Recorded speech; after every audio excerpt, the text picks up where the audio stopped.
My name is Chen. I have just traversed into the world of the legend of the Condor Heroes, where I was discovered by the runaway Huang Rong. Thus began my shameless cough. Allow me to reintroduce myself.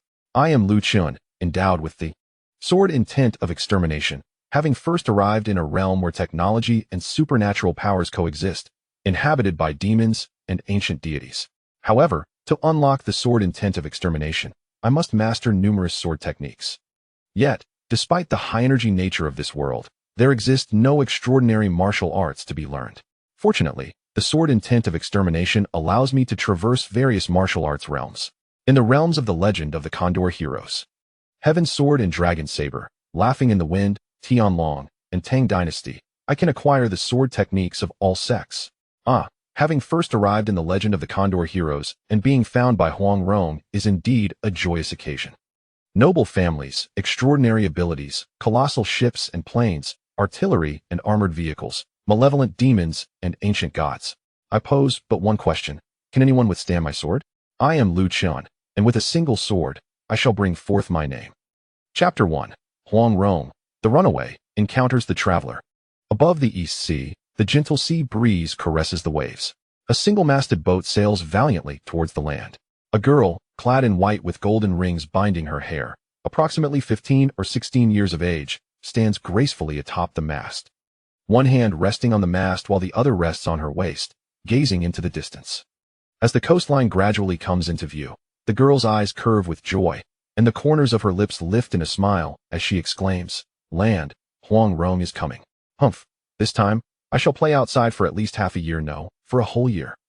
A full year without returning home. Let's see if father gets anxious." The girl, named Huang Rong, is the daughter of the island master of Peach Blossom Island, a place feared by the fishermen of the East Sea. She recently had a fierce argument with her father and is currently running away from home. At this moment, as Huang Rong eagerly gazes at the approaching coast, dreaming of the carefree adventures that await her, she suddenly notices a figure plummeting from above, crashing into the water with a resounding splash. Oh, a suicide? Who is so despondent? Initially lost in her thoughts, Huang Rong instinctively assumes the individual is attempting to take their own life.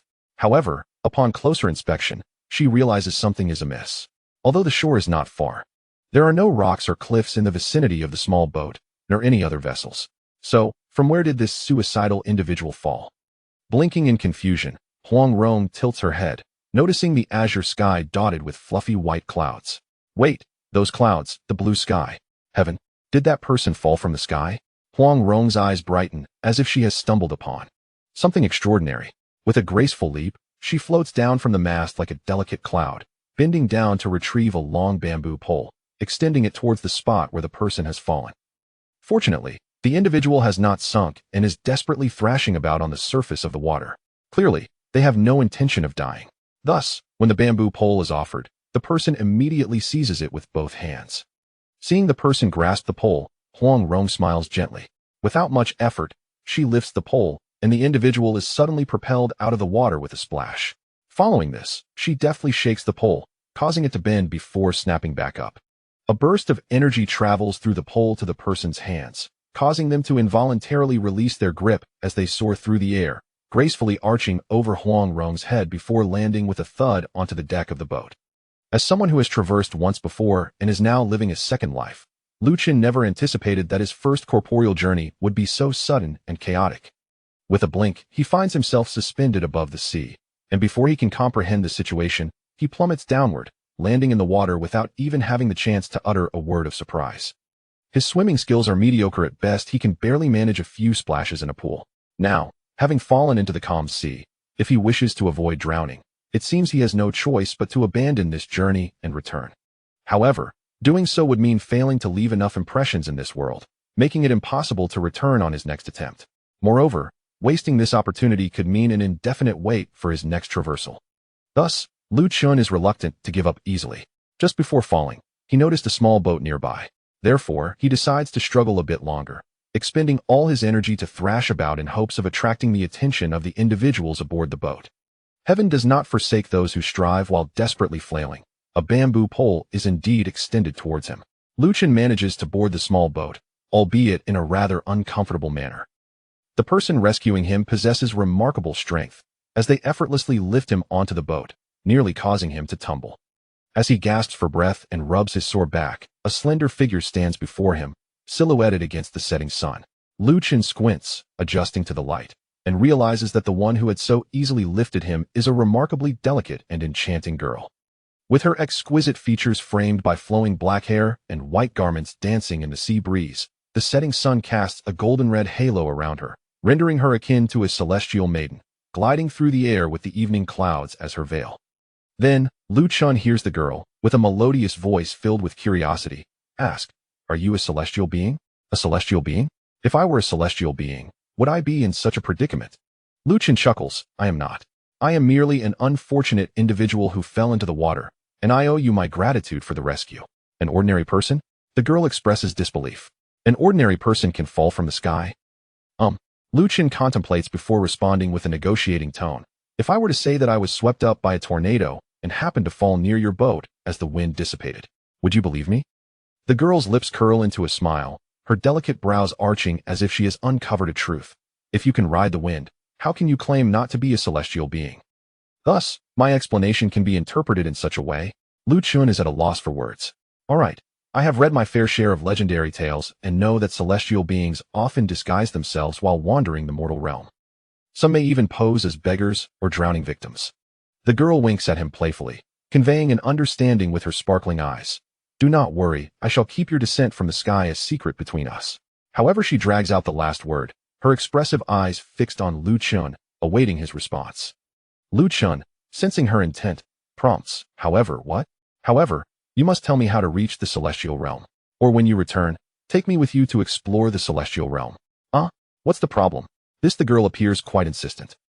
The crux is that Chen himself cannot clarify the details of his descent from the sky. With the assurance that he can return at will, he decides to indirectly acknowledge certain truths. The place I come from is hardly a celestial realm. Having lived a second life, he considers this his main world, which, despite its extraordinary and mystical elements, is certainly not comparable to a celestial realm. Nevertheless, the girl, having already assumed he hails from beyond the heavens, pays no heed to his words. Upon his reluctant admission, her eyes sparkle with curiosity. "Do elaborate. Before we engage in conversation, shall we introduce ourselves? I am Chen, Lu as in land, and Chen as in composed. May I inquire your esteemed name, fair maiden?"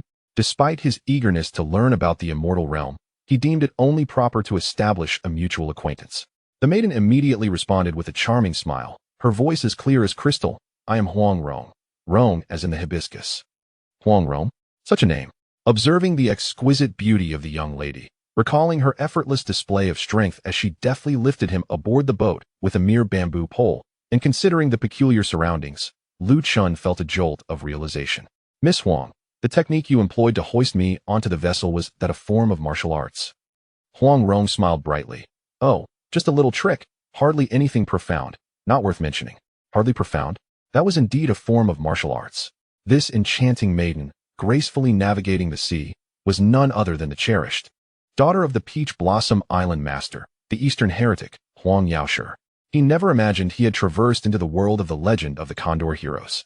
This discovery perfectly aligned with Chen's aspirations. He was in dire need of a realm rich in extraordinary martial arts to cultivate growth that eluded him in his original world. What martial arts might the Condor Heroes world offer? Quite a few. This daughter of the Eastern heretic likely possessed the very skills he sought. As he was lost in excited reverie, Huang Rong waved her delicate hand before him. "What are you daydreaming about?" "I am eager to hear all about the immortal realm." Regaining his composure, Chen suppressed his enthusiasm, cleared his throat, and prepared to speak, but found himself at a loss for where to begin. Noticing his monk-like short hair and the peculiar garments he wore, Huang Rong was further convinced of his extraordinary background and gently prompted, "Let us begin with the daily lives of those in the immortal realm. What do you typically eat? Do you feast on the winds and drink the dew, or indulge in dragon's liver and phoenix marrow, or perhaps rare herbs?" Seeing her inquisitive nature, Chen quickly raised a hand to pause her barrage of questions. "Miss Huang, please do not rush. I have mentioned before that the place I come from does not qualify as an immortal realm. We do not feast on winds or dew, nor do we have dragon's liver or phoenix marrow to consume. Our food is not vastly different from yours, perhaps with a wider variety of ingredients and more elaborate seasonings." As for transportation, he elaborated on automobiles, trains, ships, and airplanes. These commonplace modes of transport in his world struck Huang Rong as utterly astonishing. A self-driving steel automobile that could traverse hundreds of miles in an hour without the need for beasts of burden. A train that could carry thousands of passengers or millions of pounds of cargo across vast distances, and a colossal steel ship that could navigate storms with ease, transporting billions of pounds of goods. And then there were the airplanes that could carry hundreds of people into the sky, soaring thousands of miles in a single day. These narratives, which sounded like tales from the Arabian Nights, were truly beyond imagination, yet accessible to all. If Lu Chen's words were indeed falsehoods, well, she had witnessed him descend from the heavens, so how could that possibly be untrue? Huang Rong wholeheartedly trusted her own eyes. In an instant, her beautiful eyes sparkled with wonder, and her initial intention of wandering the earthly realm transformed into a desire to explore the immortal realm. She was eager to visit the immortal realm, to return and boast to her father, tempting him with tales of wondrous contraptions. Chapter 2. Huang Rong and Lu Chen's Agreement. Lu Xianzhong, just call me Lu Chen. But you are a visitor from the immortal realm. It feels improper to address you so casually. Furthermore, you appear youthful, yet surely you must be several centuries old, no? Should I call you Grandfather Lu instead? That I am only 18. Even accounting for his past life, he had barely crossed 40. Calling him grandfather was excessive. I was merely jesting. Brother Lu, may I ask how you intend to take me to the immortal realm for a first-hand experience? Despite her eager, bright-eyed demeanor being quite endearing, Lu Chen regretfully shook his head. Miss Huang, you rescued me from the sea, a kindness I wish to repay, but I have pressing matters to attend to, thus I cannot return just yet. Pressing matters? Huang Rong's eyes lit up. What are they? I can assist you. I need to learn some swordsmanship. Swordsmanship? Huang Rong looked surprised. Does one from the immortal realm truly require mortal sword skills? It is primarily a personal necessity, Lu Chen replied candidly. Miss Huang, I do not deny that my origins are somewhat extraordinary. But I assure you, I am merely an ordinary person. This is not an exaggeration. Huang Rong giggled, nodding. Of course, you are an ordinary person from the immortal realm.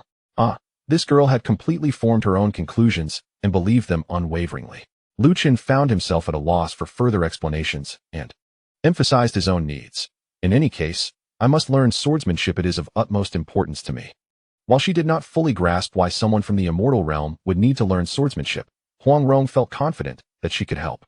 If it weren't for the rules of Peach Blossom Island, she would have readily taught him the island's sword techniques. However, even without her father's consent, Huang Rong had alternative methods. What specific requirements do you have for swordsmanship, Brother Lu? No particular requirements. Even the most common sword techniques from the martial world would suffice. The only condition was that it must allow for the cultivation of internal energy from the outside in. In his current world, there were indeed ancient sword techniques, but they resembled the ordinary combat skills of his previous life on Earth, incapable of cultivating internal energy. As a traveler with extraordinary abilities, the functionality related to his personal strength required a sword technique that could cultivate internal energy to unlock it. That was why he needed to find a world rich in remarkable martial arts. Huang Rong, with her arms crossed and her chin resting on her hand, pondered thoughtfully. Any sword technique capable of cultivating internal energy would do. There are no expectations regarding the profundity or finesse of the technique, nor the purity or strength of the internal energy it produces. Lu Chen nodded, precisely. As long as it enables the cultivation of internal energy, there are no other requirements. After all, the swordsmanship is merely the key to unlock the treasure. The quality of the key itself is inconsequential. Then that simplifies matters. Huang Rong snapped her fingers confidently. In the Wuiwei region, there exists a technique known as the swordsmanship of the Yu Maiden. While this technique is rather ordinary and the internal energy it cultivates is commonplace and weak, it is widely disseminated and can be learned for a modest fee. So, you do not intend to teach me the Peach Blossom Island sword technique? Wouldn't that be easier? Lu Chen felt a twinge of confusion, but quickly recalled the martial world's customs and Huang Yaoshi's teaching methods. Never mind, the Peach Blossom Island technique came with inherent drawbacks. The Yu Maiden's swordsmanship would suffice. Ultimately, to unlock the first stage of his ability, he merely needed to master a form of extraordinary swordsmanship capable of cultivating internal energy. Even if that energy was common and unimpressive, that would still qualify as extraordinary swordsmanship, wouldn't it? Thus, Lu Chen nodded. Very well. I shall learn the Yu Maiden's swordsmanship. However, he appeared somewhat embarrassed. I am currently without funds. Huang Rong patted her chest confidently. Do not worry, I have plenty. Lu Chen beamed. Then I thank you, Miss Huang. Huang Rong gazed at him intently. What happens once you succeed? Let us embark on a journey to the celestial realm. Miss Huang, let us pledge our oath. Huang Rong extended her delicate hand, her snow-white palm facing Lu Chen. Observing Huang Rong's solemn demeanor, Lu Chen suddenly experienced an epiphany. This was her formal expression of trust in him. Following their oath, she would wholeheartedly endeavor to fulfill their agreement. In this era, particularly among the people of the martial world, the value of trust and promises is held in high esteem, exemplified by the 7 freaks of Jiangnan.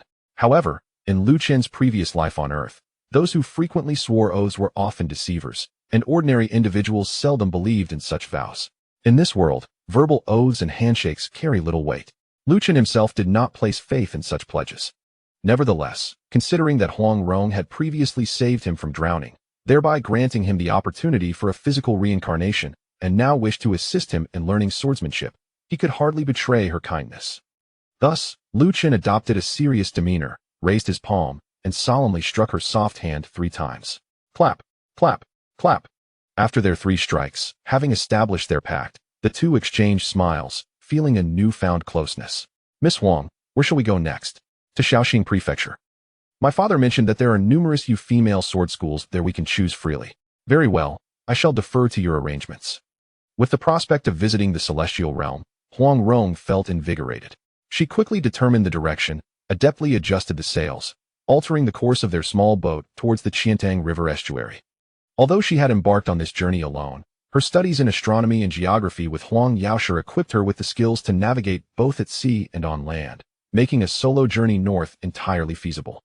Consequently, she understood that sailing to Shaoxing Prefecture was most convenient. They need not disembark, but could simply enter the Qiantang River and ascend its currents until they reached the confluence of the Qiantang and Chaoyi rivers, where they could transition into the Chaoyi River, directly arriving at Shaoxing Prefecture. Observing the 15 or 16-year-old girl busily adjusting sails and steering the boat on her own, Lu Chen felt a twinge of guilt and inquired, "Is there anything I can assist with? Do you know how to navigate a boat?" "No. Then I cannot allow you to help." Tell me more about the celestial realm.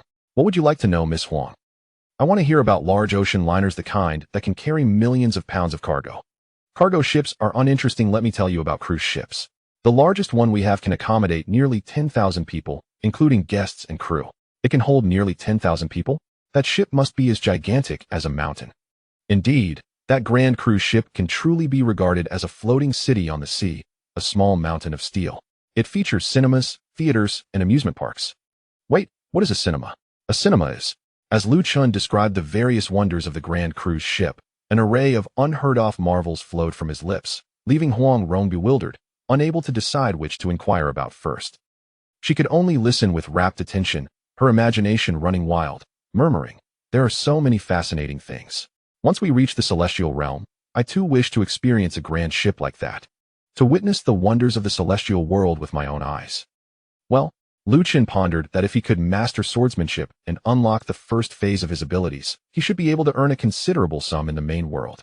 Furthermore, upon returning, he could carry with him supplies weighing 1% of his body weight, thus allowing him to procure some gold to fund Huang Rong's cruise. He smiled and said, "No problem. I will take you on a grand ship for sightseeing." "Yes, yes." Huang Rong nodded repeatedly, her eyes brimming with anticipation. When Lu Chen and Huang Rong met, dusk was approaching.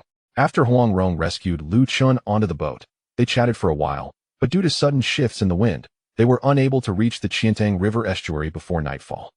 Fortunately, the small boat was not far from shore, navigating close to the coastline. As darkness descended, Huang Rong decided to anchor in a sheltered bay for the night. Once they secured the boat, she turned to Lu Chen and said, "We will rest here for the night and set sail early tomorrow." Being unfamiliar with the area, Lu Chen readily agreed. Huang Rong then asked, "Do you eat fish?" "There are plenty of sea fish here. I can catch some fresh ones." Lu Chen smiled and replied, "I welcome any seafood." Huang Rong beamed, "Let me see if I can catch a large shrimp for you." With that, she lit a lantern and hung it by the boat's side, then fetched a small bucket from the cabin.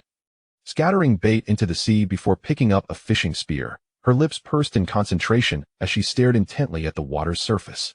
Lu Chen wished to join her but feared scaring the fish away, so he remained seated, watching with bated breath. Soon, Huang Rong's gaze sharpened, and with a swift motion, she hurled the spear into the water. The spear plunged with a splash, and the rope attached to its tail tightened. Grabbing the rope, Huang Rong gave a vigorous pull, and the spear leapt from the water, revealing a fish over 2 feet long impaled on its tip. Splendid. Lu Chen's eyes lit up as he applauded. Huang Rong turned to him with a proud smile, tugging the rope to bring the spear and fish back onto the boat. Though the fish was pierced, it was still alive and thrashed vigorously on deck, its powerful tail slapping against the wooden planks with a resounding thud. Huang Rong showed no mercy from her sleeve. She produced a hidden dagger and swiftly plunged it into the fish's head. The fish struggled once more before falling still. Such a sizable catch was more than enough for the two of them. However, being a young girl with a playful spirit and having had no peers to play with during her upbringing, Huang Rong felt a sense of pride at Lu Chen's admiration for her fishing skills and was eager to showcase her prowess. Having mentioned earlier that she wanted to try catching him a large shrimp, she continued her fishing endeavor with renewed vigor. Before long, she had speared various fish, and the boat's bow was piled high with her catch. At first, Lu Chen clapped and cheered, but as her enthusiasm grew, he called out, "That's enough. We can't possibly eat all these fish. Just one more large shrimp." "Got it." As she spoke, Huang Rong's eyes sparkled. Once again, she cast her spear, and when she pulled it from the water, a large lobster over a foot long was ensnared on its tip. "Look, your desired shrimp." Huang Rong held the lobster in both hands, turning to Lu Chen with a radiant smile. Seeing her delight and pride, Lu Chen couldn't help but smile back, laughter spilling forth. Chapter 3. Miss Huang, do you think I still have hope? Lu Chen experienced the legendary culinary skills of Huang Rong, which were indeed astonishing. In both his past and present lives, he had never tasted such exquisite seafood. Despite the simplicity of the cooking equipment on the small boat and the limited variety of spices, Huang Rong managed to prepare a grilled fish, a grilled shrimp, and a pot of fish soup. Lu Chen savored every bite, his palate delighted. After an enjoyable meal, Huang Rong tidied the utensils and returned the catch of the day back to the sea, giving back to nature. She then retrieved a wooden sword from the cabin and cheerfully asked Lu Chen, "Since you wish to learn swordsmanship, have you practiced the basics?" Lu Chen nodded, admitting, "I have indeed practiced." He had sought numerous instructional videos on swordsmanship online in the primary world and collected many ancient sword manuals that claimed to contain secret teachings. Although he had not found a method to cultivate inner strength, he had diligently honed his fundamental skills. Huang Rong handed the wooden sword to Lu Chen, saying, "Then let us see how well you grasp the basics." Without hesitation, Lu Chen took the wooden sword and assumed a stance on the deck, practicing fundamental sword techniques such as thrusts, slices, and cuts with precision. Huang Rong, with her arms crossed and chin resting on her hand, observed Lu Chen's practice. Initially serious, she soon found it hard to suppress a smile. "Must I hold back?" she thought, forcing herself to maintain a serious expression as she watched him until the end of his routine. After completing his set of basic sword techniques, Lu Chen eagerly inquired, "Miss Huang, how did I perform?" With a serious demeanor, Huang Rong replied, "It is evident that you have put considerable effort into this set of basic sword techniques." Lu Chen, not one to be modest, smiled and said, "I have practiced for 3 entire months, dedicating 2 hours every morning and evening, regardless of the weather. I seize every opportunity to practice." Huang Rong nodded. "Your hard work over the past 3 months has not been in vain. You've certainly worn yourself out." Lu Chen gazed at her, bewildered. Was she mocking him? Suddenly, Huang Rong burst into laughter, unable to contain herself any longer. "Oh, Lu Chen, please don't take offense. I accidentally revealed what was on my mind." Lu Chen, feeling somewhat aggrieved, replied, "Miss Huang, is my basic swordsmanship truly so embarrassing? I have diligently practiced for 3 months. Not that it is embarrassing, but your movements are too rigid. Let me demonstrate," Huang Rong said, taking the wooden sword from Lu Chen and mimicking his stance with exaggerated precision. Her imitation was strikingly lifelike, her expression serious, her movements mechanical, resembling a marionette with stiff joints. "Is this really how I practiced?" Lu Chen asked incredulously. "Indeed. This was your style," Huang Rong confirmed. "Perhaps your basic sword techniques could yield unexpected results. The enemy might find your form so amusing that they would roll on the ground laughing, allowing you to approach and strike them down effortlessly." Lu Chen, with a solemn expression, asked, "Do I still have hope?" Huang Rong quickly reassured him, "Fear not, of course you have hope, since you have encountered me. How could you lack hope? If not, my journey to the celestial realm would be in vain. To ensure my trip, I must rectify your misguided sword techniques." She continued, "But first, let us address your grip. You are holding the sword too tightly, as if you harbor a deep-seated grudge against the hilt, squeezing it with excessive force. This rigidity in your hands and arms will hinder your ability to wield the sword with agility." Seeing Lu Chen listen intently, Huang Rong nodded in satisfaction and proceeded, moreover. You exert too much force with each strike. I understand your desire for speed, but in martial arts, one must reserve strength. Only in dire circumstances should one expend all their energy. Each strike must retain some reserve to adapt to unforeseen changes. You must observe me, she said, demonstrating the basic sword techniques once more. This time, her movements flowed with grace and fluidity, showcasing an elegance that belied the simplicity of the techniques. Even though it was merely a wooden sword, it emanated a subtle yet formidable aura, suggesting that even a light thrust could deal significant damage. After her demonstration, Huang Rong added with a smile, "But do not fret, Lu Chen, you have only been practicing for 3 months. If you were to persist with these erroneous methods for 3 years, it would be truly difficult to correct your technique." Her critique was refreshingly candid. Yet Lu Chen did not feel embarrassed by her youth. He recognized that despite her age, Huang Rong possessed exceptional insight and skill, making her more than qualified to be his swordsmanship instructor. Thus, he expressed his gratitude. "Thank you, Miss Huang, for pointing out my flaws. Since I still have hope, I would be grateful for your guidance." Huang Rong beamed, her cheeks adorned with charming dimples. "I would be honored to assist you. However, I can only teach you the common fundamentals, as I cannot impart the sword techniques of Peach Blossom Island without my father's permission. Now, let us practice your grip. Relax your fingers a bit more. Yes, just like that. Raise the sword level. Oh dear, why are your fingers tightening again?" "My apologies, it's a habit," Lu Chen replied. "Forget that erroneous habit," Huang Rong insisted, determined. "This will require some effort."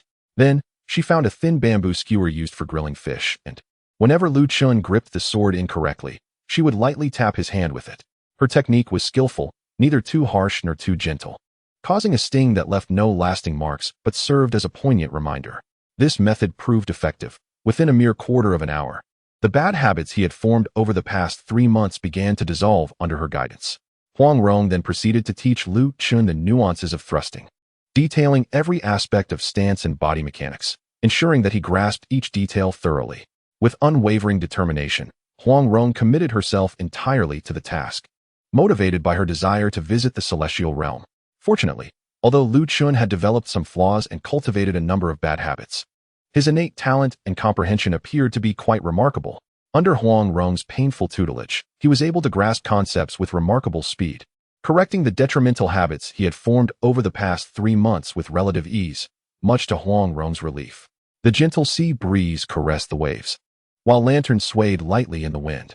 Immersed in Huang Rong's teachings beneath the soft, flickering glow of the lanterns, Lu Chen lost all sense of time. Chapter 4. The Essence of the Sword of Extermination. It was unclear how long they had been practicing when Huang Rong began to yawn, her eyes heavy with sleep. Yet Lu Chen remained utterly focused, diligently practicing the thrusting technique she had taught him.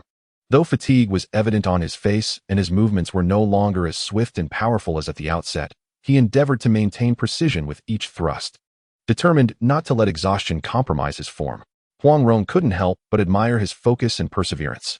However, she could no longer endure the fatigue and, covering her mouth with her hand, yawned again, saying, "Lu, let us call it a day. It is getting late, and it is time for rest." Only then did Lu Chen come to his senses, glancing at Huang Rong's teary, sleepy eyes, and apologized. "I'm sorry. I became so engrossed in practice that I lost track of time and wore you out, Miss Huang." As he spoke, he seemed to realize his own state, propping himself up with the wooden sword to support his weary body. "It's quite all right." Huang Rong waved her hand dismissively. "If the direction is wrong, then mindless practice is of no use. It will only lead to the development of laughable skills, or even worse, might injure oneself. However, with a wise mentor to guide, diligent practice is indeed the right path to martial arts mastery." Though Huang Rong herself lacked the steadfastness to practice diligently, often only training intermittently, she did not hesitate to impart this wisdom to Lu Chen, subtly highlighting the value of her role as a mentor.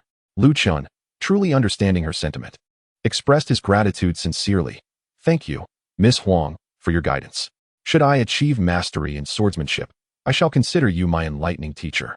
Huang Rong felt a swell of pride within, though she maintained a facade of nonchalance, casually responding, "You flatter me, Lu.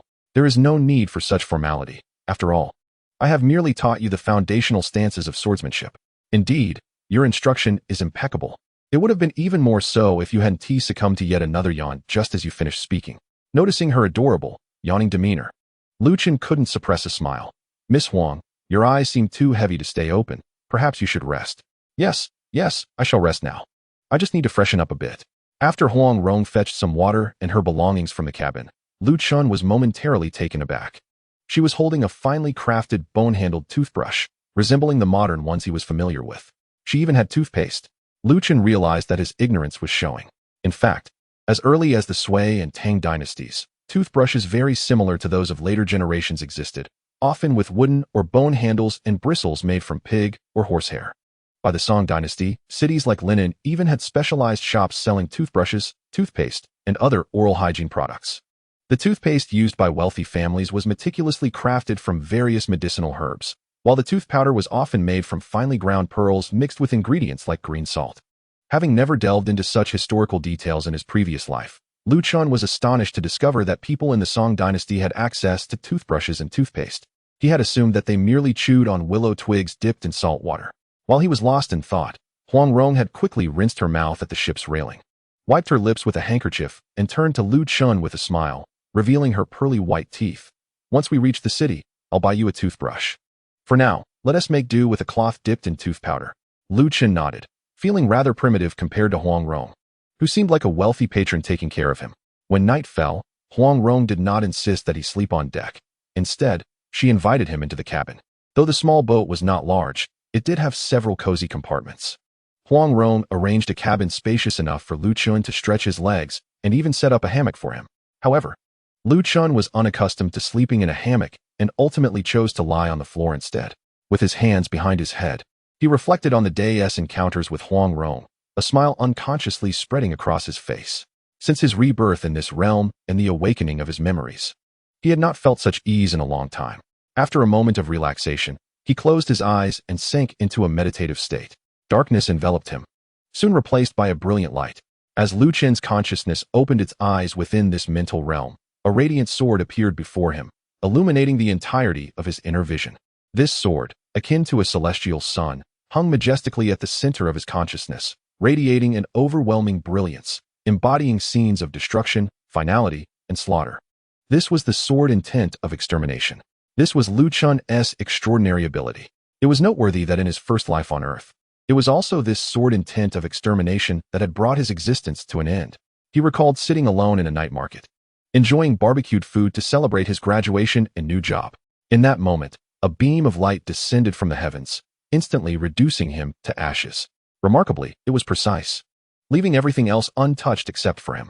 This beam of light then carried his soul through the fabric of time and space to another world, where he was reborn as an unborn child. His consciousness subsequently fell into a long silence, only awakening 3 months ago when he turned 18, reclaiming the memories of his past life. He also discovered that the light was, in fact, the sword intent of extermination. Though this sword intent was not a true physical sword, it possessed unfathomable power, capable of tearing through the void and traversing realms. Before merging with Chen, the sword intent could only transport his soul. However, after 18 long years of coalescence with his spirit, it could now carry his physical body across dimensions. Yet, Chen still lacked the ability to control this newfound power. Upon awakening, he realized that the sword intent could facilitate the physical traversal of his body, carry certain materials, and even transport others. He understood that the passage of 18 years had accumulated enough energy for a journey, but he could not determine when or where this journey would take place. Thus, his first experience of physical travel was sudden and chaotic, entirely unprepared. He had merely finished a practice session, taken a shower, changed his clothes, dried his hair, and mused, after 3 months of rigorous practice. I have made no progress in my swordsmanship. When will I be taken to a world of extraordinary martial arts? Then, the sword intent of the exterminating immortal erupted within his consciousness, instantly transporting him to the world of the legend of the Condor Heroes, precisely casting him before Huang Rong's small boat. The suddenness of it all was reminiscent of the moment that concluded his first life. Besides this abrupt ability to traverse realms, the sword intent of the exterminating immortal could also impart to Chen the path of the sword immortal through swordsmanship. However, to receive the teachings of the sword intent, Chen must first master extraordinary sword techniques. Using these techniques as a key, he would unlock the sword intent layer by layer, allowing it to bestow upon him its gifts. For the past 3 months, Chen had been unable to find extraordinary sword techniques, left only to gaze wistfully at swords. Now, looking at the luminous sword intent suspended in his consciousness, continuously portraying scenes of great destruction, ultimate endings, and vast slaughter. Lu Chen murmured to himself, soon, soon. Chapter 5. Lu Chen's unique talent. In the early morning, Huang Rong awoke from her slumber, leaping from her hammock and stretching gracefully, tidying her attire.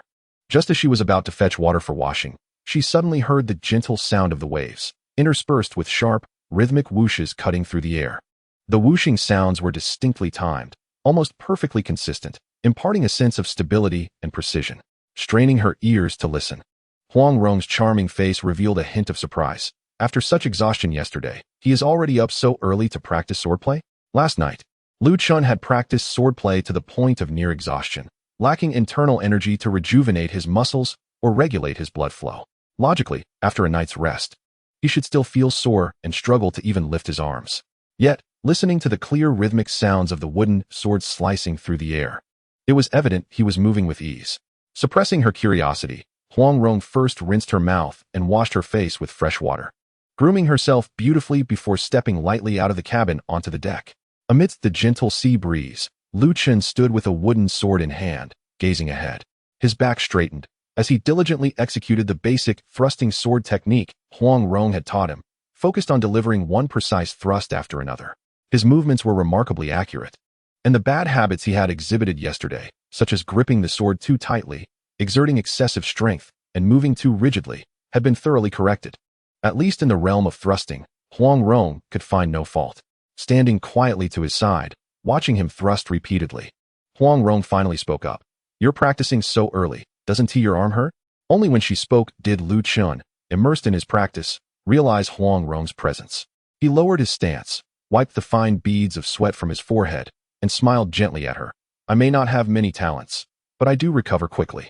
No matter how exhausted I am, after a short rest, I can bounce back." He patted his arm. "Last night, it did feel as though it would give out, but now I am as good as new."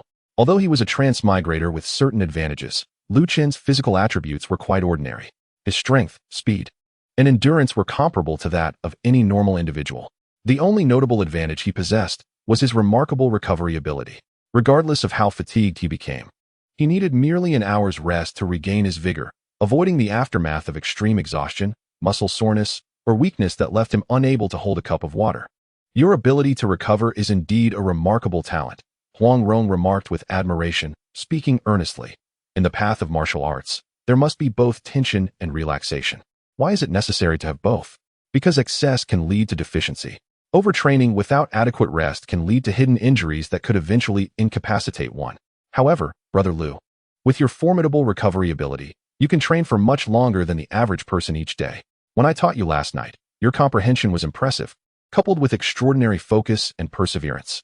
With your recovery gift, your martial arts achievements may be boundless."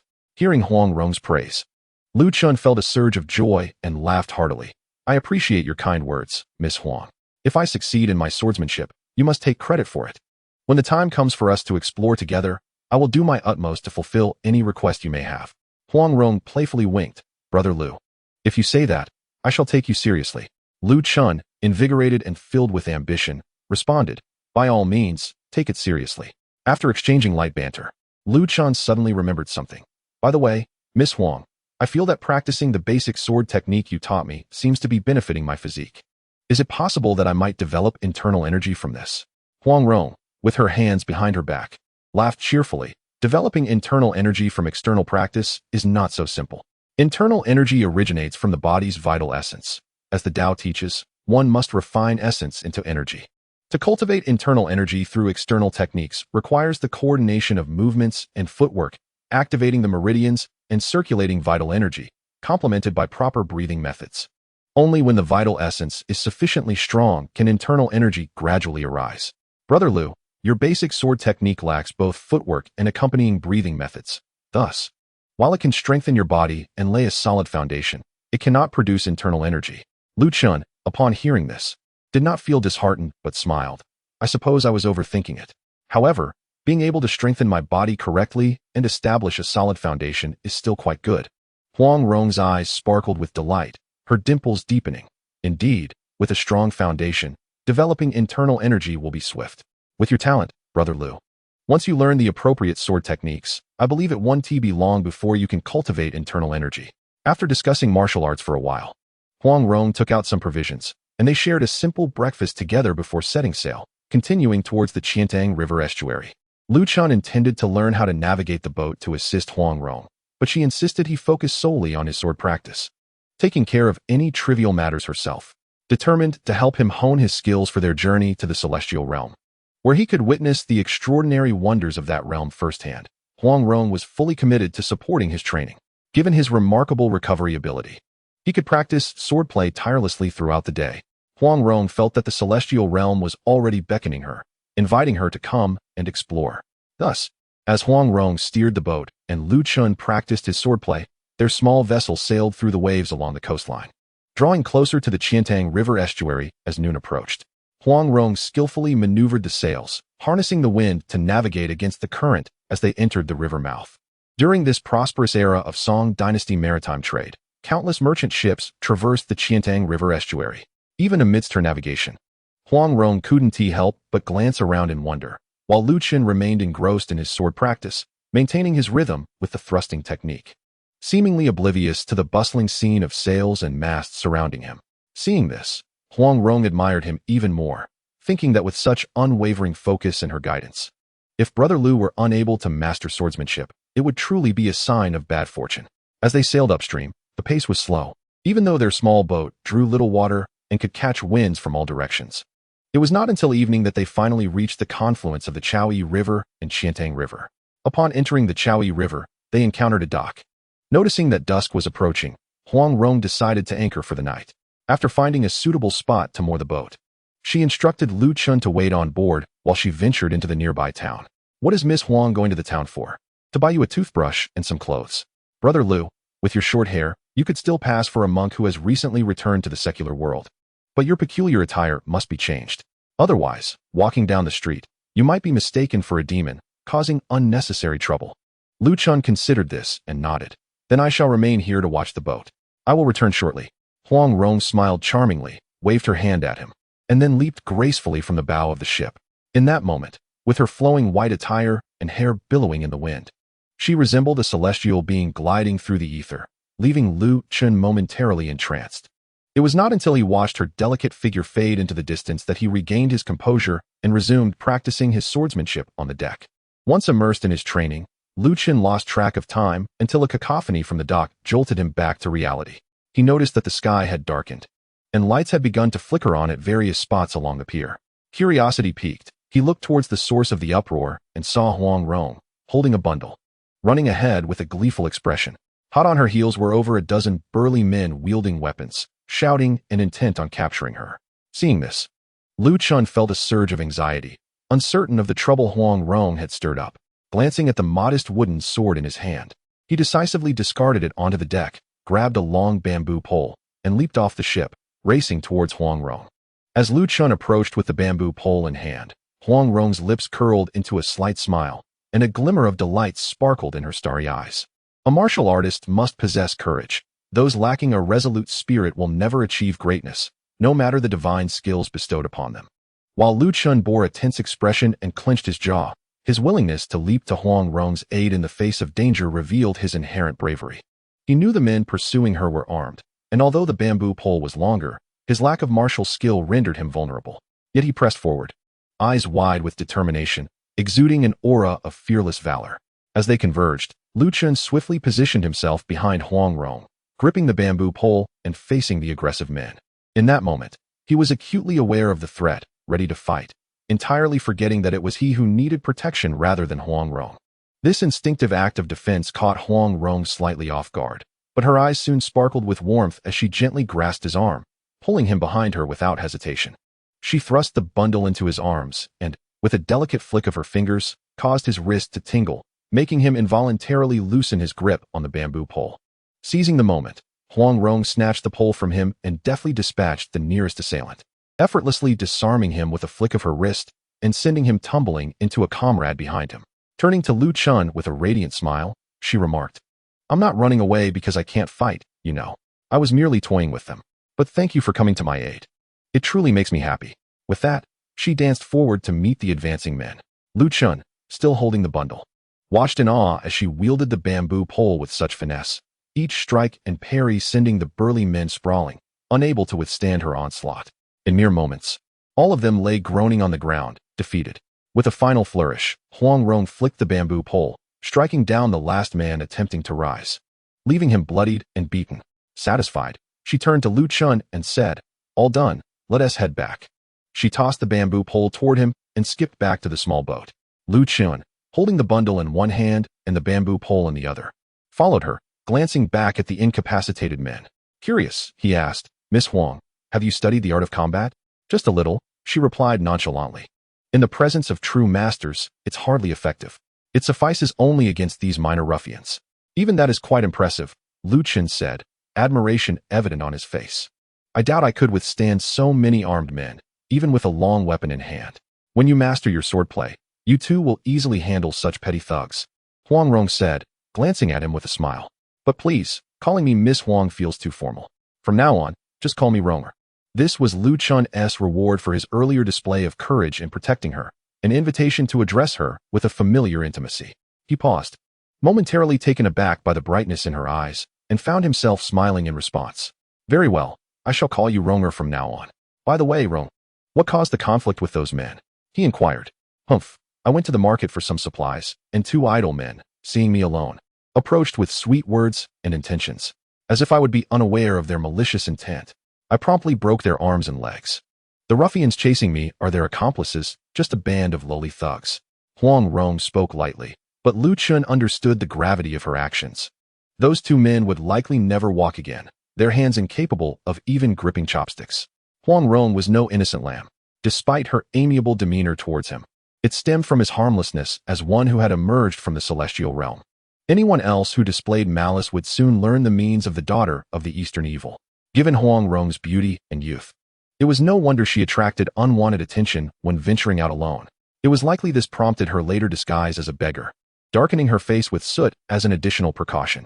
Once back on the ship, Huang Rong decisively raised the anchor and set sail. Though unafraid of the local gangs, she recognized the treachery that lurked within the underbelly of the martial world. Even if she could handle herself, a nighttime ambush could pose a threat, particularly to Lu Chen. Thus, she resolved not to linger, navigating the small boat away from the dock and upstream along the Chaoyi River until nightfall, finally anchoring in a secluded bay surrounded by dense woods. Once the boat was secured, Huang Rong beckoned Lu Chen, saying, "Come and try on these clothes and see if they fit." Lu Chen followed her into the cabin, accepting a set of short, agile garments from her bundle. Although unfamiliar with traditional attire, he found the clothing worn by itinerant warriors simple enough to figure out. Before long, he emerged from the cabin, clad in a fitted black ensemble that accentuated his stature. Huang Rong beamed, exclaiming, "Not bad at all. You look quite impressive.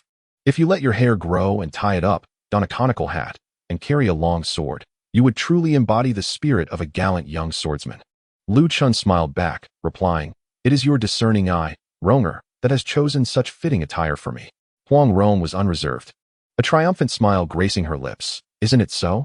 My eyes serve as a ruler," she mused. "All that remains is a conical hat and a sword. Once we arrive at Shaoxing Prefecture, I shall provide you with those." The sensation of being pampered by a wealthy beauty intensified within Lu Chen, who, amidst his subtle emotions, resolved to offer her the finest experiences when they ventured into the main world together. Subsequently, Huang Rong prepared a simple dinner, which she shared with Lu Chen before taking a brief respite to guide him in sword practice. This evening, Lu Chen practiced tirelessly, showing no signs of fatigue. Huang Rong, having learned to be wise, refrained from enduring her drowsiness alongside him. When sleepiness overcame her, she excused herself to wash up and rest. Lu Chen continued his practice until the stroke of midnight, his arms nearly unable to lift before he finally paused.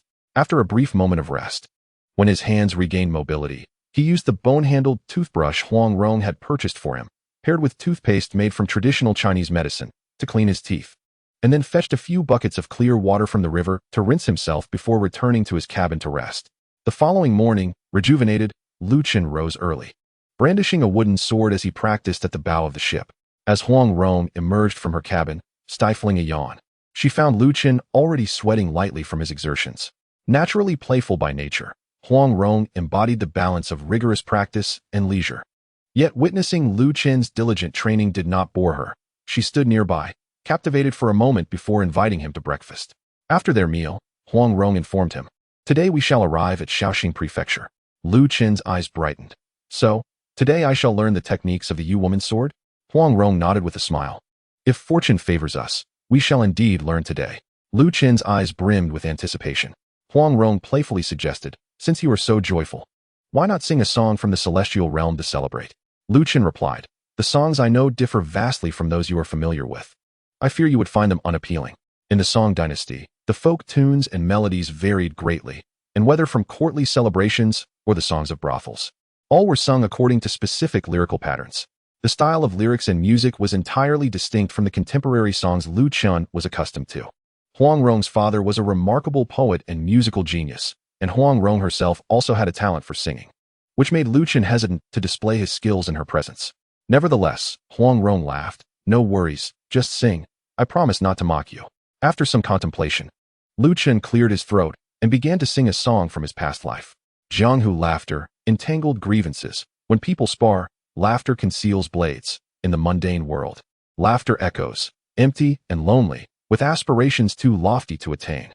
Despite the stark differences in lyrical and musical style, truly exceptional music can transcend barriers of language and culture, resonating deeply within the heart. This song, suffused with the essence of the Jianghu, was evidently a remarkable piece. Furthermore, with Huang Rong's youthful receptiveness and Lu Chen's melodious voice, coupled with the ambience of this world inspired by the legend of the Condor Heroes, he genuinely infused the song with the spirit of the Jianghu. For a moment, Huang Rong rested her chin on her delicate hand, entranced, her gaze fixed upon Lu Chen, completely absorbed in the melody. Though it appears as neither flower nor fog, the torrents of the river cannot be contained. A heart full of ambition and iron will, it turns out that a hero is but a solitary figure. Chapter 7. Learn swordplay with me. I am senior brother Han Xiaoying. In Shaoxing Prefecture, Lu Chen donned a black martial outfit, cradling a long sword in a black sheath, with a conical hat partially obscuring his face, revealing only the lower half, as he walked silently beside Huang Rong. His tall stature and straight posture, complemented by his current swordsman attire, created an imposing presence that was quite intimidating, even without raising a hand. As they strolled through the bustling streets of the prefecture, not even the most unscrupulous idlers dared to approach, despite Huang Rong's captivating beauty by his side. Clad in white as snow, her hair secured with golden rings, her radiant eyes sparkling with life, she moved with a lightness akin to a bird, softly humming the very tune Lu Chen had sung for her, which was none other than Jianghu laughter. After exploring the streets, they came across a martial arts school, and Huang Rong promptly led Lu Chen inside. Two disciples at the entrance were chatting when they spotted the exceptionally radiant young woman approaching.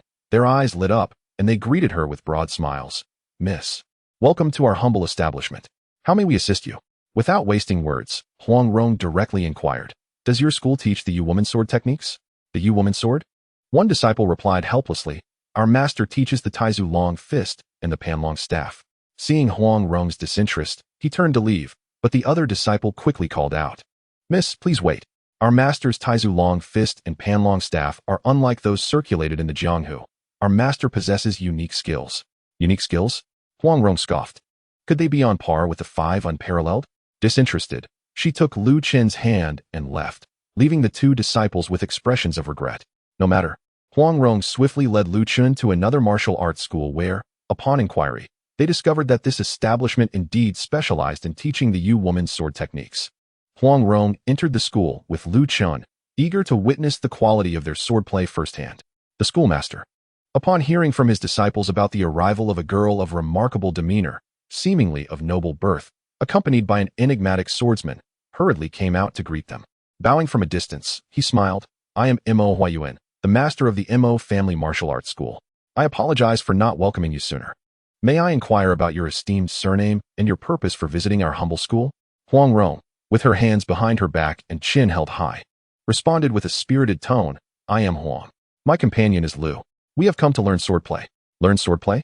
Master Mo glanced at Lu Chen, who stood beside Huang Rong in black attire, wielding a long sword and wearing a conical hat, emanating an air of cold detachment. He thought to himself, "With such a skilled swordsman by your side, why would you come to our humble civilian school to learn swordplay?" Yet, it was not uncommon for pampered young ladies to act whimsically, and such behavior was not unprecedented. After all, The renowned talent, Ian had also been known for her love of revelry and brawls. Thus, it was entirely plausible for a noble lady to forsake her protector's profound skills in favor of learning the Yu woman's sword techniques from a civilian school. Although the Yu woman's sword had become commonplace in the Jianghu, its legendary origins were anything but trivial. Said to have been bestowed upon the ancestor of the Yu woman sword by a divine monkey. Perhaps this young lady, having heard the legends, fancied herself capable of uncovering the true essence of the divine sword. Master Mo chuckled warmly. So it is Miss Huang and Mr. Liu. It is an honor to have you here. We are privileged that Miss Huang has taken an interest in our swordsmanship. Wait. Huang Rong raised her hand, halting Master Mo's speech, and cheerfully asked, the Yu woman's sword has many schools, with varying levels of quality. While we wish to learn, we are not willing to study just any style. What authenticity does your school's Yu woman's sword possess? Master Mo smiled. Allow me to inform you, Miss Huang, that while I may not be exceptional, I have a fellow disciple known throughout Jiangnan. Have you heard of the 7 heroes of Jiangnan? Among them, the Yu woman's sword master Han Xiaoying is my fellow disciple. Oh, Huang Rong arched an eyebrow, the corners of her lips curving upward, thinking that this man might be boasting. Due to the rumored disappearance of the 7 freaks of Jiangnan for over a decade, their whereabouts remain a mystery. Even if this fellow were to boast, it is unlikely that Han Xiaoying, the renowned sword of the Yu maiden, would expose him. Naturally, Huang Rong has no desire to do so either. After all, Lu Chun has no specific requirements regarding the level of swordsmanship. Any technique capable of cultivating internal energy from the outside in would suffice. Thus, he leisurely remarked, since you are a disciple of the Yu maiden's sword, Master Mo, your swordsmanship must indeed be remarkable. Master Mo, feeling somewhat embarrassed, replied, I am ashamed. My talent is lacking, and my martial arts are far inferior to that of Sister Han. However, rest assured, Miss Huang, while my skills may not be extraordinary, I have mastered the sword techniques of my school. If my martial arts are insufficient, it is merely due to my own dullness, unable to achieve the same renown as Sister Han. Yet, when it comes to teaching disciples, I can confidently claim that in this Shaoxing prefecture, my teaching standards are second to none. Huang Rong smiled slightly. If that is the case, might Master Mo allow your disciple to demonstrate their sword techniques, so we may witness and broaden our horizons? As it is customary for esteemed guests to observe a disciple's skills and verify the teaching standards of the martial arts school, Master Mo readily complied and summoned the eldest disciple to perform. This young man, in his 20s, took to the stage with a wooden sword and practiced diligently. Although the Yu maiden's sword is widely known and practiced, only Han Xiaoying has truly made a name for herself with this technique, alongside the other 6 freaks. Thus, it is evident that the current iteration of the Yu maiden's sword is rather lacking. From Huang Rong's perspective, Master Mo's prized disciple displayed a rather mediocre swordplay. She could easily subdue him even with one hand tied behind her back, without the use of a weapon. The only commendable aspect was his solid foundational skills and somewhat acceptable footwork. Additionally, there was a corresponding breathing and meditation technique that could indeed cultivate internal energy. However, one should not expect much from such an ordinary sword technique. It is likely that even a decade of arduous training would not compare to a single year of practice on Peach Blossom Island. This, in truth, reflects the general standard of the Yu maiden's sword, and it is unreasonable to set expectations too high. Han Xiaoying can be considered an anomaly among the many practitioners of the Yu maiden's sword. Perhaps her innate talent for martial arts is exceptional, or her master has imparted an innovative version of the technique, distinct from the widely circulated forms, thus allowing her to achieve greatness. At that moment, Huang Rong quietly inquired of Lu Chun, shall we learn the Yu maiden's sword from this school? Lu Chun replied, can this school's Yu maiden's sword cultivate internal energy? Indeed, the sword technique is authentic, with both footwork and breathing methods, albeit rather commonplace.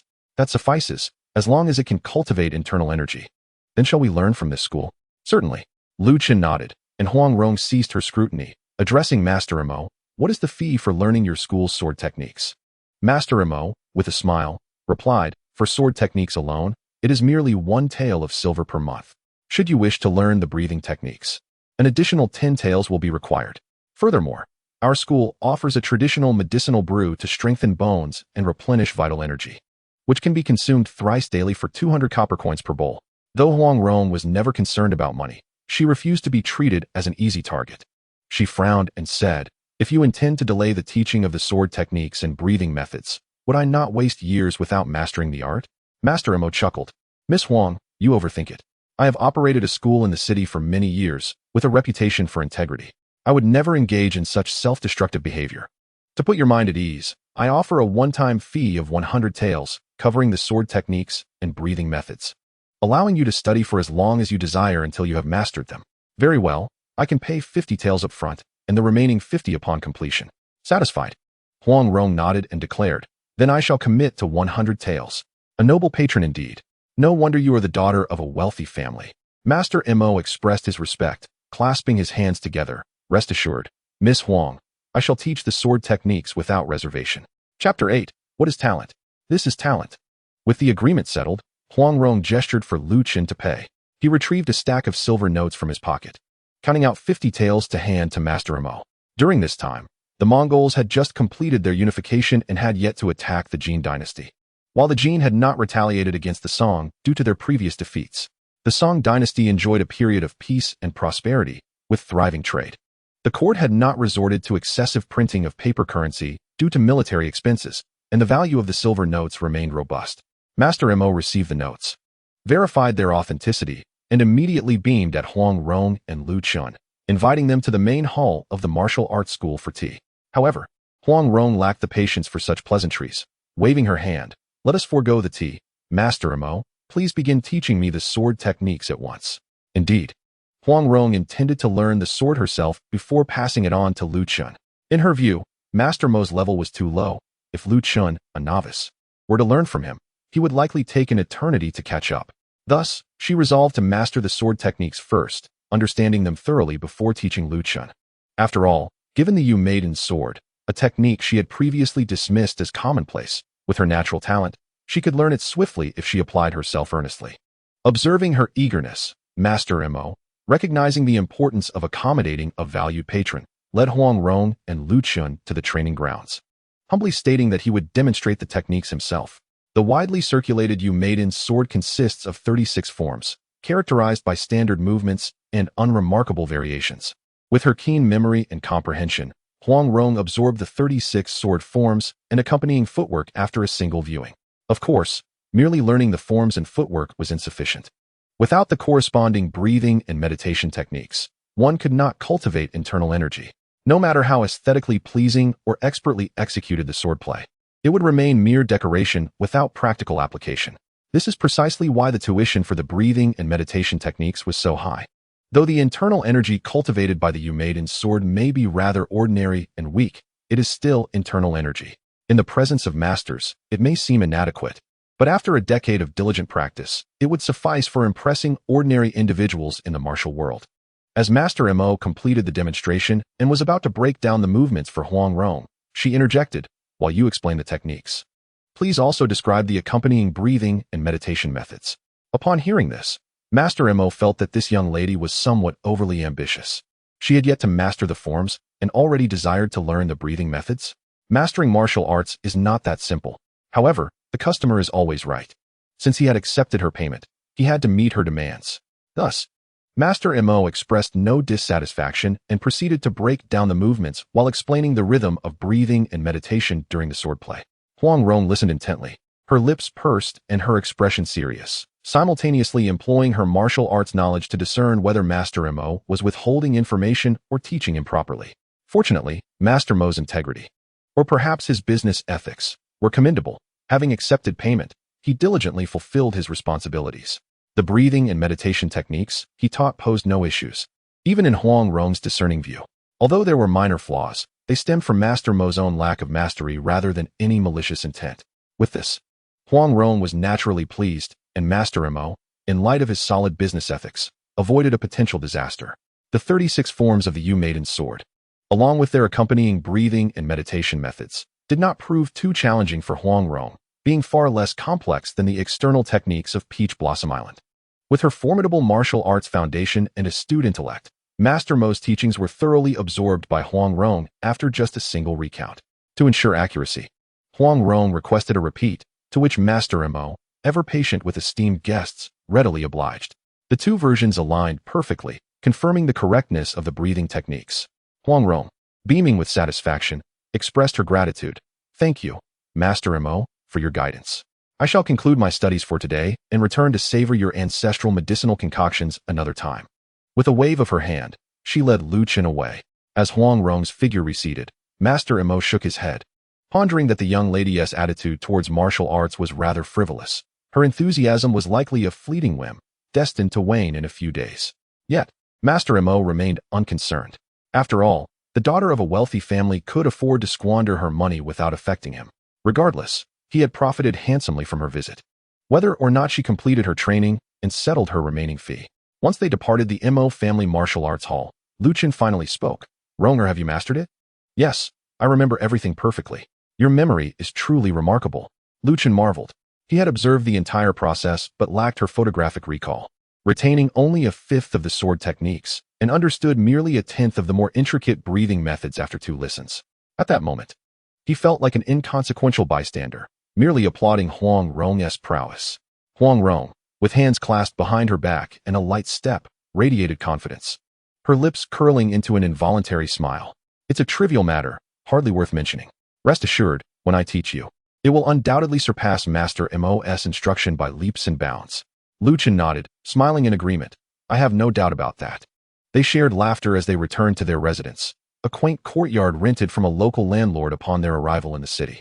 The main house, flanked by eastern and western wings, formed a spacious courtyard, adorned with a large tree, beneath which rested a stone table etched with a chessboard for leisurely games. Huang Rong occupied the main house, while Chen took the eastern wing. Upon their return, Huang Rong swiftly entered the western kitchen to prepare a meal, while Chen continued practicing the foundational sword forms in the courtyard. That evening, Huang Rong's culinary skills left Chen raving with delight. Tonight, I will ponder the techniques, and tomorrow morning, I shall begin teaching you. I am in no rush. But, Ronger, how long do you think it will take for me to cultivate inner strength with this sword technique? That's difficult to say, Huang Rong replied thoughtfully, explaining the nuances of cultivating inner strength from external practices. Utilizing external techniques to develop inner strength is less complicated than traditional methods and poses lower requirements for mental fortitude. Not everyone can easily achieve focus during meditation. Many martial artists struggle to quiet their minds, allowing distractions to prevail. Consequently, internal practices demand a higher aptitude for mental discipline, while external methods are relatively straightforward, requiring only rhythmic breathing alongside physical movement, thereby mitigating the risks of misalignment.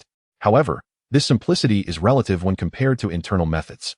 Coordinating footwork, sword techniques, and maintaining a specific breathing rhythm is no easy feat. Beginners often find themselves overwhelmed, focusing on one aspect while neglecting another. Thus, even though external cultivation is comparatively easier, practitioners still require consistent effort over time to develop instinctive habits, harmonizing mind, body, and technique. After sharing this insight, Huang Rong added earnestly, your aptitude is sufficient. Mastering the techniques, footwork, and breathing shouldn't take long. However, the duration required to proficiently integrate all 3 and cultivate inner strength remains uncertain. Chen, brimming with confidence, replied, it's merely a matter of diligent practice. My recovery is swift. I can train from dawn till dusk without issue, especially with you as my mentor. I should be able to master it in no time. Huang Rong, invigorated by his enthusiasm, confidently assured him, rest assured, I will teach you the sword of the Maiden in the shortest time possible. That night, while Huang Rong contemplated the intricacies of the Maiden's sword techniques, Chen diligently practiced the foundational forms she had corrected. He continued until midnight, utterly exhausted before finally retiring to his room. The following morning marked the official commencement of Huang Rong's instruction in the Maiden's sword techniques. Initially, she had braced herself for a lengthy endeavor. However, to her astonishment, Chen exceeded her expectations. While he couldn't instantly recall every move, needing several repetitions to grasp each technique along with its accompanying footwork and breathing, once he understood, he effortlessly harmonized all 3, executing them flawlessly. Realizing this, Huang Rong felt not only elated at the prospect of her own aspirations finally materializing, but also thrilled at the discovery of a promising talent. If Chen were to excel in martial arts and gain renown throughout the martial world, perhaps she could carve a name for herself independent of her father's influence. The thought brought a spark of anticipation to her heart. Chapter 9. Mastery of the Sword. Emergence of inner strength. Throughout that entire morning, Chen managed to learn only 3 sword techniques. Yet he flawlessly coordinated the sword moves, footwork, and breathing without error. Although his execution lacked the fluidity of a seasoned swordsman, he maintained proper posture, which was commendable for a novice and indicative of remarkable talent. Pleased with his progress, Huang Rong invested extra effort in preparing a few exquisite dishes to reward Lu Chen at lunch, serving him generously. Eat well, you'll need your strength for practice. 3 techniques in the morning, 3 in the afternoon, and 3 more in the evening. In 4 days, you shall master all 36 moves of the Maiden Sword.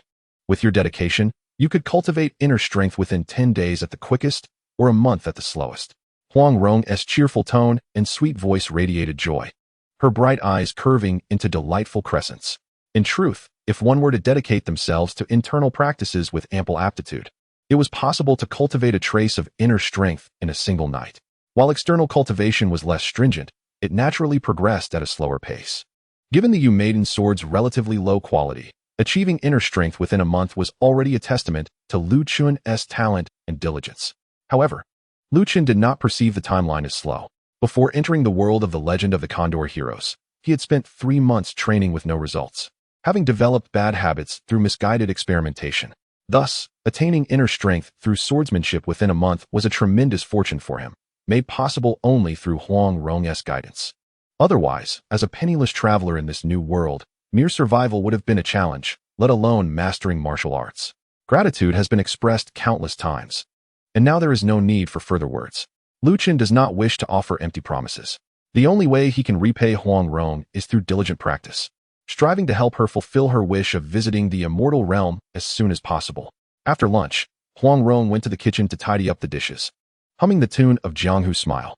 Meanwhile, Lu Chen sat in the courtyard, resting and digesting, while also taking care of the long sword that Huang Rong had gifted him.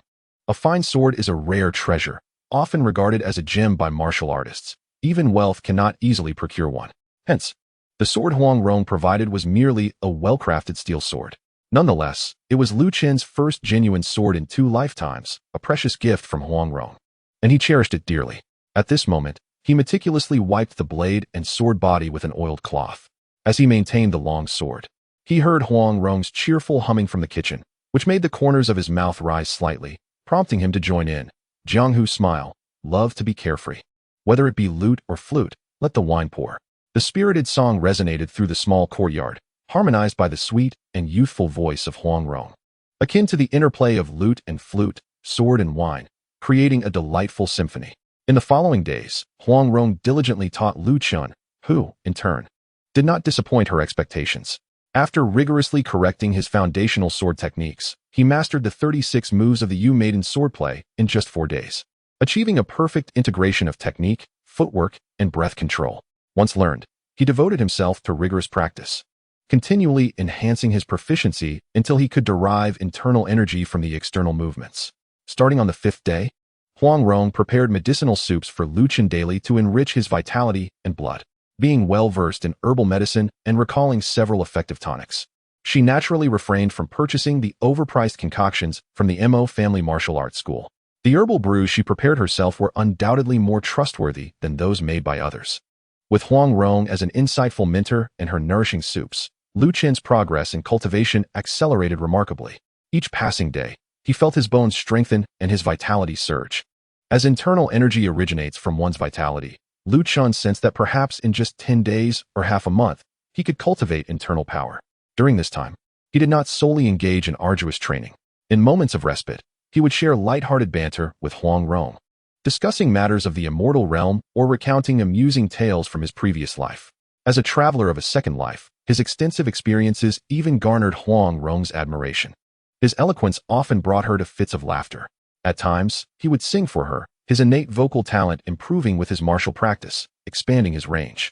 With a repertoire of exquisite songs from his past life, Huang Rong found great delight in his performances. He also occasionally accompanied her in games of chess. However, in both Go and Xiangqi, Lu Chen faced defeat every time, managing to win a few rounds only in Go Bang, thanks to his memorization of strategies.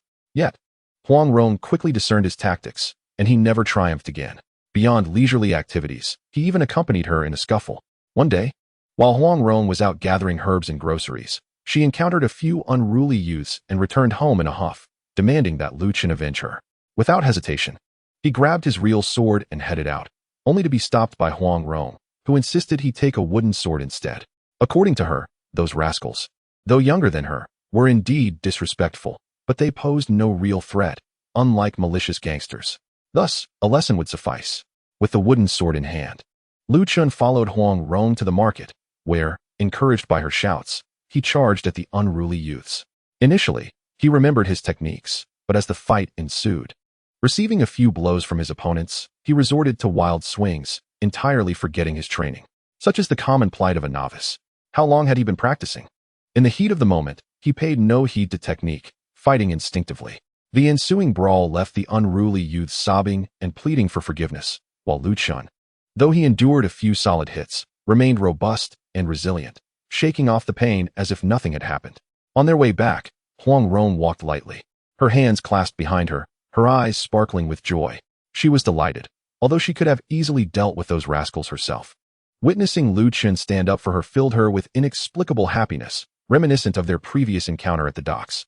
However, while Huang Rong was pleased with Lu Chen's defense of her, she was not satisfied with his practical skills. Thus, upon returning, she began to spar with him and reinstated her rigorous training methods.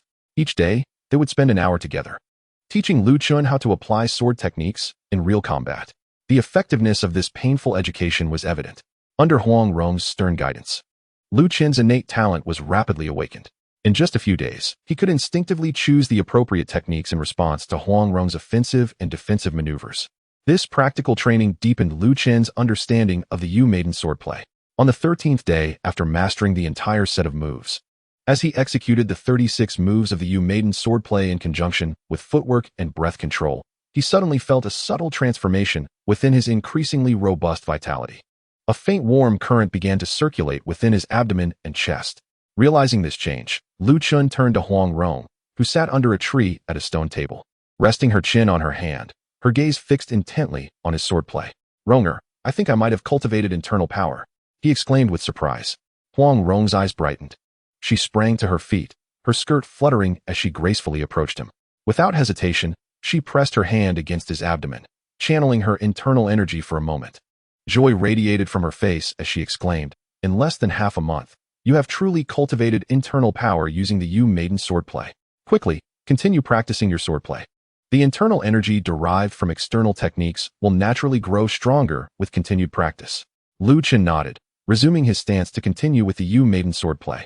As he executed the sword techniques, the faint current began to expand from his abdomen, circulating through his legs and limbs, enhancing the agility of his footwork and the power and speed of his strikes. However, the effect of this slight internal energy was minimal and hardly noticeable.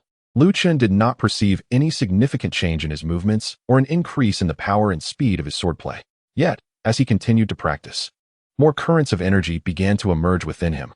Although each flow was weak and the overall enhancement remained subtle, he had indeed begun to cultivate genuine internal power. After practicing the swordplay a few more times, slightly amplifying his internal energy, a clear sound resonated in his sea of consciousness, reverberating like a melodious sword note that stirred his senses. As the sound echoed, darkness enveloped his vision, and without any deliberate visualization, his consciousness entered the sea of awareness, arriving before a brilliant beam of sword light. Chapter 10, Sword 1. White rainbow pierces the sun. In the vast sea of consciousness, a sword hangs high, akin to a resplendent sun, radiating an intense beam of sword light. Within this dazzling brilliance, scenes of destruction, demise, and slaughter unfold, instilling a profound sense of terror and utter desolation. Standing beneath the luminous sword, Lu Chen's gaze falls upon it, and as he does, the sword light trembles slightly, casting a delicate strand of brilliance that pierces his pupils. As the sword light enters his sight, Lu Chen's mind jolts and fragmented. Chaotic visions flash rapidly before him. A rainy night, torrential downpour, dark clouds towering like mountains, a lightning bolt streaking across the sky, appearing and vanishing in an instant. As the rain clouds burst apart, revealing monstrous beings severed in two amidst the raging sea, fierce winds howling, waves rampaging. A resplendent aurora descends from the heavens, calming the storm and splitting the ocean, reaching the abyss below. There, a colossal black dragon emerges, its head shattering the starlit sky, while countless stars quietly burn, emitting light and heat. A fleeting white rainbow traverses the cosmos, piercing through stars, extinguishing them in an instant. As an enormous three-legged golden-feathered bird plummets from the heart of a star, its massive form slowly dividing in two. As the rapid succession of visions before Lu Chen fades away, only the lightning, the aurora, and the white rainbow remain in his consciousness. Gradually, these elements merge into an indelible mark, a profound impression in his heart. Understanding this fusion of lightning, aurora, and white rainbow, Chen realizes, this is Jianyi. The first layer of the Sword of Extermination's intent, finally unlocked. With Jianyi, there will naturally be Jian Air and Jian San in the future, yet for now, he is only qualified to comprehend Jianyi. Subsequently, Chen immerses himself in that impression, insights arising within him. This is a pure sword intent, devoid of techniques or mental methods. It requires him to personally grasp this purity, to uncover the path contained within the sword intent, and to integrate it into his own swordsmanship, thus expressing his unique Jianyi. How, then, can he articulate the lightning that cleaved through the rainy night, the aurora that quelled the storm and vanquished the black dragon, and the white rainbow that traversed the cosmos and annihilated the golden crow through his sword technique? Engrossed in this profound contemplation, he remains oblivious to the world outside. Huang Rong encourages Chen to continue practicing, while she settles back at the stone table beneath a large tree, playfully swinging her legs and contentedly cracking sunflower seeds. Although sunflower seeds were not yet in vogue in this era, people commonly enjoyed watermelon seeds. Chen's progress in cultivating inner strength brings her immense joy, not merely because of the certainty of their journey in the celestial realm, but due to the satisfaction of shaping a raw gem into a refined artifact. This joy and fulfillment fill her with genuine happiness. However, while she is absorbed in her enjoyment of the seeds, she suddenly notices Chen adopting a stance for an advancing thrust. He abruptly freezes, as if ensnared by a spell, his body rigid and expression vacant, eyes devoid of life. Huang Rong, initially thinking he had merely lost his breath, is startled and quickly discards the seeds, rushing to his side and pressing her hand against his abdomen. Disruption during cultivation is most precarious, especially when the practitioner cannot actively cooperate. An uninvited external force can exacerbate their condition. Nevertheless, Chen has only just begun to cultivate his inner strength, derived from the Maiden Sword Technique, which is still fragile and sparse. Although Huang Rong is not particularly adept in inner strength, being the daughter of the Eastern Evil, her limited power is far purer and more refined than that of ordinary martial artists. Even if Chen were truly in distress, she could easily suppress his inner strength and save him. However, after pressing her hand on his abdomen and channeling her inner strength to investigate, she finds that his feeble inner power is stable, remaining obediently in his dantian despite his cessation of practice. What is happening? Huang Rong is taken aback. Glancing at Chen, he remains expressionless, eyes hollow, his body immobile, frozen in the thrusting posture. Chen. She waves her hand in front of his eyes and calls out to him, yet he does not respond, causing her heart to race with concern. Despite her intelligence, she is merely a girl of 15 or 16, having never encountered such an extraordinary condition in Chen, leaving her at a loss and anxious. Just as her impatience peaks, Chen's eyelids flicker, and a spark reminiscent of sword light ignites within his vacant gaze, a smile slowly emerging on his face. Huang Rong widens her eyes in astonishment, contemplating whether he had intentionally feigned this state to amuse himself at her expense. As these thoughts cross her mind, she pouts, preparing to express her annoyance. But before she can speak, Chen bursts into laughter, exclaiming, "Haha, I understand." His sudden outburst startles Huang Rong, who is about to inquire what he has comprehended.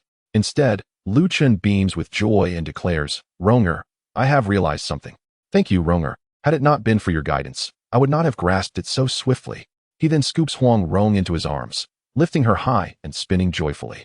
Huang Rong is momentarily stunned, her cheeks flushing slightly, before she shyly protests, "What are you doing? Put me down." Realizing the impropriety of his actions in the context of their time, Chen quickly sets Huang Rong down, stepping back and apologizing. "I'm sorry, Ronger. I was simply overwhelmed with joy and lost my composure." Huang Rong pouts, hands on her hips in mock anger. "You realize you've pushed me? What was that for?" In truth, she finds the situation somewhat peculiar. With her agility, it would have been improbable for Chen to embrace her, let alone lift her. Yet, when he joyfully approached her, she hadn't thought to evade him, allowing him to lift her effortlessly. Reflecting on her own reaction, Huang Rong feels a tinge of embarrassment. However, she decides not to dwell on this awkward topic and clears her throat, her face still slightly flushed with curiosity. "What exactly have you realized?" "Just watch, Ronger."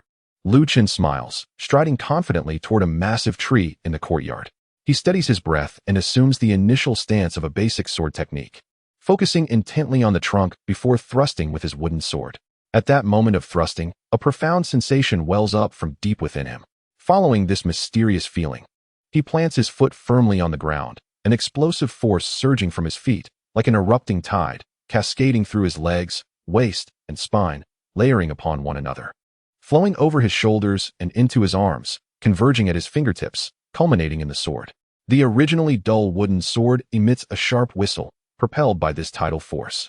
To Huang Rong's astonished eyes, as Lu Chen thrusts the sword, it transforms into a streak of dark light, a fleeting afterimage, moving so swiftly that even her keen sight can barely capture its blurred shadow. Subsequently, a dull thud echoed as the wooden sword plunged forcefully into the trunk, embedding itself a full half-foot before the blade snapped with a sharp crack. Huang Rong's mouth fell slightly agape, her bright eyes widened in astonishment, exhibiting a delightful naivete. Within the martial world, there exists a notion that even grass, wood, bamboo, and stone can be transformed into lethal weapons. But such feats can only be accomplished by those with profound and pure inner strength, the unparalleled masters. To Huang Rong, the ability to pierce the resilient trunk of a living tree with a blunt practice sword, penetrating half a foot deep, could only be attributed to the five greats of the realm. No one else could even fathom such a possibility. But what was she witnessing now? Lu Chen claimed to have attained enlightenment, and then, executing a basic thrusting sword technique, he unleashed a strike that was as swift as a fleeting shadow, penetrating the tree's bark with his wooden sword, sinking half a foot into the wood. How on earth did he achieve this? Just as she was grappling with her astonishment, she observed Lu Chen, who had just performed that astonishing feat, suddenly buckle at the knees and slump to the ground, his chest heaving like a bellows. Beads of perspiration rapidly forming on his forehead and neck, soaking the back of his shirt in mere moments. Huang Rong blinked in disbelief. Had he exhausted himself with just one strike?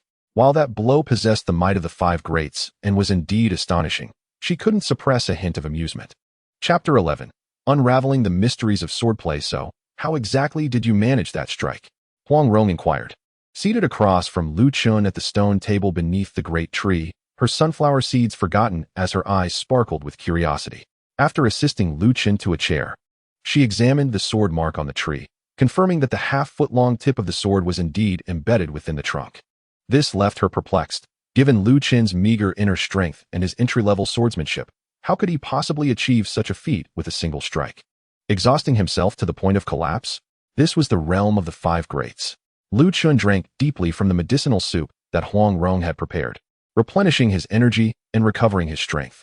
He felt as though his utterly drained body was gradually being revitalized, and within half an hour, he expected to feel vigorous once more. Hearing Huang Rong's question, he laughed heartily, his spirit soaring. Because I have comprehended a transcendent sword technique. That strike of mine, wait. Huang Rong raised her hand to halt him, her expression serious as she admonished, do not foolishly disclose the secrets of your hidden skills to just anyone. Lu Chen chuckled. I'm not that foolish. Besides, you are no outsider, Ronger. Her heart fluttered at his words, a smile involuntarily tugging at her lips. I'm not particularly eager to hear about the intricacies of your technique. If I find myself unable to resist the urge to learn it, and subsequently use it, wouldn't I end up in a predicament much like yours? Yet her curiosity lingered. How had Lu Chen, a novice in swordplay, suddenly stumbled upon such a formidable technique? But despite her intrigue, she remained resolute in not prying into his secrets, instead offering him a warning to keep his abilities confidential. She speculated that perhaps this was tied to his identity as an otherworldly being. After all, if he could descend from the heavens, surely he harbored some remarkable secrets. Or perhaps his very existence was a miraculous enigma.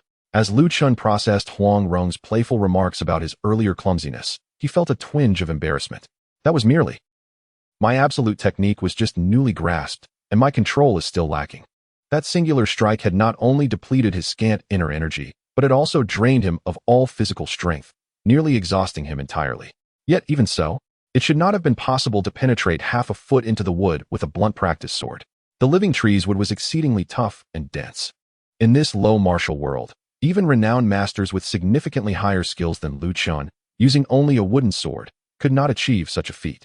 The astonishing result he had achieved was undoubtedly due to the invincible essence of his sword one. Indeed, he had realized his own sword one, and he had chosen to execute the basic thrusting technique that Huang Rong had initially taught him and which he had practiced the most. Every night on the small boat, He had diligently practiced the thrusting technique until midnight, and each morning, before Huang Rong awakened, he would rise early to practice on the deck. Throughout their voyage, he remained wholly focused on honing this thrusting technique. Even upon arriving in Shaoxing, after beginning to learn the Maiden swordplay, his first morning ritual remained the same, to thrust 1,000 times as a warm-up. Through such intense training, Huang Rong's thrusting technique had become ingrained in his very bones. Moreover, the sword intent of his Zhu Xian was a flash of brilliance, capable of tearing the heavens apart, extinguishing stars, and vanquishing the divine. That flash of lightning, that beam of light, that white rainbow, each represented the epitome of simplicity and brilliance. The thrusting technique, which he had refined to perfection, was undoubtedly the most suitable for embodying this extreme simplicity. As he merged the thrusting technique with his understanding of that sword intent within his consciousness, he birthed his own Sword One. The sole issue was that this technique consumed an excessive amount of energy. With his current abilities, he could hardly sustain it, resulting in immediate exhaustion after a single strike. Furthermore, his control was still insufficient. With adequate control, he could have retained some energy, avoiding such a disheveled state. However, improving his control was not overly difficult. It simply required diligent practice. As for enhancing his power, Sword One could also contribute to that. Continuous practice of Sword One would allow him to cultivate genuine energy from the outside in, much like mastering the Maiden swordplay. Lost in thought, Huang Rong's voice broke through. What do you call that strike of yours? Sword One. Sword One. What a peculiar name. Couldn't you come up with something more melodious? Lu Chen pondered for a moment, recalling the striking image of the white rainbow piercing through the stars and vanquishing the golden crow, then replied earnestly. My Sword One may also be referred to as white rainbow, piercing the sun. White rainbow piercing the sun? Are you aspiring to emulate Niezheng or Jingku, becoming a hero who strikes down tyrants? Huang Rong teased, her face adorned with a playful, carefree expression. Lu Chen chuckled. It is merely a name for a technique. Using it once leaves me utterly drained. Where would I find the audacity for such arrogance? You understand that well, she replied. Although your white rainbow piercing the sun is indeed formidable, it cannot be retracted, and it is but a single strike's worth of power. It serves as a last-ditch effort in life-and-death situations and should never be casually employed. Indeed, I appreciate your reminder. He added, in truth, since realizing white rainbow piercing the sun, I sense that my Maiden swordplay may also undergo some transformation. Oh, once you've fully recovered, show it to me. Certainly. As they exchanged laughter, they awaited Lu Chen's recovery. Thanks to the medicinal soup prepared by Huang Rong and his own recuperative abilities, within a brief span of mere moments, Lu Chen, who had been utterly exhausted, regained his vigor and vitality. He stood up to stretch, picked up a new wooden sword, approached the courtyard, performed a sword salute to Huang Rong, and then began practicing the Maiden swordplay with precision and grace. From the very first strike, Huang Rong sensed an unmistakable difference in his demeanor compared to before. Previously, although he had mastered the 36 techniques of the Maiden sword and could apply them in practical combat under her guidance, even developing some inner strength, his movements remained overly rigid and mechanical. This was only natural for a novice, who should not expect to wield their skills with effortless grace. One must first diligently practice the fundamentals until they have become second nature before daring to explore the realms of spontaneous creativity. At this moment, though the movements were the same, Lu Chen's swordsmanship had undeniably acquired a certain disciplined elegance, flowing gracefully like water. The stark contrast from before led one to almost believe he had been immersed in the art of swordsmanship for years, possessing an innate talent. Was this what they meant by understanding one principle and comprehending 100? Huang Rong watched Lu Chen practice with rapt attention, pondering whether his revelation of a singular technique had granted him a deeper insight into the essence of swordsmanship, thereby significantly enhancing his mastery of the Maiden sword. Her suspicions proved correct. Lu Chen's progress was indeed due to his realization of the fundamental sword principle, the white rainbow crossing the sun. The essence of the extermination sword's intent had gifted him with a pure understanding of swordplay. To derive principles from sword intent and elevate the most basic thrust into a lethal strike that transcended his current level of cultivation was a testament to the interconnectedness of all knowledge. However, merely practicing the techniques did not reveal the extent of Lu Chen's advancement in swordsmanship. To truly gauge his current skill, a practical test was required. Huang Rong, feeling inspired, seized a wooden sword and leaped into the arena, smiling playfully at Lu Chen. Come, let us spar. I wish to see to what level your Maiden sword has progressed. With that, she angled her sword and lunged toward his shoulder. Employing a technique from the Maiden sword, Faced with Huang Rong's thrust, Chen reacted instinctively, thrusting his wooden sword in defense using a parry from the Maiden Sword. Huang Rong, with a subtle shift of her elbow and a delicate tremor of her wrist, redirected her attack to his chest. Chen responded effortlessly, first deflecting her wooden sword and then countering with a thrust aimed at her torso. Huang Rong swiftly sidestepped, evading his strike and maneuvering to his flank to target his side. Chen shifted his footing, pivoting his body, and with a flick of his wrist, he entangled her sword, sending it off course, and followed through with a strike aimed at her wrist. The sound of their wooden swords slicing through the air filled the arena as they exchanged blows, each taking turns to assert their techniques. Huang Rong's swordplay was light and agile, her transitions rapid, her movement graceful as a swan. Chen, though not as swift, managed to keep pace with her, demonstrating remarkable stability and precision, countering her every advance and forcing her to either dodge or parry. In their previous sparring sessions, even when Huang Rong employed the Maiden Sword techniques she had only recently learned, she could easily outmaneuver Chen, defeating him in mere exchanges. Even if she deliberately held back, he had never endured more than 10 strikes. However, today, after just a few exchanges, Chen was still standing strong after 10 moves, leaving Huang Rong unable to gain the upper hand. Gradually, Huang Rong began to take the match more seriously. Though she continued to use the Maiden Sword, she now applied a greater degree of her skill to it. Yet, even after 20 exchanges, she still could not overcome Chen.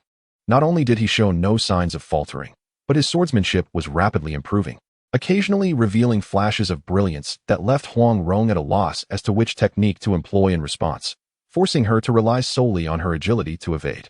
As they continued sparring through 30 exchanges, the initially unremarkable Maiden Sword in Chen's hands began to evolve into something extraordinary, radiating a remarkable vitality.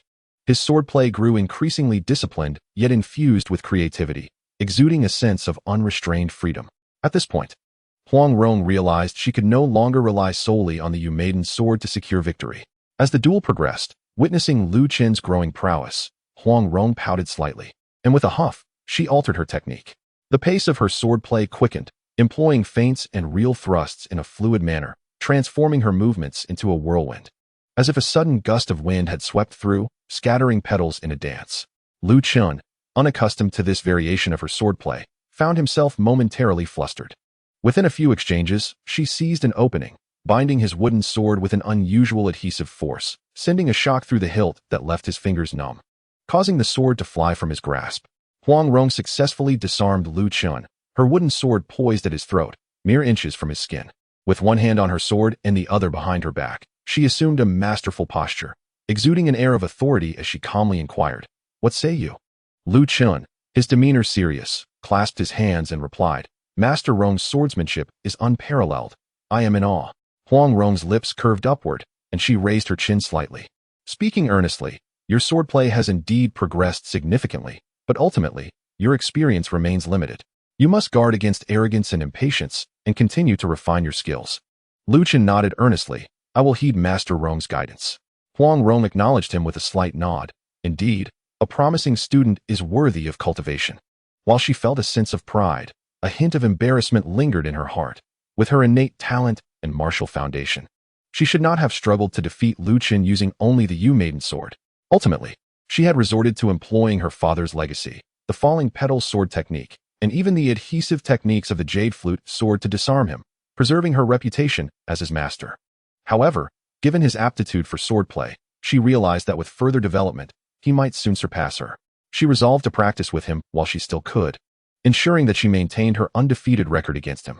Huang Rong, brimming with these thoughts, encouraged Chen to continue his training and retreated to the kitchen to prepare a grand feast in celebration. It was a celebration well-deserved, with Chen's rapid advancement. As his swordsmanship mentor, she knew that her name would one day echo throughout the martial world. The thought filled her with excitement. As for the journey to the celestial realm, there was no hurry. Chen had already displayed remarkable talent, and now was the time for diligent practice. Unbeknownst to her, Chen's cultivation had risen to the forefront of her thoughts, eclipsing her long-held desire for celestial adventures. In the kitchen, Huang Rong hummed cheerfully as she prepared the meal, while Chen continued his practice in the courtyard. This time, he was not rehearsing the Maiden Sword, but rather the fundamental technique, Sword 1. Sword 1 demanded full exertion. Once unleashed, it required complete surrender of strength. even with his extraordinary recovery abilities and nourishing elixirs. It would take at least half an hour to regain full stamina, making it impractical to practice Sword 1 in earnest. Thus, Lu Chen's approach was to invoke only half of Sword 1's energy, summoning power without fully releasing it. He stood beneath the tree, savoring the sensation of wielding the sword moments ago. After a brief contemplation, he suddenly stomped his foot onto the ground, unleashing an explosive force that surged from his soles, cascading like a tidal wave through his knees, waist, spine, and shoulders, converging into his fingertips. Under normal circumstances, the next moment would see this energy fully unleashed as he thrust his sword forward. However, this time, Lu Chen employed a method learned from his understanding of the sword's essence, forcibly suppressing the energy's outburst. With a unique rhythm of breath, he swiftly inhaled and exhaled, compelling the energy that was meant to be released in one go to flow back within him. Thus, that raging energy reversed course, dissipating throughout his torso and limbs. As the energy coursed back and forth, Lu Chen's skin flushed a deep crimson, steam rising from his head, reminiscent of someone vigorously practicing the Maiden Sword Technique without pause. As the energy spread throughout his body, a warm current emerged from within, circulating through his chest, abdomen, and limbs, a manifestation of the internal energy cultivated through the sword. Although this internal power was modest, it was remarkably pure and refined, surpassing the energy he had previously cultivated with the Maiden sword, both in sensation and quality, perhaps already qualifying as true qi. After producing this trace of true qi, Lu Chen found himself exhausted, despite not having fully expended his energy. This forced suppression and reversal was indeed a significant drain. After a brief respite, he resumed his training, managing to refine 2 more traces of true qi. Eventually, his stamina was entirely depleted, though he did not collapse from exhaustion. He had no choice but to pause and recuperate. He felt that even without consuming restorative potions, he could recover in half an hour. Following this pattern, he could practice 3 times before needing at least a half hour's rest. In a single day, he could push his limits to practice 60 or 70 times, which was not an insignificant efficiency. However, it was far from optimal. After all, each practice session yielded only a trace of true qi, and it remained uncertain when these minuscule amounts would coalesce into a gentle stream, then transform into a mighty river, ultimately forming an expansive ocean. Yet, this was an inevitable reality. In the world of the legend of the Condor Heroes, cultivating internal energy was inherently challenging. Without extraordinary fortuitous encounters like the medicinal snakes or the Bashik snake, one could only rely on the passage of time and perseverance. For an ordinary martial artist to achieve a notable level of internal power, they would likely need to endure until their 40s or 50s. Even with the presence of sacred texts like the Nine Yin Manual or the Nine Yang Manual, mastery could not be attained in haste. Take Zhang Wuji, for instance. Despite his affinity for the Nine Yang Manual and his daily consumption of rare fruits, he spent years in the mountains without fully mastering it. It was only through a serendipitous encounter with the bag-wielding monk that he ultimately achieved the Nine Yang, rising to become a prominent internal power expert at a young age. For other martial artists, if they lacked extraordinary talent or fortuitous encounters, they would often have to endure into their later years to cultivate a substantial level of internal energy. Speaking of fortuitous encounters, perhaps he could seek out the Bashik snake near Xiangyang, and also enlist the help of the divine eagle to practice swordsmanship. Just as he was pondering this, Huang Rong's voice called from the kitchen, "Lu Chen, starting tomorrow, we not only need to practice our skills, but also seek different opponents for practical combat training." Lu Chen replied, "Ah?" Huang Rong poked her head out from the kitchen door, beaming a sweet smile at him. "From tomorrow, we will first challenge the martial arts schools in Shaoxing. Once we finish with those, we will proceed to challenge others. If there are renowned masters in the area, we can also issue a formal challenge. This way, you can hone your practical combat skills and accumulate experience, broadening your horizons to prevent being flustered by unfamiliar techniques in the future." Chapter 13. A fragrant bloom. Lu Chen wholeheartedly agreed with Huang Rong's plan. However, he proposed a small suggestion. "Ronger, considering I have only just begun to cultivate internal energy and my skills remain quite superficial, would it be prudent to wait a few days to accumulate more energy before we engage in practical training?" Huang Rong, who had initially intended to train with him while he was still developing, nodded in agreement, her demeanor brightening as she replied, "All right, let us postpone for 7 days. After that, we shall embark on our journey." With their plan established, that evening, Lu Chen celebrated with a lavish dinner prepared by Huang Rong, followed by an evening of chess and casual conversation. He then resumed his training, diligently accumulating true qi. The The true qi derived from his sword practice proved to be significantly more potent than the internal energy cultivated through the Yu sword. As the true qi circulated within him, Chen distinctly felt his movements and footwork becoming lighter and swifter, while his senses sharpened, and his sword strikes exhibited both greater force and speed. However, the enhancement from true qi came at a cost. The scant amount he possessed could only sustain him for a limited time. With full exertion, it would last no longer than 5 minutes before being entirely depleted. Of course, as a novice experiencing true qi for the first time, such endurance was perfectly normal. To enhance his stamina, he simply needed to train diligently and continuously accumulate energy. For the next 7 days, Chen practiced half of the first sword technique daily, steadily building up his true qi. Although the accumulation was painstakingly slow, he could feel his strength incrementally increasing each day and his endurance noticeably improving. This clear and positive feedback from his training invigorated Chen, who was already resolute and focused, driving him to train tirelessly with renewed enthusiasm. In addition to his daily sword practice and true qi accumulation, Huang Rong sparred with him every day. Given Chen's rapid improvement in swordsmanship and power, Huang Rong realized she could no longer rely solely on the Yu sword to maintain her winning streak. She supplemented her skills with lightness techniques, the falling petal swordplay, the jade flute swordplay, and even the various martial arts from Peach Blossom Island, including striking and palm techniques, ensuring that she could effectively counter Chen, who was becoming increasingly proficient. Chen's growth was astonishingly swift. Each new technique Huang Rong practiced initially caught him off guard. However, after a couple of encounters, although he could not easily counter her moves, he no longer found himself at a loss. As his swordsmanship and combat capabilities continued to enhance, even when Huang Rong suddenly employed an unfamiliar technique, Chen had learned how to respond. His strategy was simply to maintain a defensive posture, ensuring he did not suffer defeat, while contemplating how to counter her strikes. If all else failed, he would adopt a strategy of mutual engagement, disregarding whether he comprehended her technique, knowing that his sword could equally pose a threat. Thus, they would exchange blows, seeking to outpace each other with swifter and more skillful maneuvers. By the 7th day of their sparring, Huang Rong and Chen engaged in over 300 exchanges, ultimately overcoming him by exhausting his true qi through her superior strength. As their practice concluded, Chen, drenched in sweat and nearly depleted of stamina, leaned against his wooden sword for support, gasping for breath.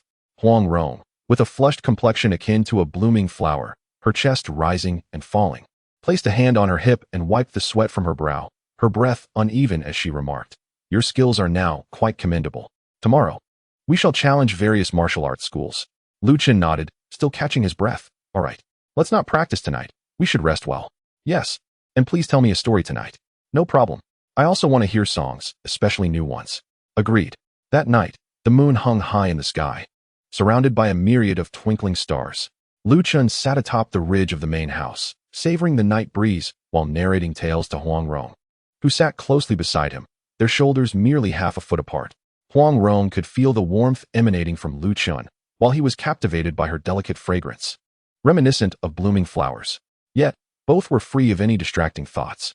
After over 20 days of relentless practice, from dawn until midnight without a moment's respite, this rare evening of relaxation allowed Chen to immerse himself in the tranquility reminiscent of a dew-kissed flower garden at dawn, his mind clear and serene, untouched by any impure thoughts.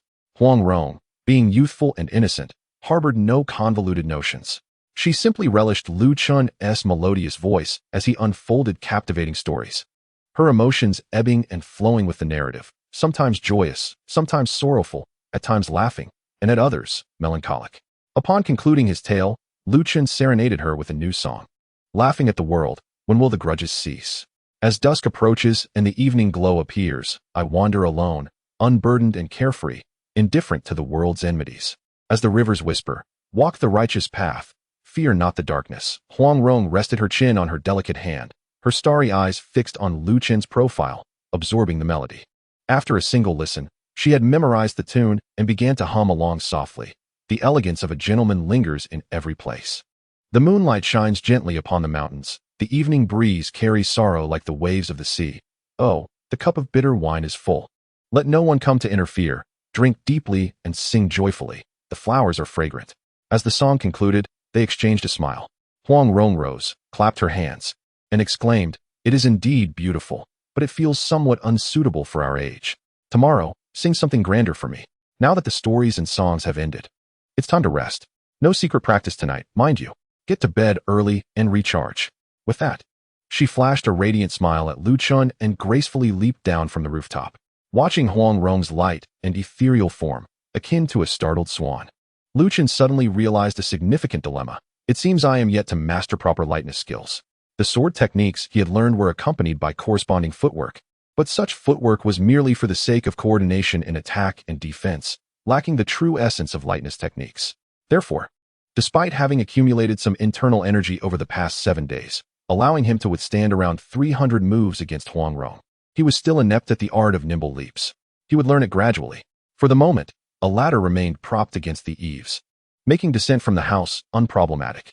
The following morning, Lu Chen donned a black outfit, secured his belt, donned a hat, and took up the true sword gifted by Huang Rong, presenting himself as a cold and aloof swordsman as he stepped outside. In the courtyard, Huang Rong awaited him. Dressed in elegant silver brocade attire, her hair styled in a masculine fashion with a small jade crown, holding a folding fan adorned with a sheep-fat jade pendant, resembling a refined young master. Alas, her delicate beauty was undeniable. Anyone with vision could easily discern her disguise. Upon seeing Lu Chen emerge, she unfurled her fan with a swish, playfully shaking it, and declared, "To battle." To the Mo family martial arts school. Mo, the head of the school, had presumed that the young lady from the Huang family had abandoned her sword training after not appearing for over 20 days, thus forfeiting the final payment of 50 taels. To his surprise, this morning, the elegantly disguised Huang Rong returned, accompanied by her inscrutable swordsman guardian. Upon learning of her arrival, Mo hurriedly came out to greet her. Bowing respectfully, "Miss Huang, how fortunate we are to have you visit again after such a long time. Indeed, it has been a while. I have come to settle my outstanding balance," Huang Rong stated. Knowing that Mo taught genuine skills, she had no intention of shirking her financial obligation. Signaling Lu Chen to hand over the payment, Lu Chen produced 50 taels, causing Mo to beam with delight, praising Huang Rong's generosity. Yet internally puzzled, how could she have learned the sword techniques so swiftly? She only observed once and practiced breathing techniques twice. It seems improbable for her to have mastered them so quickly. While he pondered this, Huang Rong took a stack of notes from her swordsman guardian, unfurled them with a flourish, and cheerfully announced, "I have another matter to discuss. I wish to request that Mo, the head, spar with my brother, Lu. If you win, the 100 taels will be yours. Even in defeat, you shall receive 10 taels. What say you, Mo?" Upon hearing Huang Rong's proposal, Mo was momentarily taken aback. He then glanced at the enigmatic figure beside her, clad in black and wielding a long sword, the brim of his hat obscuring his features, which conveyed an aura of inscrutability. Mo felt a wave of confusion wash over him. Have I offended the young lady in some way? After a prolonged silence, he cautiously inquired, "Will we be using real swords?" Huang Rong smiled gently. "We are here to spar, not to kill, so of course, we shall use wooden swords." Relieved, Mo felt a sense of ease but still apprehensive. "Miss Huang, my humble skills are hardly worthy of engaging with this. Lu, the swordsman. Fear not. My brother Lu will only employ your school's techniques and will restrain his abilities to match yours," Huang Rong assured, waving the stack of notes playfully. "Only using my school's techniques? And suppressing his abilities to match mine? Then what do I have to fear?" Mo felt invigorated at this prospect. Casting a glance at the 100 taels in Huang Rong's hand, he resolutely declared, "As you wish, Miss Huang. Lu, I look forward to your guidance." Lu Chen remained silent, maintaining his persona as the aloof swordsman, merely nodding as he passed his true sword to Huang Rong and took up a practiced wooden sword. He and Mo positioned themselves 7 steps apart, facing each other. Mo, eager to win the 100 taels, took the aggressive stance, shouting, "Swordsman Lu, I must apologize." With that, he lunged forward, executing a series of 3 swift strikes aimed at Lu Chen. Although Mo's skills were not impressive in Huang Rong's eyes, he was capable enough to earn a living by teaching in the city. With his experience, he could hold his own against one of the infamous 4 ghosts of the Yellow River. However, in Lu Chen's eyes, having endured Huang Rong's rigorous training, which had allowed him to withstand 300 moves against her full strength, Mo's skills appeared rather lackluster. As Mo launched his 3 strikes, Lu Chen calmly evaded the first with a simple step back, leaned slightly to avoid the second, and deftly parried the third with a flick of his wrist, effortlessly neutralizing the attack. Mo had not anticipated defeating Lu Chen with a single strike, and though he was initially disheartened by having his first 3 attacks easily thwarted, he quickly repositioned himself to Lu Chen's left side, aiming a strike at his ribs. Lu Chen casually blocked the wooden sword with a flick of his own, while Mo shifted his tactics, unleashing a flurry of 7 thrusts aimed at Lu Chen's upper body. Lu Chen remained unfazed, effortlessly deflecting each of Mo's strikes with his wooden sword. Although he continuously deflected Master Mo's onslaught, Lu Chen refrained from launching a counterattack, instead opting to observe and test the skills of Master Mo.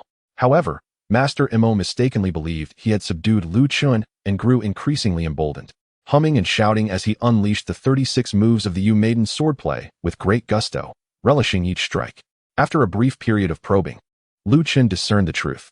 In terms of the Maiden Sword's proficiency, Master Mo surpassed Ronger by a considerable margin, owing to his extensive years of practice and mastery of his craft. Nevertheless, in other aspects, he was utterly lacking, his overall prowess far inferior to that of Ronger. Given this realization, Lu Chen grew disinterested in further engagement, abruptly transforming his defensive swordplay. He executed a move previously employed by Master Mo, the triple sword strike, effortlessly dismantling Master Mo's offensive and forcing him onto the defensive, retreating repeatedly. Lu Chen then deftly maneuvered to Master Mo's left side, delivering a strike aimed at his ribcage. Though the technique mirrored that previously used by Master Mo, Lu Chen's speed, precision, timing, and an almost ethereal aura far surpassed Master Mo's capabilities, causing him to break into a cold sweat as he barely managed to parry the blow.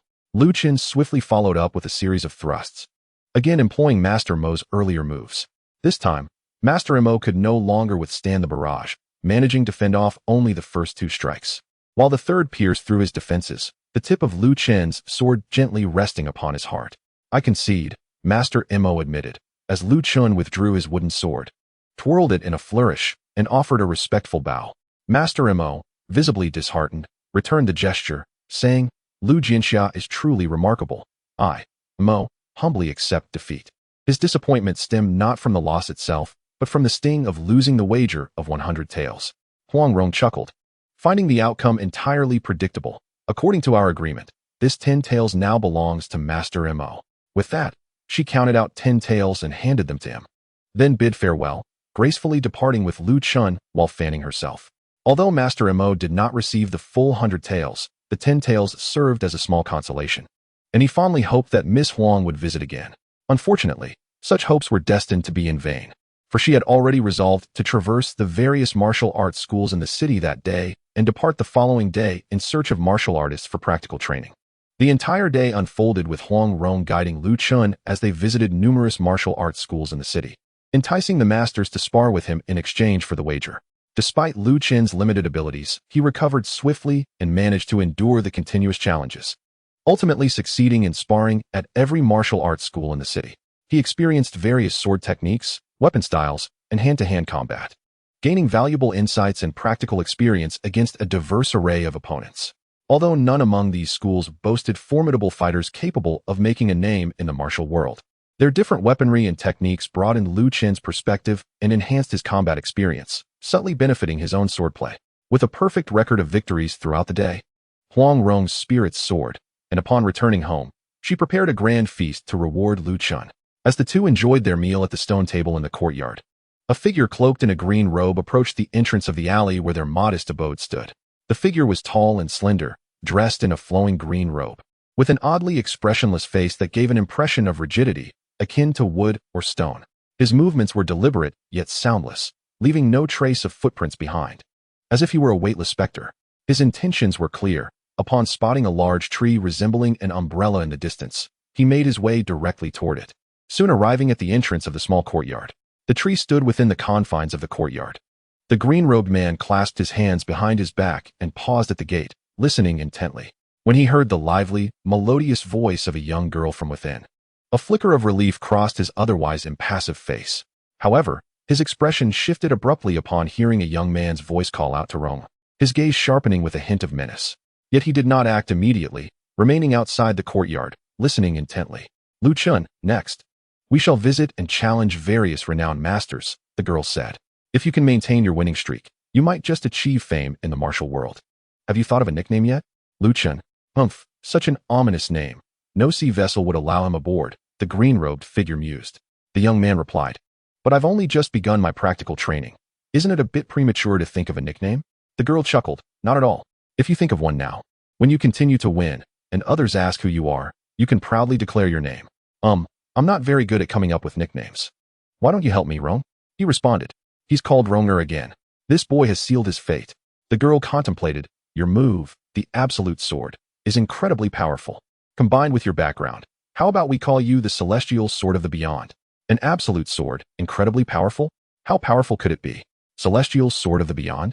Ronger, you truly are spoiled, daring to bestow such an arrogant and domineering nickname, utterly oblivious to the consequences. That title sounds good, but I'm not worthy of it yet, said the young man. A cold smile flickered in the eyes of the green-robed figure. Not worthy now. But does that imply you'll be worthy in the future? Another one who knows not the height of heaven. All right, perhaps calling it that now is a bit presumptuous. Easily inviting trouble. Let me think of another. Before the girl could conjure a new nickname, the green-robed figure moved with the swiftness of a gentle breeze, soaring effortlessly over the courtyard wall. Chapter 15. Huang Yaosher. The green-robed figure landed on the wall, his piercing gaze sweeping across the courtyard. He noted the layout, recognizing the presence of a main house and side rooms. Peering through the open doors of the main house and east wing, he observed signs of habitation within both. Feeling a slight relief knowing that Ronger had not shared a room with Lu Chen, his attention then shifted to the large tree, where he spotted Ronger happily seated at a stone table with an 18 or 19-year-old youth clad in black. A glance at the remnants of the dishes revealed they were all Ronger's signature dishes. The thought of his precious Ronger cooking for another man ignited a fierce glint in the green-robed man's eyes. Before he could decide how to express his anger without inciting Ronger's wrath, he heard her cheerfully say, "Sing me a grand and heroic song. Maybe it will inspire a better nickname." The youth, Lu Chen, responded with enthusiasm, taking his wooden sword to a clear area in the courtyard, dancing and singing. Light cloak, long sword, wild horse, and a fervent song. Loyal heart and righteous spirit bolster the mountains and rivers. The song indeed resonated with grandeur and vigor, its melody a refreshing departure from the contemporary tunes popular in Jiangnan. However, the green-robed man pondered, what tune is this? I have never heard it before. As the figure in the azure robe found himself puzzled, he witnessed Lu Chen performing a sword dance while continuing to sing. What a fine sight. The guest of the rivers and lakes amidst the shifting winds and clouds, daring to stand equal with emperors. Upon hearing this line, the azure-robed man's eyes sparkled. Despite the lyrics not conforming to the traditional verses, the spirit and essence they encapsulated resonated deeply within him, prompting him to suppress his impatience and listen intently. He also noted that the young man's sword dance exhibited an extraordinary aura, though the moves were evidently nothing more than the ordinary techniques of the Maiden Sword. The momentum was undeniably remarkable. Lu Chen's singing persisted, while Huang Rong, with a smile in her eyes, clapped her hands on the table to maintain the rhythm. With tender feelings and iron bones, a promise worth 1,000 gold. In life and death, the waves arise. What wealth is there to challenge me? The gleam of the sword shines like weeping and singing. The azure-robed man savored these two lines. Although they seemed somewhat coarse compared to contemporary poetry, their inner spirit grew more generous and grand with each reflection, articulating the carefree boldness of those in the rivers and lakes, like himself, who regarded fame and fortune as mere refuse and viewed royal power and wealth as inconsequential. Lu Chen's sword dance became increasingly fierce, subtly embodying the essence of clashing spears and iron steeds on the battlefield. The azure-robed man understood that this Maiden Sword Technique, widely circulated across Wu and Yu, was originally a legacy from the soldiers of the spring and autumn period, inherently imbued with the atmosphere of war. However, over the ages, the technique had become diluted and transformed into an ordinary martial art, losing its battlefield connection. Yet, Lu Chen's sword dance seemed to faintly evoke the ancient spirit of the battlefield. Was this insight his own? As he pondered, he heard Lu Chen's song grow even more fervent, matching the intensity of the sword dance, a heart full of blood that cannot be exhausted. 2 feet trampling through the vast deserts and long rivers. 3 sighs, solely for the homeland. The people from all directions recite the long song of righteous spirit. Listening to this impassioned melody and observing the sword dance that seemed to clash upon the battlefield, he glanced at Huang Rong, whose bright eyes sparkled with joy, watching the young man with unwavering focus. The azure-robed man's gaze remained sharp, yet the murderous intent had considerably diminished. Songs are meant to express aspirations. This young man, whose name was rather ominous, displayed a considerable disposition and extraordinary breadth of mind. However, pretty words are easily spoken by anyone. Even Chao Chao penned verses about the desolation of the land and the suffering of the people. Yet did he hesitate when he ordered the slaughter of a city? Was this young man merely a purveyor of grandiose rhetoric, or did he genuinely possess an impressive demeanor and character? For now, let us observe. Once the sword dance concluded and the singing ceased, Huang Rong enthusiastically applauded, while Chen smiled at her. Just about to speak when his peripheral vision caught sight of something over the courtyard wall, momentarily freezing him in place. Noticing his unusual expression, Huang Rong followed his gaze and spotted the azure-robed figure standing quietly against the wall, which left her momentarily stunned before she joyfully exclaimed, "Father!" She leaped up and dashed toward the azure-robed man. The azure-robed man also glided down from the wall, gently embracing Huang Rong, who rushed into his arms. Chen stood in the courtyard, watching Huang Rong, who was laughing and chattering away in her father's embrace, feeling a twinge of nervousness. Without a doubt, the tall, gaunt figure in the azure robe, with a seemingly wooden and rigid countenance, was Huang Rong's father, the renowned master of Peach Blossom Island. One of the five greats, Dongxia Huang Yaoshi. Huang Yaoshi was notorious for his wickedness and particularly adept at crippling techniques. Would he fly into a rage upon seeing me with Rong? Although I am unafraid of his wrath, having learned swordsmanship and unlocked my skills, enabling me to return at any moment, there are still promises made to Rong. Moreover, why has Huang Yaoshi come looking for her so early? At that moment, Huang Rong also posed the question, "Father, how did you find me? And why are you wearing a mask?" Huang Yaoshi looked at his daughter with a warm smile, tenderly removing the delicate mask from his face to reveal a handsome, refined countenance. His expression appeared quite affectionate, but Chen understood that this affection was solely directed at Huang Rong. "As for how I found you, my dear girl, you left a month ago without a word, traveling from Peach Blossom Island to Shaoxing, never changing boats. Once in Shaoxing, you frequently visited the marketplace, even engaging in brawls. And today you left such traces after battling through the martial arts schools in the city. If your father still couldn't find you, would that not be a disgrace to the name of the five greats?" Upon hearing Huang Yaoshi's explanation, Chen realized the truth. Huang Rong had not disguised herself as a beggar and run around with a blackened face, but rather maintained her true appearance, and her journey had been relatively straightforward, lingering in Shaoxing for nearly a month. Given Huang Yaoshi's abilities, it was perfectly reasonable for him to locate her, having quarreled fiercely with her father before leaving. Huang Rong's anger had long since dissipated after a month. Thus, upon seeing her father, she was overjoyed and nestled against him, acting coy before waving at Chen. "Chen, come and meet my father. He is truly remarkable, the greatest martial artist in the world." While Huang Yaoshi had never claimed to be the greatest in martial arts, in Huang Rong's eyes, her father was undoubtedly the strongest. "Your father is not the only one who can claim the title of the greatest. There are three others who share my renown," Huang Yaoshi reminded his daughter. At this moment, Chen inhaled deeply, stifling his nervousness, and approached with steady steps, cupping his fists in a bow. "I am Chen, here to pay my respects to the esteemed Huang." Huang Yaoshi's smile faded, and the warmth in his expression vanished as he cast a cold glance at Chen, stating flatly, "So you are the legendary celestial sword Chen?" Chen's lips twitched, about to explain, when Huang Rong interjected, "That was a nickname I gave him. Chen is quite modest, believing he is unworthy of it, and he humbly declines. However, I believe one day he will live up to that title." Was she so eager to speak on his behalf? Huang Yaoshi's eyes twitched slightly, wanting to scold his daughter, but having previously upset her to the point of running away. He dared not provoke her again.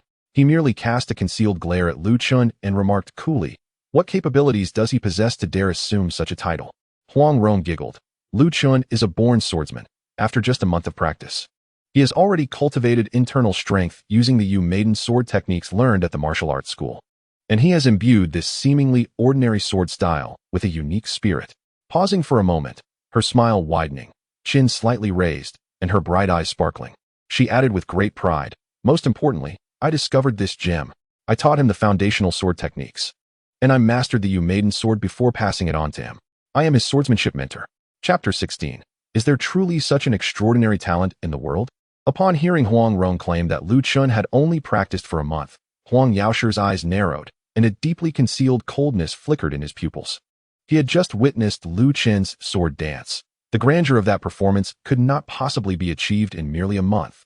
It would require at least 3 to 5 years of diligent effort. A martial artist with a solid foundation, pretending to lack skills in order to approach Rong for guidance. What could this young man be scheming? Huang Rong, innocent and naive, fresh from the world, was oblivious to the malicious nature of others and had fallen into this young man's trap. Yet, in the presence of Huang Yaoshi, a master of deception, this young man's shallow ploys were far from sufficient to impress. Huang Yaoshi sneered inwardly, casting a casual glance at Lu Chen. Is that so? Did you not teach him the falling petal sword technique or the jade flute sword technique, Ronger?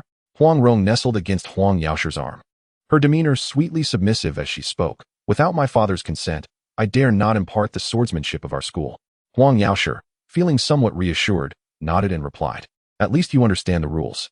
Although Huang Rong was clever, she remained somewhat naive in the presence of the extraordinary Huang Yaoshi, failing to perceive that he had developed a misunderstanding towards Lu Chen. Instead, she proceeded to boast about Lu Chen, exclaiming, Lu Chen possesses an extraordinary sword technique, truly remarkable. I assure you, father, when you witness it, you'll be utterly astonished. Extraordinary sword technique? Huang Yaoshi recalled hearing Huang Rong mention a remarkable sword move at the entrance earlier, one so powerful that it had earned the nickname of the Celestial Sword.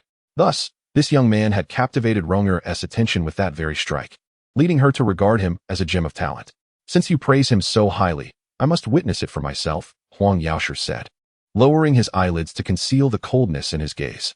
He addressed Lu Chen with indifference. Young friend Lu, may I request a demonstration of that sword technique which has garnered Ronger's unreserved admiration? Huang Yaoshi's tone sounded peculiar, and his demeanor was aloof. Lu Chen attributed this to the typical reaction of a doting father witnessing a potential suitor for his daughter, and thus he felt no sense of unease. He glanced at Huang Rong, who looked at him with eager anticipation, and with a cheery smile, he received her encouraging gesture. He then stepped back 3 paces and bowed respectfully. Since the elder has requested, I shall not decline. Please, enlighten me. As he spoke, he grasped the wooden sword and assumed the initial stance. Huang Rong, releasing her grip on her father's arm, retreated to one side, handing him another wooden sword. Father, you should take it, just to guide Lu Chen's swordplay, won't you? She said playfully, her voice sweet and coaxing. This was, in fact, to preserve her father's dignity. Although Lu Chen's first strike was merely one of a sword's potential, its might was akin to that of the 5 absolutes. While her father was indeed one of the 5 absolutes and could not be easily defeated by a strike of the same caliber, she understood his pride. He would not evade the blow from Lu Chen, but rather would confront it head-on. To stand and take a strike, even if it was just a wooden sword, would likely cause him a minor setback. Given her father's temperament, if he were to suffer any embarrassment, the consequences could be quite unpredictable. Unaware of Huang Rong's thoughts, Huang Yaoshi could not withstand her pleading and reluctantly accepted the wooden sword, though he had no intention of truly engaging. A mere youth of 18 or 19, even if he possessed a deep intellect and solid swordsmanship, could only amuse someone like Huang Rong, who had just entered the realm of martial arts. In the eyes of the Eastern evil, who had witnessed the finest techniques of the world, this so-called extraordinary sword technique was hardly worth a smile and could be easily countered. With one hand holding the sword and the other behind his back, Huang Yaoshi regarded Lu Chen, who had taken his stance, and said coolly, You may proceed. Lu Chen, undeterred, declared, Forgive me, Elder Huang. As his words fell, he propelled himself off the ground with explosive force, the energy surging from his feet and rapidly coalescing in his fingertips. With a sharp whoosh, Lu Chen thrust the wooden sword forward. The unleashed energy transformed the wooden sword into a blurred shadow, darting towards Huang Yaoshi's chest with astonishing swiftness. At the moment before Lu Chen's strike, Huang Yaoshi wore a smile, his eyes sharp and dismissive. However, as the wooden sword shot out, the wind surged, and the smile faltered, replaced by a frozen gaze of disbelief. This strike, one of undeniable power, was something Huang Yaoshi himself could have executed, although it lacked the finesse of experience. The slight pause before the attack was a significant flaw that a master of Huang Yaoshi's caliber could easily evade. Yet even so, the potency of this strike was indeed formidable, explaining Huang Rong's high praises and the title of the Celestial Sword. How could a mere youth of 18 or 19 execute such a powerful attack? As the realization struck him, the grayish sword shadow was already upon him. The tip of the sword had yet to touch his chest, yet the fierce gust generated by its thrust sent a shiver through Huang Yaoshi's heart. The 5 absolutes, though exalted, were still flesh and blood. A strike from an equally skilled opponent could injure, or even kill. Huang Yaoshi had initially considered using a flick of his fingers to shatter Lu Chen's wooden sword while sending him flying. But now he could no longer afford to underestimate him. With a swift motion, he transformed into a blur, the wooden sword rising like a startled serpent, tracing a gray arc in the air. intercepting Lu Chen's wooden sword in a flash. This strike drew upon 80 to 90% of his strength. The sharp crack echoed as the two wooden swords collided, both shattering simultaneously. The tip of Lu Chen's broken sword soared away, embedding itself into the door of the main hall with a resounding thud, while the shard from Huang Yaoshi's sword plunged deep into the ground at his feet. Lu Chen staggered slightly, retreating a step, and beads of sweat erupted on his forehead, his complexion paling. Yet, the days of rigorous training were not in vain. He managed to remain upright, and even utter, "Thank you for the guidance, Elder. Your swordsmanship is unparalleled. I am in complete admiration." Initially, Huang Rong had intended to rush to his side, but upon seeing him steady himself without falling, a glimmer of joy crossed her face. She halted, clasping her hands behind her back, and smiled at Huang Yaoshi. "Father, how was Lu Chen's swordplay?" Huang Yaoshi stared blankly at the broken sword in his hand, astonished that he had met Lu Chen in a stalemate despite employing a significant portion of his strength. In that moment, he felt grateful to Huang Rong. Had she not insisted on him taking the sword, he might have faced a minor setback had he chosen to confront Lu Chen's strike empty-handed. Observing Lu Chen's exhausted state, Huang Yaoshi's expression turned curious. Did Lu Chen truly only practice swordplay for a month? Initially, he had thought Lu Chen to be a cunning young rogue, feigning ignorance of martial arts to deceive Huang Rong for ulterior motives. However, this line of thought had shifted. Given Lu Chen's age, the fact that he could force Huang Yaoshi to exert such effort to draw a draw was remarkable. It was unlikely that he had trained for 3 to 5 years. Even if he had begun at the age of 5 or 6, such mastery would be impossible. He simply did not possess that level of skill. Even exerting himself fully, it would defy logic for him to produce such power. Yet now, Lu Chen's extraordinary sword technique had overturned all reason. If it transcended logic, then Huang Yaoshi's previous judgments about his swordsmanship were likely incorrect, and Huang Rong's assessment might not have been mistaken either. Lu Chen could indeed be an unparalleled prodigy. Indeed, he has only practiced swordplay for a month, Huang Rong declared triumphantly, her tone light and bright. When we first met, he could barely hold a sword properly and had developed many bad habits through his own misguided practice. It was I who had to correct him hands-on. Practicing swordsmanship for a month, Huang Yaoshi murmured to himself, casting a glance at Lu Chen, who, despite being exhausted, still made an effort to straighten his back. A hint of admiration flickered in his eyes, though it was merely the strength of a single sword at his age. This accomplishment had already touched the realm of the 5 absolutes, undeniably qualifying it as an extraordinary sword, a divine blade.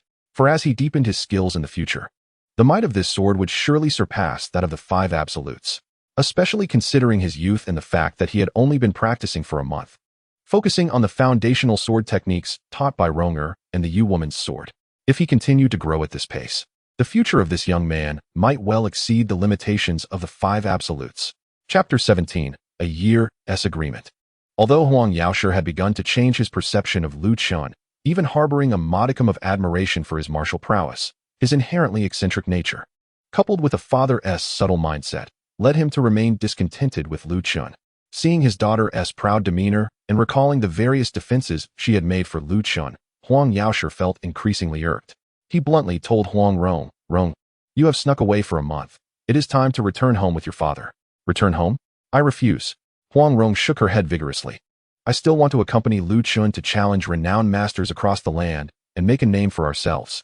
Huang Yaoshi replied coolly, "The martial world is fraught with peril, and human intentions are inscrutable. You have never traversed the Jianghu alone, and to bring along a novice like him to trample on the reputations of renowned masters. Have you considered the consequences? One dark night, a so-called master whose face you have stepped on might gather a group of masked men, lime powder, fishing nets, and dark green projectiles to come after you, endangering your lives." Huang Rong chuckled. "Father, are you underestimating me? I am clever. Who could possibly scheme against me?" Huang Yaoshi shook his head, regardless. "You must return home with me. As a father, how can I allow my precious daughter to roam the Jianghu with a hot-headed young man?" Seeing Huang Yaoshi's resolute attitude, Huang Rong changed her approach, playfully shaking his arm. "If you are worried about me, why not accompany us in our travels? You could also guide Lu Chen along the way. So, you are unwilling to part with that boy, and you expect me to act as his personal attendant and martial arts teacher?" Huang Yaoshi was infuriated, avoiding Huang Rong's gaze and casting a cold glare at Lu Chen, who looked utterly innocent. Huang Rong continued to plead, "Father, if you insist on taking me home, then please bring Lu Chen along too. You could accept him as your disciple and personally teach him martial arts. he would surely carry on the legacy of Peach Blossom Island. I have no disciples under me, and you are my only daughter. By taking him as your disciple, you could eventually pass the family legacy to him, correct? Seeing his daughter so fiercely defend Lu Chen, Huang Yaoshi felt a surge of anger. However, recalling Huang Rong's previous act of leaving in a huff, he refrained from letting his temper flare, fearing he would provoke her again. He could not possibly break her legs and keep her confined while watching her all day. Given the chance, she would likely sneak away again. In a moment of thought, Huang Yaoshi devised a plan. Ronger, since you hold Lu Chen in such high regard, how about I propose a wager? A wager? Huang Rong blinked, intrigued. What kind of wager? You are aware of my two wayward disciples, Huang Yaoshi stated matter-of-factly. Let us wager that within a year, Lu Chen must locate these two and bring them back, along with the items they stole. If he succeeds, I shall heed your wishes and accept him as my disciple. If he fails, Huang Rong pouted, expressing her dissatisfaction. Father, this wager is utterly unfair. Your two disciples have been missing in the Jianghu for years. In just a year, Lu Chen might not even find their traces. Besides, they are your own students, possessing formidable skills that even the seven of Chuanjin might struggle against. No matter how talented Lu Chen may be, he still needs time to grow. Even if by sheer luck he finds them, how could he possibly capture them? Huang Yaoshi replied calmly, to become my disciple, one must achieve what others cannot. If he cannot accept this small test, how can he inherit the legacy of Peach Blossom Island? At this point, Lu Chen was utterly bewildered. I am quite fond of Ronger, and we have an important agreement, but I never intended to become your disciple. Master Huang, your temperament is rather extreme and unstable, prone to swift changes in emotion, and your infamous leg-breaking technique has left none of your disciples unscathed. Aside from the Black Wind duo, I fear my legs cannot withstand such treatment. Lu Chen thought to himself, glancing at the ever-supportive Huang Rong. He recalled how she had been his initial inspiration in swordsmanship, teaching him the very basics that had allowed him to unlock his potential. She had also managed his daily needs. Reflecting on the look of hope in her eyes when she suggested Huang Yaoshi take him as a disciple, he ultimately stepped forward and clasped his hands respectfully, saying, Senior Huang, I accept your wager. Huang Rong exclaimed, Lu Chen, don't be fooled. This wager is entirely unfair to you. Lu Chen smiled reassuringly. Ronger, have no worries. I am confident. Firstly, he knew where Mei Chaofeng was hiding, sparing him the trouble of searching aimlessly.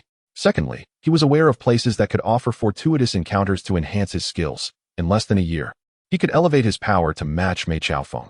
Thirdly, he had grasped the essence of Sword 1, though he dared not boast of having fully comprehended it.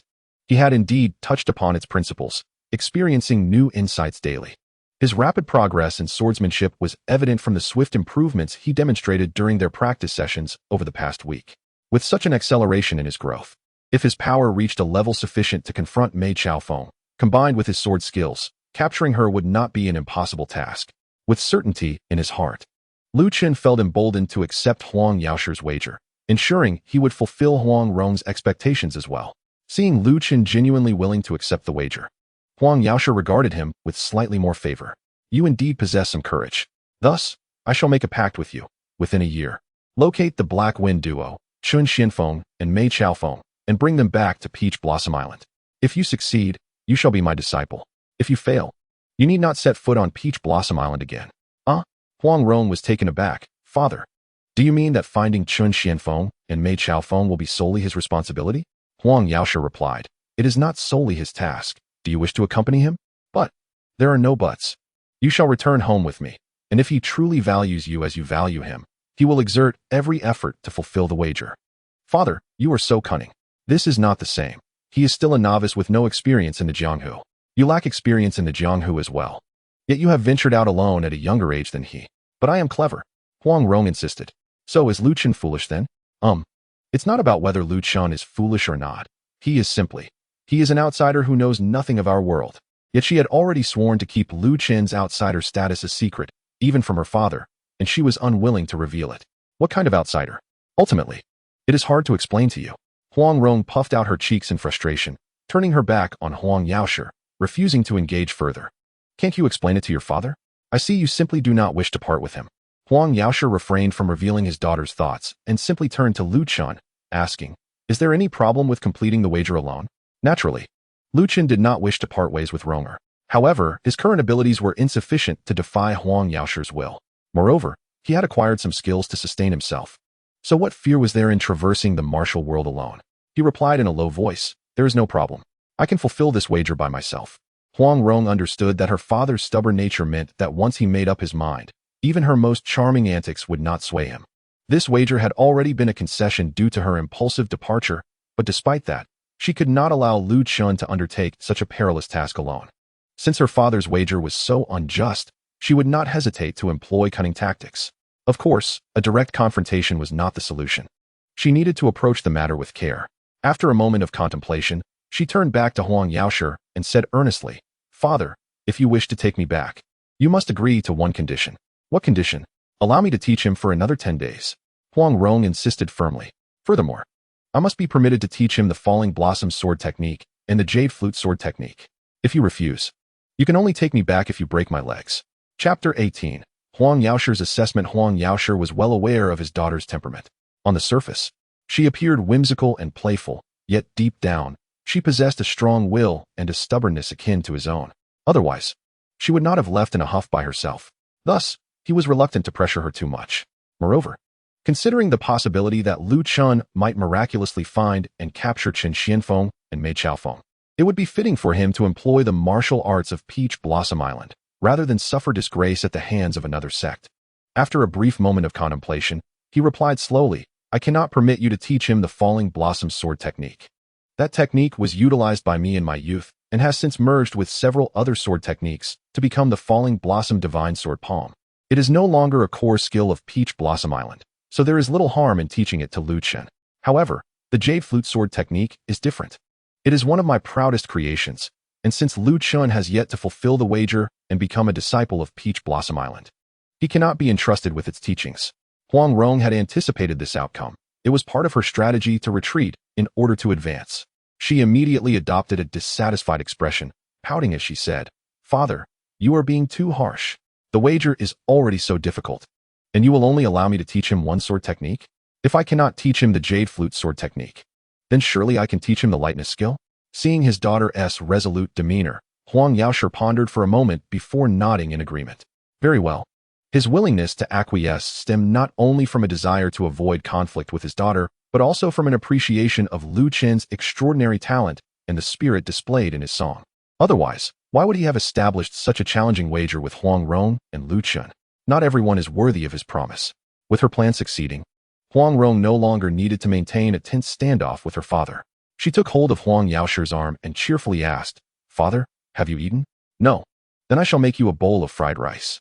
Huang Yaoshi glanced at the remnants of the lavish dinner on the stone table and, reflecting on his daughter's unwavering support for Chen, felt a twinge of melancholy. Why was a grand feast prepared for Chen while he, the father, was only offered fried rice? Although Ronger's fried rice was indeed exceptional, it paled in comparison to the grand meal. Would he soon lose his daughter? As he pondered these thoughts, Huang Rong had already called Chen to help tidy the stone table. Once it was clean, she went to the kitchen to prepare fried rice for Huang Yaoshi, leaving Chen to converse with his father. Chen invited Huang Yaoshi to sit at the stone table and poured him a cup of tea. Huang Yaoshi, his expression as calm as water, took a sip of tea and, noticing Chen standing nearby, remarked, "Wasn't your song quite grand? You dared to stand shoulder to shoulder with emperors, yet here, before me, you do not dare to do the same?" With Huang Yaoshi's words, Chen felt there was little left to say. He promptly settled himself firmly into the chair beside Huang Yaoshi and addressed him. "Senior is Ronger's father, and she has done me a great favor. Thus, I must show you proper respect." Huang Yaoshi raised an eyebrow, observing Chen's composed demeanor, which lacked any hint of timidity. This pleased him, and he took another sip of tea, casually inquiring, "What is the name of the sword technique you performed earlier?" "The first sword, White Rainbow Piercing the Sun." "White Rainbow Piercing the Sun." Huang Yaoshi regarded Chen closely. "Do you know its origin?" Chen replied, "Niezheng's assassination of Han Kai, White Rainbow Piercing the Sun. Jing Ke's White Rainbow Piercing the Sun, which the prince feared." Huang Yaoshi nodded. "No wonder you dare to sing of standing shoulder to shoulder with emperors. Have you read much?" "A bit." "Do you understand poetry?" "I cannot compose poetry but can recite some." "Do you understand mathematics?" "A little." "What about astronomy and geography?" "I have some knowledge." "Can you play a musical instrument?" "I can play a Western percussion instrument." Given the flourishing maritime trade of the Tang Dynasty, Huang Yaoshi was familiar with Southeast Asia and even Western nations, but he had never heard of any Western percussion instruments. Nevertheless, he was too proud to show any signs of ignorance in front of a junior, So he chose to let it slide and asked, "Do you understand irrigation, military strategy, or mechanisms?" "I understand a little bit." After all, he had lived in the era of information technology for 2 lifetimes and had graduated from a prestigious university in his previous life. Although he could not be well versed in every subject, his breadth of knowledge was beyond what ancient scholars could fathom. Huang Yaoshi, however, did not take Lu Chen's words at face value. He began to assess him quietly, probing into literature, music theory, astronomy, military strategy, agriculture, and mechanics, among other topics. Lu Chen's responses left him feeling quite perplexed. From Lu Chen's words, it was evident that he did not come from a scholarly lineage. Huang Yaoshi, using the refined language of a cultured gentleman, dropped a few classical references, yet Lu Chen seemed only to grasp part of it, lacking the elegance characteristic of a cultured scholar. However, he genuinely understood many poems and could recite them along with their historical context and literary allusions. In various other fields such as mathematics, astronomy, military affairs, and even agriculture and metallurgy, Lu Chen displayed knowledge that was surprisingly extensive, albeit lacking in depth. Huang Yaoshi could not help but nod in acknowledgement. Some of Lu Chen's novel viewpoints, which Huang Yaoshi had never encountered before, initially seemed absurd but revealed profound reasoning upon further reflection. This left Huang Yaoshi feeling quite baffled. Though the Song dynasty was a time of cultural prosperity, knowledge was still held by a select few. Such a vast breadth of knowledge was unlikely to be found outside of a well-read family with a rich library and a long-standing tradition. Even many of Lu Chen's thought-provoking insights were unknown to the contemporary world. Only Huang Yaoshi, with his sharp intellect and extensive understanding, could comprehend them. Most scholars would dismiss them as mere nonsense or heretical ideas. If this knowledge were the result of years of accumulation, Lu Chen was still too young for that. So, who exactly was this remarkable youth, and how did he come to possess such extensive knowledge? Huang Yaoshi wished to test his daughter a little longer. But Huang Rong had already prepared a fragrant bowl of egg fried rice, accompanied by 2 fresh side dishes, which she brought over on a tray. It had been a month since he last tasted his daughter's cooking, and although it was merely a simple dish, far from the elaborate meals he prepared for Lu Chen, the golden grains of rice and the enticing aroma quickly dispelled any lingering grievances. He gracefully picked up his chopsticks and began to eat. Seated beside him, Huang Rong propped her chin on her hand and watched her father eat with a smile. Seeing him relish the meal brought her joy, and she took Lu Chen to the courtyard, eager to impart her martial arts knowledge before he ventured into the world alone in 10 days' time. Her tone was tinged with reluctance, as if she had accepted this reality, casting a wistful glance at her father, who feigned ignorance and continued to eat with elegant composure. With a light huff, she turned to Lu Chen and said, "Now, I shall teach you the first lesson of wandering the martial world.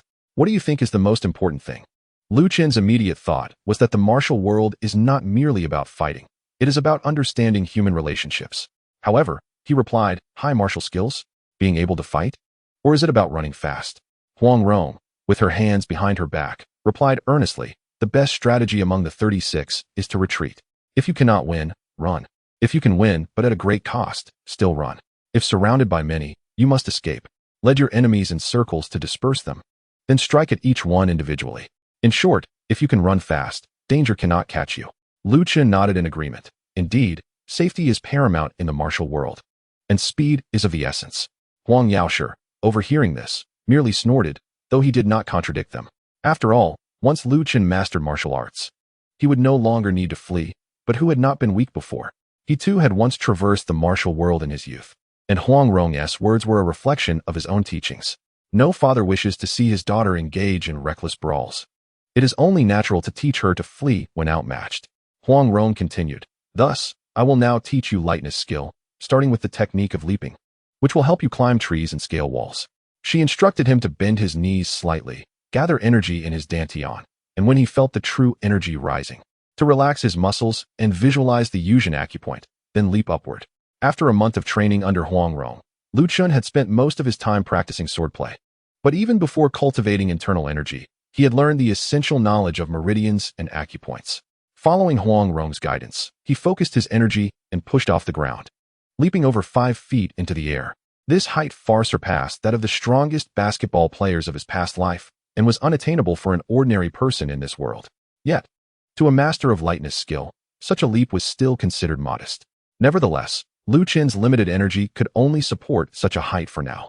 After mastering the vertical leap, Huang Rong taught him how to increase his running speed, how to breathe effectively while running to conserve energy, and how to leap suddenly, stop abruptly, and change direction, all essential techniques of lightness skill. These seemingly scattered methods were indeed the advanced lightness techniques of Peach Blossom Island. Having cultivated internal energy, Lu Chen quickly grasped the application of these techniques. In less than half an hour, he was able to leap a considerable distance and execute turns and stops with grace, embodying the essence of Peach Blossom Island's lightness skill. With Huang Rong's breathing techniques to reduce energy consumption, he felt he could run for an hour without exhausting his energy or stamina. After teaching Lu Chen the lightness skill, Huang Rong encouraged him to continue practicing while she tidied a bedroom in the main house for Huang Yaoshi and sweetly invited him to rest. Huang Yaoshi, noticing that his daughter had arranged for him to stay in the main house, which was only separated from her room by a quiet chamber, felt reassured that she would not sneak out at night. Satisfied that she had secured a good arrangement for Lu Chen, he retired to his room to meditate. However, even while meditating, he remained alert to the movements in the courtyard, wary of any potential tricks from his daughter. Huang Rong, for her part, did not play any tricks. On the first night of her father's arrival, she went to bed early after washing up. In the courtyard, only the sound of Lu Chen diligently practicing his lightness skill lingered until midnight. Huang Yaoshi initially believed Lu Chen was merely trying to impress him with his diligence. But to his surprise, the next morning, even before dawn, the sound of a sword slicing through the air echoed in the courtyard. When Huang Rong emerged, still yawning, the sun had already risen. Huang Yaoshi stood under the eaves of the main house, observing Lu Chen, who was fully engrossed in practicing the basic thrusting technique, repeating it hundreds, if not thousands, of times without a hint of boredom. He turned to Huang Rong and asked, "Does he practice like this every day?" Huang Rong, mirroring her father's stance with her hands behind her back, watched Lu Chen with pride evident on her face. "Yes, he practices until midnight, then rises at dawn to continue. Since we met, he has been unwavering in his dedication, come rain or shine." Huang Yaoshi frowned. "Doesn't that mean he only sleeps for 2 or 3 hours each day? You have not taught him internal skills. Isn't he risking his health through such relentless practice?" Huang Rong smiled. Lu Chen is exceptionally gifted, with remarkable recovery abilities. No matter how fatigued he may be, just a couple of hours of sleep restores him completely. Initially skeptical, she had used her internal energy to check, confirming he was indeed fully refreshed without any lingering injuries. Huang Yaoshi was somewhat astonished. That is indeed extraordinary. However, he knew that throughout the vast expanse of China, remarkable individuals had always emerged. There were those born with extraordinary strength, those whose meridians flowed freely, and those with exceptional intelligence. Although he had never heard of anyone with such remarkable recovery abilities as Lu Chen, it was not entirely surprising to find one. Yet, regardless of one's innate gifts and remarkable recovery, such relentless dedication to training requires an extraordinary willpower to sustain it. Huang Yaoshi himself could not claim to be exceptionally focused in his practice, nor could he fault his daughter for her lack of concentration. He had long hoped she would be more diligent in her training. Unfortunately, her temperament mirrored his own, making it impossible to correct. Reluctant to be overly harsh with her, he allowed her to continue as she was. Consequently, although Huang Rong possessed exceptional talent and was not inferior to the renowned Lin Chaoying of his youth, her martial skills remained only average under his guidance. In contrast, Lu Chen, with his unparalleled gifts and unwavering diligence, if he maintained this momentum, might well ascend to the ranks of the 5 masters before he even turned 30. Moreover, he was not merely a martial fanatic. His knowledge and talent were equally commendable. As Huang Yaoshi glanced at Huang Rong, who wore a smile and gazed intently at Lu Chen practicing his swordplay, her bright eyes glimmering with pride and expectation, he felt a surge of conflicting emotions and decided to retreat indoors, preferring to shield himself from the sight. Upon encountering his father, who inexplicably erupted in anger, Huang Rong couldn't help but smirk, pulling a face at his retreating figure before bouncing into the west chamber to prepare breakfast. After their meal, she assessed Lu Chen's lightness of step before commencing his instruction in the falling petal sword technique. Lu Chen was keenly anticipating the unlocking of the second layer of the exterminating immortal sword intent. However, 2 prerequisites stood in his way: mastering 2 extraordinary sword techniques and achieving complete control over the first sword technique. Mastery of the first sword merely required continuous comprehension of the sword intent and relentless practice to elevate his proficiency, ultimately allowing him the freedom to wield it with finesse. However, acquiring extraordinary sword techniques posed a far greater challenge. In the martial world, sectarian prejudices ran deep, with each school imposing strict regulations against the dissemination of their martial arts. Apart from widely accessible techniques like the Yu sword, advanced arts such as the falling petal sword technique were unattainable without bowing in respect to a master or joining a sect. Even the Yu sword was acquired by Rong at a steep price, and seeking a master or entering a sect depended on the willingness of the teacher to accept a disciple, lacking fortune or the favor of a renowned master. Most individuals would struggle to gain entry, even if they found a sect. Moreover, Chen was no ordinary individual. He was a nameless entity without roots, making it nearly impossible to seek apprenticeship in a conventional manner. Fortunately, with Ronger's assistance, he could learn the advanced falling petal sword technique, thus swiftly fulfilling one half of the prerequisite for unlocking the second sword technique. As one of the foremost foundational sword techniques of the falling petal divine sword, the falling petal sword technique was intricate and multifaceted, embodying both the illusory and the tangible in its unpredictable variations. In comparison to the straightforward Yu sword, it was significantly more complex. Previously, Chen had managed to learn only 3 moves of the Yu sword in a morning. However, since grasping the essence of the first sword technique, his comprehension of swordsmanship surged dramatically. He found himself learning the more elaborate falling petal sword technique at an accelerated pace, mastering nearly half of the entire set in just one day. That evening, as he practiced the moves he had learned, Huang Rong sat at a stone table, playing chess with Huang Rong while occasionally casting sidelong glances at Chen. Over time, astonishment began to flicker in his eyes. When Chen first attempted the falling petal sword technique, he mirrored the movements of every novice, executing the forms rigidly and without flair. Yet, after several repetitions, his swordplay began to exhibit a certain spirit. The initially rigid forms seemed to come alive, exuding an effortless grace and unrestrained elegance. Given Huang Rong's temperament, this very quality embodied the essence of Peach Blossom Island's martial arts. He never anticipated that Chen, as a novice, could so swiftly grasp the ethereal charm of Peach Blossom Island's techniques with only a handful of moves under his belt. Was this the mark of a prodigy in swordsmanship? Huang Rong, with his discerning eye, recognized Chen's extraordinary talent, prompting him to silently marvel in awe. Reflecting on Chen's audacity to stand shoulder to shoulder with emperors and his nonchalant demeanor in wielding the sword, Huang Rong couldn't help but ponder. Perhaps this young man was a natural disciple of Peach Blossom Island? 2 days later, having mastered the entire falling petal sword technique, Chen wished to engage in practice with Huang Rong. However, she adamantly refused. With only the Yu sword, he could already match her for 300 moves. Now that he had also acquired lightness of step and the falling petal sword technique, should they spar, her undefeated record against him would inevitably be shattered. This was utterly unacceptable. Thus, Huang Rong resorted to charmingly pleading with her father to instruct Chen. For the past 3 days, Huang Rong had been secretly delighted by Chen's potential. Yet, due to his eccentric nature and pride, he had refrained from personally guiding him despite his admiration for the young man's swordsmanship. Now, with his daughter's insistence, he decided to acquiesce. Feigning a moment of contemplation before accepting the wooden sword she presented, rising to face Chen. "Please, esteemed elder, grant me your guidance." Chen bowed and, in a flash, appeared before Huang Rong, launching a series of swift thrusts with the wooden sword. Faced with one of the most formidable martial artists in the world of the legend of the Condor Heroes, he did not dare to relax his focus. Unleashing the most exquisite killing moves from the falling petal sword technique, striking with the urgency of a tempest.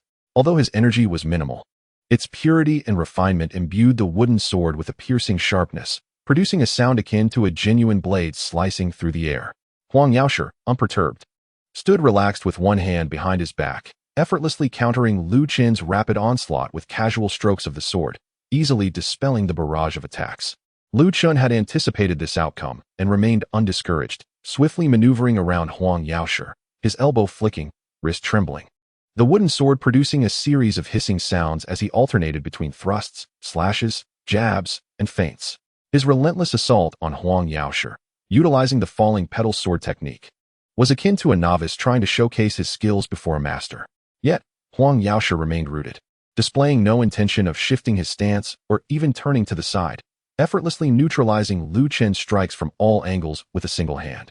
Even when Chen attempted an attack from behind, Huang Rong seemed to possess eyes at the back of his head, countering seamlessly without a backward glance. Nevertheless, Huang Rong felt a sense of satisfaction within.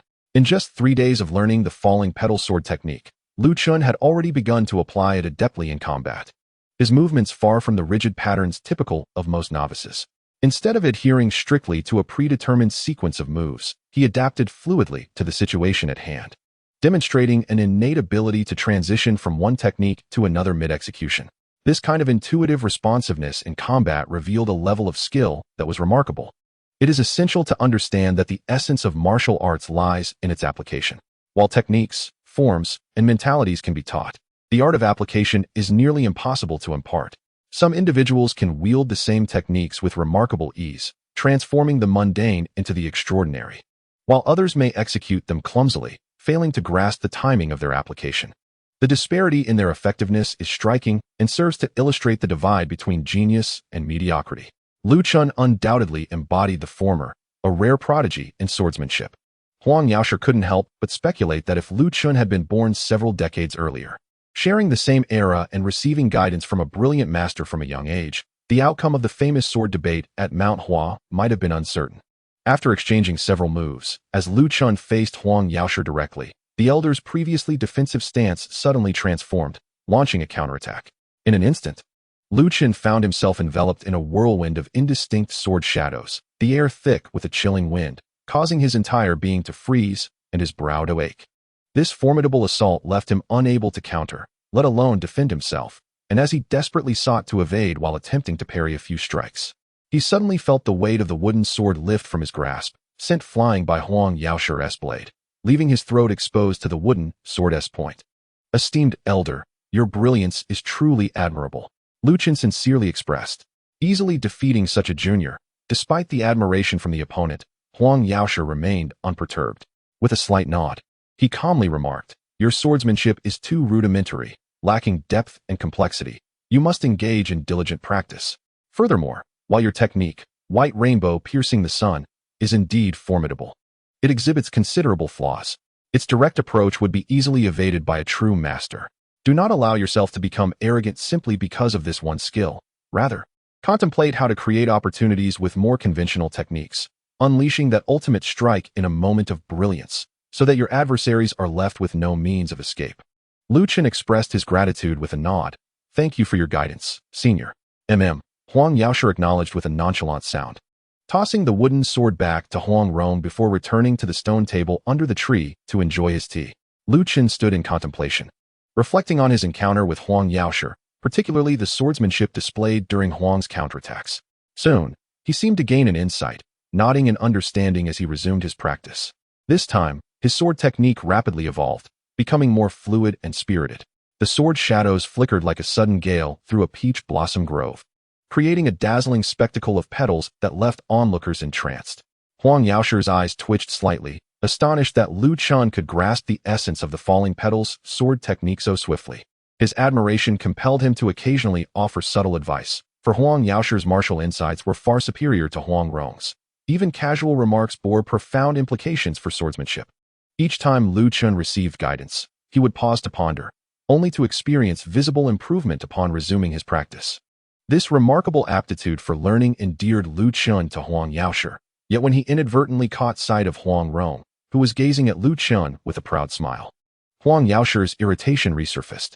This young man was exceptionally gifted, resolute, accomplished in both the arts and martial prowess, and not lacking in appearance, clearly a potential source of trouble. As his displeasure grew, Huang Rong shot Chen a glare and snorted coldly before retreating to his quarters, leaving Chen bewildered and questioning Huang Rong with a puzzled expression. Understanding her father's temperament, Huang Rong merely stuck out her tongue and made a face at his retreating figure, brushing off the incident as inconsequential before offering Chen a radiant smile, signaling him to remain undeterred and continue his sword practice. Despite Huang Rong's occasional displays of irritation, he remained steadfast in observing Chen's training over the following days. Huang Rong dutifully attended to her father, preparing his favorite dishes with all her skill, and sharing several cups of Shaoxing rice wine with him daily. Her dutifulness brought Huang Rong great comfort, to the extent that with just a small request, he would once again descend to instruct Chen, offering insights during their sparring sessions. The nuances of martial application, which would elude the average person even with direct instruction, were effortlessly grasped by a genius like Chen, who found clarity and enhancement in practical application with mere casual remarks. Consequently, as days passed, Chen's swordsmanship surged, reaching new heights with each passing day. When Huang Yaoshi suppressed his abilities to match Lu Chen's, Lu Chen could exchange blows with him for 40 or 50 moves before being bested. A remarkable advancement that left even Huang Yaoshi, who had only been practicing for a little over a month, in awe. Unbeknownst to them, the 8th night had arrived. After another arduous training session until midnight, Lu Chen had just washed up and settled into bed when he heard a gentle movement at the door, followed by a soft creak as it opened slightly. He sat up to see Huang Rong, clad in agile attire and carrying a bundle, stealthily slipped through the door. "Rongya?" Lu Chen exclaimed in surprise. "What is this?" "Shoo." Huang Rong made a gesture for silence and hurried to Lu Chen's bedside, tossing him the clothes draped over the headboard. In a hushed tone, she urged, "Quick, get dressed. We are leaving." "Leaving?" Lu Chen was at a loss. "But Huang Xianbei is still here." "Not to worry. I know my father's martial abilities well. At this hour, he will be deep in meditation, unresponsive to the outside world unless someone approaches within 10 paces, she replied. Her cheeks flushed and her eyes sparkling with excitement and pride. "For the past few days, I have been employing tactics to keep him off guard, making him believe I would obediently follow him back to Peach Blossom Island. Initially, he remained alert, but after seeing my compliance, he has finally let his guard down. I waited for the right moment to act, and today is our chance to escape." Lu Chen hesitated, "But I promised Huang Xianbei. Yet you haven't genuinely committed." She interjected. "Moreover, the task he assigned you is utterly unreasonable, clearly unfair to you. Even if you agreed, you could easily backtrack. After all, I am merely my father's cherished daughter." Huang Rong continued with conviction, her gaze fixed on him. "I am your true mentor. Will you heed my father or me?" "Then I have no choice," Lu Chen conceded. "I will certainly follow your lead." No longer hesitating, he quickly donned his clothing and shoes, placed the conical hat atop his head, and picked up the genuine sword Huang Rong had acquired for him, readying himself to flee. "Let us go. You have learned lightness skills. We can reach the banks of the Chaoyi River in a quarter of an hour, using the water to conceal our tracks. Thus, even my father, formidable as he is, will be unable to catch us in a short time," Huang Rong exclaimed with a laugh. And together they slipped out into the night. Chapter 21. The old fox is still cunning. The two dashed out of the courtyard, employing their lightness skills to sprint towards the southern part of the city. Once they had distanced themselves from the small courtyard, Lu Chen finally spoke. "Rong, my swimming skills are average. I fear I may struggle in the river." Huang Rong replied cheerfully, "No worries. I will teach you some techniques for moving on water. With your internal energy, you will learn quickly." The thrill of escaping from her father's watchful gaze exhilarated her, akin to a bird breaking free from its cage. Her cheeks flushed and her voice filled with buoyant pride. Lu Chen nodded, saying no more as he exerted himself to keep pace with Huang Rong. "Quickly. We have only a quarter of an hour," Huang Rong urged repeatedly, noticing Lu Chen lagging slightly behind. Without hesitation, she grasped his hand, pulling him along as they ran. Holding her delicate, cool hand, Lu Chen felt his heartbeat quicken, a hint of breathlessness creeping in. It was a touch of embarrassment, as he had never held a girl's hand in this lifetime, the last occasion dating back to his childhood. Huang Rong was indeed the first girl with whom he had such closeness. Lost in thought, Huang Rong turned back and playfully scolded, "Why are you running slower?" She had suddenly realized that he seemed heavier, causing them to slow down. Returning to his senses, Lu Chen understood that his wandering thoughts had impeded his lightness skills, dragging Huang Rong down with him. He quickly suppressed his distractions and focused his internal energy, allowing Huang Rong to smile in satisfaction as she continued to lead him swiftly onward. Before long, they had exited the city and were racing towards the Chaoyi River. Arriving at the riverbank within the allotted quarter hour, Huang Rong removed her shoes and socks, revealing her delicate, fair feet. She tucked her footwear into the bundle and advised Lu Chen, "Do not wear too much. It will only weigh you down." "Understood." Lu Chen nodded, observing Huang Rong turning her back as she swiftly removed her clothes and shoes, clad only in a pair of square-cut shorts. He was unaccustomed to the undergarments of this world. These shorts were brought from the autonomous realm and had been washed daily for over a month, nearly worn out. As he gazed at his well-defined and robust muscles, Huang Rong's delicate face flushed slightly, prompting her to quickly avert her gaze and look aside, advising, "First, splash some cold water on your pulse points and chest. Otherwise, after running just now, your body is heated, and a sudden shock of cold water could easily lead to cramps or breathlessness." Following her guidance, Lu Chen stowed his clothes and shoes into a bundle, then bent down to splash the river water on his pulse points and chest. Huang Rong, barefoot, stepped into the river, squatting down to gradually immerse herself in the water, soaking her garments completely. Once accustomed to the river's chill, She began instructing Lu Chen on how to breathe and exert energy rhythmically in the water. Lu Chen diligently memorized her instructions and practiced in the shallow water, discovering that swimming became significantly easier and less laborious. "All right, let's get into the water quickly," she said, taking Lu Chen's bundle and sword, securing them to the sword, and raising it above her head. With a gentle plunge, she used only her feet to propel herself downstream, urging Lu Chen to follow. Taking a deep breath, Lu Chen dove into the water, coordinating his limbs while maintaining the rhythm of his breathing as he pursued Huang Rong. With the sword held high, Huang Rong glided through the water like a nimble mermaid, occasionally glancing back at Lu Chen, who was closely tailing her. Although his swimming style was not yet effortless, it was a far cry from the chaotic splashes he had made initially, and she rewarded him with a broad smile. Lu Chen returned her smile, and as he grew more familiar with the swimming techniques Huang Rong taught him, he gradually increased his speed to match hers.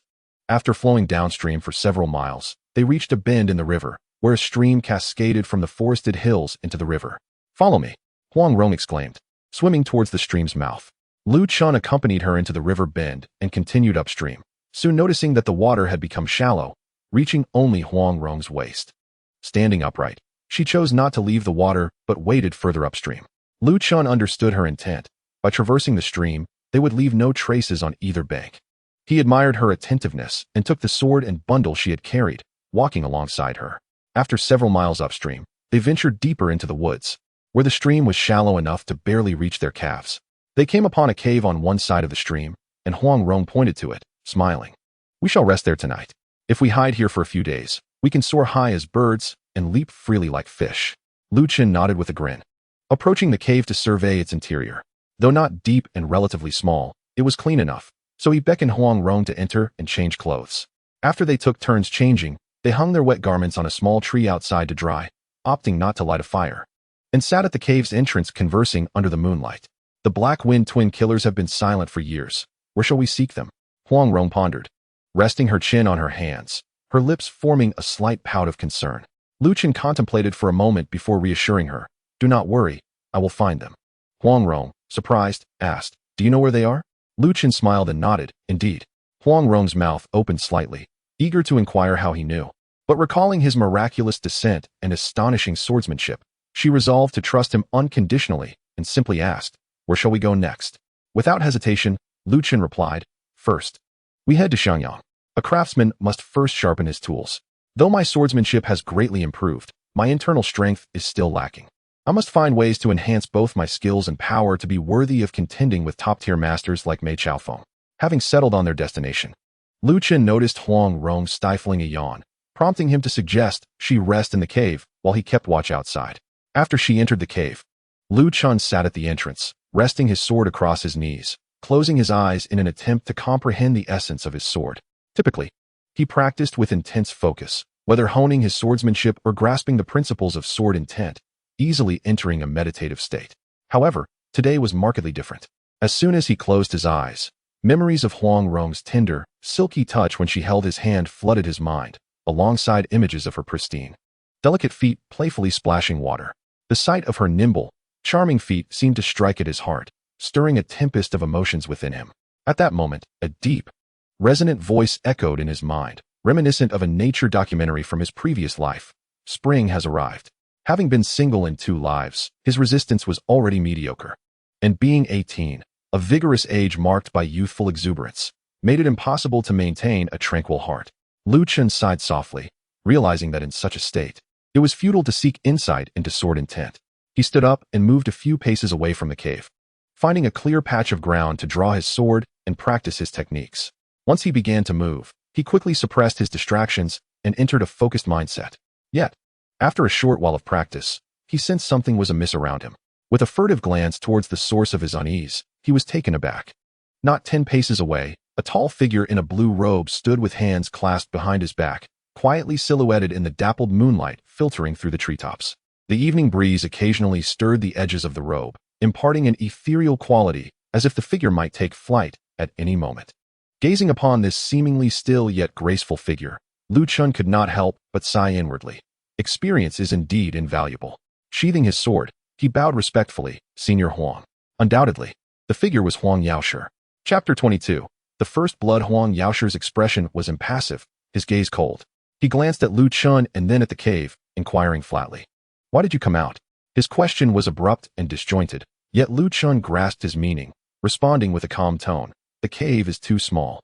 Ronger is still just a young girl, naive to the ways of the world, and I cannot take advantage of her.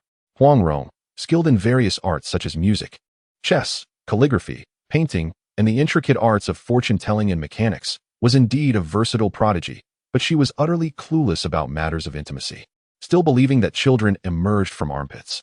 Huang Yaoshi's response to Lu Chen's answer was a cold scoff. You are quite the gentleman. His tone was ambiguous, leaving Lu Chen uncertain whether it was a compliment or a derision. Such comments were difficult for Lu Chen to respond to, so he opted for silence.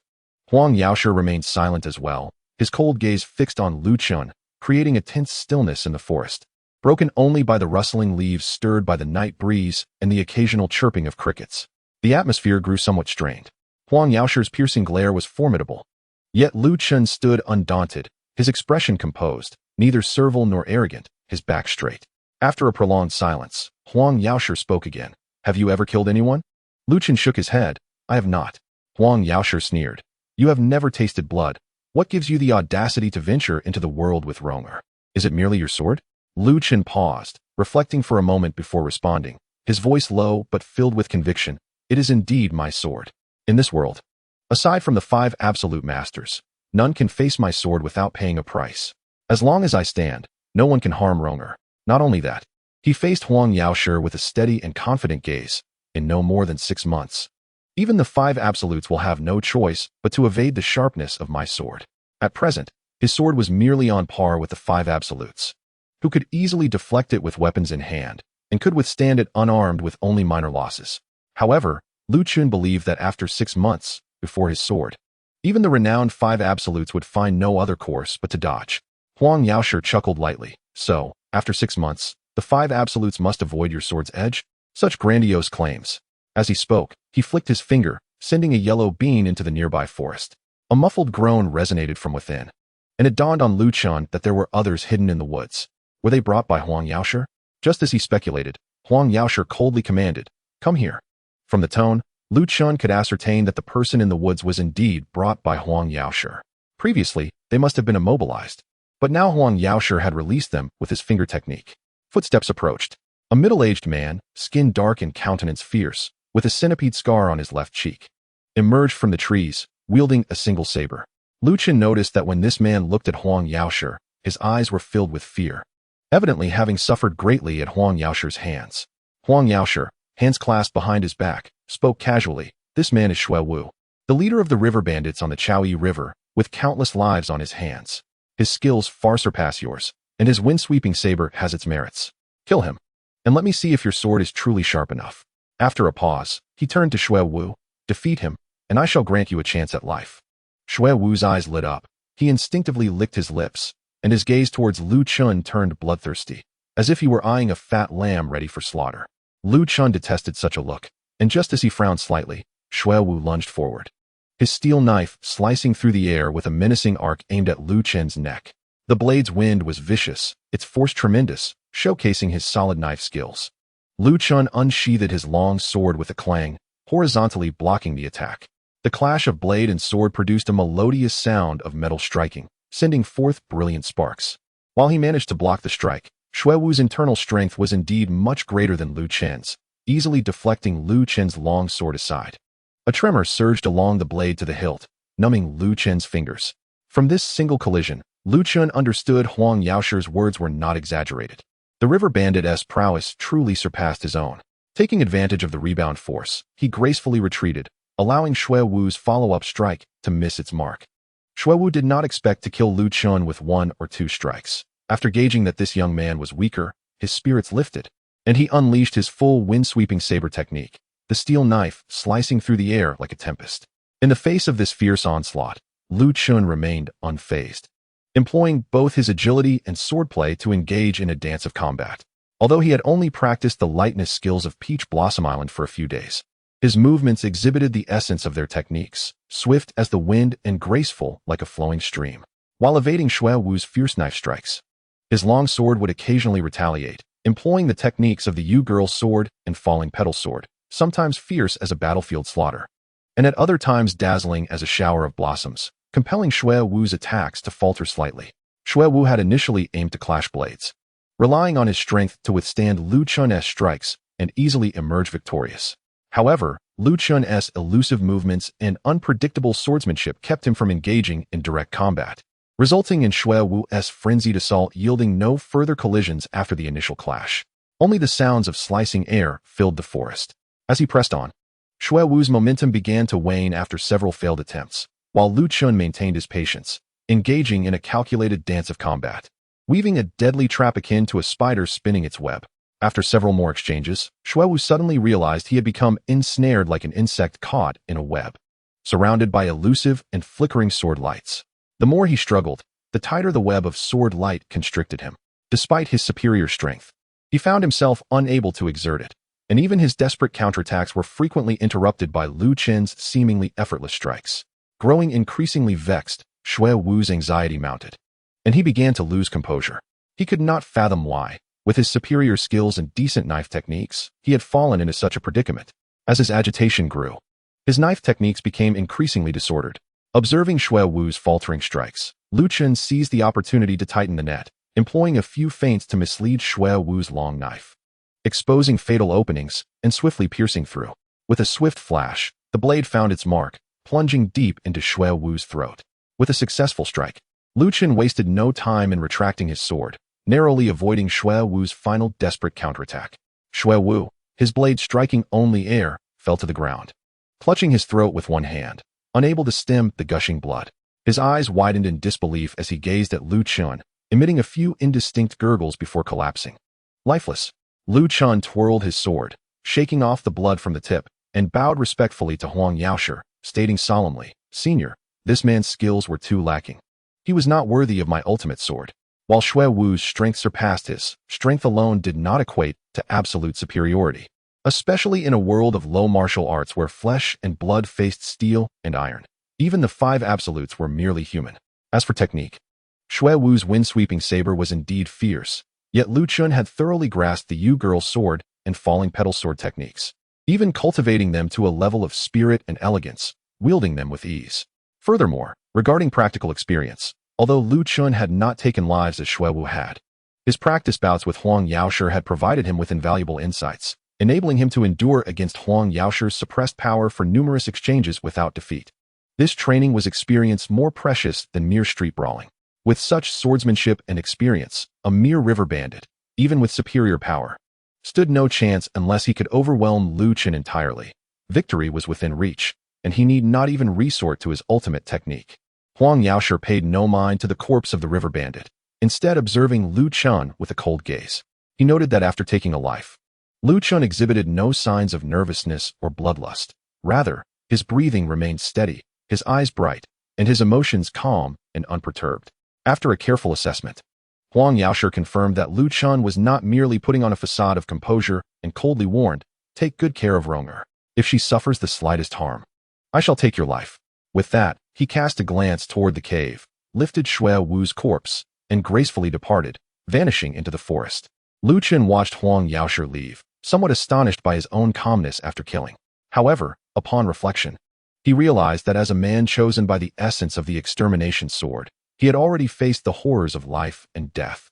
Although he had not personally experienced such terror in this world, he had witnessed enough chilling news to forge his resolve. Remaining unflinching after his first kill was only to be expected. Withdrew his gaze from the corpse, he turned to the cave and saw Huang Rong emerging from the entrance, a dagger in hand.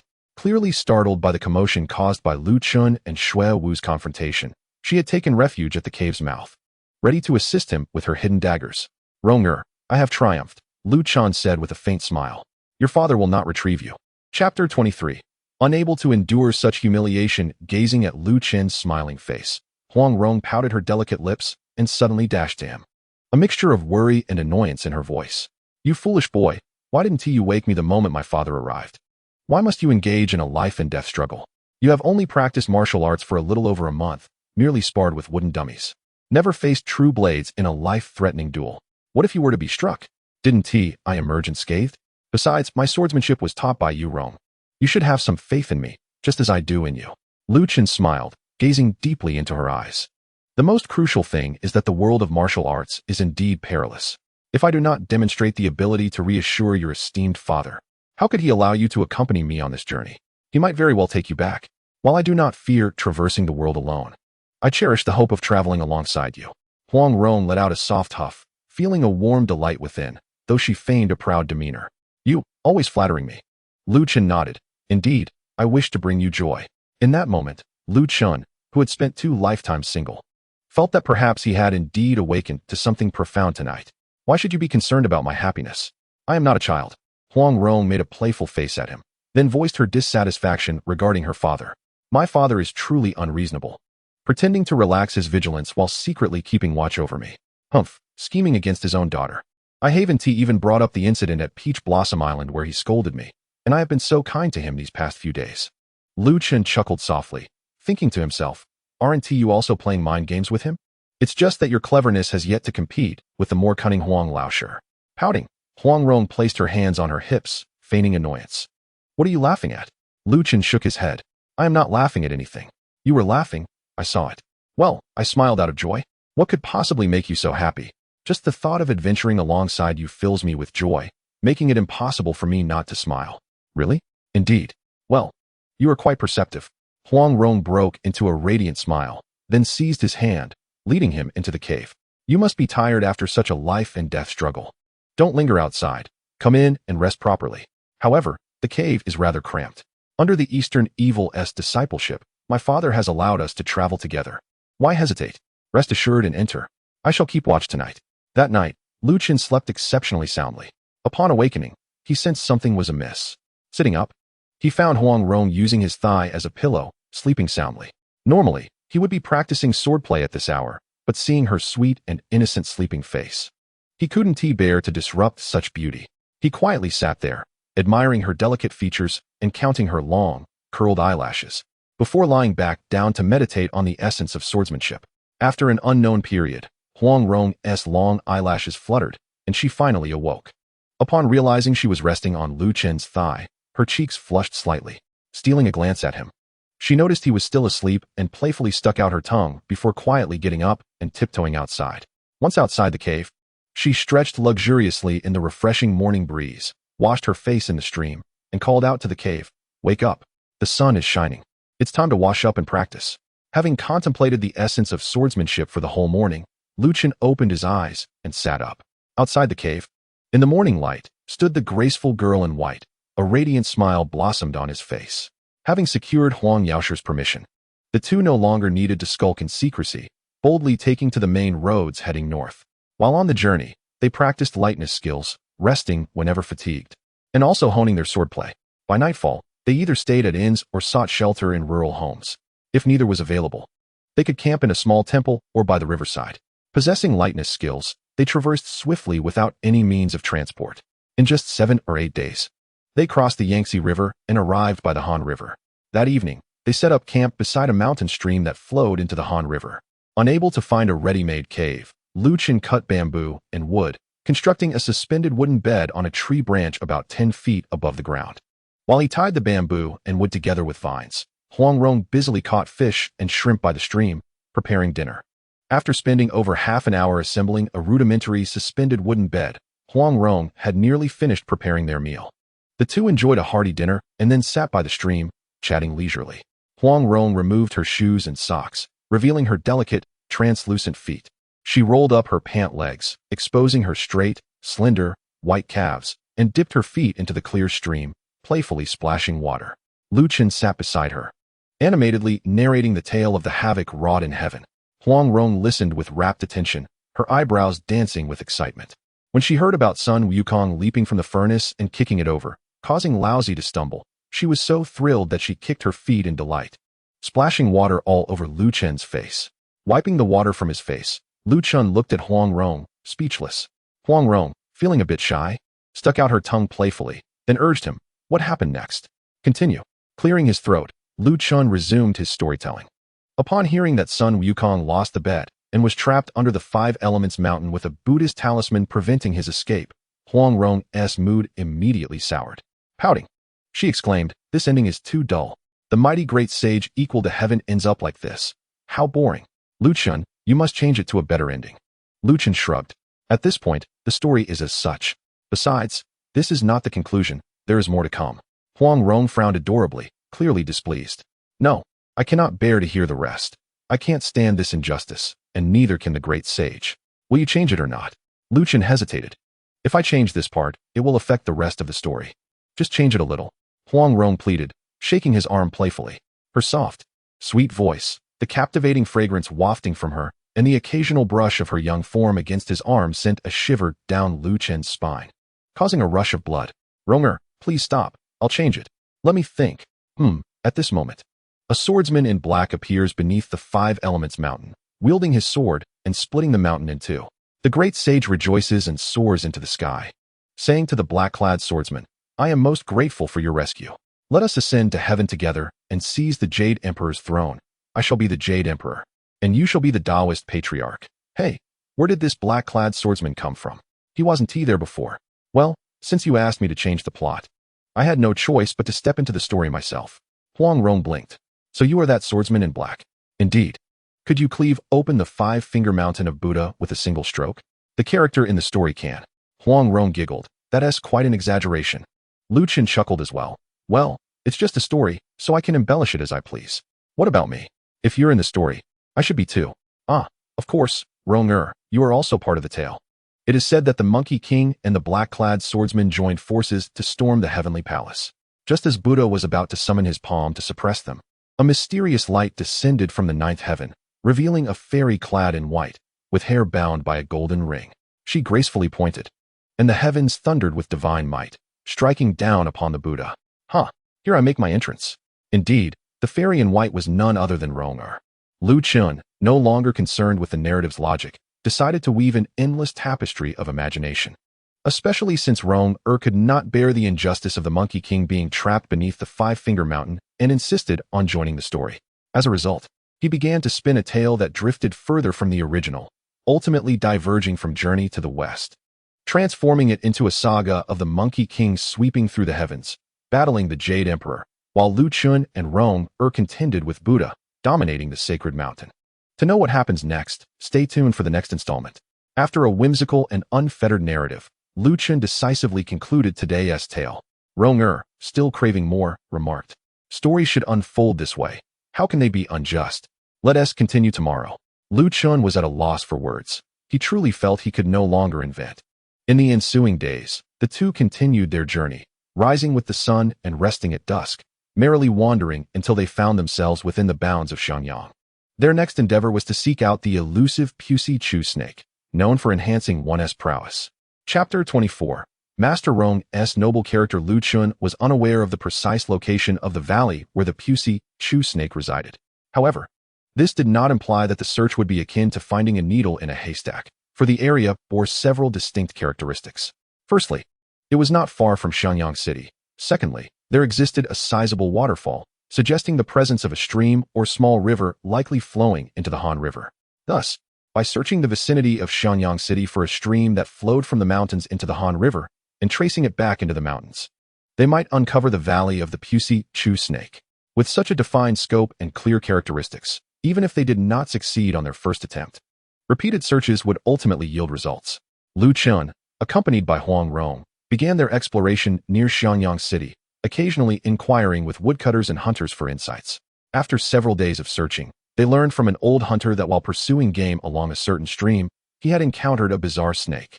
This snake was adorned with shimmering golden scales and possessed the extraordinary ability to leap from the ground, displaying remarkable ferocity. The old man, having lived a long life, exclaimed, "I've never seen such a fierce snake." As he recounted his encounter, he animatedly described, an eagle swooped down from the sky, aiming to capture that snake. But the snake leapt up from the ground, swift as an arrow, soaring 5 or 6 feet high, and counterattacked, killing the eagle in an instant. Upon hearing this, Chen was certain that the snake the old hunter had seen, capable of leaping 5 or 6 feet and retaliating against an eagle, could only be the Pussy Chew snake. He promptly offered the old hunter a 200 coin, requesting him to guide them to the stream, after which they proceeded to follow the waterway into the mountains. Huang Rong, already aware of Chen's objective, felt a surge of excitement upon learning of the clue to the Pussy Chew snake. With her hands clasped behind her back, She walked lightly along the stream, cheerfully stating, "Lu Chen, if that extraordinary snake truly possesses the abilities you describe, we should establish a dwelling in the mountains to train diligently until our skills are perfected. Then seek out the Black Wind duo." Lu Chen nodded. "Yes, that is my thought as well. But how do we define the completion of our training?" Huang Rong pondered for a moment and suggested, "Without using a sword, can we penetrate half a foot into wood with a wooden sword?" Lu Chen was taken aback. Isn't that something only the 5 absolutes could achieve? Huang Rong laughed mischievously. "No need to rush. We have plenty of time to practice." The two continued their banter as they followed the stream deeper into the mountains, and Lu Chen began to grow cautious, advising Huang Rong. The Pusi Chu snake not only moves with incredible speed, but also possesses immense strength and potent venom. Be careful, Rong do not underestimate it. Huang Rong replied playfully. "Don't worry, I'm quite clever." Just then, Lu Chen suddenly halted, raising his hand in a gesture to stop. Huang Rong fell silent and followed his gaze to see, a mere 10 paces ahead, a 5 to 6 foot long snake, its scales glimmering with gold. Crowned with fleshy horns, a creature unmistakably the Pusi Chu snake. "We've found it," Huang Rong whispered, her eyes sparkling with excitement. As she stealthily drew a dagger from her sleeve, eager to seize it, Lu Chen halted her, slowly unsheathing his long sword, and whispered, "My weapon has more length. Let me test it first. Rong stay behind and support me." Huang Rong complied, nodding in agreement. Lu Chen, sword in hand, moved stealthily toward the Pusi Chu snake. As he approached within 7 steps, the snake, previously motionless in the grass, suddenly raised its head, hissing as it flicked its tongue. Its tail lashed out, propelling it into the air like a bolt, shooting toward Lu Chen with the speed of an arrow. "Be careful," Huang Rong urgently warned, noticing the snake's sudden aggression. Lu Chen, fully focused on the creature, was not caught off guard. As the Pusi Chu snake lunged, he thrust his sword forward, aiming directly at its head. Clang! The sound of metal clashing echoed as the snake's head met the sword's tip, producing sparks. The force of the collision reverberated through the blade, leaving Lu Chen's hand slightly tingling, reminding him of the snake's formidable strength. The creature was not unscathed either, although its scales resisted the blade. The internal force from Lu Chen's strike penetrated its skull, momentarily paralyzing it. Without hesitation, Lu Chen advanced a step and thrust again, accurately piercing the snake at its vital point. The scales at that location were less robust than those guarding its head, and with minimal resistance, the sword pierced through, entering the creature's body. The snake writhed violently, attempting to coil its tail around the sword, but Lu Chen swiftly withdrew, leaving the snake to thrash in a futile struggle. Its tail slammed against the ground, causing loud thuds as dirt and debris flew. Huang Rong watched in awe. That snake possesses immense strength.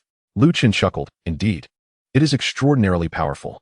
Perhaps that is why its gallbladder can not only enhance our skills, but also significantly boost physical strength." "And what of the snake meat? What benefits might it hold?" "As for the meat, I am uncertain. Perhaps it also has some value." "Yes, we could make a snake stew, at the very least. It should taste good." Even if the flavor were lacking, Rong-er's culinary skills could transform the ordinary into the extraordinary. As they spoke, the Pusi Chu snake finally exhausted its last vestiges of strength, falling motionless. Lu Chen approached to confirm its demise, and then used his long sword to split open its belly, extracting a deep purple gallbladder. The gallbladder emitted a foul odor, and as soon as it was revealed, Huang Rong pinched her nose and retreated, wrinkling her face in disgust. "Why does it smell so terrible?" The snake gall was at least several times more pungent than that of an ordinary snake, tenfold, even. Lu Chen also found it overwhelmingly odorous. Yet he mustered the courage to remark, "Bitter medicine is hard to swallow. Such is the nature of the gall from the Pusi snake." With that, he took the gall to the nearby stream to rinse it, but the strong stench remained unabated. Gritting his teeth, Lu Chen stuffed the gall into his mouth and waved repeatedly at Huang Rong. Understanding his intent, Huang Rong produced a water pouch and handed it to him. Lu Chen took a big gulp of the clear water, forcing the gall down his throat, and finally exhaled a long breath. So bitter, both foul and bitter. He thought that if he were to chew and savor it, he would likely vomit on the spot. Huang Rong looked at him with sympathy and suggested, "Perhaps it would be better to cook it first. If it's well done, it might lessen the odor and bitterness." She paused, contemplating, "But then, it might lose much of its spiritual essence. I suppose swallowing it raw is the way to go." Lu Chen shook his head with a smile, saying, "Martial arts require enduring hardship. I have truly tasted the meaning of suffering now." As they spoke, Lu Chen felt a warm current spreading within his stomach, gradually radiating through his internal organs and limbs. his spirit invigorated. The efficacy of the snake gall was beginning to take effect. He quickly assumed a stance and practiced the first half of his sword technique. Previously, when he practiced this technique to cultivate his inner energy, he could only manage 3 repetitions before exhausting himself, requiring a rest of at least a quarter of an hour to recover. Yet now, sustained by the warm current emanating from his stomach, his energy was replenished as he consumed it, allowing him to practice dozens of times without feeling the slightest fatigue. Moreover, with each practice, the inner energy generated was several times more robust and pure than usual. Eventually, when the warm current dissipated from his stomach, Chen not only experienced a significant enhancement in his martial prowess, but also found his sinews and bones to be more resilient, with a marked increase in his strength. When he finally ceased his training, Huang Rong inquired with concern, "How are the results?" "Remarkably well," Chen replied with a radiant smile. "The Puzik Snake's gall has astonishing effects, boosting both my power and strength. I cannot keep such benefits to myself. They must be shared with you, Ronger." Huang Rong blinked in surprise, playfully refusing. No. You bear a heavy responsibility. This bounty should be yours alone." "It cannot be so. We traverse the martial world together. How can it be that my skills advance while you stagnate? When we next capture an extraordinary snake, its gall shall be yours." "That is not acceptable. You are the main force in capturing the Black Wind twins. I merely need to play a supporting role. Hence, your cultivation is paramount." "Ronger, I have made my decision. No need for further discussion." Huang Rong adopted a serious demeanor, hands clasped behind her back, and with a stern face declared, "Chen, have you forgotten who your mentor is? Ronger is only looking out for your best interest." Chen was left speechless. Subsequently, the two continued their search for the Puzik snake. As dusk approached, they discovered 2 additional extraordinary snakes. Huang Rong, displaying her noble character, declined to partake, allowing Chen to benefit solely from the gall. After nightfall, the danger of snake capturing increased, so they descended the mountain and sought refuge in a nearby inn. Huang Rong borrowed the kitchen to prepare the 3 Puzik snakes. After skillfully dispatching and cleaning them, she concocted a pot of snake soup and sought out a dish of snake meat slices. The meat of the Puzik snake was exquisite. The soup was tender and delectable, while the meat slices were crisp and springy, prompting Chen to sing praises. Huang Rong, though grateful for the gall, was unbothered by the snake meat she had prepared herself, enjoying a hearty meal. In the end, she discovered that the snake meat also had the effect of enhancing her power and strength, albeit significantly less effective than the gall, only about 1/10. Nevertheless, it was still beneficial, allowing Huang Rong to slightly increase her own martial prowess, thus sharing in the fortune. The following morning, the two equipped themselves with various tools and supplies and ventured into the mountains once more. At a scenic spot by the mountain stream, they selected a clear, picturesque area to cut bamboo and gather wood to construct a cabin. Once the cabin was completed, Chen and Huang Rong continued their snake catching and martial training. Each capture led to substantial improvements in their skills. Chen also attempted to locate the divine eagle, hoping to find the sword tomb it guarded in order to acquire the 2 treasured swords. However, his primary focus remained on cultivation, and he did not dedicate much effort to the search, thus he had yet to find the eagle. He was not anxious. Both he and the eagle shared a penchant for snakes, and it was only a matter of time before their paths would cross. As twilight descended, the sun dipped low in the sky, casting a warm glow over the landscape, and the mountain breeze was gentle. By the stream, in front of the wooden cabin, Chen moved with his sword, graceful as a dragon in flight. The gleam of the sword flickered, at times resembling a flurry of falling blossoms, at others, like drifting snowflakes. The sound of the sword slicing through the air alternated between soft and gentle, akin to a spring rain, and at times, it was fierce and powerful, reminiscent of a biting northern wind that sent chills down one's spine. It had been 10 days since Chen and Huang Rong had settled in the mountains. During this time, they managed to capture over a dozen extraordinary snakes, with Chen diligently enduring hardships and experiencing remarkable growth in his martial prowess. In just 10 days, the once meager and frail inner energy within his dantian had burgeoned into a substantial mass. As the inner energy coursed through his meridians, it no longer resembled thin threads, but flowed like a bubbling brook, ceaseless and abundant. Although he was still far from the grand vision he held of his energy surging like a mighty river, his progress was already significantly greater than before his snake-catching endeavors. Had he relied solely on his own efforts, it would have taken him several years of arduous training to accumulate such a wealth of inner energy. Thus, Chen was quite satisfied with his progress.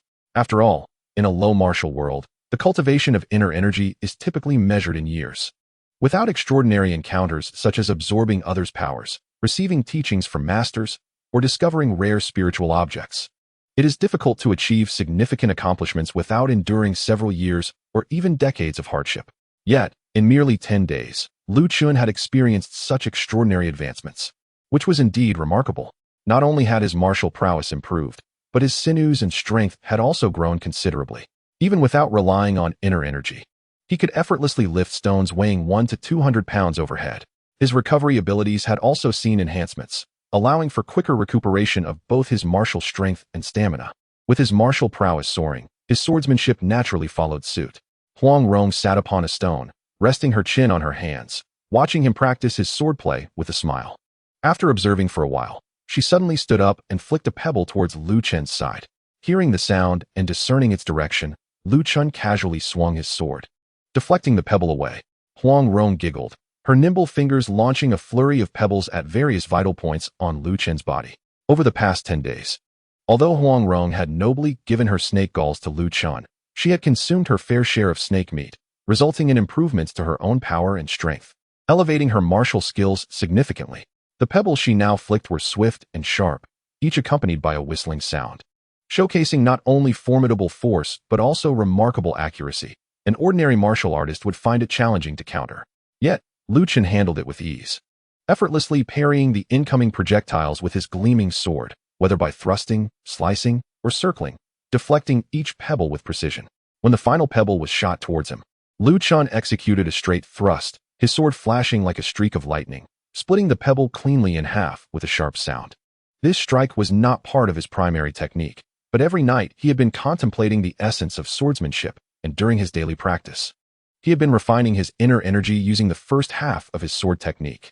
Though he had yet to master the complete technique, he had begun to infuse elements of it into his regular swordplay, significantly enhancing its power.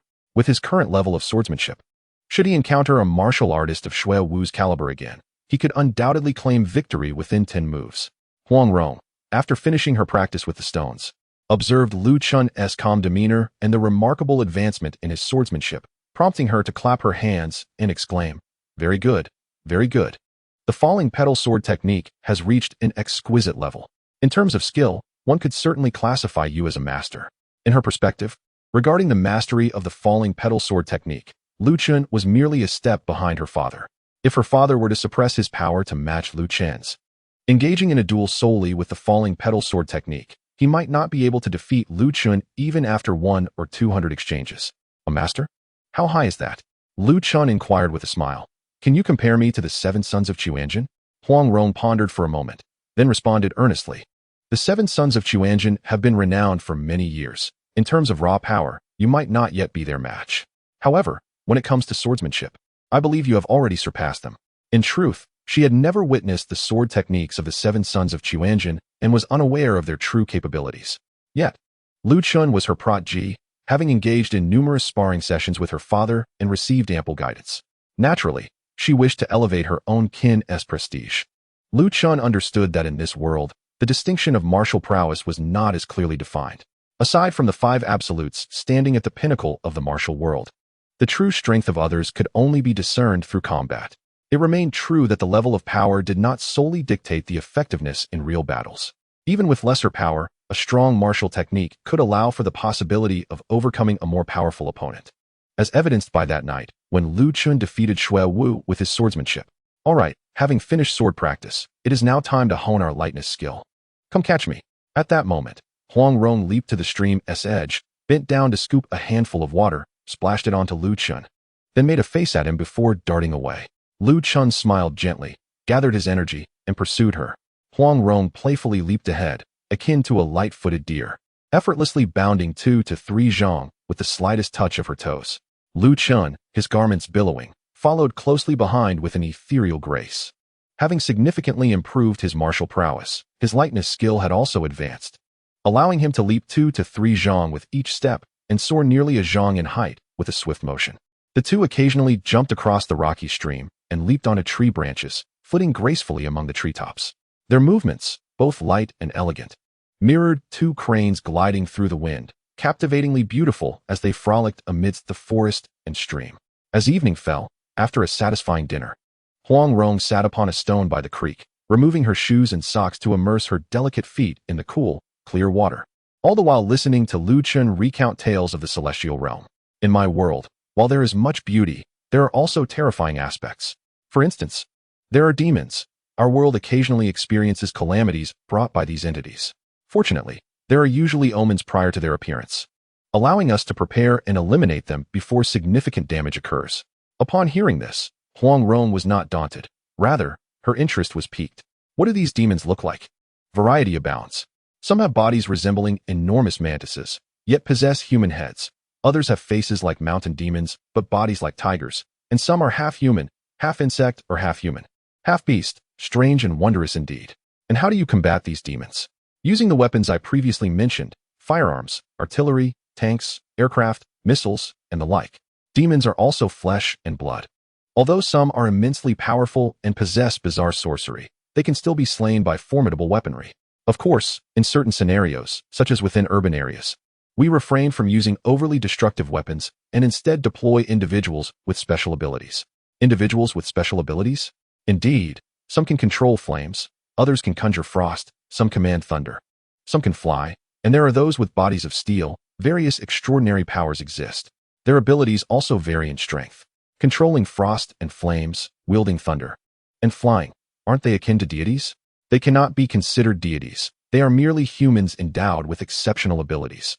Much like martial arts masters, even those who can soar to great heights remain mortals. In fact, on a broader scale, many individuals with special powers may not even compare to martial arts experts. I understand.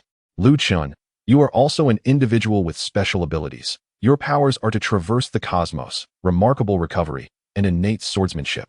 Listening to you, Ronger, it does indeed seem that way. The celestial realm sounds fascinating. I yearn to see it. Actually, I can already take you there. However, I have yet to master the ability to travel freely. If I were to take you to my realm, I could not guarantee when I could bring you back. I must first attain the ability to traverse back and forth before I can take you on a journey. When will you master this ability? I must thoroughly master the sword, learning to wield it with ease and control. Do not worry, Rong. Within a year, I shall surely succeed. Huang Rong turned to Chen, her eyes sparkling as she smiled. Well, I'm not in such a hurry. You should not rush either. Haste makes waste.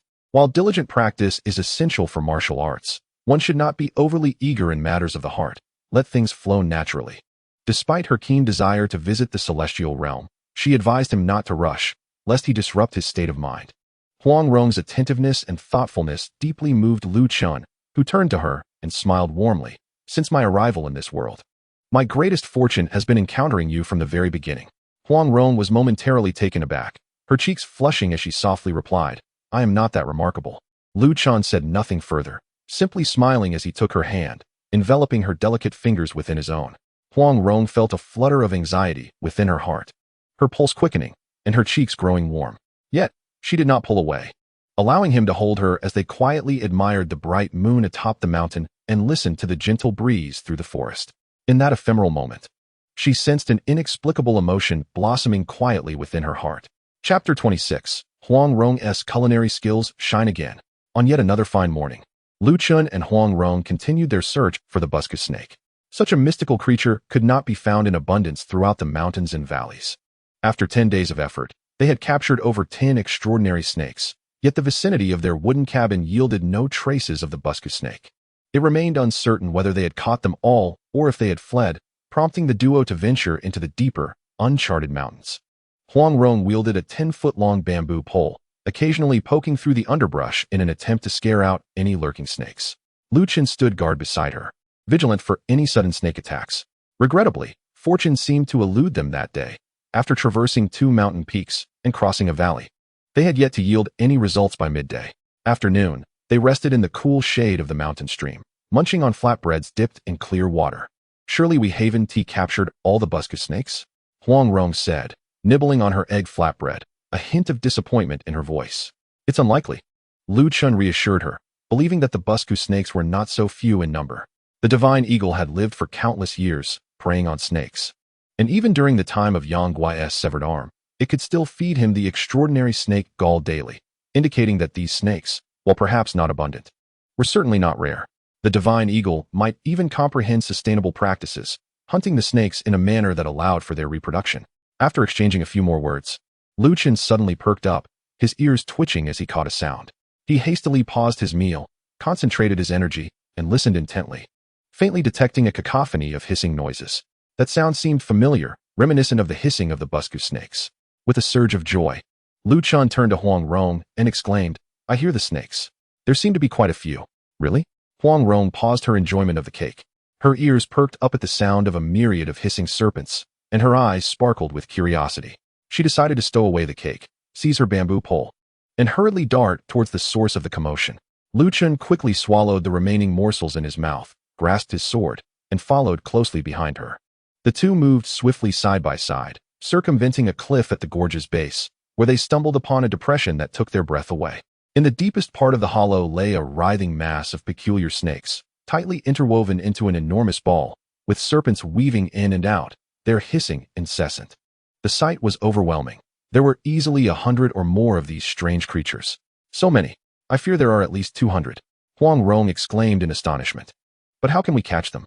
The Bu Si Chu snakes were as swift as the wind, possessing tremendous strength and potent venom. Capturing a handful might be manageable. But if they were to face a horde of 200, even Chen's formidable swordsmanship would be insufficient to fend them off. As Chen gazed at the unsettling serpent ball, a thought crossed his mind.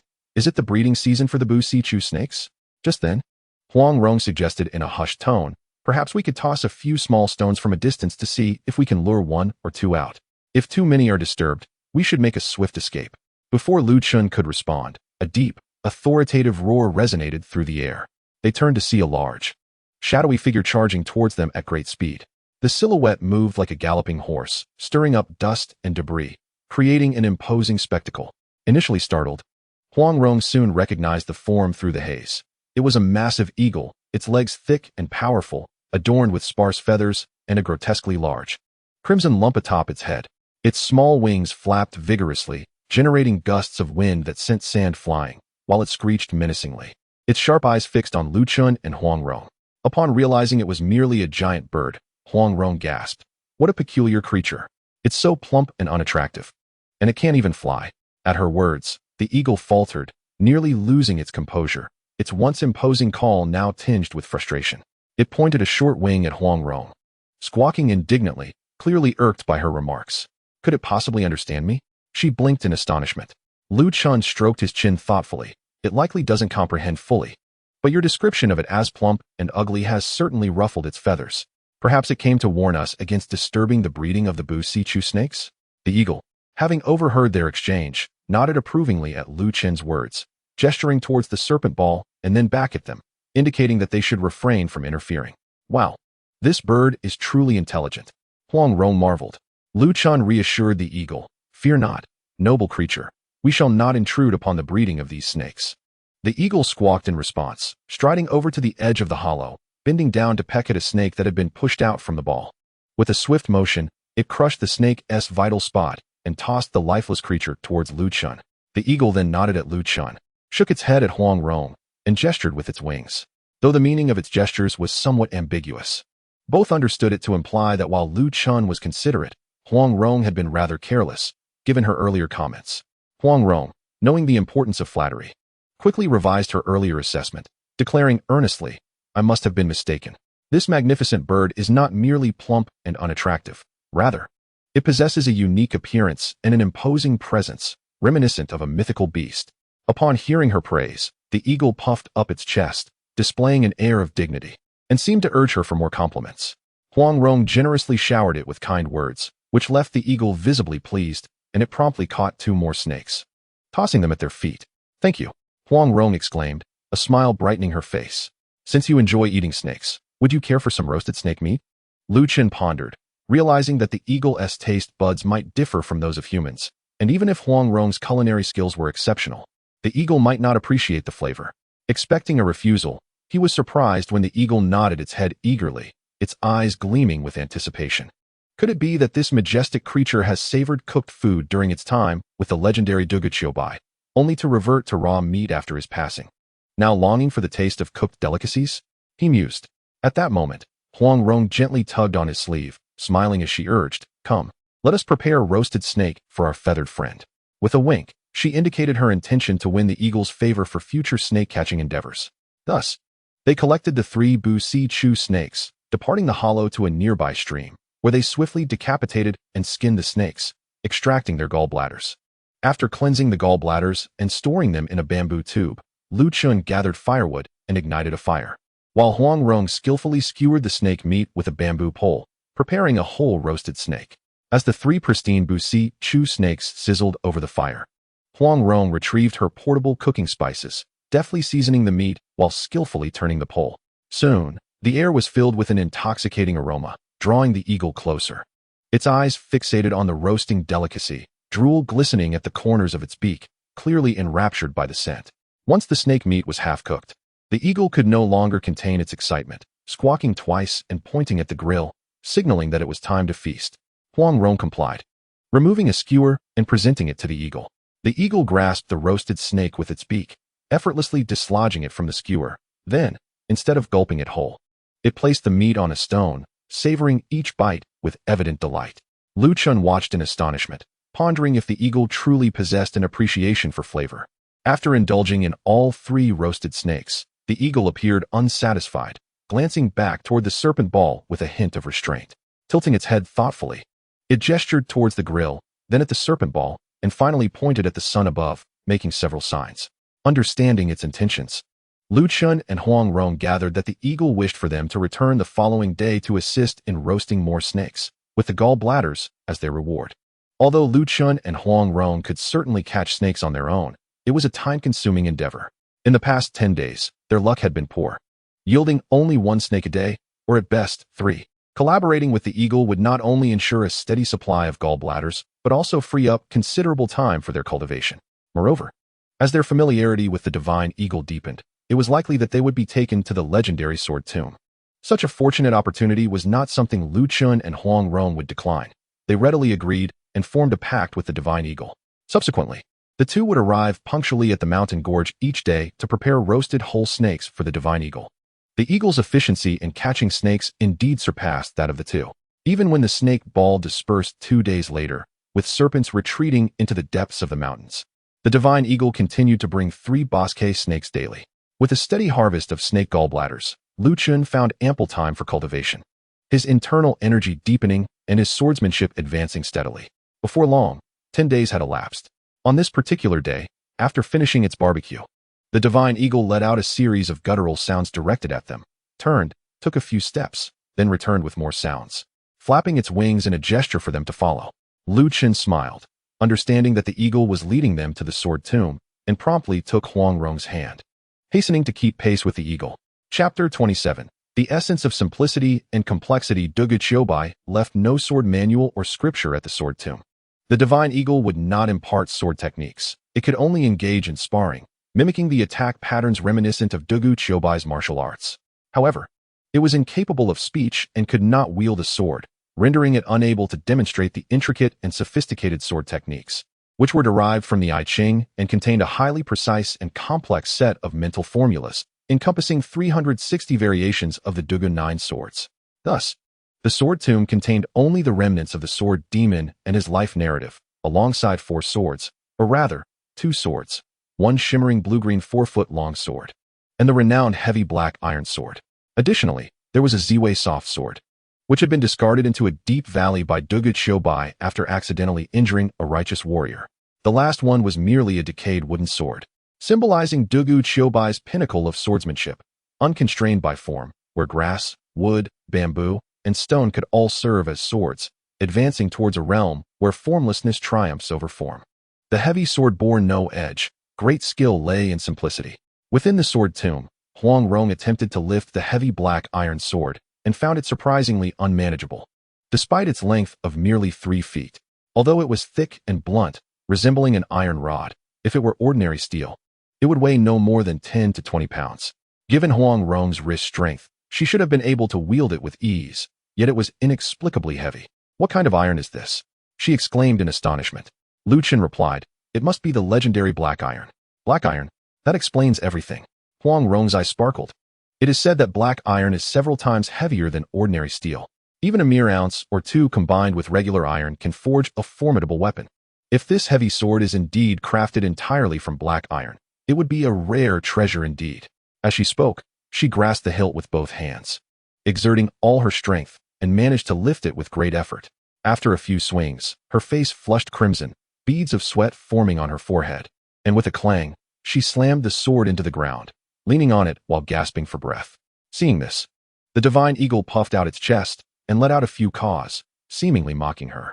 Huang Rong felt a twinge of indignation but could not deny her inability to wield the heavy sword.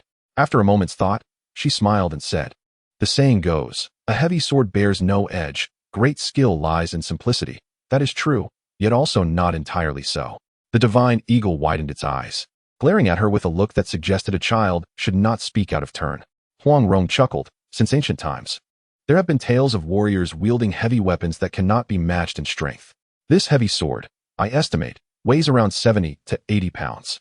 Such a cumbersome weapon has rarely been swung throughout history. If someone can wield such a heavy weapon with ease, they must either possess innate strength akin to a tyrant or have achieved a level of skill where lifting weight feels effortless. With such power and skill, who needs flashy techniques? One can simply swing and crush, and how many can withstand that? Noticing the eagle's perplexed expression, Huang Rong pressed on. This black iron sword can be called a sword, yet it can also be termed a heavy club or mace. After all, it is without an edge or blade. Even the tip is rounded. Compared to a sword, it resembles a club or even a hammer more. Regardless, if I could wield this 70 to 80 pound sword with ease, then with a mere iron rod, bronze mace, or heavy hammer, I could just as easily crush my enemies with a few simple swings. I could claim my martial prowess is rooted in simplicity, but can that be said to reflect my swordsmanship?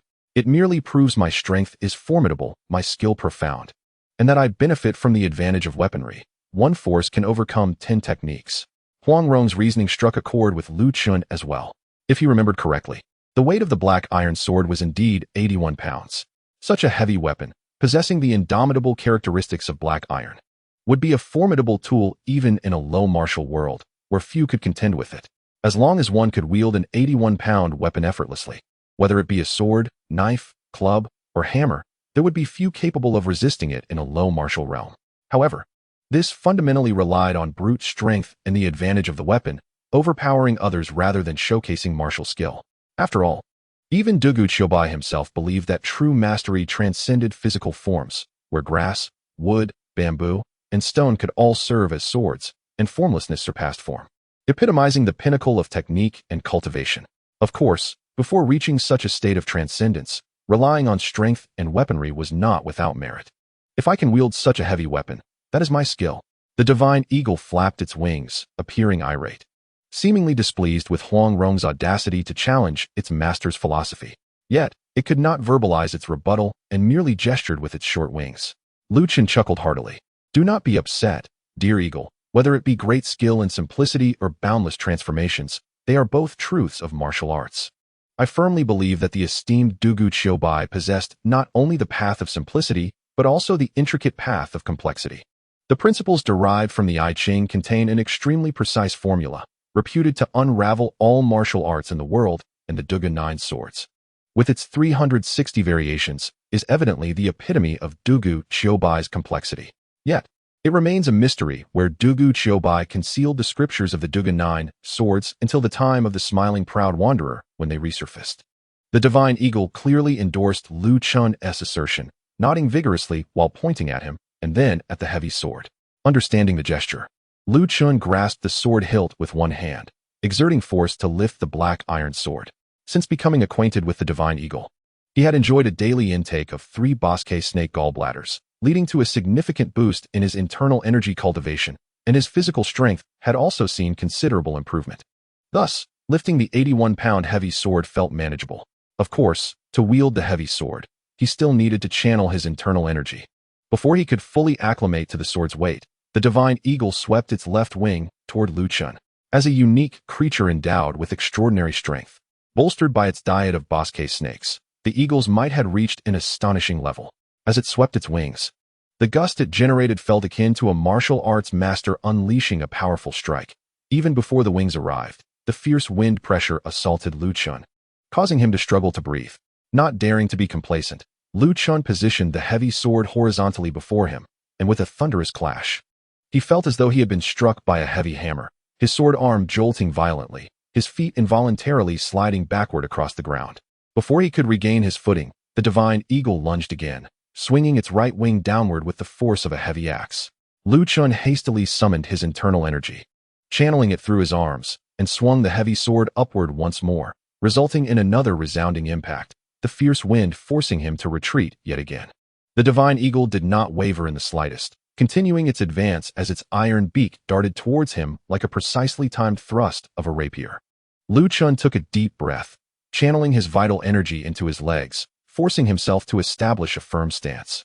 In a flash, he executed the fundamental thrusting sword technique, meeting the divine eagle's iron beak with a strike. The heavy sword was cumbersome, restricting his ability to perform agile movements, making it difficult to employ intricate sword maneuvers. Thus, he could only resort to basic sword techniques. However, his foundational sword style had begun to incorporate a whisper of the essence of the sword saint, exhibiting remarkable speed, precision, and power. With a resounding clang of metal against metal, the divine eagle's beak collided with the blunt tip of the heavy sword, sending forth a brilliant shower of sparks. At last, the divine eagle was momentarily halted by the thrust infused with a hint of the sword saint's spirit, and Lu Chen managed to steady himself after being pushed back just 2 steps. A glimmer of admiration shone in the eagle's eyes as it nodded towards Lu Chen before launching another attack, its short wings sweeping down with tremendous force, the iron beak pecking intermittently. Though the assault was straightforward, each strike carried immense weight, stirring up gusts of wind that sent dust and debris flying. As if a martial arts master was unleashing their full power, stirring the very sands of the earth. Lu Chen summoned all his strength to channel his vital energy, countering with the simplest of thrusts, slashes, sweeps, and flicks, opting not to rely on agility, but instead focusing on maintaining a solid foundation, moving slowly in small steps. He matched the divine eagle's strikes, successfully defending against its onslaught. Simultaneously, he attentively analyzed the eagle's attack patterns, gleaning insights from the shadows of the sword saint's techniques. Having deeply absorbed the imprint of the sword saint, Lu Chen's comprehension of sword principles and his swordsmanship aptitude blossomed with each passing day. Even without the eagle's verbal guidance or the ability to execute overly intricate techniques, the mere semblance of the sword saint's attacks allowed him to derive numerous insights, leaving him feeling immensely enriched. Meanwhile, Huang Rong had retreated to the sidelines, extracting watermelon seeds from her small pouch, cracking them open while her eyes remained fixed on their sparring match, witnessing the fierce winds whipped up by the divine eagle's powerful attacks.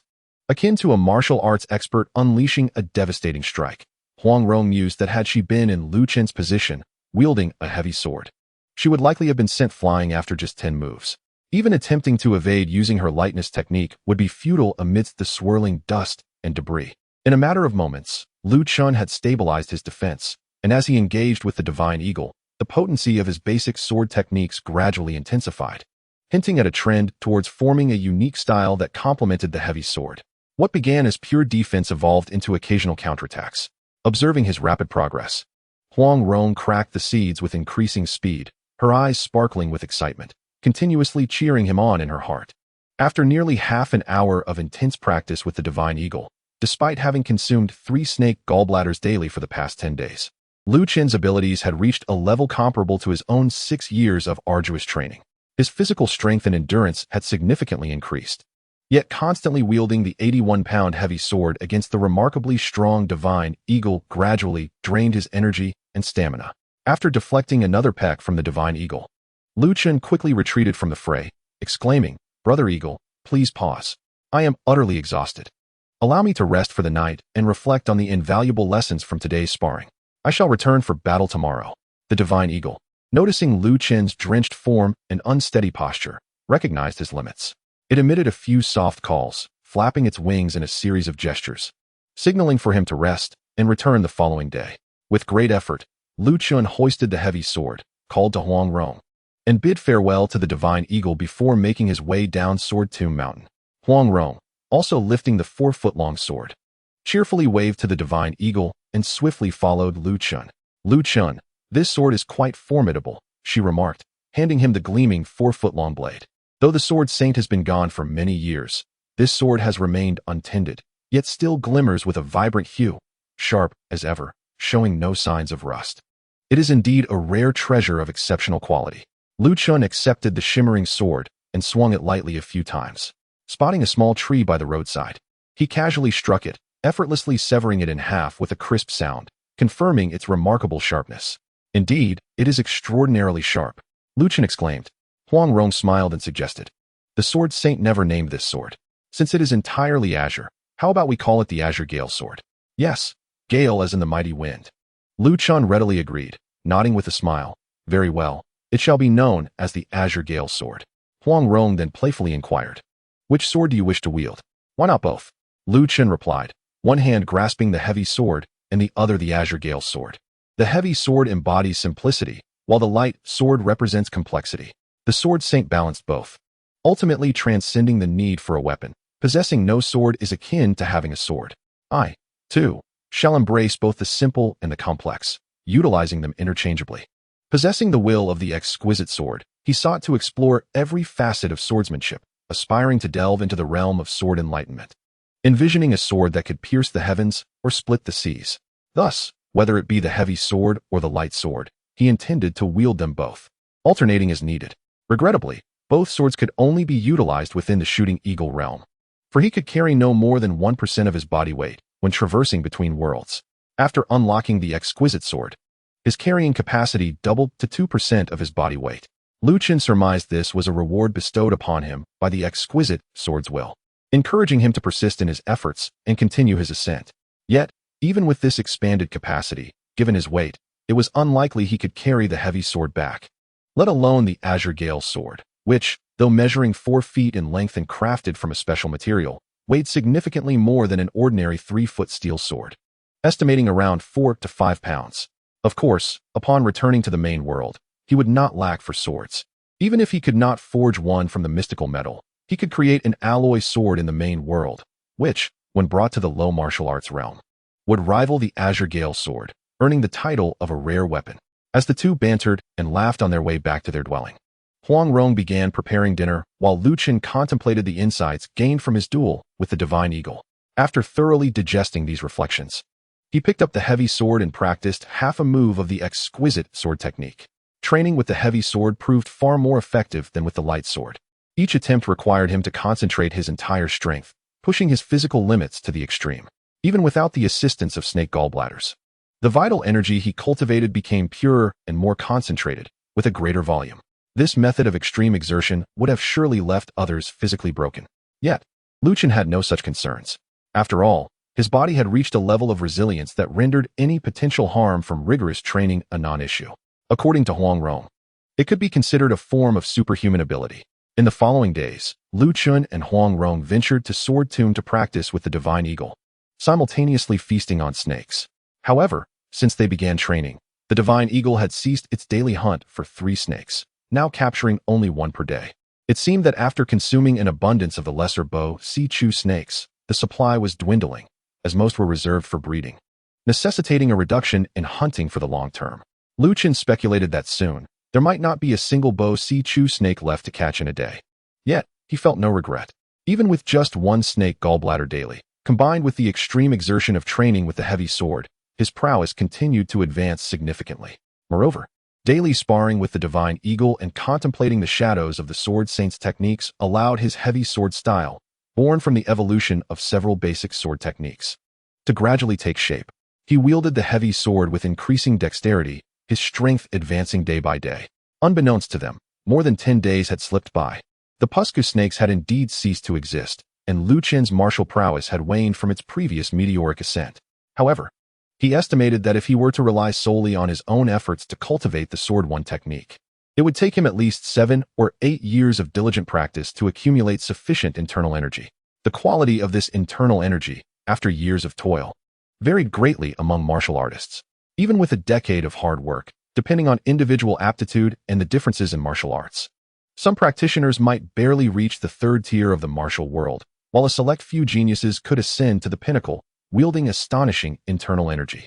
Although Lu Chen did not practice internal martial arts, he had managed to cultivate a unique form of internal energy through his self-developed Sword One technique. And the quality of this energy was exceptional. With his current abilities, he could channel energy through his fingertips, and when he thrust his finger into a tree trunk, it penetrated effortlessly. It is worth noting that his training in martial arts had been relatively brief, and all his focus had been devoted to swordsmanship. He had never practiced any finger techniques or claw techniques, nor had he trained in any palm or fist methods that could enhance the strength of his hands. The fact that his fingers had become as resilient and sharp as steel was solely due to the pure and refined internal energy he had cultivated, which possessed a subtly sharp characteristic. With the power of his fingertip, he could deliver lethal blows without the need for a sword, rivaling the prowess of Mei Chaofeng, who had spent years mastering the 9-in white bone claw. As his martial prowess surged, the simple yet powerful heavy sword technique finally took form, allowing him to engage in exchanges with the Divine Eagle, even gaining the upper hand due to the advantage of his weapon. Calculating the passage of time, Lu Chun and Huang Rong had been training in this valley for just over a month, yet their strength had undergone a transformation that could only be described as earth-shattering. The sole regret was that autumn had arrived, with crisp skies and only a light drizzle that lasted half a night, preventing Lu Chun from experiencing the joy of training under a waterfall. With a resonant clang, Lu Chun thrust his sword into a stone weighing over 200 pounds. With a forceful heave, the stone soared into the air. He then swiftly maneuvered the heavy sword, piercing the stone with a crack, shattering it into countless fragments. Such strength was beyond what any mere flesh could withstand in this low martial world. Even a practitioner of formidable external techniques, clad in the heavy armor of the Tang Dynasty, would find it impossible to endure a thrust from the heavy sword. The shattered stone fragments flew like shrapnel toward the Divine Eagle, which, despite its short wings flapping vigorously to deflect the incoming projectiles, was forced to retreat several steps. Seizing the opportunity, Lu Chen advanced, though the heavy sword significantly hampered his agility, even with his considerable strength. Wielding the heavy sword prevented him from executing overly light and graceful movements. Nevertheless, his explosive speed remained impressive. In a single step, he closed the distance to the Divine Eagle and thrust the sword toward its chest. The Divine Eagle, caught off guard while defending against the stones, hastily attempted to block the attack, but Lu Chen's heavy sword easily parried its defenses. The dull tip of the sword merely grazed the Divine Eagle's chest, retracting before delivering any forceful impact. Though no harm befell the Divine Eagle, the ability to control the enormous inertia of the 81-pound sword and achieve a touch without injury was an impressive feat, marking the completion of his heavy sword technique. "Brother Eagle, I appreciate your guidance." Lu Chen chuckled, but his laughter was interrupted when he sensed a subtle tremor in his consciousness, indicating that one of the prerequisites for unlocking Sword 2 had been met. He had indeed mastered 2 extraordinary sword techniques. This unexpected delight took him by surprise. He had not anticipated that through sparring with the Divine Eagle, he could glean insights into the shadow of the Dugu Qiubai sword technique, thereby refining his heavy sword method into an extraordinary one. Elated, he pondered whether this approach could be employed in the future to gradually decipher the sword techniques of masters who possessed knowledge only passed down orally and were reluctant to share their secrets. Although techniques like the Dugu 9 swords were steeped in profound principles and intricate variations, making them less accessible than the straightforward heavy sword method, his understanding of swordsmanship was steadily advancing. As his comprehension of the Sword of Annihilation deepened with each revelation, it was conceivable that one day he might reach a level of mastery where the world's sword techniques would be at his fingertips. Chapter 29. The initial steps of Limacho by the banks of the Han River. In a bustling port town, Lu Chun donned a black robe, a conical hat shielding his visage, carrying the heavy sword of black iron on his back and a steel sword gifted by Huang Rong in hand. As they strolled through the town streets, with the heavy sword technique now mastered and the Pusku snakes in their breeding and protective phase, devoid of prey, the duo had spent several days in the mountains with the Divine Eagle, indulging it with a variety of grilled game before bidding it farewell and descending the mountain. Throughout their journey, Huang Rong lamented, "What a pity that Brother Eagle refuses to accompany us." Though she often bantered with the Divine Eagle, she held a fondness for the intelligent and majestic creature and had once considered taking it to Peach Blossom Island. Unfortunately, the Divine Eagle was unwilling to leave the valley. "Brother Eagle must guard the tomb of the esteemed Dugu," she noted. Moreover, the rare Pusku snake likely had stringent requirements for its habitat, probably thriving only within that valley, making survival outside it impossible. Thus, aside from guarding the tomb, the eagle might also be reluctant to part from its source of sustenance. Lu Chen replied with a smile, "We shall visit Brother Eagle often in the future." Indeed, Huang Rong nodded, her smile radiant. "Where shall we go next?" After a moment of contemplation, Lu Chen suggested, "How about a visit to Shaolin?" His desire to visit Shaolin was not fueled by the pursuit of the Nine Yang scripture, nor did he seek the Sword of Annihilation, It was sufficient for him to gather more sword techniques. Furthermore, the Sword of Annihilation represented a path of relentless advance, an invincible approach where gods could be slain and immortals vanquished. In contrast, the Nine-Yang scripture required a mindset of accepting both victory and defeat with equanimity, embodying a spirit of resilience. Lu Chen's demeanor might appear gentle and affable, a trait of a scholar, yet his true nature revealed itself during his daily sword practice, where he exhibited an unyielding resolve to push himself to the limits. Thus, even if he were to find the Nine-Yang scripture at Shaolin, he would not cultivate it. At most, he would reference its martial philosophies to accumulate resources for his future endeavors. His primary interest in visiting Shaolin centered on sword techniques. Among the 72 unique skills, swordsmanship held a prominent place, and Lu Chen sought to explore the scripture repository to admire the Shaolin sword techniques, aiming to stockpile resources to unlock Sword 2's prerequisites. Although he had already achieved mastery of 2 extraordinary sword techniques, there remained higher realms of sword intent to explore, Sword 3, Sword 4, and beyond, requiring the acquisition of more sword techniques as keys for unlocking these levels. The higher the level of sword intent, the more keys were needed. While Sword 2 required only 2 extraordinary techniques, Sword 3 necessitated 4, and Sword 4 required 8, indicating an exponential increase in demands. Thus, even though Lu Chen had yet to fully master Sword 1 and unlock Sword 2, he understood the importance of preparing for the future. My father once mentioned that Shaolin was renowned as the supreme martial sect, claiming that all martial arts originated from Shaolin, Huang Rong remarked with a smile. However, many years ago, Shaolin closed its doors and sealed its mountain, only accommodating ordinary pilgrims and no longer engaging with the martial world. I wonder if they still have any skilled masters. Lu Chen responded, Shaolin has a complete lineage. There should still be masters there, albeit perhaps not of the pinnacle caliber found among the 5 greats. He was well aware that the closure of the Shaolin temple was a consequence of the turmoil caused by the firework monk, leading to a division and decline of the Shaolin sect. For an extended period, there had been no extraordinary masters emerging from it. And during the eras of the 5 greats and the later 5 greats, it was almost silent, only to rise again in the era of the Heaven Sword and Dragon Saber as one of the dominant powers in the martial world. Thus, it was an opportune moment to visit Shaolin. After determining their course of action, the two found an inn in the town to rest for the night, planning to set off early the next day. Upon securing their room, they chose a table in a corner of the inn's lobby and ordered several signature dishes to change their palate. However, the so-called signature dishes paled in comparison to the delightful dishes that Huang Rong effortlessly prepared. Lu Chen's expression reflected his disdain as he ate.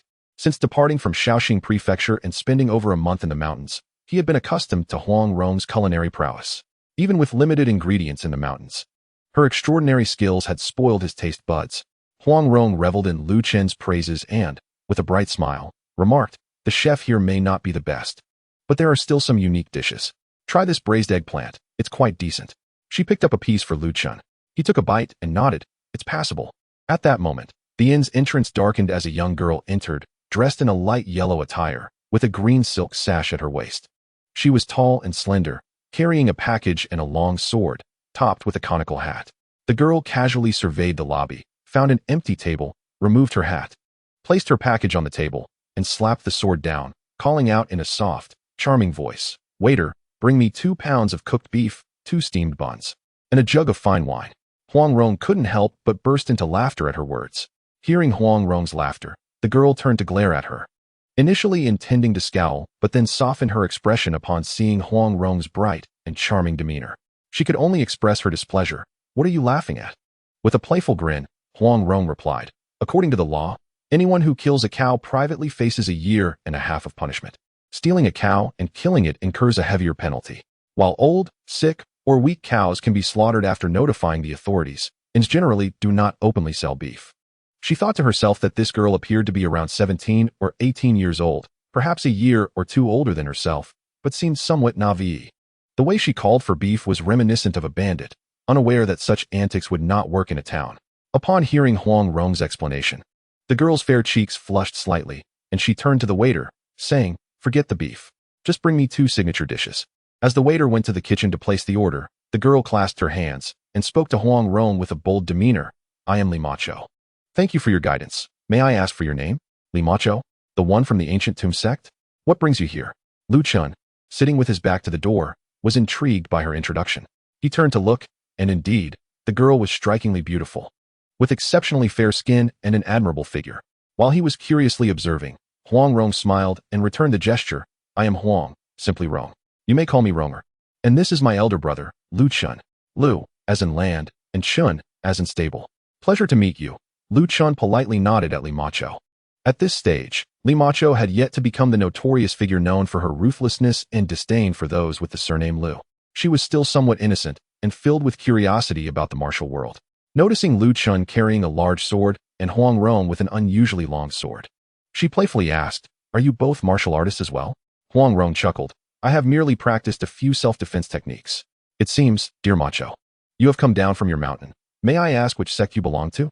Clearing her throat, Li Macho hesitated, her once bold tone wavering slightly. "I, too, have simply practiced a few self-defense moves." The ancient Tomb sect was a hidden faction, and since she had sneaked down the mountain without her master's knowledge, she dared not reveal her affiliation, opting to remain vague. Just then, the waiter returned from the kitchen, delivering a jug of wine and a small plate of cold dishes to Li Macho. She quickly poured a cup and raised it towards Huang Rong and Lu Chen, saying, "To fate in the martial world, I toast to both of you." Huang Rong, sensing something amiss in Li Macho's tone, smiled and raised her cup in response, intending to inquire further. However, a sudden commotion at the inn's entrance interrupted them, as several burly men barged in, shouting, "Boss, it's time to pay up." The innkeeper hurriedly greeted them with a smile, presenting several coins to the leader, a man named Zhang who was brazenly exposing his chest hair in the autumn chill. "Thank you, Zhang. Here is the monthly fee." Zhang counted the coins and sneered, "Not enough. The fee has increased. From now on, it's 10 strings of coins per month, not a single copper less." 10 strings? The innkeeper's face turned grim. "You know our humble establishment barely makes a profit. 5 strings is already a strain. Doubling it is unreasonable. Enough chatter. Hand over the money quickly, or you'll have to find a new owner for this inn." As he threatened the innkeeper, one of Zhang's companions tugged at his sleeve and pointed at Li Macho with a lewd grin. Zhang's eyes lit up upon noticing Li Macho. He shoved the innkeeper aside and swaggered over to her table, grinning. "This young lady looks unfamiliar. May I ask your name and where you hail from?" Zhang's demeanor was coarse and arrogant, and Li Macho found him distasteful. Seeing his audacity to approach her, she glared coldly and commanded, "Leave." Though her tone was frigid, her naturally soft and charming voice failed to intimidate Zhang. Instead, it seemed to excite him. He chuckled, "You're quite fierce. Zhang likes girls like you. Come, let us share a drink and have some fun." As he reached for Li Macho's cup, her fury ignited. She swiftly lifted her sword, not drawing it, but using the sheath to gently push his hand away, then swiftly tapped the sheath against Zhang's chest. Although it was a mere tap, Zhang's face paled, and he let out a muffled groan, nearly losing his breath. Fortunately, his 2 subordinates rushed over to support him, preventing him from collapsing. Li Macho coldly huffed, "Aren't you leaving? If you dare cause more trouble, the next strike won't merely be with the sheath." Zhang, supported by his men and rubbing his chest to regain composure, recalled the force behind Li Macho's gentle tap and felt a flicker of fear, yet unwilling to lose face. He glared at her and growled, "How dare you act recklessly on our territory? You must have some nerve. I'm unarmed today, but don't think I want to wait for you." Li Macho held the sheath firmly in one hand while lifting her cup to drink it all in one go, displaying the bravado of a martial hero, and replied defiantly, "Do you think I fear you? If you have the guts, don't run." Zhang shouted one last time before retreating with his men in a flustered manner. "Forgive me for the disturbance," Li Macho said, turning back to Huang Rong and Lu Chen. Li Macho, emulating the demeanor of the wandering heroes, greeted Lu Chen and Huang Rong with a cupped fist. "Miss Li, your skills are impressive," Lu Chen complimented politely. "Sister Macho, you are formidable," Huang Rong praised, giving her a thumbs up. A glimmer of satisfaction appeared in Li Macho's eyes, though she feigned humility, stating, "It's just a trivial matter, not worthy of mention." Huang Rong smiled, reminding her, however, that fellow surnamed Zhang will likely not let this matter rest. He will probably not just return with a knife, but will also call for reinforcements. "Let him call for help," Li Macho declared, brandishing her long sword with confidence. "With my sword in hand, what does it matter how many of those lowly thugs come?" "Sister Macho, how bold!" Huang Rong exclaimed in admiration, then beckoned the innkeeper. "Innkeeper, what is the situation with the Han Sui gang?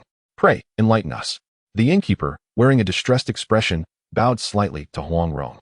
"My lady, please do not put me in a difficult position. I dare not speak recklessly about the Han Sui gang." Huang Rong produced 3 copper coins, placing them on the table with a cheerful grin. "Innkeeper, allow me to show you a trick. With a flick of her delicate fingers, the 3 coins shot forth, embedding themselves into a pillar arranged in a triangular formation. Having spent a month in the mountains, Huang Rong, though hesitant to consume snake gall, shared snake meat daily with the divine eagle. Even though the meat of an entire python was only 1/10 as potent as a single gallbladder, her martial prowess had significantly improved. Sister Rong, your skills are remarkable, Li Macho exclaimed, her eyes sparkling with admiration. Flattery, Huang Rong replied with a charming smile. Turning to the innkeeper, Innkeeper, do you find my abilities commendable? As a businessman, the innkeeper understood Huang Rong's intentions. Glancing at the coins embedded in the pillar, he wiped the sweat from his brow and trembled. The Hansui gang has 200 or 300 ruffians. Oh no, villains. On the surface, they pose as a riverboat gang. But they occasionally engage in piracy, running gambling and prostitution rings at several docks along the river, causing great havoc. Huang Rong asked, does the Hansui gang have any formidable experts? The innkeeper, having opened up, continued to divulge information. The leader of the gang, Chao Song, wields exceptional martial arts and handles a 9-ring broadsword, keeping at bay a dozen or more men. The second in command, the black-clad scholar Shin Shi, excels with a folding fan and specializes in hidden weapons, hitting his mark every time within 10 paces. The third in command, the water leopard Zhang Yong, wields dual split water darts with unmatched bravery. That Zhang just now is Zhang Yong's cousin. As the innkeeper spoke, Li Macho, who had initially exuded confidence, began to feel uneasy. She had thought that Zhang would call upon a mere 10 or 20 men, perhaps 30 at most. But to learn that the Hansui gang was a large faction of 200 to 300 men, with many skilled fighters among them, sent a chill down her spine. She had never encountered such a large-scale confrontation before.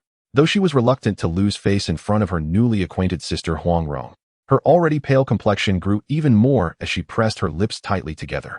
Huang Rong noticed Li Macho's discomfort and couldn't help but chuckle internally. This Sister Macho, so brave at first, now faltering while trying to maintain her composure, was quite entertaining. Oh, 200 or 300 men are nothing to worry about. As long as one has good lightness skills, even 2,000 or 3,000 can be handled with ease. Right, Sister Macho? Yes. Li Macho forced herself to respond, maintaining her faade. Indeed, with good lightness skills, 2,000 or 3,000 wouldn't be a concern. After saying this, she quickly poured herself a drink to calm her nerves, reassuring herself, I'm quite skilled in lightness, and while 2,000 or 3,000 is uncertain, 200 or 300 should be manageable, right? Huang Rong almost burst into laughter at the sight of her drinking for courage. Lu Chun too struggled to suppress a smile, hastily pouring himself a drink to mask his amusement. At that moment, Huang Rong spoke soothingly to Li Macho. However, this is a trivial matter. The Hansui gang would not mobilize entirely. I suspect that Zhang will only be able to summon his cousin, the third in command Zhang Yong, along with a few dozen men at most. Li Macho's eyes brightened as she nodded vigorously. Yes, it must be so, regardless of the truth. She could only comfort herself with this notion. Just then, a commotion erupted outside the inn as a large group of people surged in. Leading the way was a young man of medium build, agile and strong, with a sharp nose and piercing eyes, armed with 2 split water darts. The earlier Zhang rushed to follow him, sneering at Li Macho as soon as he entered. You audacious little girl, you actually dared to wait here. Do you see this man? He pointed to the young man beside him with a smirk. This is our Hansui gang's third in command, the water leopard Zhang Yong. If you know what's good for you, bow down and beg for mercy. Perhaps you will have a chance to live. Otherwise, we will cripple your martial arts and send you to the brothel to be a bride every night. Chapter 31. Easy slaughter. Li Macho scarcely registered Zhang's taunts as she counted the number of people. Upon doing so, she sighed in relief. Thankfully, as Sister Rong predicted, the Hansui gang had not mobilized their entire force. Only a dozen or so had entered the inn, and those waiting outside likely numbered no more than 20 or 30. Just as she was feeling fortunate, Zhang Yong laughed. Cousin, what nonsense are you spouting? How could we possibly send such a beautiful maiden to a brothel? That would be a complete waste of a treasure. In my opinion, this beauty should be presented to Inspector Song as a concubine. As a nefarious gang, the Hansui gang thrived not only through martial prowess, but also had connections in the government. Upon hearing Zhang Yong's words, Zhang hurriedly agreed. What the third in command says is correct. This lovely lady, with her fair skin and alluring figure, should indeed be given to Inspector Song. This is the principle of pairing a fine horse with a fine saddle. A good girl with a good man. Seeing that their numbers were not overwhelming, Li Macho regained her courage, but upon hearing Zhang Yong and Zhang's lewd banter, her face flushed with anger. With wide, almond-shaped eyes and a fierce slap on the table, she admonished coldly, "What audacity! How dare you insult me? Do you think I am afraid to kill? Is that a Guangzhong accent?" Zhang Yong laughed heartily. "How interesting. I never expected you to be a traitor of the Jin Dynasty. This makes it all the more justified to send you to the inspector's office." He then glared around the inn, proclaiming loudly, "The Han Sui gang is here to capture the traitor of the Jin Dynasty. All unrelated individuals, leave immediately." With Zhang Yong's declaration, the inn, which had already seen a reduction in patrons after Zhang's earlier threats, became nearly empty. Those who had lingered out of curiosity quickly departed, fearing for their safety. The innkeeper, looking distressed, slipped out the back with 2 attendants. Soon, only Lu Chen, Huang Rong, and Li Macho remained in the now deserted hall. Upon noticing that there were still individuals present, Zhang Yong cast a cold glance towards a corner table, and his eyes lit up upon spotting Huang Rong, who wore a grin as if relishing the spectacle. He pointed at her and declared, "That young lady is also a spy for the Jin Kingdom. Seize her as well." "Me?" Huang Rong was taken aback, never expecting to be implicated. She pointed to her own nose and said, "You must be mistaken. I possess a Jiangnan accent." Li Macho, equally incensed, interjected, "One must bear the consequences of their own actions. Do not involve others." Zhang Yong chuckled derisively, glancing between Li Macho and Huang Rong. "What of the Jiangnan accent? Everyone else has left. Why do you remain? This Jin spy speaks in your defense, which leads me to believe you are in cahoots. It seems you have accepted bribes from this Jin spy to lead her and inquire into our Song military affairs." His words were delivered with a righteous fervor, and had it not been for the malevolent smirk on his face, one might mistake him for a valiant hero. Huang Rong puffed her cheeks, ready to retort. But Lu Chen interjected, "Why waste breath on such a scoundrel? Let us simply eliminate him." Huang Rong chuckled, falling silent, while Li Macho regarded Lu Chen with curiosity. She found it puzzling that this seemingly youthful and polite young man spoke with such a heavy air of menace. Upon further inspection of the massive sword strapped to his back, she mused, "That sword is surely heavy, perhaps 20 pounds or more. Can he wield it effectively?" Despite her doubts regarding his ability to handle such a cumbersome weapon, the presence of a warrior bearing a heavy armament offered her a sense of security. With both Lu Chen and Huang Rong on her side, Li Macho felt increasingly reassured. Upon hearing Lu Chen's words, Zhang Yong was momentarily taken aback. When he beheld Lu Chen's youthful visage, he sneered, "Who is this child to speak boldly before me? Water leopard?" With a sweeping gesture, he commanded, "Leave the 2 young ladies. That boy shall be dispatched." Zhang Yong, eager for blood, charged forward, leading his men towards Li Macho. Armed with blades and emboldened by the support of his cousin, they laughed boisterously, taunting, "Little girl, let us see if you dare to challenge Zhang." Meanwhile, another member of the Han Sui gang brandished a 2-ended copper-tipped baton, rallying his armed comrades towards Lu Chen and Huang Rong's table. Without hesitation, he swung the baton at Lu Chen's head, intent on delivering a fatal blow. Yet, Lu Chen remained unperturbed, calmly gripping the steel sword gifted to him by Huang Rong. He swiftly drew his blade, parrying the incoming strike with a flick of his wrist, severing the baton effortlessly, before swiftly thrusting his sword into the heart of the Han Sui gang member. The remaining gang members, bewildered by the rapid turn of events, charged in with blades drawn, only to be met with Lu Chen's lightning-fast strikes. The sound of slicing air echoed as they fell, one by one, grasping at their wounds before collapsing lifelessly to the ground. In mere moments, several members of the Han Sui gang lay dead at Lu Chen's feet, the pungent scent of blood permeating the tavern. Meanwhile, Li Macho was still engaged in a fierce duel with Zhang Yong and his associates. Although her skill far surpassed theirs, the swordplay of the ancient Tomb sect, while elegant and intricate, lacked the deadly force needed to deliver a decisive blow. Though she danced gracefully through the fight, her strikes resulted in superficial wounds that, while gruesome in appearance, did not prove fatal. Zhang Yong and his men, seasoned ruffians accustomed to violence, found themselves emboldened by their minor injuries. They pressed forth with reckless abandon, forcing Li Macho into a flustered retreat. However, as she regained her composure, she realized that while her opponents fought fiercely, their techniques were rudimentary. Their speed and precision paled in comparison to her own. After a few exchanges, Li Macho's confidence surged, and she began to stabilize her rhythm, casting glances towards Lu Chen and Huang Rong. To her astonishment, she saw Huang Rong cheerfully pouring wine for Lu Chen, who had sheathed his sword, while several corpses lay strewn about their table, blood pooling on the ground. How swift the slaughter!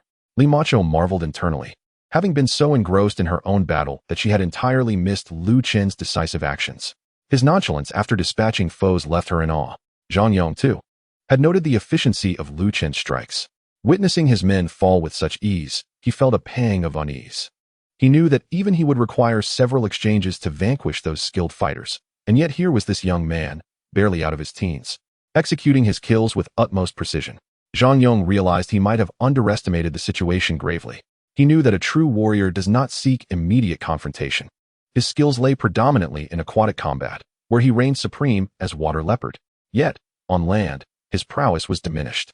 With the absence of his leaders and insufficient backup, he decided it best to retreat momentarily, instructing Zhang Yi and his comrades to fall back. As they struggled more fiercely, injuries mounting, they grew increasingly frightened. Initially, they had perceived Li Macho's technique as lacking lethality, but her adaptability had turned the tide. Now, they found themselves in a precarious position, unable to fight back effectively, suffering as she methodically drew blood from them. Just as despair set in, Zhang Yong's voice broke through, prompting Zhang Yi and the others to retreat, their relief palpable. Zhang Yong attempted to mask his apprehension with a strained smile, addressing Li Macho, Lu Chun, and Huang Rong with a bow. A misunderstanding. I, Zhang, acted rashly and inadvertently offended you three.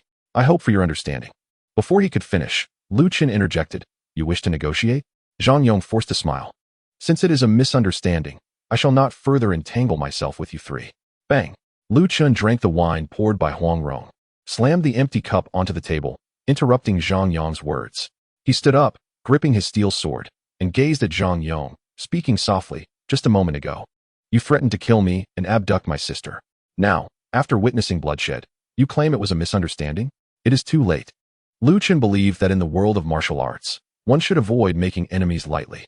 But if enmities were formed, one should not show mercy. One should act decisively and see it through to the end, especially with a notorious gang like the Hanshui gang, which could casually label someone a traitor and resort to violence in public. It was only righteous to eradicate such threats completely and settle the score once and for all. This is what is meant by, it is better to resolve enmity than to foster it. In a flash, he darted toward Zhang Yong, anticipating Lu Chen's movement.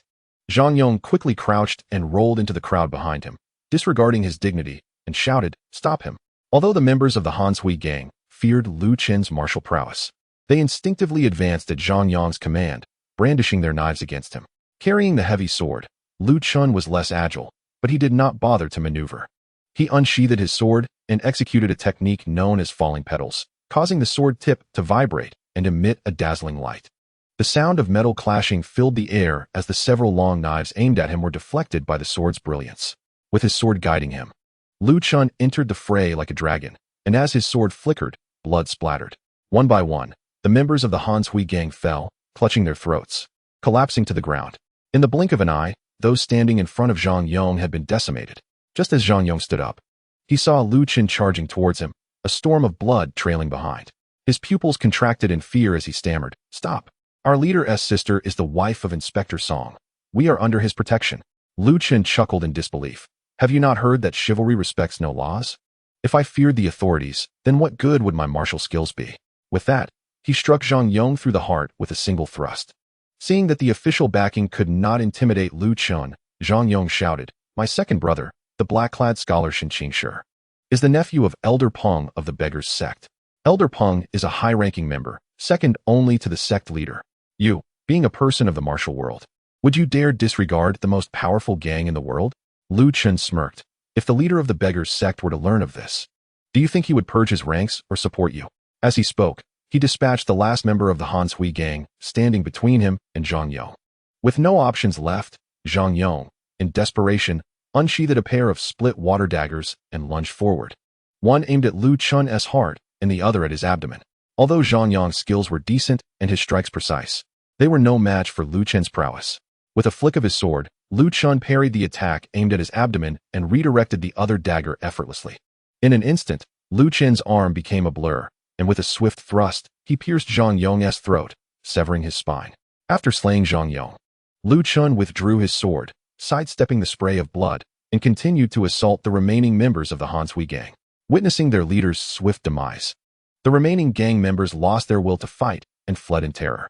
After eliminating several more at the entrance, Lu Chen turned back to the inn and said to Huang Rong, Shall we eliminate the remaining leaders of the Hanshui gang as well? Absolutely. Huang Rong replied with a grin, picking up her Qingang sword and nimbly avoiding the blood-soaked ground, making her way to Lu Chen. She then waved to Li Macho. Sister Macho, come along. Li Macho, observing the carnage and inhaling the stench of blood, felt her stomach churn and her complexion pale. The sight of Lu Chen, who had calmly dispatched over a dozen men, unsettled her further.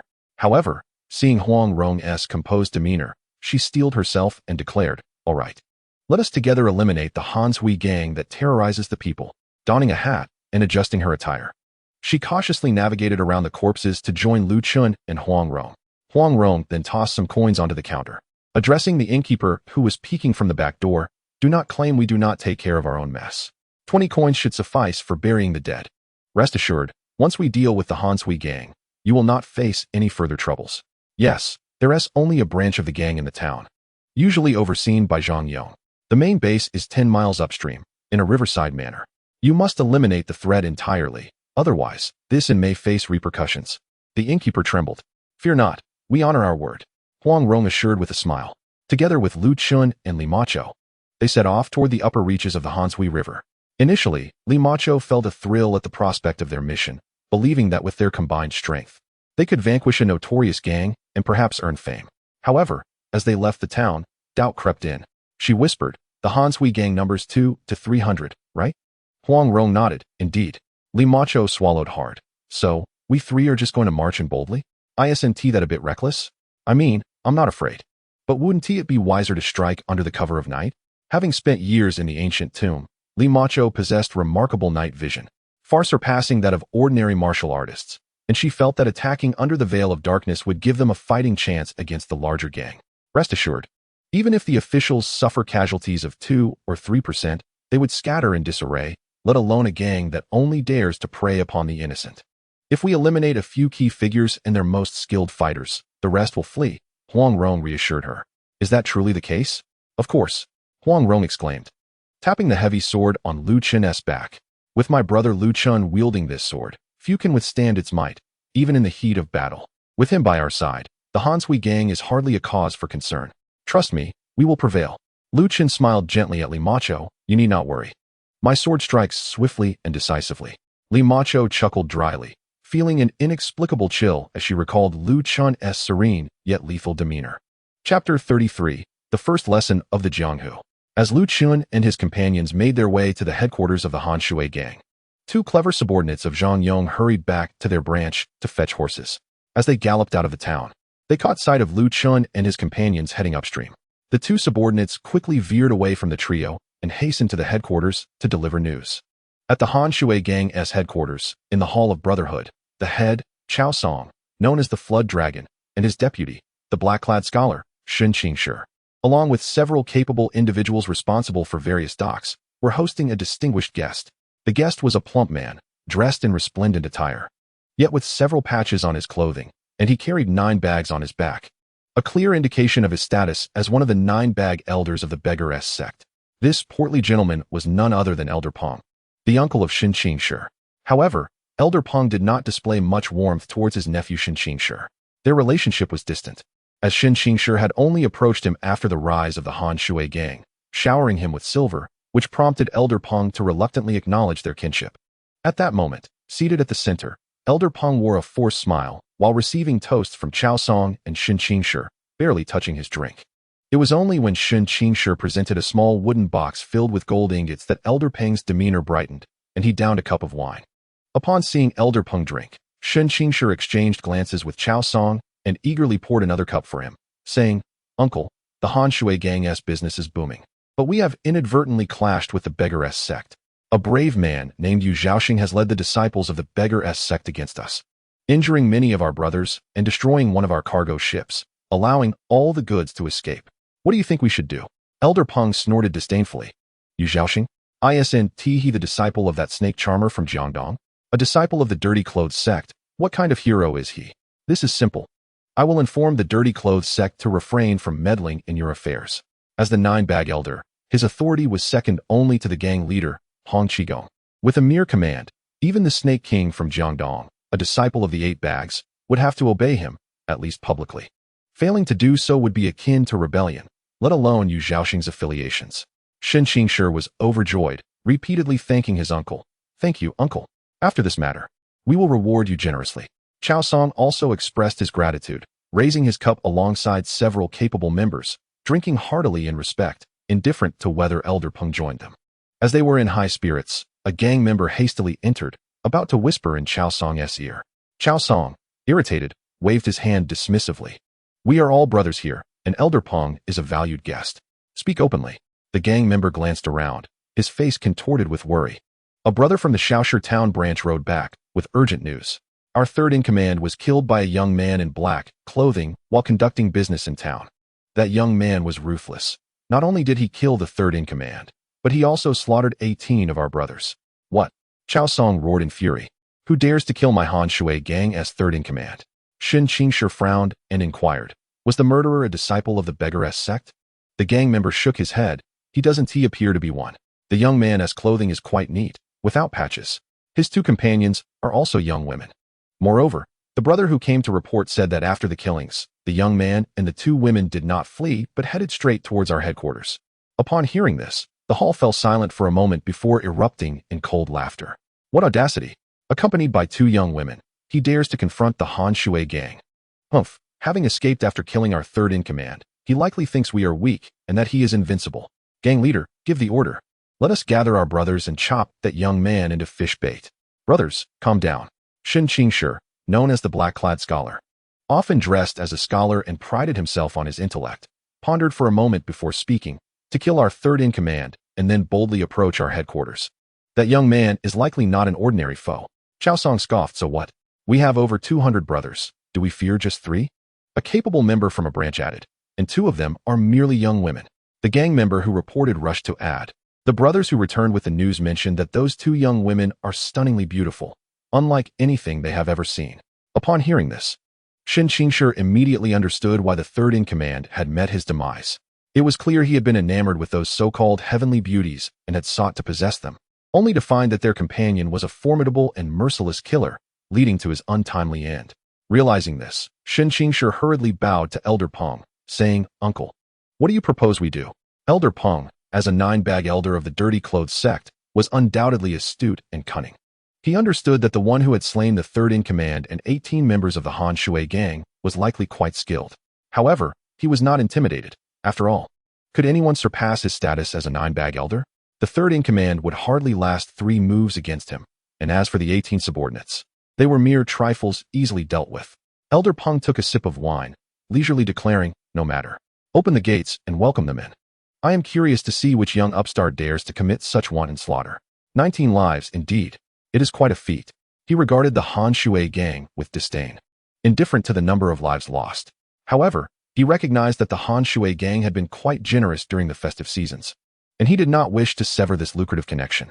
Should the situation require it, he intended to demonstrate his prowess, ensuring that they continued to show him the proper respect. Seeing Elder Peng take charge, the members of the Han Shui gang felt a surge of confidence, thinking that the young man in black would surely meet his end.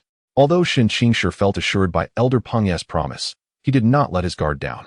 He left the Hall of Brotherhood to summon a few trusted subordinates, whispering his orders. Gather the brothers and prepare fishing nets, bamboo poles, and lime powder. The nets can be used to ensnare skilled fighters, while the sharpened bamboo poles can serve as makeshift spears, a reasonable precaution for a water-based gang. As for lime powder, which gang in the underworld doesn't he use it? It's just that those martial artists disdain such underhanded tactics. After issuing his commands, Shen Qingshi returned to the Hall of Brotherhood, continuing to attentively entertain Elder Peng. Meanwhile, Lu Chen, Huang Rong, and Li Macho were not far from the Han Shui gang's headquarters. Along the way, Huang Rong shared numerous tidbits about the Jianghu with Li Macho, such as how many water-based gangs adeptly employed fishing nets to counter skilled fighters. A multitude surrounded them, with dozens of nets cast into the air, while lime powder and dark green substances were flung about. Armed with long spears and broadswords, they attacked relentlessly, leaving ordinary skilled fighters with no escape. Li Macho gazed in astonishment. Can the people of the martial world resort to such despicable tactics? Huang Rong, one hand wielding a sword and the other resting behind her back, remarked nonchalantly, what does Sister Macho believe the martial world to be? Is it a realm where masters ride swift steeds, singing boisterous songs, relishing in vengeance and affection? Or where gallant heroes clad in white drift gracefully, untouched by the dust of the world. It is nothing of the sort. As long as there are people, there will be grievances. Where there are grievances, there exists the martial world. The martial world is composed of individuals, encompassing both noble gentlemen and vile scoundrels. Thus, it is hardly surprising that those within it would resort to such lowly means. Huang Rong's words echoed a sentiment from a tale told by Chen, spoken by a certain villain, and she found herself in complete agreement. This reasoning stirred contemplation within Li Macho. So, this is what the martial world is like. If we encounter the despicable tactics mentioned by Sister Rong, how shall we respond? Huang Rong smiled playfully. One should employ the 36 stratagems, with the foremost being retreat. The other is to strike before the enemy does. The initiative lies with us. In essence, we must be clever, always positioning ourselves behind barriers to avoid ambushes, while remaining vigilant to observe all directions. If anyone attempts to cast nets, spread lime, or use concealed weapons, we must retaliate swiftly. Sister Macho, are you skilled with hidden weapons? Li Macho nodded earnestly. I am proficient with flying needles. Huang Rong nodded in satisfaction. Then conceal the needles in your sleeves, ready to unleash at a moment's notice. Remember, when dealing with vile adversaries, there is no need for mercy. Aim for their eyes with your flying needles. Li Macho felt deeply convinced. What Sister Rong says is true. I will remember it. As they spoke, the three arrived at the grand entrance of the Han Shui gang's headquarters, where they found the estate, nestled by the mountains and water, wide open. 8 robust men, each wielding long knives, stood at either side of the entrance. Upon spotting Chen and the others, they shouted in unison, "Welcome, esteemed guests." Though their demeanor was commendable, their expressions betrayed a hint of anxiety, particularly as they regarded Chen, clad in black and bearing a great sword, who instilled even greater trepidation in them. Clearly, news of Chen's recent triumph over 3 of their leaders and 18 of their brethren had reached them, casting a heavy shadow over their spirits. It seems the Han Shui gang is aware of our arrival, Chen remarked. Do you suppose they have already set traps for us? Li Macho's face was tense as she regarded the open gates of the estate. Huang Rong chuckled softly. Given the Han Shui gang's demeanor, traps are undoubtedly in place. Li Macho inquired, what should we do then? Knowing there are traps inside, it would be foolish to proceed. Yet hesitating to enter would render our journey futile and subject us to ridicule from the Han Shui gang. Huang Rong remained silent, her gaze playfully fixed on Chen. Having spent considerable time with her, Chen understood her unspoken thoughts and smiled. The Han Shui gang is merely putting on a facade to welcome us. If we follow their predetermined script, we might unwittingly step into their ambush. Thus, he drew his steel sword and strode boldly toward the estate. Since we come to extinguish the Han Shui gang, why should we adhere to any formalities? Let us act as unyielding guests, storming in and wreaking havoc to disrupt their plans. Upon seeing Chen draw his sword, the 8 Han Shui gang members panicked. Why is this fellow disregarding the rules of the martial world? We have presented ourselves in a welcoming manner. Even if we must clash, shouldn't we first exchange pleasantries? Our traps are set within the headquarters. Alas, Chen had no intention of indulging in any such etiquette with this nefarious gang. He charged forward, swiftly dispatching the nearest thug who had just raised his long knife, leaving him grasping his throat as he collapsed. The remaining 7, without a word, turned to flee, shouting, "He is attacking. That black-clad lad is coming for us." Chen remained silent, pursuing them with haste. Catching up to each in turn and dispatching them with a single thrust of his sword, he proceeded along the main path of the estate. Huang Rong signaled to Li Macho to follow closely behind Chen, remaining alert to the sounds around them. Li Macho pressed her lips together, walking beside Huang Rong, fully focused on their surroundings. Suddenly, Huang Rong's keen ears detected movement. With a flick of her finger, she sent a copper coin flying, striking a Han Shui gang member who had just peered over a side wall, causing him to scream and fall. At the same moment, more Han Shui gang members emerged from the walls and rooftops, some wielding bags of lime, others brandishing nets. However, before they could act, Huang Rong whispered to Li Macho, "I'll take the left, you take the right." As she spoke, she rapidly flicked her fingers, sending a flurry of copper coins flying. Those on the left, upon being struck, cried out and fell from their perches. Some who had just raised their bags of lime found them bursting, showering themselves and their nearby companions with powder. Meanwhile, Li Macho, with her silver needles concealed in her sleeves, swiftly unleashed them. The tiny needles transforming into indistinguishable streaks of silver light, striking the Han Shui gang members on the right. Though she had yet to master the use of poison, her flying needles, honed from her training with the ancient Tomb sect, were more than sufficient to deal with these ruffians. as the silver projectiles rained down. Those on the right also covered their eyes, howling as they tumbled down, while Huang Rong and Li Macho dealt with those preparing to throw nets and lime. A group of Han Shui gang members surged toward Lu Chen, each wielding a long bamboo pole, sharpened to a gleaming point, forming a somewhat formidable phalanx. Such a formation might hold power in gang skirmishes, yet it proved inadequate against true masters. The Han Shui gang had anticipated this. But Lu Chen and his companions did not adhere to their expected script of formalities. Instead of walking into the trap, they audaciously charged in, cutting down foes and disrupting the gang's plans. The nets and lime, intended to ensnare them, were rendered ineffective as Huang Rong and Li Macho struck first. What remained was a disorganized array of bamboo poles, hardly a threat to seasoned warriors. As the Han Shui gang members brandished their long poles, Lu Chen, uninterested in drawing his heavy sword, instead wielded his steel sword, charging directly into their formation. The gang members shouted in unison as the front rows thrust their poles toward him. With a swift arc of his steel sword, Lu Chen sliced through the approaching bamboo poles, the sound of shattering wood echoing as they fell in disarray. He pressed forward, severing the poles of the third row. Reaching the first row of Han Shui gang members, and with a sweeping strike, several fell, their throats cut, blood spraying forth as they collapsed silently. Upon charging into the fray, the spear formation was rendered utterly useless. Lu Chen's sword gleamed with unrelenting ferocity, cutting through the ranks with a relentless advance. Wherever he passed, torrents of blood erupted, accompanied by incessant wails of agony. One by one, the members of the Han Sui gang fell, either pierced through the heart, had their throats severed, or were struck in the forehead, collapsing in rapid succession. Just as he was reveling in the carnage, a voice thundered, "Stop!" Lu Chen, undeterred, continued his slaughter, dispatching several more foes in a single breath. The members forming the spear formation, particularly the foremost rows, were among the most valiant of the Han Sui gang. Yet, no matter how brave, they could not withstand such brutality.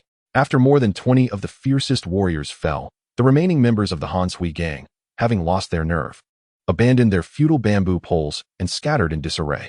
It was only after losing a third of their numbers that they fled, not due to their resilience, but rather because Lu Chen's strikes were so swift that many did not have the time to feel fear.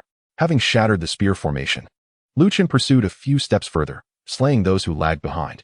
Observing the henchmen scatter in all directions, he finally swung his sword lightly, shaking off the blood, and turned to regard the man who had called for him to cease. This was a burly figure wielding a 9-ringed broadsword, his fierce visage radiating anger as he glared at Lu Chen. To his left stood a young man clad in a black robe, holding a folding fan, exuding a sinister aura, while several agile men armed with single swords, long swords, spears, and clubs flanked the two. Additionally, an elderly man, plump and dressed in a gentleman's attire, stood with hands clasped behind him on the steps, surrounded by several others in patched clothing, each bearing sticks and carrying bags. At this moment, Huang Rong and Li Macho, having dispersed their ambush, approached. Upon seeing the multitude of corpses surrounding Lu Chen and the blood pooling everywhere, Li Macho could not help but murmur to herself, after slaying so many in one breath, "This Lu brother is indeed ruthless. A born killer. I must never provoke him or align myself with his faction. Yet, I must admit, it feels oddly reassuring to be with him." Li Macho's inner thoughts were rich, while Huang Rong appeared unfazed. Upon spotting the plump elder, she quietly remarked to Lu Chen, "That rotund elder with 9 bags must be the one who boasted earlier, the Han Sui gang's ally, Elder Peng of the Beggars Sect." Chapter 35, The Beggars Sect's 9-bagged Elder? Lu Chen recalled, but could not quite remember any formidable elders from the Beggars Sect. As far as he could recall, the sect relied heavily on its leader. Once the powerful leader was gone, it would swiftly fall prey to anyone's whims. Elders seemed merely to fill the ranks. Of course, this might just be his flawed impression. For during the era of the Dragon and the Eagle, the leaders of the Beggars Sect were exceptionally strong, their brilliance overshadowing their elders. However, to have risen to a position just below the leader in the largest gang in the world, boasting over 100,000 disciples, the 9-bagged elder might indeed possess some skill. Lu Chen pondered this as he cast a brief glance at the plump Elder Peng. At that moment, the man wielding the 9-ringed broadsword glared at Lu Chen, his voice booming. "Our Han Sui gang welcomed you with open arms, extending hospitality. Yet you resort to violence at the slightest disagreement. Is there no code of the martial world left?" This man was none other than the chief of the Han Sui gang, Chao Song. Beside him stood the black-robed youth, the second in command, Shen Qingshi. Lu Chen, lost in thoughts about the Beggars Sect, paid no heed to Chao Song. Huang Rong, however, chuckled lightly and replied, "What a warm welcome. Those fishing nets and lime powder were truly thoughtful gifts, were they not? Do you really think us naive and easy to bully?" As she spoke, the members of the Han Sui gang, who had been captivated by Lu Chen's fierce rampage, finally noticed Huang Rong and Li Macho trailing behind him. Upon seeing the two, even in the face of Lu Chen's ferocity, their eyes brightened with surprise, thinking to themselves, "No wonder the third in command, fell. These two maidens resemble celestial beings. Who wouldn't be envious?" Yet, in the current tense atmosphere, they had little time to admire beauty. Chao Song, having been countered by Huang Rong, felt his momentum wane, but a glance at the composed elder Peng bolstered his resolve. He barked, "Who exactly are you? Dare you reveal your names?" Huang Rong grinned. "What is there to fear? This one," she pointed at Lu Chun, speaking earnestly, "is surnamed Lu, named Chun, with the nickname Little Sword Demon." She initially intended to say Heavenly Sword, but upon reflection, given that Lu Chun had yet to reach the pinnacle of martial prowess, it would be more fitting to reserve that title for when he participated in the Huashan sword debate and earned his place. Thus, she cleverly dubbed him Little Sword Demon, which seemed appropriate as he mastered swordsmanship and possessed the renowned swords of the legendary Duguqiubai. Lu Chen was quite pleased with this moniker. After all, to be called Heavenly Sword at this stage felt somewhat embarrassing. Little Sword Demon was a respectful homage to Duguqiubai. Li Macho, however, was momentarily taken aback. Little Sword Demon? Though it has a modest prefix, the title Sword Demon carries a certain gravitas. Now that I am venturing into the martial world, should I not also adopt a formidable title? What would suit me? Little Sword Fairy? No, that is not fitting. My swordsmanship seems lacking compared to Brother Lu. Perhaps Zhounan Sword Hermit, or Zhounan Fairy. Chao Song, Shen Qingshi, and the others were utterly astonished. Little Sword Demon? Who might that be? We've never heard of such a figure before. Elder Peng, narrowing his eyes at the title, sneered, "Little Sword Demon?" The term demon is aptly used, at such a tender age, to kill so mercilessly, truly like a madman. Hearing Elder Peng speak, Chao Song and Shen Qingshi breathed a sigh of relief, realizing that Elder Peng had taken offense and intended to personally teach this young man a lesson. Elder Peng chuckled for a moment, clasping his hands behind his back, looking down at Lu Chun and the others with a detached demeanor, and said, "I am surnamed Peng, the nine-bagged elder of the beggars' sect. Which clan do you hail from, to act with such ruthlessness, taking lives without a second thought? Did your elders not teach you that in the martial world, harmony is paramount, and one should spare those who deserve mercy?" Huang Rong giggled. "Harmony is paramount? Spare those who deserve mercy? My father never taught me that. He only instructed me that if anyone dares to bully me, if they extend their left hand, I should chop it off. If they extend their right hand, I should sever that too. If they dare insult me, I'll cut out their tongue. Of course, breaking their legs is also quite effective." Upon hearing this, not only were the members of the Han Sui gang taken aback, but Li Macho also stared in shock. Did Sister Rong's father truly teach her such things? It sounds like something a great demon would say. Lu Chun, however, found it quite normal. Huang Yaoshi was indeed like that, cutting out tongues, piercing ears, breaking legs. These were merely his standard operating procedures. The evil in the name of the Eastern heretic did not solely stem from his disdain for the world and disregard for propriety. Elder Peng was equally stunned. He had initially intended to assert himself as a seasoned elder of the martial world to inquire about these young individuals' backgrounds. But he had not anticipated that this young girl would utter such words. Surely, no family elder would instruct their children in such a manner. "My father? What is his surname and given name?" Huang Rong chuckled softly. "My father's name, oh fat old man, is not something you, a mere nine-bag elder of the beggars' sect, are worthy to know." Elder Peng, enraged, pointed at Lu Chun and his companions, commanding, "Seize them." Chao Song and Shen Qingshi exchanged glances, hesitated briefly, and then, as if in silent agreement, circumvented Lu Chun to confront Li Macho and Huang Rong instead. Other skilled members of the Han Sui gang followed suit, splitting into two groups to engage the two young women. Li Macho, having previously vanquished the Han Sui gang's ambush alongside Huang Rong and witnessing Lu Chen's prowess firsthand, felt confident. As Chao Song and his men charged towards her, she remained unfazed, a slight smile gracing her lips as she unsheathed her long sword, emulating Lu Chen's calm demeanor to meet the oncoming threat. Huang Rong, facing Shen Qingshi and his companions, was equally composed, playfully stating, "We'll handle these few. You can deal with that fat old man, Brother Lu." With that, she drew her Qinggang sword, invoking the Falling Blossom Sword Technique, unleashing a flurry of azure light like petals in a gentle rain, countering Shen Qingshi and his group. Observing Huang Rong's adeptness in combat, bolstered by her soft-shelled armor and skill with hidden weapons, Chen felt assured. He turned his attention to Elder Peng, remarking slowly, "As a 9-bag elder of the Beggars sect, your rank lies just beneath the leaders, yet I wonder if your martial prowess is equally commendable." He had become serious, recognizing that Elder Peng could very well be his first formidable opponent in actual combat.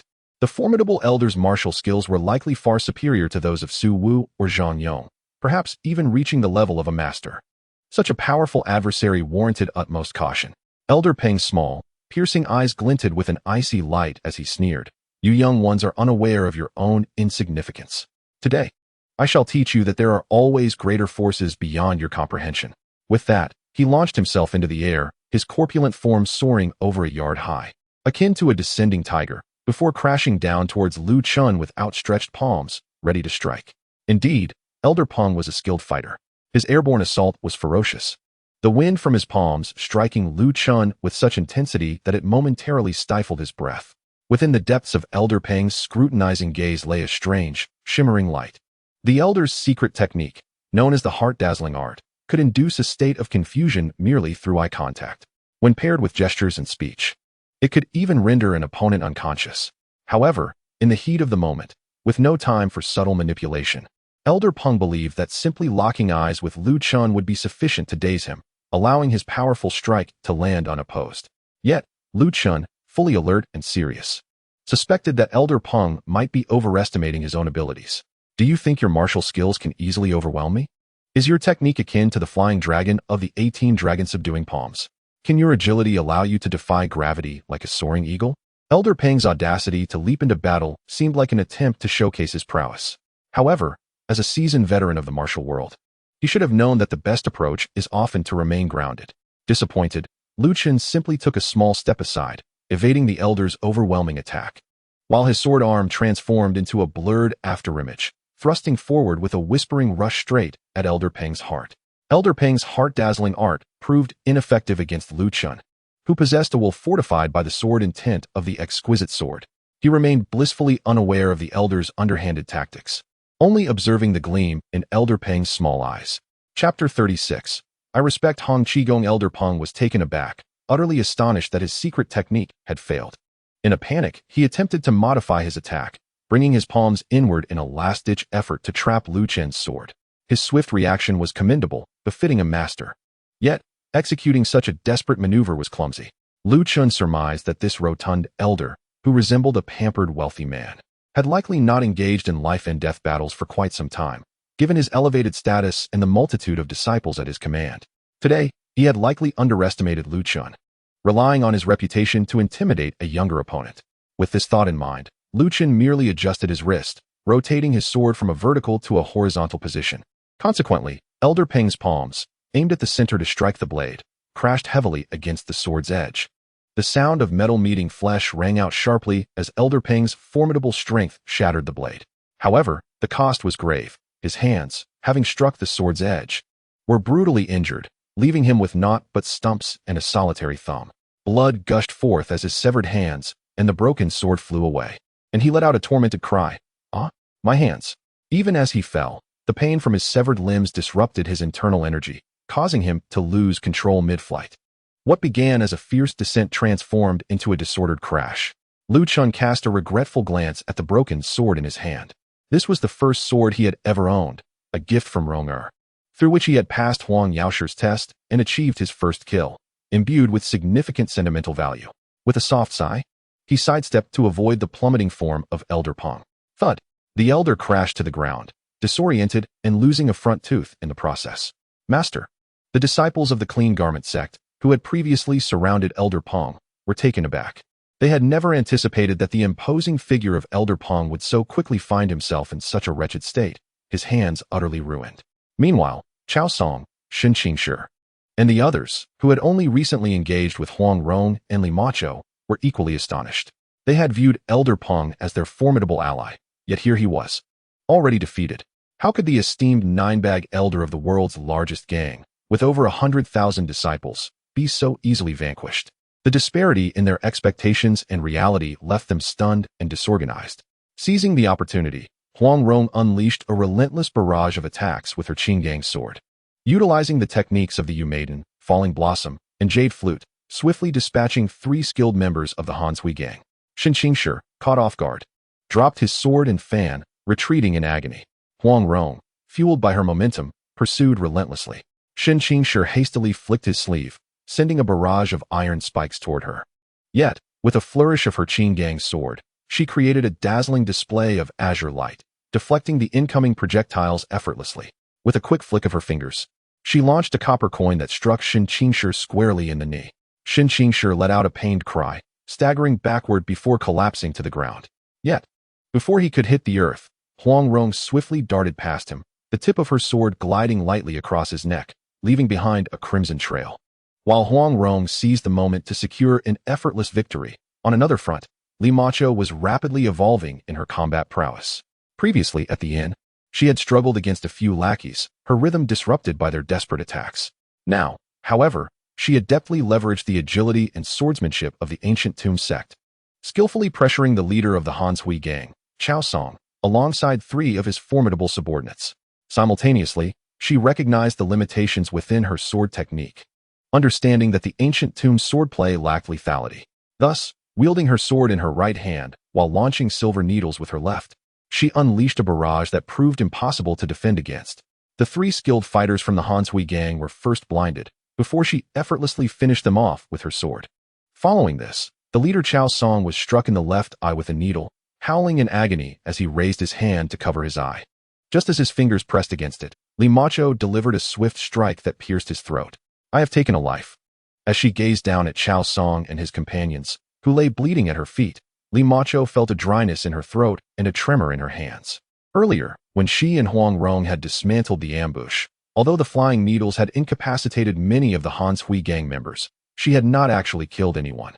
This moment marked her true initiation into taking lives, delivering a considerable emotional shock. Yet, recalling the calm demeanor of Lu Chun as he wielded his sword and spilled blood, she inhaled deeply, suppressing her emotions. With a composed expression, she sheathed her sword after deftly flicking off the droplets of blood from its tip. Though she emulated composure, her expression remained too taut, lacking a certain natural ease.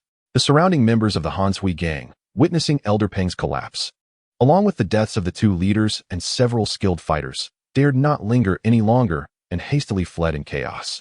Meanwhile, the few disciples of the beggar gang, unwilling to abandon their elder, mustered the courage to approach Lu Chun, saying, "You have severely wounded Elder Peng. We hope you will show mercy and spare his life." Lu Chun, having observed Huang Rong and Li Macho triumph over their foes and feeling relieved, was now reflecting on his battle with Elder Peng, recalling the elder's imposing presence, agility, and swift reactions when he combined his strikes with his swordplay.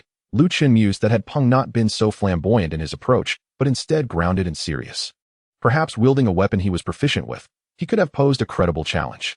Unfortunately, Elder Peng seemed intent on showcasing his skills without understanding the gravity of the situation, akin to an untrained performer attempting to fly. Lu Chun realized another lesson. One must maintain composure in the heat of battle. Especially in life and death confrontations, it is crucial to avoid unnecessary displays of flair. Otherwise, even the most skilled could fall prey to a single, well-placed strike. Lost in thought, he heard the disciples of the beggar gang speaking and turned to them. "What did you just say?" Under his scrutinizing gaze, the disciples felt a chill run down their spines. After a moment of hesitation, one spoke up. "Elder Peng is one of the 9 bag elders of our beggar gang." Lu Chun frowned, and so? One disciple took a deep breath and replied earnestly. "The 9 bag elder has violated the gang's rules. Even the leader must convene the elders to discuss the punishment. It cannot be decided arbitrarily." Lu Chun nodded. "Is that how the beggar gang operates?" "I understand." However, with a swift motion, he drew his sword and cleanly severed Elder Peng's neck. Once done, he looked on in confusion. "I am not a member of the beggar gang. Their rules do not apply to me, do they?" Though his words lacked courtesy, he felt that this act was, in fact, a mark of respect towards Hong Qigong. After all, despite Hong Qigong's virtuous heart, he was bound by the gang's regulations, making the execution of an elder quite cumbersome. Better for Lu Chun to take care of it himself. The disciples of the beggar gang were left speechless, never expecting him to kill Elder Peng so decisively. This man has allied with the Han Sui gang, notorious for their crimes against the people, tarnishing the reputation of the beggar gang. He deserved to die. I believe if the gang leader were to learn of this man's actions, he would certainly cleanse the ranks. Chen remarked coolly. Chapter 37. A robbery for the greater good? At that moment, Huang Rong approached, observing the beggar gang disciples exchanging glances. You would not hide Elder Ping's collusion with the Han Sui gang from your leader, would you? Or perhaps, you too have participated in their wicked deeds? Seeing Lu Chun's expression turn cold, the disciples of the beggar gang broke into a cold sweat, hastily shaking their heads. We were merely here to protect Elder Pong for this banquet. We were unaware of his actions. We have never conspired with the Han Sui gang. In truth, they were well aware of Elder Ping's deeds. However, the Nine-Bag Elder had leveraged his status to intimidate them, leaving them powerless. Moreover, they had not directly participated in the Han Sui gang's crimes. Even if they reported Elder Peng's actions to their leader, they would merely face punishment for failing to report, a demotion or a beating, but their lives would remain intact. However, if they were to clash with these three formidable figures, especially the sword-wielding demon who had effortlessly defeated Elder Peng, their lives would be in jeopardy. The disciples of the beggar gang deemed it unwise to risk their lives for Elder Peng, who had brought ruin to the Han Sui gang. Very well, you may leave, but take Elder Peng's body with you and inform your leader of his misdeeds, Huang Rong stated sternly. We are young and skilled. You must know our origins are not simple. Our elders can indeed speak with your gang leader. Should you fail to report truthfully, the consequences shall be severe, she said. Feigning authority. In truth, she had grown up on an isolated island and was a newcomer to the martial world. She knew none of the esteemed figures within. However, this did not hinder her from intimidating the beggar gang disciples with her words, which carried a certain weight and reason. The disciples felt as though a great burden had been lifted, repeatedly assuring, "We will report truthfully to our leader," as they hastily lifted Elder Peng's body and fled. Li Macho then approached, inquiring, "What shall we do next?" Huang Rong snapped her fingers. "Next, we shall seize the ill-gotten wealth of the Han Sui gang." Li Macho's eyes sparkled. "Killing and looting, you say?" "No, we are redistributing wealth from the rich to the poor. This could be considered a righteous act." Thus, the three set out to pillage the Han Sui gang's stronghold. Under Huang Rong's expertise in mechanisms and her talent for uncovering hidden chambers, they discovered a secret room filled with treasures, gold, silver, and promissory notes. They even located an underground prison from which they freed over 10 young women. The gold and silver combined weighed only a few dozen pounds, easily carried by Lu Chen. Once their task was complete, they planned to head to Xiangyang City to exchange most of the gold and silver for convenient paper currency, retaining only a small amount for use upon entering Jin territory. As for the various promissory notes, they would be set ablaze without hesitation. The young women included those abducted by the Han Sui gang, as well as others ensnared through deceit to settle debts. Some were local girls, and the solution was straightforward. Each would receive a sum of money to return home. Regarding the few women from distant lands, there was a slight complication. Huang Rong pondered for a moment and devised a plan to take them to Xiangyang and entrust them to a reputable escort agency, ensuring their safe return to their respective homes. Regardless of whether they were local or from afar, a sum of money would be distributed to them, as a gesture of redistributing wealth. At this point, she recalled another matter. Indeed, the Han Shui gang had a protector, known as Song Xuanjian. Selecting the Han Shui gang as our target, if we were to boldly escort individuals to Xiangyang, we might inevitably attract the attention of that Song Xuanjian. Thus, Lu Chen nodded in understanding, smilingly affirming the necessity of eradicating evil. In this world, true masters dare to infiltrate even the imperial palace of the Song Dynasty, like the disciple of Huang Yaoshi, Chu Lingfeng, and figures such as Hong Qigong and Ouyang Feng. Even the Zhao royal residence of the Jin kingdom has not escaped their reach. Lu Chen felt that while he could not compare to Hong Qigong or Ouyang Feng, he was certainly on par with Chu Lingfeng. Thus, breaching the imperial palace would be plausible, and dealing with a mere patrol officer was utterly effortless. On that day, the headquarters of the Han Shui gang was attacked. The leader, Chao Song, and the second in command, the dashing figure Shen Qingshi, along with the corpses of several skilled members, were all hung at the entrance of the headquarters, with a blood-stained inscription on the gate. Those who harm the people shall face this retribution. Beneath this declaration was a warning. Beware, the little sword demon may return at any moment. This was no empty threat. Lu Chen and Huang Rong occasionally visited Brother Jiao, and it was not out of the question that one day they might be inspired to act on behalf of justice. The scattered members of the Han Shui gang, if they believed the storm had passed and wished to continue oppressing the locals, ought to carefully consider whether their necks were sturdy enough to withstand a strike from the little sword demon. Moreover, on that very night, a patrol officer named Song was assassinated in his home, the murderer leaving no trace behind, making the case an unsolved mystery. Those aware of the connection between Song and the Han Shui gang, upon hearing of the events at the gang's headquarters and the display of Chao Song and others' corpses, certainly deduced the identity of the killer. After all, the name was known, the little sword demon, Chen. In the Han Shui gang's headquarters, besides a few beggar disciples, there were several fleeing members who had witnessed his lethal prowess firsthand. Thus, the identity of the murderer was hardly a secret. However, who among the local officials would dare provoke such a formidable and ruthless individual? Pretending ignorance and letting the matter slide was the safest course. Furthermore, on the day following the assassination of Officer Song, a reputable escort agency in Shenyang accepted a commission to safely return a group of young women to their hometowns. The task was not particularly difficult, and the remuneration was quite generous. However, the chief escort felt a sense of trepidation while accepting the commission, repeatedly assuring that the cargo would be protected. The person entrusting the escort, smiling broadly, remarked, "As long as the cargo is safe, any loss of life is unacceptable." "You speak wisely." The chief escort, while attempting to maintain composure, was well aware of the implications behind the words. Once the entrusting individual departed, he broke into a cold sweat, nearly collapsing to the ground. As a member of the escort profession, he naturally had connections with friends from various regions, and thus was well informed. He recognized that the amiable young man who had just entrusted the escort was none other than the little sword demon, Chen, who had slain over 60 individuals in a single day, including the 9-bags elder of the beggar clan and a patrol officer. Consequently, the chief escort promptly gathered the elite members of the agency and personally undertook the escort mission, successfully fulfilling the task. At this moment, in a tavern in Shenyang, Chen, Huang Rong, and Li Macho were seated in a private room, enjoying a celebratory feast. The local women had been safely returned to their homes, and the few from afar were entrusted to the escort agency. A considerable amount of gold and silver had been exchanged, providing Li Macho with her share, allowing her to relish the sweetness of wealth redistribution, thus solidifying her resolve to uphold justice. "Brother Lu, Sister Rong, where do you plan to venture next in your quest for righteousness?" Li Macho raised her glass to Chen and Huang Rong, her curiosity piqued. Huang Rong playfully inquired, "Sister Macho, where do you intend to go?"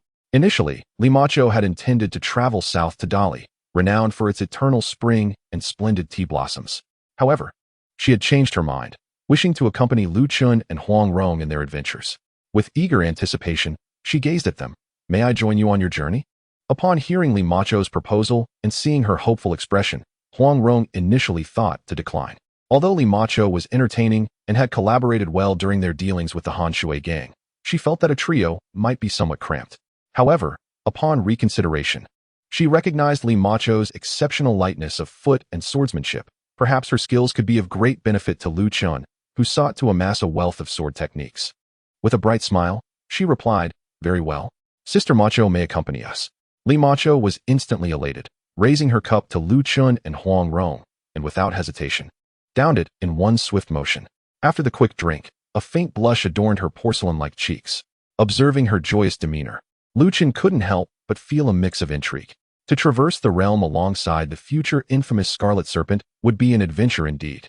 If Li Macho chose not to head south, but instead journeyed north with them, she would avoid encountering Lu Zhanyuan, thus averting a romance that would later lead to heartache, transforming her into a figure of darkness. Therefore, as long as Li Macho traveled with them, it could be seen as a means of indirectly saving countless lives, including the yet-to-be-born Lu Wushuang and her entire family, as well as the innocents who would be mercilessly slaughtered by Li Macho in the future. This celebratory feast left Chen and Huang Rong only slightly inebriated, while Li Macho succumbed to a drunken state. Consequently, Chen and Huang Rong secured a small lodging at the tavern for the night. Later that evening, while Li Macho retired early, Chen wielded his heavy sword, practicing in the courtyard, with Huang Rong seated nearby, resting her chin on her hand, smiling as she watched him. After several rounds of sword techniques, Chen, drenched in sweat, took a seat beside Huang Rong to rest. She handed him a towel and asked, "Why do you still keep that broken sword?" Chen responded while drying his brow, "You mean the shattered sword?" Huang Rong nodded. "Indeed, it is merely an ordinary steel sword, neither valuable nor intact. Why still hold on to it?" "That was my first true sword," Chen replied, smiling at Huang Rong. "Moreover, it was given to me by you. I once wielded it in front of Elder Huang, earning his permission for you to accompany me on my journeys." A sword with such profound significance, no matter how ordinary, I could never part with. Huang Rong felt a surge of joy at his words, though she maintained an air of indifference, saying, "An ordinary steel sword. I care not for it. Yet you speak of it as if it were a rare treasure. But very well, keep it if you wish." Despite her words, a smile crept onto her lips, and her eyes sparkled like crescent moons. The following day, Chen and his companions did not depart Xianyang immediately. They spent half the day exploring the city before visiting the humble abode of Zhuge Liang, the sleeping dragon, until evening, returning to the city. That night, they ordered a feast at the tavern. This time, Limacho did not become drunk, stopping at just a hint of intoxication. Her cheeks slightly flushed. After a hearty meal, Huang Rong suggested that Limacho engage in a swordsmanship duel with Chen. Eager to personally experience Chen's formidable swordplay, which had previously defeated the Nine Bags Elder of the Beggars sect, Limacho readily agreed. Chen, sharing Huang Rong's enthusiasm, aimed to learn the ancient sword techniques of the Tomb sect through this exchange. Both wielding practiced wooden swords, they began their sparring in the guest courtyard. After a few exchanges, Chen quickly discerned Limacho's capabilities. Her swordsmanship far surpassed Huang Rong, who was often distracted by various techniques. Although Huang Rong's internal power had increased significantly due to her fortunate consumption of snake meat, she still lagged behind Limacho. However, in a purely technical duel, Chen was confident he could defeat Limacho within 20 moves. His daily introspection into sword intent and rigorous study of sword theory had greatly enhanced his skill. The seemingly ordinary Yu swordplay blossomed in his hands, and the already exquisite falling petal sword technique became increasingly formidable. Chen believed that if he were to spar with Huang Yaoshi, even if the master were to suppress his power to match Chen's level and utilize only sword techniques, he could likely hold his own for 200 to 300 exchanges. In contrast, Limacho, who had not inherited the highest secret techniques of the Tomb sect and was still a novice in the martial world, found herself at a distinct disadvantage against Chen's advanced skills. Yet, as they dueled, Chen remained committed to refining his understanding of the sword, deliberately not overpowering her. He matched her skill with only a fraction of his ability, resulting in a balanced contest. Limacho's ancient sword techniques were graceful and swift, resembling a dance of blades, while Chen's falling petal sword technique exuded elegance and flair. The two moved like shadows, exchanging blows rapidly, creating a mesmerizing spectacle that delighted Huang Rong, who applauded and cheered them on. Limacho fully unleashed her lifelong training, enjoying the spirited sparring. Aware that Chen was holding back, she welcomed the opportunity for growth. Her innate talent for combat shone through as she deepened her understanding of practical application. Despite the inherent limitations of the Tomb sect's sword techniques, she began to grasp the art of utilizing her swordplay to secure victory. Many of her moves were quick and decisive, emphasizing speed over brute force. While other sword techniques might deliver a single, powerful strike, her swift movements allowed her to inflict multiple blows in the same span of time. Her agility enabled her to prioritize her safety, patiently engaging in the duel without fear of missing her mark. By continually refining her speed and lightness, she believed she could accumulate small injuries to deliver significant damage, potentially wearing down her opponents over time. Furthermore, she contemplated developing a few powerful finishing moves to compensate for the inherent weaknesses in her techniques, though she recognized that this would require considerable time and effort. Both Limacho and Chen reaped substantial rewards from this exchange.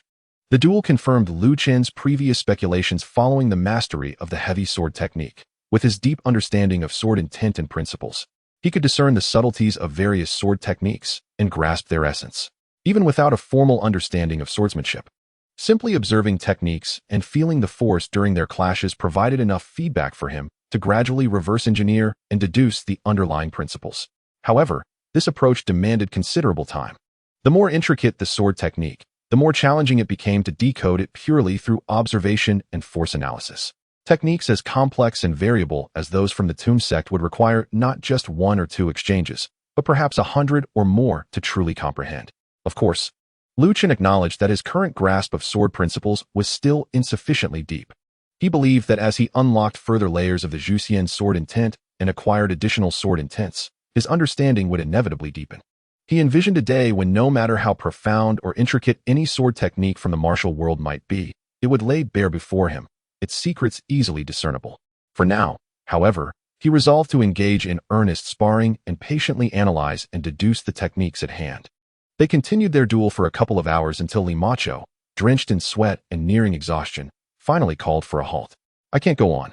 If we continue, I'll collapse, Li Macho exclaimed, her cheeks flushed, legs trembling, and forehead glistening with perspiration, while Lu Chen felt merely warmed up, not even breaking a sweat. Miss Macho, your stamina could use some improvement, Huang Rong teased. You ought to practice more. If you spar with my brother Lu Chen daily, I assure you'll see a significant boost in your endurance and power within a month. Lu Chen, secretly impressed by Huang Rong's suggestion, smiled at Li Macho. Today's duel has been immensely beneficial. If Miss Li is willing, shall we make this a daily practice?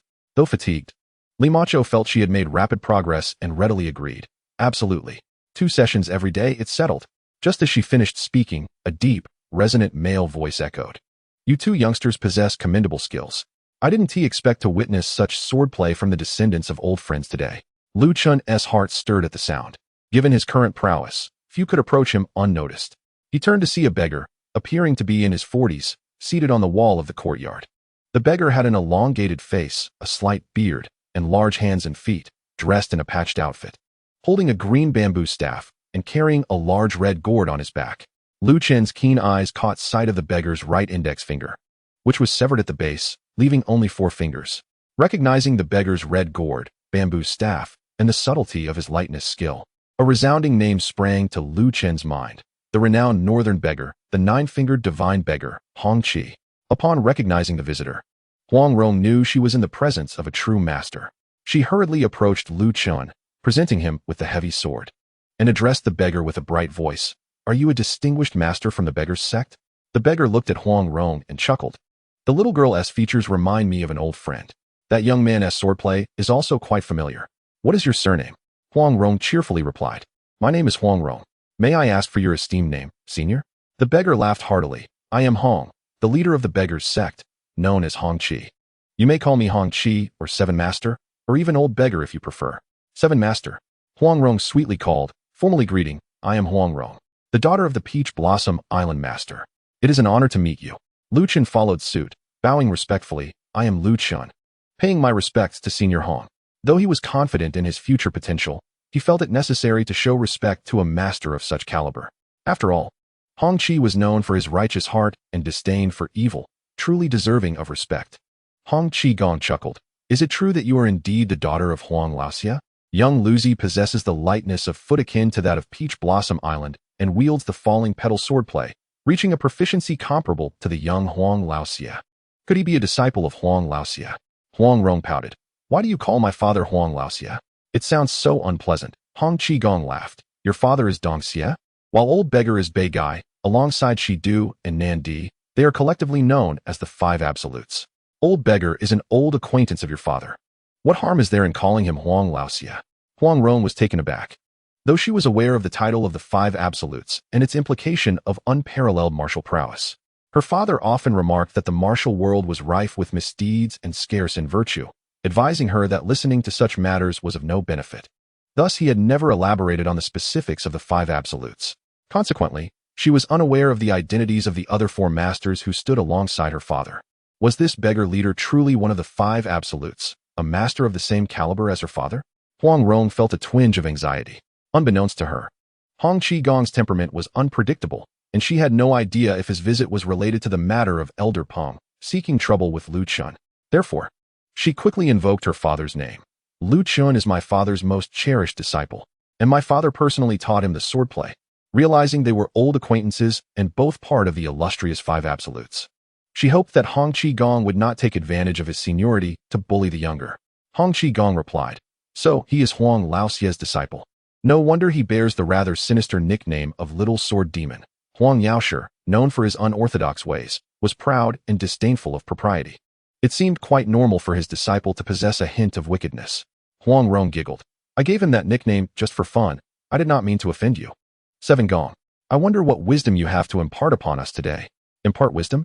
Not quite, Hong Qi Gong said, gazing at Lu Chen with a smile. The 9-bag elder of the beggar's sect's clean garment faction has been slain. The other 2 9-bag elders and the 8-bag disciples are outraged, calling for vengeance.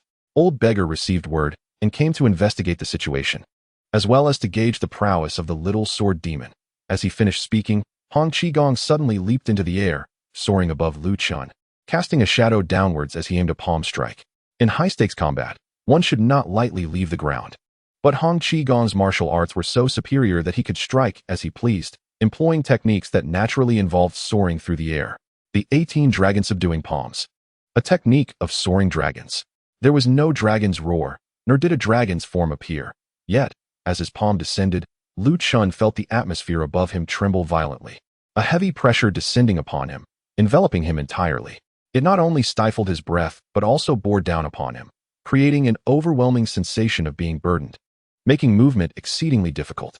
Faced with such a formidable palm strike, Chen felt the weight of the world upon him, yet he remained unfazed. He summoned his inner energy, raising his heavy sword with a swift motion, executing a simple upward thrust that cleaved through the oppressive palm wind, aimed directly at Hong Qigong's hand.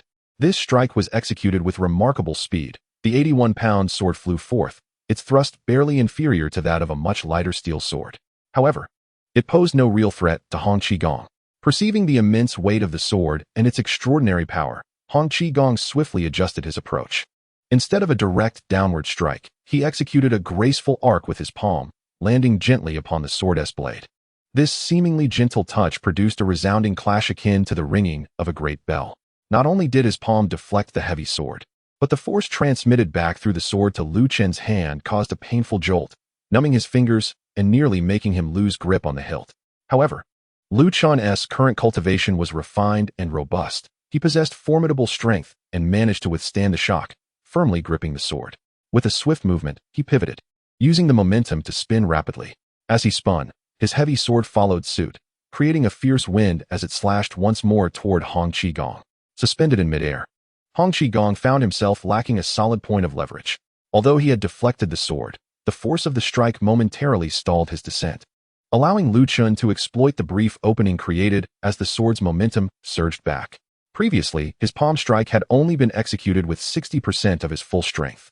He had assumed that such a force would suffice to disarm Chen. However, not only did he fail to dislodge the sword, but Chen also seized the opportunity to execute an even more ferocious counterattack. Such unexpected prowess and adaptability earned Hong Qigong's admiration. "Good lad," he exclaimed, simultaneously unleashing both palms once more in a bid to intercept the sword. Yet this time, no collision occurred. Hong Qigong's hands seemed devoid of force, almost magnetic, as they adhered to the sword's blade. His towering figure resembled a feather, effortlessly gliding alongside the sword as it soared through the air until Chen's energy waned. Only then did Hong Qigong unleash a tremendous force from his palms, akin to a torrential flood. The sword vibrated, plummeting downwards under the impact of the shockwave. Chen had been skillfully wielding the sword, capable of halting its momentum at will. But the combination of its weight and Hong Qigong's force rendered him momentarily powerless to control it. The sword tip struck the ground with a resounding clang. Before he could raise the sword, Hong Qigong had already leveraged his momentum to vault behind Chen, executing a swift backhand strike aimed at Chen's lower back. Chen, caught off guard, dashed forward to evade the palm strike. The sword, trailing behind him like a startled serpent, sprang upwards in a swift counter, aimed at Hong Qigong's wrist.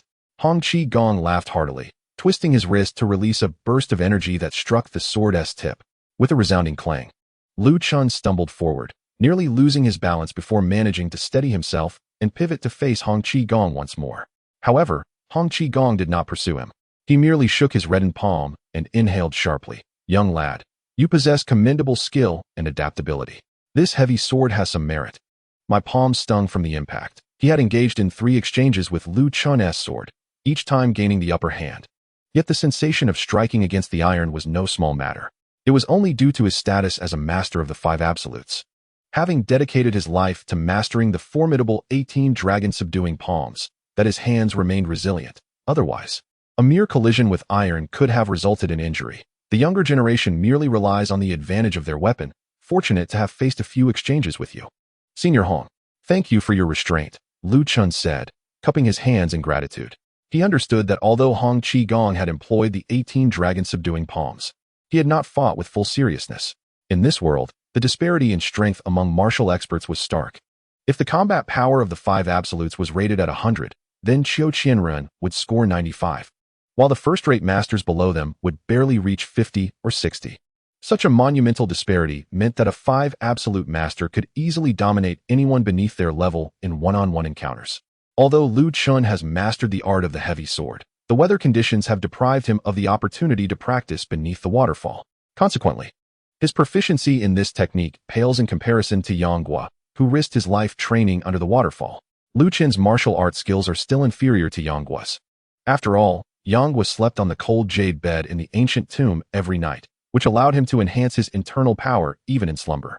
He also practiced the Jade Maiden Heart Sutra and the teachings of Chen Yang, establishing a solid foundation before he ventured into the world.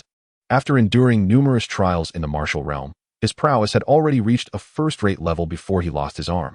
Following that, he consumed a considerable amount of poisonous snake gallbladder, which dramatically increased both his internal strength and physical prowess. In contrast, when Lu Chen entered Snake Valley, his abilities were still quite weak, relying solely on the snake gallbladders to bolster his skills. Thus, he deduced that his current martial arts could not be considered on par with Yang Guo's heavy sword technique. However, he believed he had reached the level of Mei Chaofeng. Such a level of martial arts could only withstand 3 strikes from Hong Qigong's 18 dragon-subduing palms if the opponent were to hold back. Hong Qigong chuckled, remarking that Lu Chen relied on the advantages of his weapon, much like the old beggar who relied on his own strength. If Huang Yaoshi were aware of this, he might ridicule the old beggar for exploiting his advantage over the young. After a pause, he expressed his admiration for Lu Chen's youth and prowess, noting that he was yet to reach 20 years of age. With such capabilities at a young age, he might indeed have a place in the upcoming Huashan sword debate. When Hong Qigong suddenly lunged forward, Huang Rong felt a surge of anxiety, fearing he intended to reprimand Lu Chen, almost calling out for mercy. However, after the initial clash, she quickly realized that Hong Qigong was merely testing Lu Chen and had not exerted his full strength, allowing her to relax. Now witnessing Lu Chen successfully withstand Hong Qigong's 3 strikes and receive his commendation, Huang Rong felt a joy surpassing that of being praised by the 5 great masters, cheerfully declaring that Hong Qigong's words could not be mistaken. She believed that she and her brother Lu Chen would surely participate in the Huashan sword debate and earn a name for themselves. Hong Qigong chuckled in disbelief, questioning why she was so pleased by the old beggar's praise of Lu Chen. Huang Rong playfully replied that Lu Chen was her father's disciple, making them family. Thus, when Hong Qigong praised Lu Chen, she naturally felt elated. Hong Qigong shook his head with a smile, then turned to Li Macho. Noting that the young girl's martial arts seemed familiar, he inquired whether her ancestral master was of the Lin surname. Lin Xiaoying's reputation is not widely known in the martial world, as she had passed away before the first Huashan sword debate, leaving few aware of her existence. Yet, Hong Qigong was certainly aware of her. Li Macho respectfully greeted Hong Qigong, feeling somewhat nervous. The name of the 9-fingered divine beggar, one of the 5 great masters, was familiar to her from her own masteress tales. She never expected to meet such a legendary figure in person as a newcomer to the martial world. Now she also understood Huang Rong and Lu Chen's prestigious backgrounds, being the daughter and disciple of the Eastern Evil, Huang Yaoshi, and the disciple of Lin Xiaoying, respectively. Initially, she felt a twinge of inferiority but quickly reminded herself that her own master was on par with the foremost of the 5 great masters, Wang Chongyang. She recalled having spat at Wang Chongyang's portrait upon entering her training, and thus her own lineage was not to be underestimated, even if it appeared to be a generation lower than Huang Rong and Lu Chen. Hong Qigong chuckled, then looked at Lu Chen, asking if he knew why the old beggar had come to find them. Lu Chen replied that it was regarding Elder Peng. Huang Rong quickly added that the Han Sui gang was committing numerous wrongdoings, with Elder Peng being their major supporter. Without Elder Peng's backing, the Han Sui gang would not be so audacious. Hong Qigong nodded, stating that he had indeed heard from several disciples of the Dirty Clothes sect that the Han Sui gang was involved in many heinous acts. They had already clashed with the gang on 2 occasions. Hong Qigong himself had also investigated, meeting some of the local girls they had rescued. He affirmed that their actions against the Han Sui gang were justified, and Elder Peng deserved his fate. Huang Rong sighed in relief, cheerfully asking if Hong Qigong was there to reward them. Reward? Hong Qigong chuckled, bemused. The disciples of the Dirty Clothes sect are clamoring for vengeance against Elder Peng, and I had to suppress them and come here to gather evidence against him for you. You think I owe you a reward? Huang Rong, undeterred, asserted that they had helped maintain the reputation of the Beggars sect by exposing its rogue elements, thus alleviating Hong Qigong of the trouble of dealing with a 9th bag elder. As a prominent figure among the 5 great masters, wouldn't a small token of appreciation be warranted? Hong Qigong puffed out his cheeks in frustration, emphasizing that the Beggars sect had its own rules for dealing with its elders. If they had directly killed an elder just below him in rank, it would be unreasonable for him to reward them after going through the trouble of helping them clean up the mess. Huang Rong pouted and huffed, lamenting that her father had said Hong Qigong was a man of great integrity, who detested evil and acted with utmost fairness, the most heroic of all. If that were true, how could he be so stingy with rewards? Initially unaware of Hong Qigong's temperament, she had observed his exchange with Lu Chun and, after their conversation, felt she had grasped his character well enough to compliment and tease him. Hong Qigong was taken aback, questioning whether Huang Yaoshe really praised him as the most just and unparalleled hero. Huang Rong, with utmost sincerity, affirmed that her father had indeed said he admired Hong Qigong the most. Seeing Huang Rong's earnest expression, Hong Qigong pondered that Huang Yaoshe was known for his pride and self-importance, believing himself to be unmatched in both martial and literary skills. Apart from Wang Chongyang, no one could earn his respect. Although he and the old beggar were familiar, Huang Yaoshe had never spoken highly of him before. However, he considered that perhaps Huang Yaoshe, despite his pride, might secretly admire him and could not resist praising him in front of his daughter. With this thought, Hong Qigong felt a swell of pride. Surely, the only person capable of earning Huang Yaoshe's admiration, aside from Wang Chongyang, must be him, the old beggar. Chapter 40, 41, 42. Hong Qigong's reward. Though Hong Qigong was pleased, he remained cautious, wondering if Huang Rong's flattery was merely a ruse to amuse him. Despite her innocent demeanor, she was, after all, Huang Yaoshe's daughter, and who knew if she might be a little Eastern evil herself. With a smile, Hong Qigong asked Huang Rong what reward she desired. He warned her that as a mere beggar, he had little to offer. Huang Rong replied with a grin that as children of the martial world, they would never covet material possessions. She then inquired about Hong Qigong's most esteemed martial skill. Upon hearing her question, Hong Qigong thought to himself that indeed, this little girl was a cunning one, akin to the young Eastern evil. She had previously tried to provoke him, seemingly to assess his martial prowess, undoubtedly to aid Huang Laoxia in gaining an advantage during the next debate on Mount Hua. While pondering this, Hong Qigong maintained a calm demeanor and smiled as he replied, the most esteemed martial art of the old beggar is, of course, the gang's ultimate skill, the 18 dragon subduing palms. Has your father never mentioned it to you? Huang Rong, unperturbed, grinned and said, he has indeed. However, being young and playful, I seem to have forgotten. Hong Qigong snorted, you little girl, are you hoping for me to teach you the 18 dragon subduing palms? At the time of the last debate on Mount Hua, he had not fully mastered the palms, yet even then, they were formidable enough to earn praise from Wang Chongyang. Thus, Hong Qigong suspected that Huang Yaoshe had indeed impressed upon his daughter the significance of the 18 palms, instructing her to inquire about his progress in preparation for their next encounter. Unfortunately, this young girl lacked the guile of Huang Laoxia, revealing her intentions too early. The old beggar would not fall for her tricks. As he contemplated this, he noticed Huang Rong exchanging glances with Lu Chun before cheerfully declaring, since the 18 dragon subduing palms are the gang's ultimate skill, we certainly wouldn't dare to ask for such a reward. Not inquiring about the 18 dragon subduing palms. Have I misjudged the young lady? This left Hong Qigong somewhat perplexed. Then what is it that you seek? Huang Rong inquired. Does Qigong have any expertise in swordsmanship? Swordsmanship? Hong Qigong was taken aback. Why do you ask about swordsmanship? Because we wish to learn sword techniques. Huang Rong replied brightly.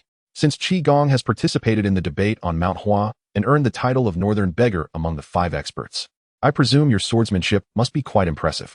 Hong Qigong was at a loss for words and explained, the debate on Mount Hua, though named as such, is primarily a contest of martial prowess. The skills with weapons are not limited to swords. Any weapon will do. However, the old beggar primarily practices the gang's inherited skills, and swordsmanship is not my forte. Huang Rong's expression fell. So, you do not wield a sword? Yet she recalled her father mentioning that the 5 experts were well versed in a wide array of martial arts and proficient with every weapon. At her words, Hong Qigong felt slightly embarrassed. Ahem, who said the old beggar cannot wield a sword? I merely focus on the gang's unique skills and do not specialize in swordsmanship. My proficiency in swordplay is somewhat lacking compared to my preferred weapons. Really? Huang Rong's face lit up with a broad smile. Qigong can wield a sword. That's wonderful. Qigong, please teach us a few sword techniques as a reward. A few sword techniques? Where would the old beggar find such skills? Hong Qigong silently scoffed. However, since Huang Rong did not seek to pry into his 18 dragon-subduing palms, but rather desired skills that were inconsequential to him, it suggested that her earlier compliments were sincere and not mere flattery. This also indicated that unlike her father, this young girl was genuinely sincere and a good person. With this thought, Hong Qigong beamed and said, while I possess knowledge of various sword techniques, I doubt you would find the mediocre styles appealing given your background. Fortunately, I do have a remarkable sword technique to offer. 20 years ago, during my travels beyond the frontier, I unexpectedly acquired a sword manual in the Changbai Mountains. It is said that upon reaching the highest realm, one can manifest a sword aura, extending the lethal reach of the sword. If your sword is 3 feet long, mastering half a foot of sword aura would allow it to strike from a distance, catching your enemy off guard. Though Hong Qigong did not specialize in swordsmanship and had not fully mastered the technique, he believed the manual's moves and principles were quite impressive. Can one truly injure from a distance with sword aura?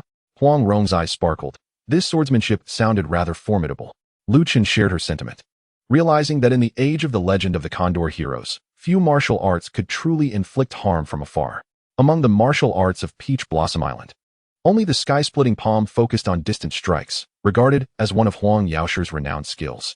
Yet it was often mocked for being inferior to the white rainbow palm of the Heavenly Dragon era, which could curve mid-air. In this era, Huang Yaoshi's fingertip divine power relied on small stones or projectiles for long-range attacks. While Hong Qigong's 18 dragon-subduing palms were indeed powerful, they could only release their force upon physical contact. The gusts generated by the technique were certainly formidable but lacked actual damage. Unlike Xiao Feng's ability to stack palm forces to strike from a distance. It was not until the Divine Condor era that the 5 experts began to practice the 9-in manual, gaining profound mastery that extended their attack range. By then, Huang Yaoshi's fingertip divine power could directly project force without ammunition, while Yiding's One-Yang finger could strike a distance of 10 feet. Indeed, even at the peak of his powers, Yiding's One-Yang finger, when facing the formidable Jin Luan Fa Wang, who practiced dragon elephant power to the 10th level, could only reach a distance of 10 feet. The astonishing feats of the Heavenly Dragon era, with their fire-splitting blades, 6-pulse divine swords, and long-range abilities, would seem divine in this era. Yet this did not imply that the talents of the 5 experts of the legend of the Condor Heroes were inferior to those of the preceding era. Chen believed that the decline of numerous martial arts might stem from the vibrant flourishing of diverse skills during the Heavenly Dragon era being lost. Many profound techniques from the Xiaoyao sect had not survived into the time of the legend of the Condor Heroes. The flame blade of Jimozi had also faded into obscurity, as had the 6-pulse divine sword of the Dali Duan clan. The Lingbo Weibu and Biming divine skill learned by Duan Yu were not passed down to the Duan family. The Shinha finger and star-shifting techniques of the Murong clan had long been forgotten.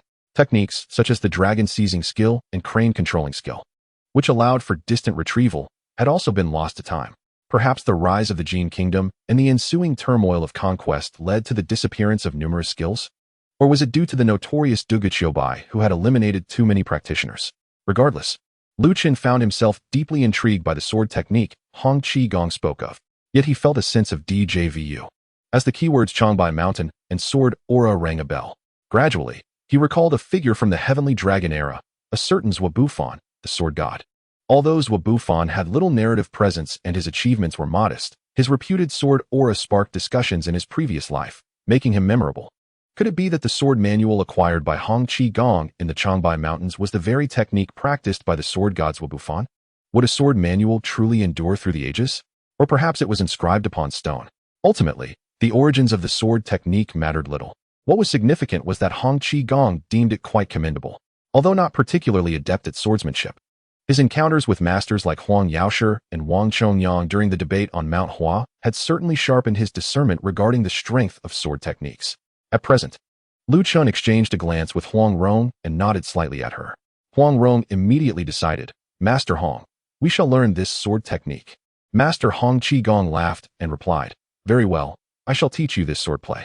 Since Ronger is the daughter of the notorious Huang Laoxia and Lu is his disciple, and Mo Cho is the successor of the valiant Lin, you 3, being descendants of my old acquaintances, shall learn together. Mo Cho was overjoyed, never expecting to be able to learn a sword technique regarded highly by the North Beggar himself, and taught personally by him.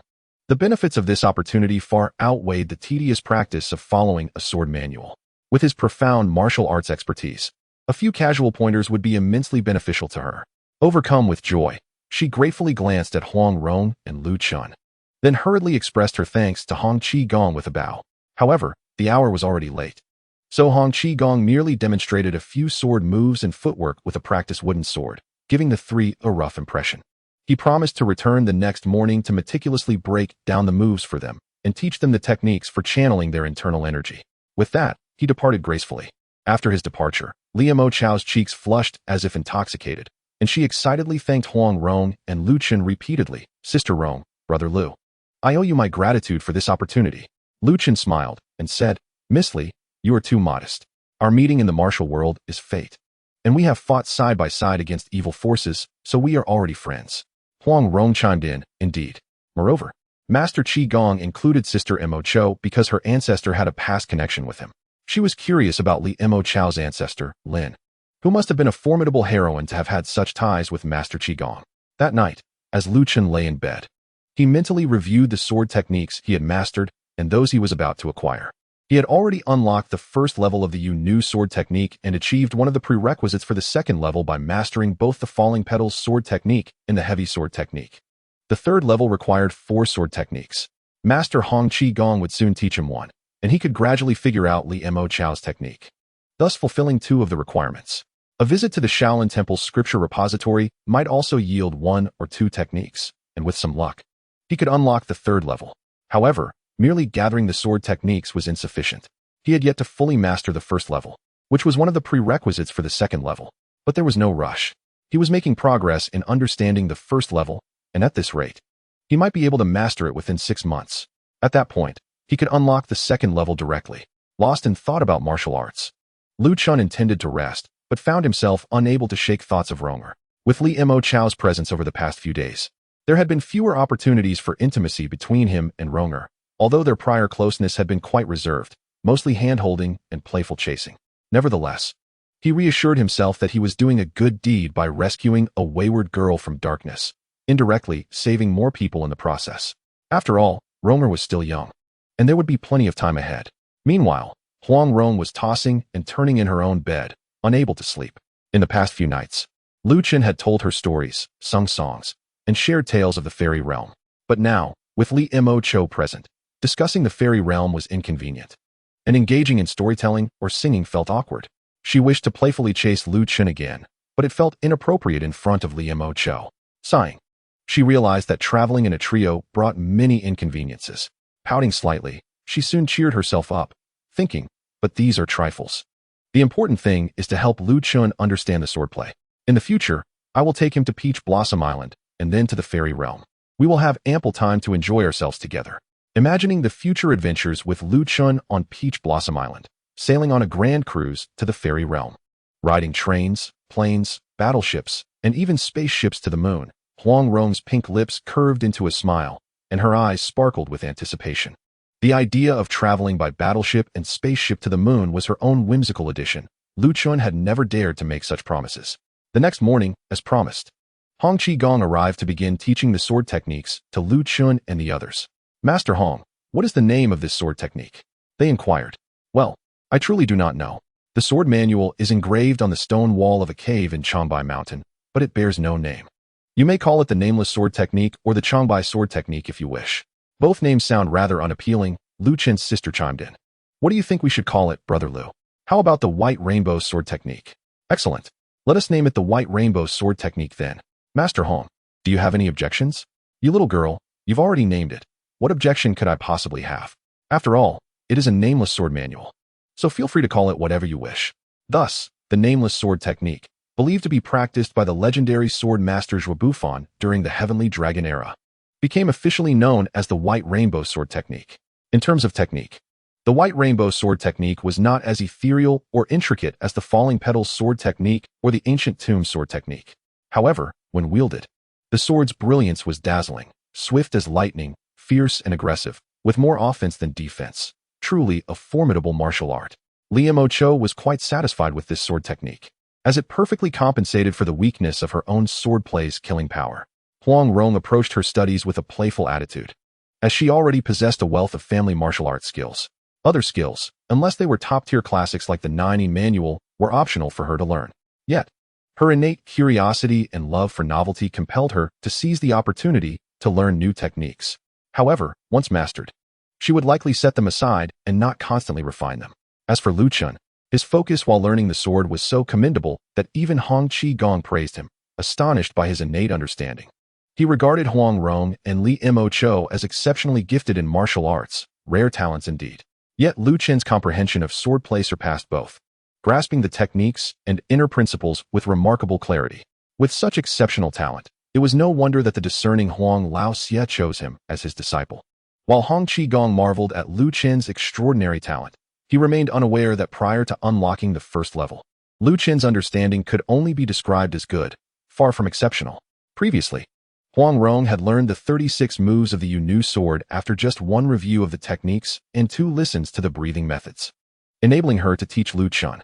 In contrast, it took Lu Chen a full 4 days of Huang Rong's patient instruction to master the entire set of Yu sword techniques. Although this was partly due to his lack of a solid martial foundation, it was also evident that his comprehension of swordplay paled in comparison to Huang Rong's.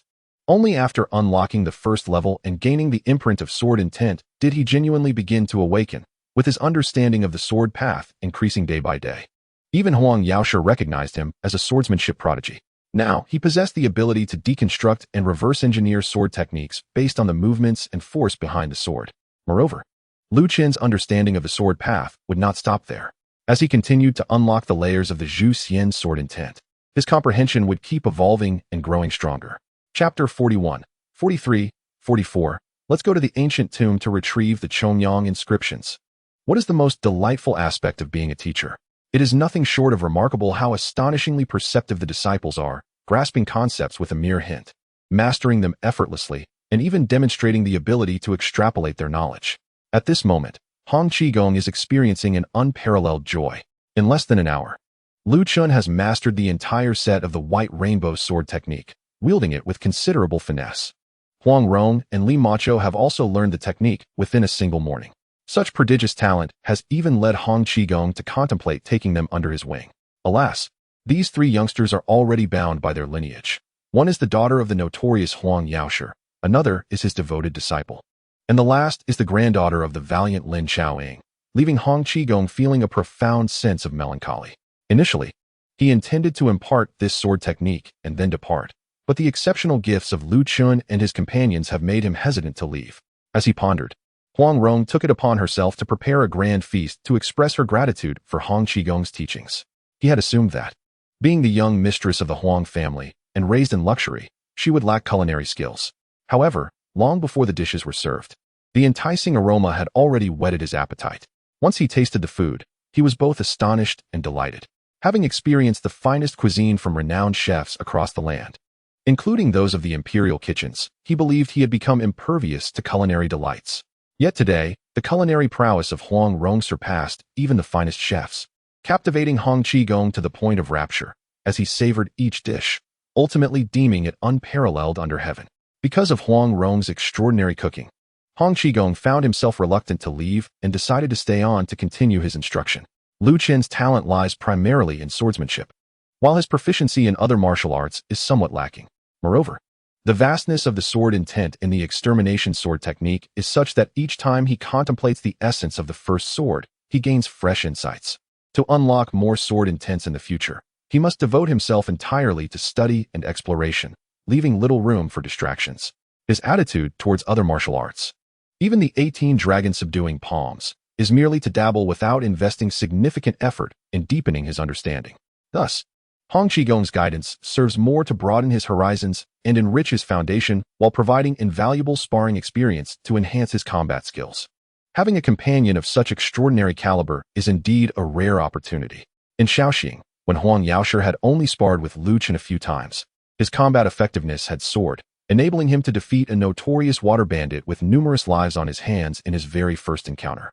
At that time, Huang Yaoshe had primarily relied on his swordsmanship, scarcely employing other martial arts.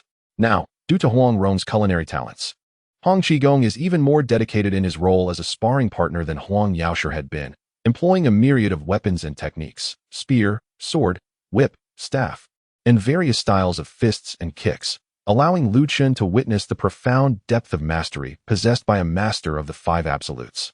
Certainly, while Hong Qigong possesses a vast array of martial arts, his philosophy is similar to Lu Chen's: excellence in one discipline. His true dedication, honed over a lifetime, is to the dragon-subduing palms and the dog-subduing staff technique. Unlike Huang Yaoshe, who had delved deeply into every art he practiced. Nevertheless, even with his extensive martial arts knowledge, the skills beyond the dragon-subduing palms and dog-subduing staff are still of the utmost caliber within the martial world. If he were to unleash his true power, he could effortlessly best any practitioner below the level of the five absolutes without relying on those two techniques. With such a comprehensive and formidable expert as a partner, Liu Chen's perspective has significantly broadened, and his experience in combat against various weapons and techniques has greatly enhanced his practical abilities.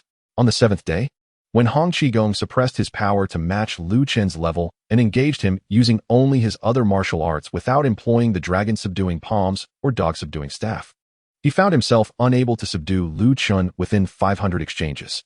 Even when utilizing the aforementioned techniques, it required nearly 100 exchanges to finally best Liu Chen. Following this improvement, Liu Chen felt confident that, regardless of the peculiar skills he might encounter in the future, as long as they did not reach the level of the five absolutes, he would not be caught off guard.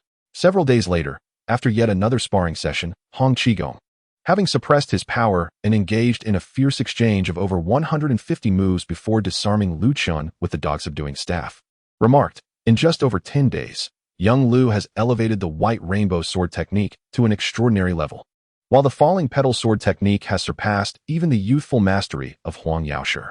Even the ordinary Yu sword technique has taken on an air of profundity, truly marking him as a swordsmanship prodigy. Though his internal power still requires refinement, it is of little concern. He is young and has ample time to catch up." Huang Rong's eyes sparkled as she inquired, "Master, does this mean that if my brother Liu Chen's power were to rise to your level, he would be able to stand shoulder to shoulder with the five absolutes?" Hong Qigong laughed heartily. "Not quite. Young Liu's sword techniques are still too few. The strength of the five absolutes lies in their mastery of nearly every martial art. If they have not been defeated in one fell swoop, having witnessed a technique even once allows them to devise a countermeasure on the spot. Thus, to truly stand alongside the five absolutes, sheer power is insufficient. Young Liu's current repertoire of sword techniques is far from adequate. He must develop a unique sword technique that the five absolutes cannot counter. Just as the old beggar's dragon-subduing palms appear unremarkable, anyone can see through them. Yet the old beggar boasts that even if he were to execute the dragon-subduing palms 100 times, the other five absolutes would still be unable to break through his defenses. They could only contest him. Of course, the other five absolutes also possess unique skills that the old beggar cannot counter, and he can only match them. This is what it means to stand on equal footing. Young Liu, at present, lacks not only power but also a unique skill of his own. In truth, Liu Chen does have a unique skill," Huang Rong mused. "However, upon reflection, that skill, the first sword, he still cannot wield with full mastery and possesses only a singular sword technique. Thus it cannot yet be classified as a unique skill capable of standing shoulder to shoulder with the five absolutes." Liu Chen, too, is deep in thought. The Yu sword technique, falling petal sword technique, and white rainbow sword technique cannot be deemed unique skills in the eyes of the five absolutes. The heavy sword technique does not measure up to Yang Gua's level and similarly lacks the status of a unique skill. Even if he were to master the first sword in the future, it would still be but a single strike. The technique remains straightforward and direct. It necessitates creating the most opportune moment through other martial arts before executing it, for true masters will not simply stand still and await to strike. Thus, this technique can only be regarded as a decisive finishing move, not a comprehensive martial art capable of standing alongside masters, at least for the time being. And for a considerable period ahead, he may not be able to unleash the first sword instantaneously and force opponents in unavoidable situations. So, how can he currently forge his unique skill? In fact, he has long contemplated this. His idea is to infuse the essence and spirit of the first sword into his existing sword techniques, thereby enhancing their power. He has already begun to put this concept into practice. The Yu sword technique, falling petal sword technique, heavy sword technique, and even the newly mastered white rainbow sword technique have all incorporated elements of the first sword. Any techniques related to thrusting have exhibited extraordinary potency. Otherwise, the old master would not have praised his swordsmanship as being superb and even exceeding the previous generation. However, merely incorporating a few superficial elements is insufficient. At least in the presence of the five absolutes, it remains inadequate. It is essential to delve deeper into the essence of Sword 1, grasping more sword principles and integrating the quintessence and charm of Sword 1 into our swordsmanship. Only then can a complete set of extraordinary sword techniques be formed. As for my brother Liu Chen, where does his martial prowess currently rank in the Jianghu? In the realm of Jianghu, when it comes to individual combat, aside from a few seasoned veterans, it seems he has no rivals. However, one can never be too certain. In the heat of battle, unforeseen circumstances may arise. If one becomes arrogant or underestimates the opponent, even a master can falter. Conversely, a weaker fighter who seizes the opportunity may triumph over the stronger. I understand now. My brother Lu Chen's martial skills can only be restrained by the likes of you, the elder generation. Huang Rong selectively ignored the subsequent warnings and only absorbed the previous statement from Qigong, her eyes sparkling with joy. That evening, she prepared a sumptuous feast for Hong Qigong, who relished every bite. After the meal, Qigong wiped his mouth and laughed heartily. Lu Xiaozi's progress is astonishing, and both Rong and Mo Cho have also gained much. There is little more I can teach you. It's time for me to leave. With that, he leaped onto the wall and prepared to depart. Lu Chen and Mo Cho quickly expressed their gratitude. Thank you, Qigong, for your guidance. Huang Rong then cupped her hands and called out to Qigong's retreating figure. Qigong, you haven't taught the 18 dragon-subduing palms yet. Hong Qigong stumbled slightly, turning back to jest. Ronger, you are quite greedy. If you wish to learn the 18 dragon-subduing palms, let Lu Xiaozi acknowledge me as his master and join the beggar's sect first. With those words, he gracefully departed. In truth, he had already imparted to Lu Chen the technique known as the divine dragon emerges from the water. The reason for teaching this technique was to equip Lu Chen with the means to counter surprise attacks from behind during future confrontations. For Lu Chen, mastering this single technique suffices, as he aims to specialize in the way of the sword and lacks the time to dedicate to the 18 dragon-subduing palms, which, despite appearing unremarkable, can be studied for a lifetime, yielding countless unique methodologies. Thus, practicing the divine dragon emerges from the water in conjunction with his sword training is quite suitable for him. With Qigong gone, a sense of loss enveloped Huang Rong and Mo Cho. Lu Chen too felt a tinge of regret. He sensed that his potential had yet to be fully realized. If only Qigong could have stayed for another month to train with him, he could have refined his swordsmanship, infusing it more deeply with the essence of Sword One. Unfortunately, Qigong's restless spirit drove him to wander. His willingness to stay for 10 days of practice was already a boon from Ronger's culinary skills. At that moment, Mo Cho suddenly spoke. Lu, would you engage in a sparring match with me? In recent days, she had not only learned the White Rainbow Sword Technique, but had also practiced with Hong Qigong, receiving numerous insights.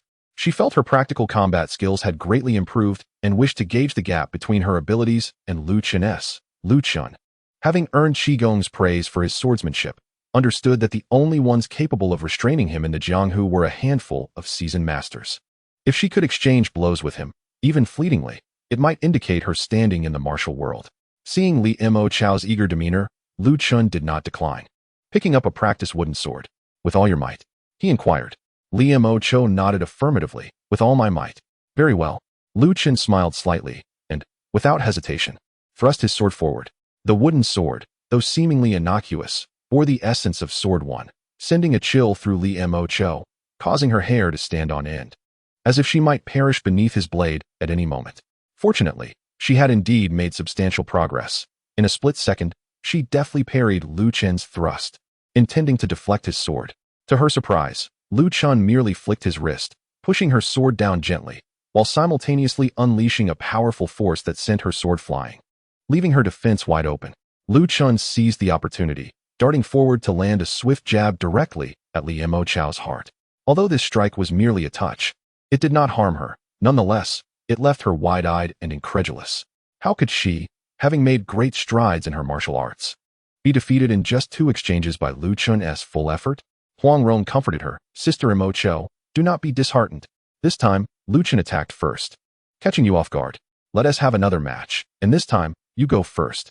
You'll surely fare better. Mo Cho looked at Huang Rong, speechless, then steeled herself and initiated the next exchange. With a swift thrust of her wooden sword, she aimed for several vital points on Lu Chen's torso. Lu Chen smiled gently, spinning his wrist and executing a flourish that transformed his sword into an impenetrable blur, intercepting each of her thrusts. The force from his sword reverberated through her arms, causing her fingers to tingle and tremble. Before she could recover from the recoil, Lu Chen's sword traced an ethereal arc, aiming for her neck. She quickly employed her light footwork to evade, but Lu Chen followed her closely, as if his sword were an extension of himself. No matter how she maneuvered, she could not create distance, and thus had no choice but to exert all her strength to block. However, when their swords clashed, Lu Chen unleashed a sudden burst of internal energy, shattering her wooden sword with a resounding crack. He then lightly grazed her neck with his sword. Liu Cho stood momentarily stunned, unable to believe that despite initiating the attack, she still could not withstand Lu Chen's 3 strikes. Seeing her frozen in place, her complexion pale, Huang Rong inquired with concern, "Sister Mo Cho, are you all right?" Lu Chen also expressed his concern. "Miss Mo Cho, did I injure you?" No. Liu Cho shook her head, touching her neck. "Lu, your strike had no force. How could it harm me? I merely did not anticipate the vast difference in our abilities." Huang Rong reassured her, though Lu Chen's power may not match the 5 absolutes. He is already at the pinnacle of the Jianghu. His swordsmanship is highly regarded by Qigong. It is only natural that you cannot match him. Do not feel too despondent. Lu Chen added, "Miss Mo Cho, your swordsmanship is indeed commendable. It is merely a matter of insufficient internal strength. But this is understandable. Mastery of internal cultivation cannot be achieved overnight. My abilities stem from fortunate encounters." Liu Cho nodded, collecting her thoughts and smiling brightly. "I am fine. Being bested by Lu Chen in a few exchanges, while learning of my shortcomings, is far better than overestimating myself and facing life-and-death struggles in the future." Huang Rong grinned. "I'm glad you can think this way." Taking a deep breath, Liu Cho looked at Lu Chen and Huang Rong, hesitating slightly. A flicker of reluctance in her eyes, yet resolutely declared, "Sister Rong, Lu Chen, I plan to return to my sect." Huang Rong was taken aback. "Why? Did you not intend to travel to Jianghu with us?" Although Liu Cho's departure would allow her to play freely with Lu Chen, she had developed a deep bond with Liu Cho during their time together.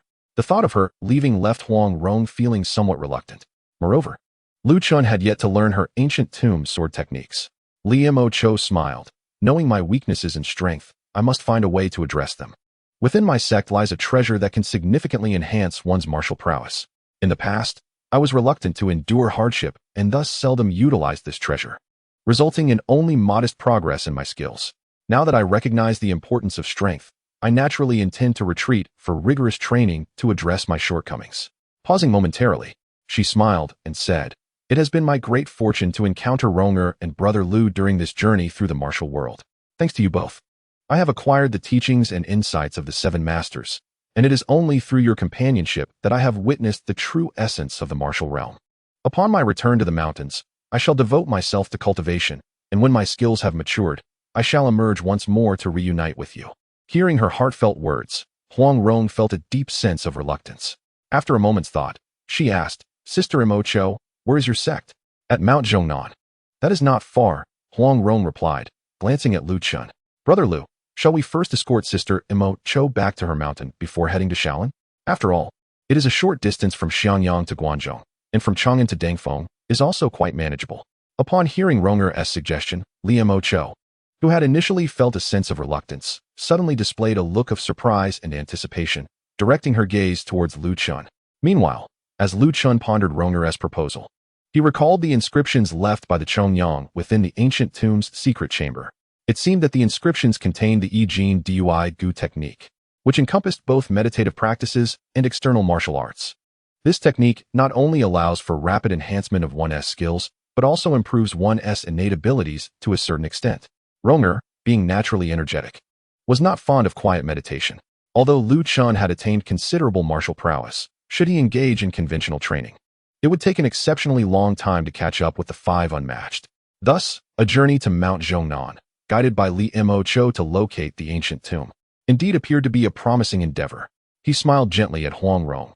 "Very well, we shall escort Miss Mo Cho back to her mountain." Liu Cho beamed with delight, her face radiant with joy. The next morning, Lu Chen, Huang Rong, and Liu Cho departed from Shenyang, heading towards Wuguan with the intention of entering Guangzhou and making their way to Mount Zhongnan. Their journey was leisurely, as the trio traveled by day and rested by night, enjoying the picturesque landscapes while also honing their martial skills along the way. Lu Chen continued to focus primarily on his swordsmanship, practicing the technique of the divine dragon's tail whenever he had a moment to spare. Liu Cho, in addition to her sword skills, had also acquired 2 aggressive forms of boxing and kicking techniques to compensate for the ancient tomb sect's shortcomings in speed and ferocity. Huang Rong, on the other hand, had learned a plethora of techniques, including the Xiao Yao Yu, Hun Yuan Gong, Copper Hammer Hand, Lotus Palm, and Iron Broom Leg technique. Each skill was easily grasped, yet she seldom devoted herself to serious practice. The seven masters had often remarked on her extraordinary aptitude. However, her penchant for laziness and playfulness was lamentable. Although her father was also prone to overindulgence, he at least dedicated himself to mastering each martial art to its fullest potential. In contrast, Ronger was content with merely learning, never striving for excellence. This lazy disposition left the seven masters with no choice but to tolerate her, charmed as they were by her cleverness and vivacity. Lu Chen, however, remained unperturbed. Li Mo Cho, being 2 years older than Ronger, had not outgrown her playful nature, often attempting to sneak away from the mountain. How much more would that be true for Rong, now that Li Mo Cho had resolved to return to her cold jade bed for intensive training? In a couple of years, as Ronger matured, she too would naturally temper her exuberance. Furthermore, the Yijin Dui Gu technique would soon be within their grasp. And with such a skill, Ronger's martial abilities could experience a remarkable surge. During their travels, Lu Chen sparred with Li Mo Cho daily, gradually deconstructing and reverse engineering the ancient tomb's sword techniques, while also diligently studying the Bai Hong Jianfa. The method to unleash sword radiance was indeed profound and intricate, particularly requiring an exceptional degree of finesse in controlling one's vital energy. Nevertheless, with Lu Chen's understanding of swordsmanship, mastering this method posed no obstacles. His vital energy, cultivated through relentless practice of the first half of the sword technique, was inherently attuned to sword arts. With each day's contemplation of the sword principles he encountered, his mastery over this sword-specific vital energy had become exceedingly refined. Yet, despite having perfected his sword techniques and effectively controlling his vital energy, he remained uncertain whether his strength was still insufficient to manifest the sword radiance. Once he obtained the Yijin Dui Gu technique and further elevated his martial prowess, he anticipated that he would be able to unleash the sword radiance. After all, his vital energy was cultivated from the first half of the sword technique, naturally harmonizing with any sword technique, and thus, evoking the sword radiance should yield remarkable results. As Lu Chen contemplated this, he felt a significant expectation towards the sword radiance. Before long, they had passed Wuguan, and after a few more days, the trio finally arrived at Mount Zhongnan. Li Mo Cho led Lu Chen and Huang Rong along a narrow path, bypassing the entrance of the Chuanjian sect, and arrived at the forest before the ancient tomb.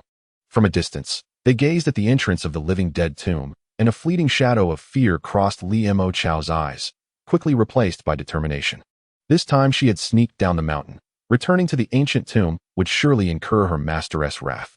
Yet, for the sake of her cultivation, she accepted the heavy punishment that awaited her. Ronger, Brother Lu, the rules of my ancient tomb sect are quite strict. No outsiders are allowed entry. So I cannot invite you into my sect for a visit, Li Mo Cho said, looking at Lu Chen and Huang Rong with reluctance.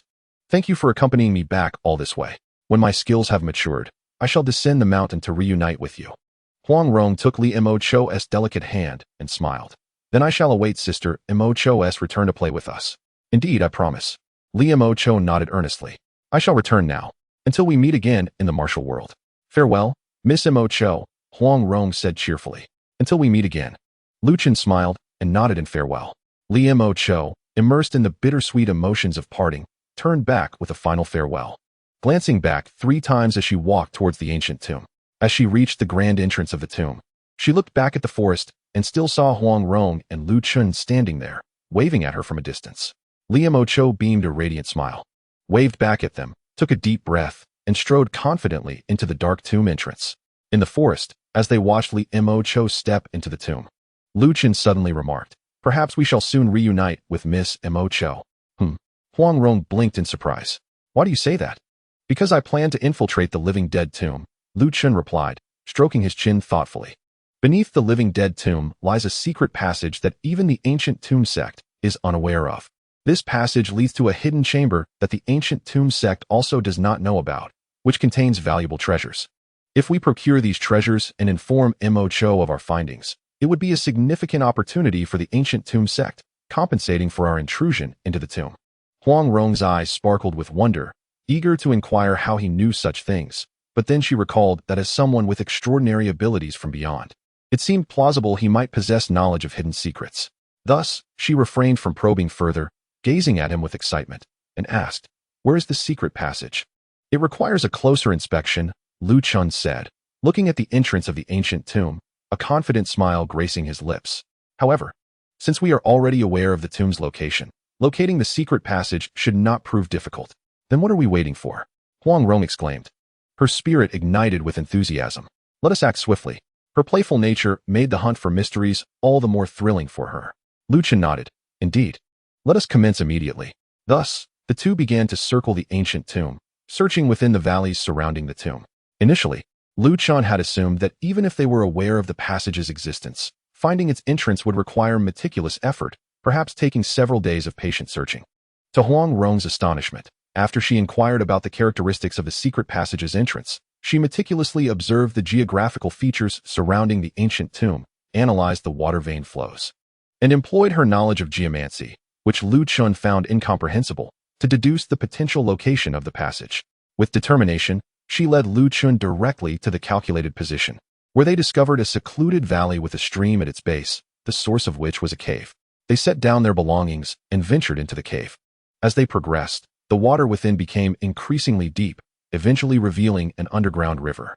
Upon sighting this river, Chen confidently declared that they had indeed found the secret passage leading directly to the tomb, exclaiming joyfully, "Rong, you are truly my lucky star." Discovering the passage so swiftly, Huang Rong chuckled, tilting her chin slightly in pride. Of course, with me around, traversing the martial world is worry-free. She then produced a luminous pearl to illuminate the darkened river and eagerly grasped Chen's hand, saying, "Let us see what treasures lie beneath the ancient tomb." Hand in hand, they waded into the underground river, soon finding the water rising above their heads. Huang Rong, being an expert swimmer, inhaled deeply and dove beneath the surface, navigating against the current with the grace of a fish. Chen, having learned underwater techniques from Huang Rong, also managed to adapt. Although burdened by the weight of his heavy sword, he steadied himself against the riverbed, advancing step by step. After a while, Huang Rong discovered a chamber in the river where they could surface for air. She resurfaced to breathe, then dove back down to pull Chen up for a breath before continuing their journey. Moments later, they surfaced again, and as the riverbed began to rise, Huang Rong walked alongside Chen, hand in hand, until they reached a dimly lit corridor. They paid no heed to their drenched clothing as they proceeded, eventually arriving at a stone chamber. As they entered, Huang Rong raised the luminous pearl to illuminate the room, glancing around before her gaze fell upon the ceiling, which was inscribed with a multitude of characters, among them 4 prominent words, Nining Manual. Startled, Huang Rong exclaimed, "The Nining Manual? How could it be here?" Chen smiled subtly. "The treasure I spoke of is indeed this Nining Manual, though regrettably incomplete. Only a fragment remains." Huang Rong's excitement caused her cheeks to flush. The Nining Manual is the pinnacle of martial arts in the world today. Even a small portion is extraordinary. The item my father sought from the Black Wind Twin Evils is the lower volume of the Nining Manual. With this fragment, even if we cannot find the Twin Evils, my father's mission can still be considered fulfilled. Chen replied with a grin. "We must still capture the Black Wind Twin Evils. I will find them. But for now, let us study the Nining Manual to enhance our skills. Capturing the Twin Evils will then be assured." At that moment, Huang Rong completely forgot her discomfort from being soaked, as she held the luminous pearl high and eagerly read the inscriptions. Unlike Chen Xianfeng and Mei Chaofeng, who struggled academically, Huang Rong possessed a keen intellect, an exceptional memory, and a breadth of knowledge across various fields, including Confucianism, Buddhism, and Taoism. She swiftly grasped the Taoist terminology within the Nining Manual, her face glowing with excitement as she informed Chen, "There is a section on muscle transformation and bone forging, which enhances innate potential and rapidly increases martial prowess. Among this fragment of the Nining Manual, this section is the most invaluable." Chen responded, "In that case, I must trouble you, Master Rong, to teach me." Although he had learned about meridians and acupoints from Huang Rong, the Taoist terminology remained elusive. Without her guidance, he could easily falter, akin to Mei Chaofeng's unfortunate fate. Huang Rong patted her chest with a smile. "Rest assured, Master Rong will ensure your understanding." After a thorough review, she committed the text to memory and began to contemplate her teachings when Chen interjected, "The humidity here is excessive and the chill is biting. Our clothes are soaked. Shall we not step outside to change into dry garments before we practice?" He embraced an external to internal approach, his physique robust and his recovery exceptional. Thus he remained unfazed by the dampness of the underground chamber. However, Huang Rong, delicate in constitution, though protected by her inner strength, still needed to avoid catching a chill. Understanding his concern for her well-being warmed her heart, yet she feigned strength, My martial skills are quite commendable. I shan't easily succumb to the cold. By the way, there is a technique here for holding one's breath that seems far superior to my underwater skills. Let us learn it first for greater ease in navigating the dark river. Huang Rong then explained the breath-holding technique to Chen, and after some contemplation, they mastered it before returning hand in hand through the passage. Once they emerged from the cave, they retrieved their belongings and changed into fresh clothing. Huang Rong eagerly began to elucidate the muscle transformation and bone forging section to Chen. Her explanations were meticulous. Even though Chen's understanding of other subjects paled in comparison to his expertise in swordsmanship, he comprehended her teachings with clarity. After addressing a few queries, Chen assumed the stance to practice the technique. As he followed the external to internal cultivation path, he chose to focus on the dynamic aspect of the training. Huang Rong guided him, correcting his movements and breathing rhythm, and once he demonstrated competence, she joined him in practice, finding the dynamic exercise more suited to her temperament than the meditative form. After some time, both felt a remarkable flow of energy surging through their limbs, subtly enhancing their meridians and foundational strength, with a noticeable increase in their abilities. The evident positive feedback encouraged them to continue without the need for meditation. And even Huang Rong, with her historically fickle focus in martial practice, found her interest piqued, diligently training alongside Chen for a considerable duration until dusk fell, prompting them to prepare dinner. Chen also paused his training, using his sword to fell bamboo and gather wood to construct a temporary shelter for the night, intending to build a more substantial dwelling the following day. As martial practitioners, their efficiency in various tasks exceeded that of ordinary individuals. A tree with a trunk as thick as a bowl would take an average person considerable effort to process into usable lumber. But Chen accomplished the task from felling the tree to stripping the bark and shaping it into timber in less than 15 minutes. Had he not been pressed for time, he could have even carved intricate designs into the wood. After a flurry of activity, Huang Rong finished dinner and invited Chen to join her. Subsequently, she assisted in the construction of their shelter. Together, they labored for over half an hour, successfully erecting a makeshift bamboo structure that would suffice for one night, vowing to expand it further for long-term habitation the next day. Once their shelter was complete, Chen intended to resume his training, but Huang Rong urged him to share stories instead, realizing they had not spent quality time together during their recent travels with Limacho. He obliged, sitting with her on a smooth stone by the stream, dipping their feet in the water and sharing tales. That evening, Chen allowed himself the rare indulgence of relaxation, focusing not solely on his training, but genuinely engaging with Huang Rong. It seemed she sought to make up for lost time, conversing and sharing stories until midnight. Despite her growing drowsiness, she remained unwilling to sleep. Ultimately, however, she succumbed to fatigue, unknowingly leaning against Chen and drifting into a deep slumber as his storytelling voice gradually faded into silence. He lowered his gaze upon the exquisite and unparalleled beauty of Ronger's face, then rose to lift her gently, carrying her into the makeshift shelter, where he laid her upon a simple bed frame crafted from bamboo and wood, adorned with a blanket. Afterward, he tenderly dried her soft, snow-white little feet with a cotton cloth, placing her delicate, finely sculpted feet onto the bed and covered her with a light quilt.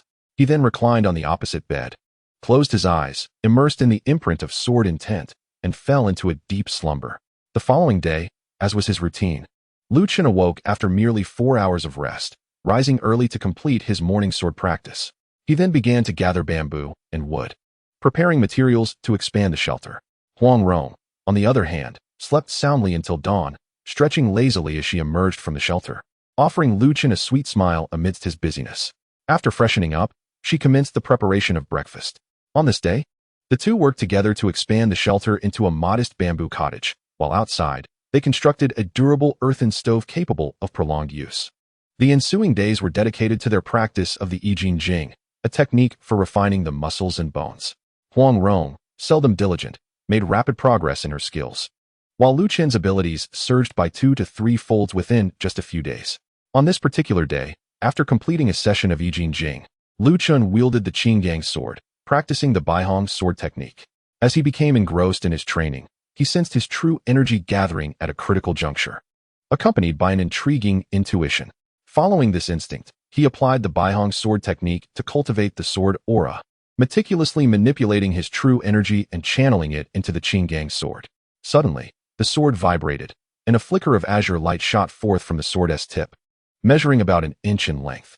Upon witnessing this flickering azure light, Huang Rong's eyes widened in astonishment, and she clapped her hands in delight, exclaiming, "Sword Aura! Brother Lu Chen, you have manifested the Sword Aura." Indeed, Lu Chen had successfully produced the Sword Aura, although it was merely an inch long. It was undeniably a genuine Sword Aura. He suppressed his excitement, maintaining the infusion of true energy and its meticulous manipulation, and aimed the sword at a log. Slicing through the air, the sword tip was still an inch away from the log, yet the sword aura grazed its surface. With a crisp sound, wood shavings scattered, revealing a slender, straight crack upon the log. Huang Rong's eyes sparkled with excitement as she rushed over to examine the fissure, noting that it was considerably finer than that made by a real sword's edge, appearing as if it had been cleaved by a blade as delicate as a cicada's wing. Yet, despite its delicate nature, this sword aura held lethal potential against a human target. She gazed at Lu Chen with fervent admiration, exclaiming, "If it can slice through wood, it can certainly pierce flesh. Your sword aura possesses undeniable power." Lu Chen nodded, responding with a smile. The sword aura's potency is akin to that of a genuine sword. It is sufficient to injure an adversary, albeit it is somewhat limited. Moreover, it cannot be projected outward. It must remain attached to the sword, merely extending the sword's lethal reach by an inch. Huang Rong chimed in cheerfully. Even if it's just an inch, if used unexpectedly, it can prove immensely advantageous. Lu Chen comprehended her intention. During combat, he could initially refrain from invoking the sword aura, employing standard sword techniques to mislead his opponent regarding the attack range of his sword, and then suddenly unleash the sword aura at a crucial moment. In duels between masters, sometimes mere fractions of an inch could determine victory or death. This additional inch of lethal distance could instantaneously alter the course of battle. Huang Rong pondered briefly, then snapped her fingers, her eyes gleaming with excitement. Currently, you can only manifest an inch of sword aura, but as your skills deepen, I believe the aura will lengthen. When that time comes, if your sword aura can fluctuate unpredictably, your opponents, even if they are aware of your ability to wield such a technique, will inevitably find themselves bewildered and at a loss. Lu Chen smiled, agreeing, indeed. An aura that can change in length and intensity, with an ever-varying attack range, would be perplexing even for a seasoned swordsman. However, this application of sword aura demands exceptional control over true energy. Without precise mastery, it would be challenging to manipulate the sword aura at will. Fortunately, this presents little difficulty for me. If I lack the ability to finally control my true energy, I could not have manifested the sword aura so swiftly. The only concern was that activating the sword aura consumed a considerable amount of true energy. The energy expended to unleash the sword aura during a single attack was equivalent to executing 10 consecutive strikes with the sword in a more conventional manner. Thus, it would be prudent to refrain from displaying the sword aura unnecessarily, utilizing it strategically as Huang Rong suggested.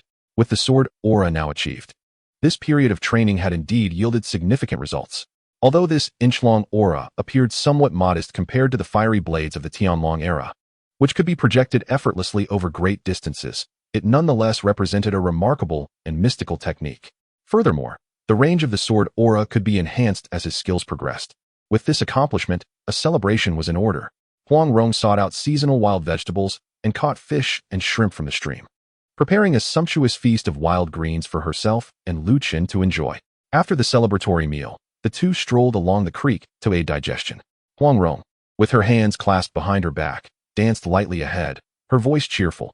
"You have made great strides with the I Jing Jing, and now with this sword aura. You possess a remarkable skill.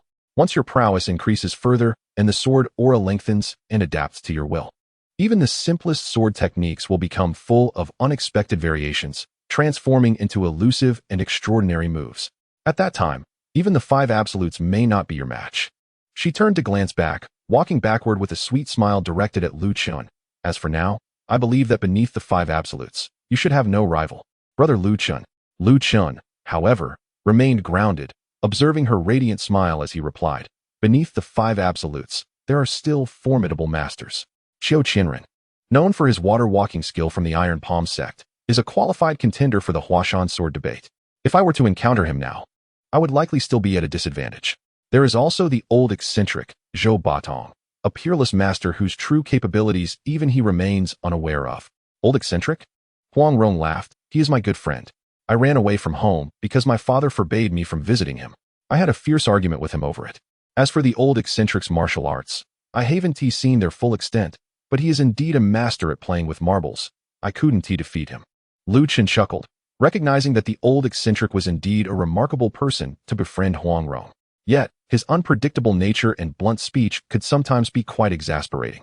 His infamous encounter with Huang Yaoshi, where he congratulated him on the death of his wife, stating that it was a fortuitous event allowing him to devote himself to martial arts, had led to his imprisonment and broken legs for 15 years. Brother Chen, Huang Rong interjected, we have been practicing the I Ching Jing for some time now, and you have manifested your sword aura. Shouldn't we venture into the ancient tomb once more? I have only memorized the I Ching Jing within the secret chamber, and there are many other techniques that I have yet to learn. Yes, we shall return to the ancient tomb tomorrow. I will also seek out Mo Cho to share insights from the Nine manual with her, allowing her to contribute to her sect, thus compensating for our intrusion into the tomb. Sounds good. Sister Mo Cho might be startled to see us emerging from the depths of the ancient tomb. Noticing Huang Rong's mischievous smile, as if she was concocting some whimsical idea, Chen couldn't help but chuckle and shake his head. Ronger, do not intentionally frighten anyone. There are children in the tomb. Huang Rong nodded repeatedly. Yes, I know. Sister Mo Cho has a little apprentice, the petite dragon girl. I wouldn't scare a child. When escorting Mo Cho back to the ancient tomb, she had shared with them the general circumstances of the ancient tomb sect. So Huang Rong was aware that Mo Cho had a little sister who was just over 5 years old. Sister Mo Cho mentioned that her apprentice was quite adorable. Tomorrow, she would surely like to see just how charming that little one truly was. At dawn the next day, Chen and Huang Rong once again entered the ancient tomb through the secret passage.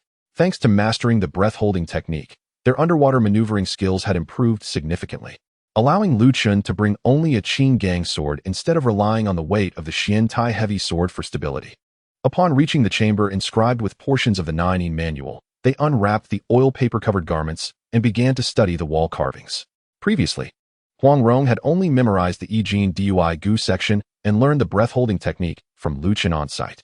This time, however, she diligently committed the techniques of unlocking acupoints, the soul-shifting method, and the great devil-subduing fist to memory. Once they had thoroughly memorized the martial arts depicted on the wall, they began searching for a secret path leading to the upper levels of the tomb.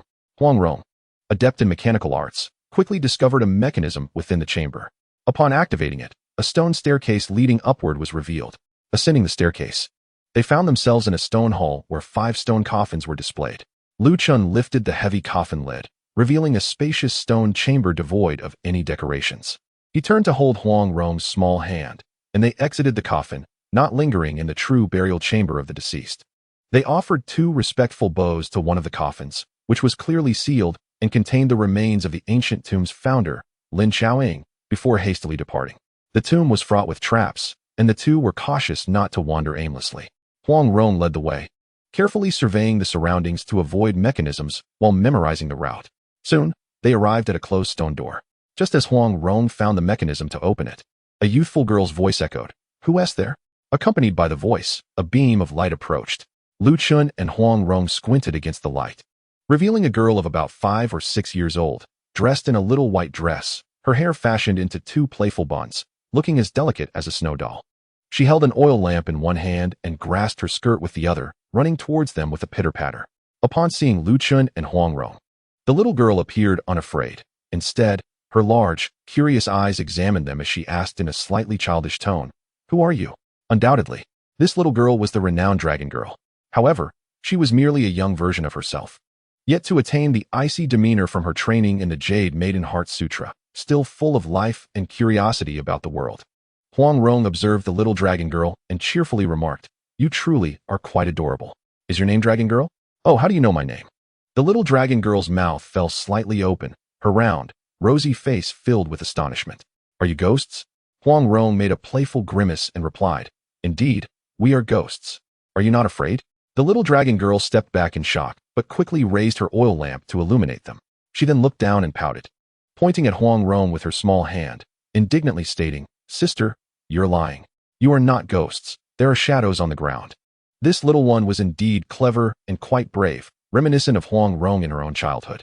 Laughing, Huang Rong approached the little dragon girl, knelt down, and gently pinched her soft cheek, saying, "My name is Huang Rong, and this is my brother Chen. We are friends of your sister, Mo Cho. Could you help us call her over?" "Okay." The little dragon girl looked at Huang Rong, then at Chen, furrowing her brow in thought before nodding. Sure. You wait here. I'll go get my sister for you. Without waiting for Huang Rong's acknowledgement, she turned and hurried back, oil lamp in hand, her skirt trailing behind her. After rounding a corner, the little dragon girl glanced back, ensuring she could no longer see Huang Rong and Lu Chen, then gently patted her chest, exhaling a sigh of relief.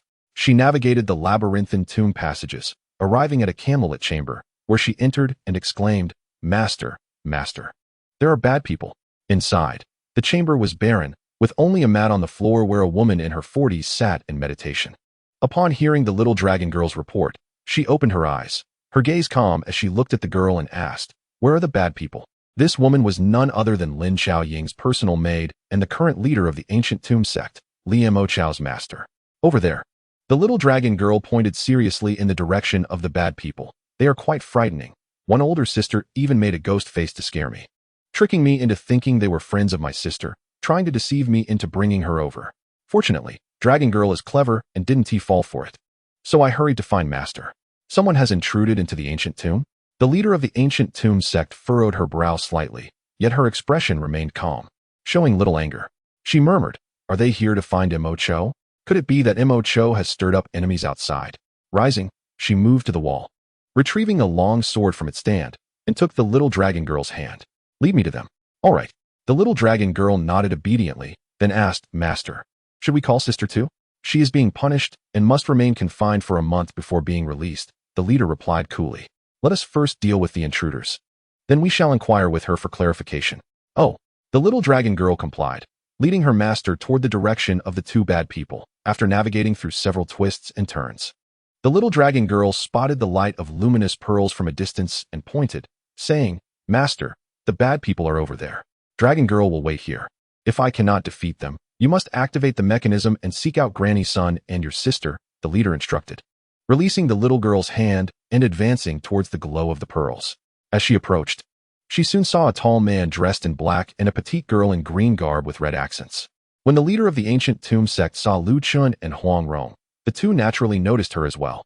Upon realizing that the newcomer was not Li Mo Cho, the little dragon girl stood at a distance, clutching her oil lamp, peeking around the corner.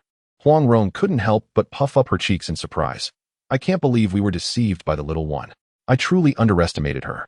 Lu Chen chuckled. "It's a good thing for a child to be clever. Otherwise, they could easily be lured away by ill-intentioned individuals." Just as he was about to speak to the leader of the ancient tomb sect, she unexpectedly drew her sword, her figure flashing as she attacked.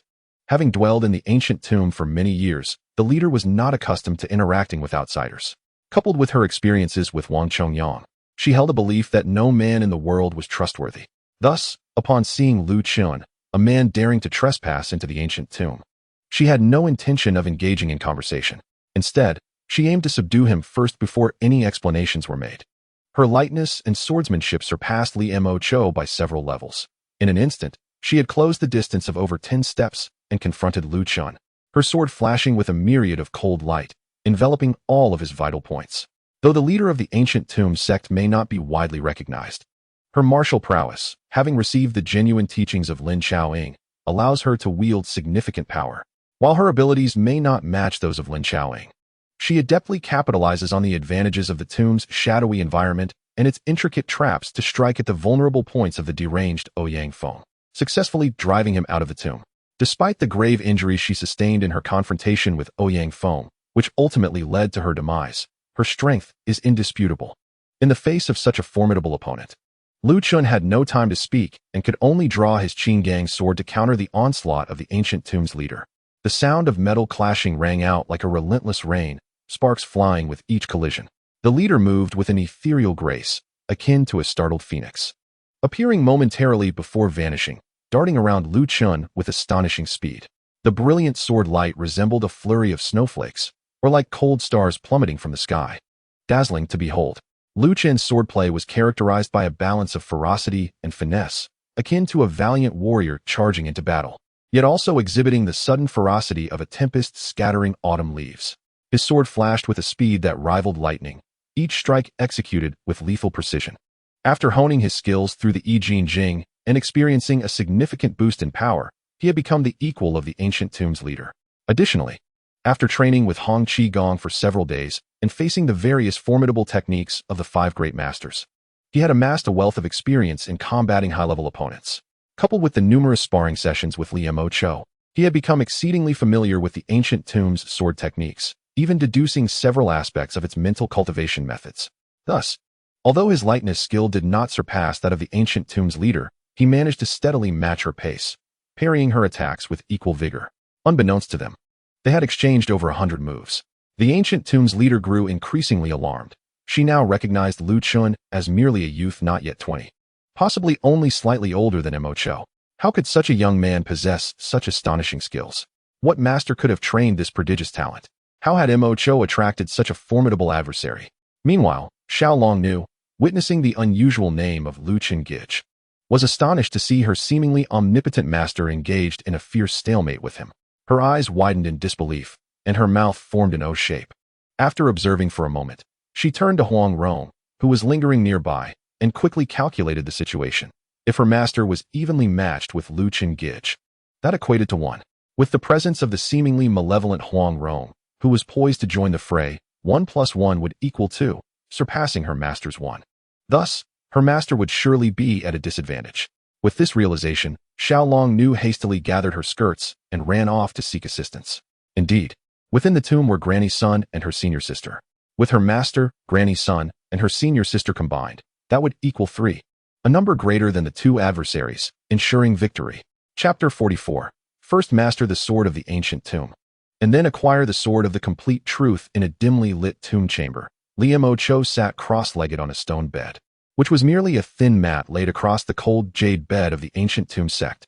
Upon her return to the mountain, she had faced her master's wrath and received a month-long confinement as punishment, specifically in the chamber housing the cold jade bed. It was said that after 1 month, her master would assess her progress, and if she did not meet expectations, she would be cast out of the sect. Liu Mo understood that although her master was somewhat angry, she still cared for her. Otherwise, why confine her to this place? The cold jade bed represented an opportunity bestowed upon her by her master.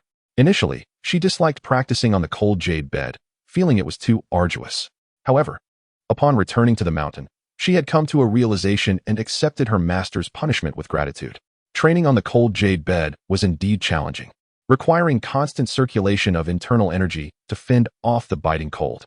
Yet, this method proved remarkably effective for her cultivation, as the cold jade bed could purify the heart's fire and ward off inner demons. Even with vigorous efforts, one need not fear losing control. Thus, every ounce of hardship on the cold jade bed could yield threefold results. Since her confinement began, she had not left the cold jade bed for meals, dedicating herself entirely to the cultivation of her internal energy. This day was no different. After awakening on the cold jade bed and having breakfast, she resumed her training without pause, relishing the incremental progress in her martial prowess. While she practiced, the sound of hurried footsteps approached.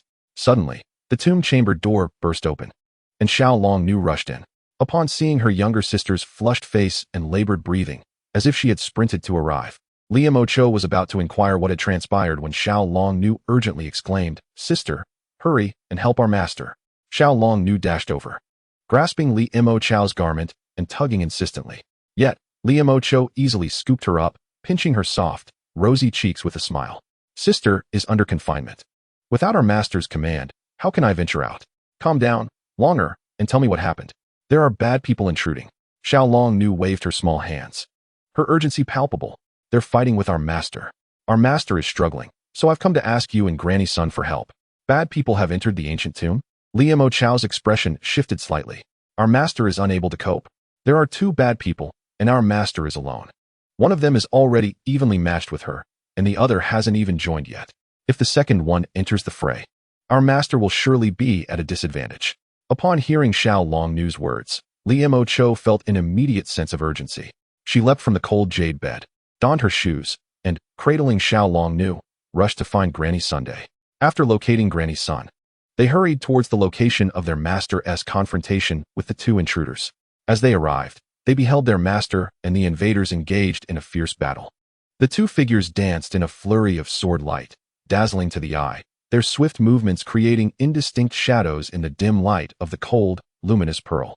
Both Liu Mo and Granny Sun were left bewildered, feeling utterly incapable of intervening. After a few moments of observation, Granny's son became dizzy from the rapid exchanges of swordplay and exclaimed in astonishment, "Who are these masters? Their skills are extraordinarily profound." Liu Cho was initially taken aback, but then she recognized the figure opposing her master. The swordplay and movements appeared strikingly familiar. Upon a closer look at the agile figure flitting about, she realized it was a petite young girl clad in green and red, adorned with golden hair ornaments, who was cheerfully waving at her. Rong? Seeing that the girl was indeed Huang Rong, Liu Cho was momentarily stunned. As she scrutinized the swordplay more closely, she recognized the swift movements matching her master's impressive stature. Was that not Chen? Just as she grasped the identities of the individuals, Granny's son gritted her teeth and remarked, "The enemy's skills are too advanced. We cannot intervene without distracting our master. Perhaps we should seize that young girl." "Wait." Liu Cho quickly halted Granny's son, whispering, "Those two are friends, not foes. There must be some misunderstanding." "Misunderstanding?" Granny's son queried, puzzled. "Do you know them?" "They are friends I made after descending the mountain," Liu Cho replied, equally perplexed. But how did they suddenly end up in the ancient tomb? Although curious about how Chen and Huang Rong had entered, realizing they were not enemies and fearing a serious conflict between her master and Chen, Liu Cho wasted no time in calling out, "Master, they are my friends, not foes. This is a misunderstanding. Please cease fighting." However, neither Chen nor the leader of the ancient tomb halted their engagement at once. As the battle raged on, Chen found himself exhilarated by the intensity of the confrontation. This was his first encounter with the leader of the ancient tomb sect, a formidable opponent whose skills were remarkably on par with his own. During his early training sessions with Huang Rong, he had faced severe defeats until he gradually caught up with her, only for her to refuse to spar with him further. His subsequent training with Huang Yaoshi had similarly ended in overwhelming defeats. After a couple of actual combat experiences, one where he triumphed against a stronger opponent, and another where he decisively defeated the Han Shui gang, he had fought against Liu Cho, where he had to hold back, and against Hong Qigong, who had similarly dominated him. Despite his extensive training, he had never before met an adversary like the ancient tomb sect leader, whose martial prowess and swordplay were nearly equal to his own. This battle allowed him to unleash everything he had learned, and the exhilaration of their clash was unlike any of his previous sparring sessions. It was a genuine duel where neither side held back. This experience significantly accelerated his understanding of the ancient tomb sect's sword techniques. After numerous sparring sessions with Liu Cho, he was tantalizingly close to fully deciphering their swordplay. Thus, he was reluctant to cease the battle. Neither party dared to halt. The ancient tomb leader, though slightly superior in agility, was not as skilled in power or technique. In this evenly matched contest, stopping would mean exposing oneself to vulnerabilities, risking severe injury or even death. They continued their fierce exchange for over 100 moves until Chen finally dismantled the secrets of the ancient tomb swordplay. With a triumphant laugh, he launched a rapid assault, forcing the ancient tomb leader to retreat defensively. However, having gained the upper hand, Chen chose not to pursue, but instead leaped back, voluntarily disengaging from the fight. In a battle where both opponents were equally matched, a pause could only be taken if one side felt secure enough to do so. The ancient tomb leader, initially frowning at Chen's newfound insight into her techniques, realized that she could no longer defeat him solely through martial prowess and would need to utilize the terrain and traps of the tomb. To her surprise, Chen's decision to withdraw after gaining the advantage relieved her. Reflecting on Macho's earlier words, the ancient tomb leader turned to the visibly anxious Macho and then to Chen, who had returned to Huang Rong's side, and asked, "Are you friends of Macho?" Although she was not frightened by Chen's abilities, she understood that if he were an enemy, she could easily stall him while Macho and Granny's son activated the traps within the tomb. As a practitioner of the Jade Maiden Heart Sutra, she was not accustomed to feelings of fear, as the practice gradually dulled emotional fluctuations, leading to a profound indifference towards life and death. The only reason she engaged with the two was due to Macho's declaration of friendship and Chen's show of goodwill by not pursuing after gaining the upper hand. Chen bowed respectfully. "I am Chen, and I have come to meet the leader of the ancient tomb sect. We apologize for intruding, it was our oversight, and we hope for your understanding." Huang Rong followed suit, smiling as she greeted. "Huang Rong pays her respects to you, esteemed elder. We are friends of Sister Macho, having met her in Xiangyang, and we have come to return her to Zhongnan Mountain. Our intrusion into the tomb was due to the discovery of a significant secret." The ancient tomb leader replied coolly, "What secret?" "We found a hidden passage within an underground river while exploring the back mountain," Huang Rong stated earnestly. "Out of curiosity, We followed the secret passage upstream, only to discover an underground chamber where we stumbled upon a great fortune. We then found another passage that led directly into the interior of the ancient tomb. Upon hearing this, the ancient tomb leader's expression shifted. Are you saying there is a secret passage that connects the back mountain directly to my tomb? Huang Rong nodded vigorously. Yes, we entered through that passage. The ancient tomb leader's composure faltered. Where is this passage? Can you take me to see it? Huang Rong replied with a smile. Of course. We intended to inform Sister Macho of this matter, so she could relay it to you. Is that why you sent Longer to fetch Macho? The ancient tomb leader's expression was somewhat peculiar, but she could not blame Long. The strict regulations of the ancient tomb sect prohibited outsiders from entering, and it was reasonable for Longer to think they were intruders with ill intentions. Now that the misunderstanding was resolved, the ancient tomb leader followed Lu Chun and Huang Rong to investigate the passage. Li Macho, cradling the little dragon girl, trailed behind with Granny's son. Feeling it inappropriate to converse with Lu Chun and Huang Rong in her master's presence, only exchanging furtive glances with Huang Rong. The ancient tomb leader accompanied Lu Chun and Huang Rong to the chamber where the secret passage was located, discovering it concealed within a stone coffin. Despite her usual emotional reserve, she couldn't help but feel a surge of anger. This chamber served as the burial ground for the disciples of the ancient tomb sect, and her esteemed elder sister, Lin Xiaoying, lay interred there. Had it not been for Lu Chun and Huang Rong, the passage might have been discovered by outsiders, potentially leading to desecration of her sister's remains. The thought of this filled her with fury towards Wang Chongyang, who had constructed the tomb and, in losing a wager, failed to inform her sister of the secret passage. What could Wang Chongyang have been thinking? Amidst her anger, she also felt profound gratitude towards Lu Chun and Huang Rong. Though they had intruded upon the tomb, they had inadvertently resolved a significant risk for the ancient tomb sect.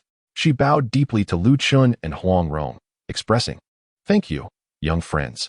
This favor will be remembered by the ancient tomb sect." "Your words are too kind," Lu Chun replied, returning the gesture. He refrained from saying more, as he was not well versed in the customs of the martial world.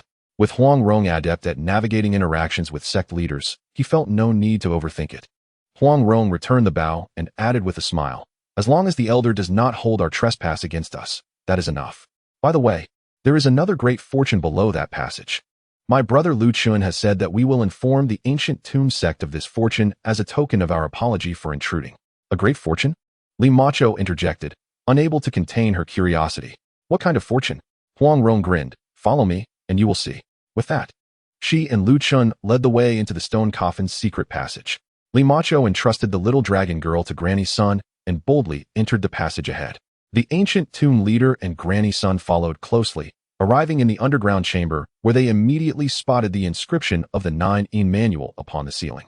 The Nine-In Manual was renowned as the supreme martial arts scripture in the world. Huang Rong smiled as she introduced it to everyone. This is the manual that the 5 masters contested over during the Huashan sword debate. The fragment of the Nine-In Manual found here, though incomplete, possesses remarkable techniques such as the muscle and bone transformation, which enhances one's foundation and power, along with secrets for acupoint unlocking, breath control, and soul transfer among other esoteric arts. As the discussion unfolded, the leader of the ancient tomb sect elaborated on certain Taoist terminologies within the Nine-In Manual. In her lifetime, the leader had practiced the Jade Maiden Heart Sutra alongside Lin Xiaoying. The first stage of the Jade Maiden Heart Sutra required mastering all martial arts of the ancient tomb sect.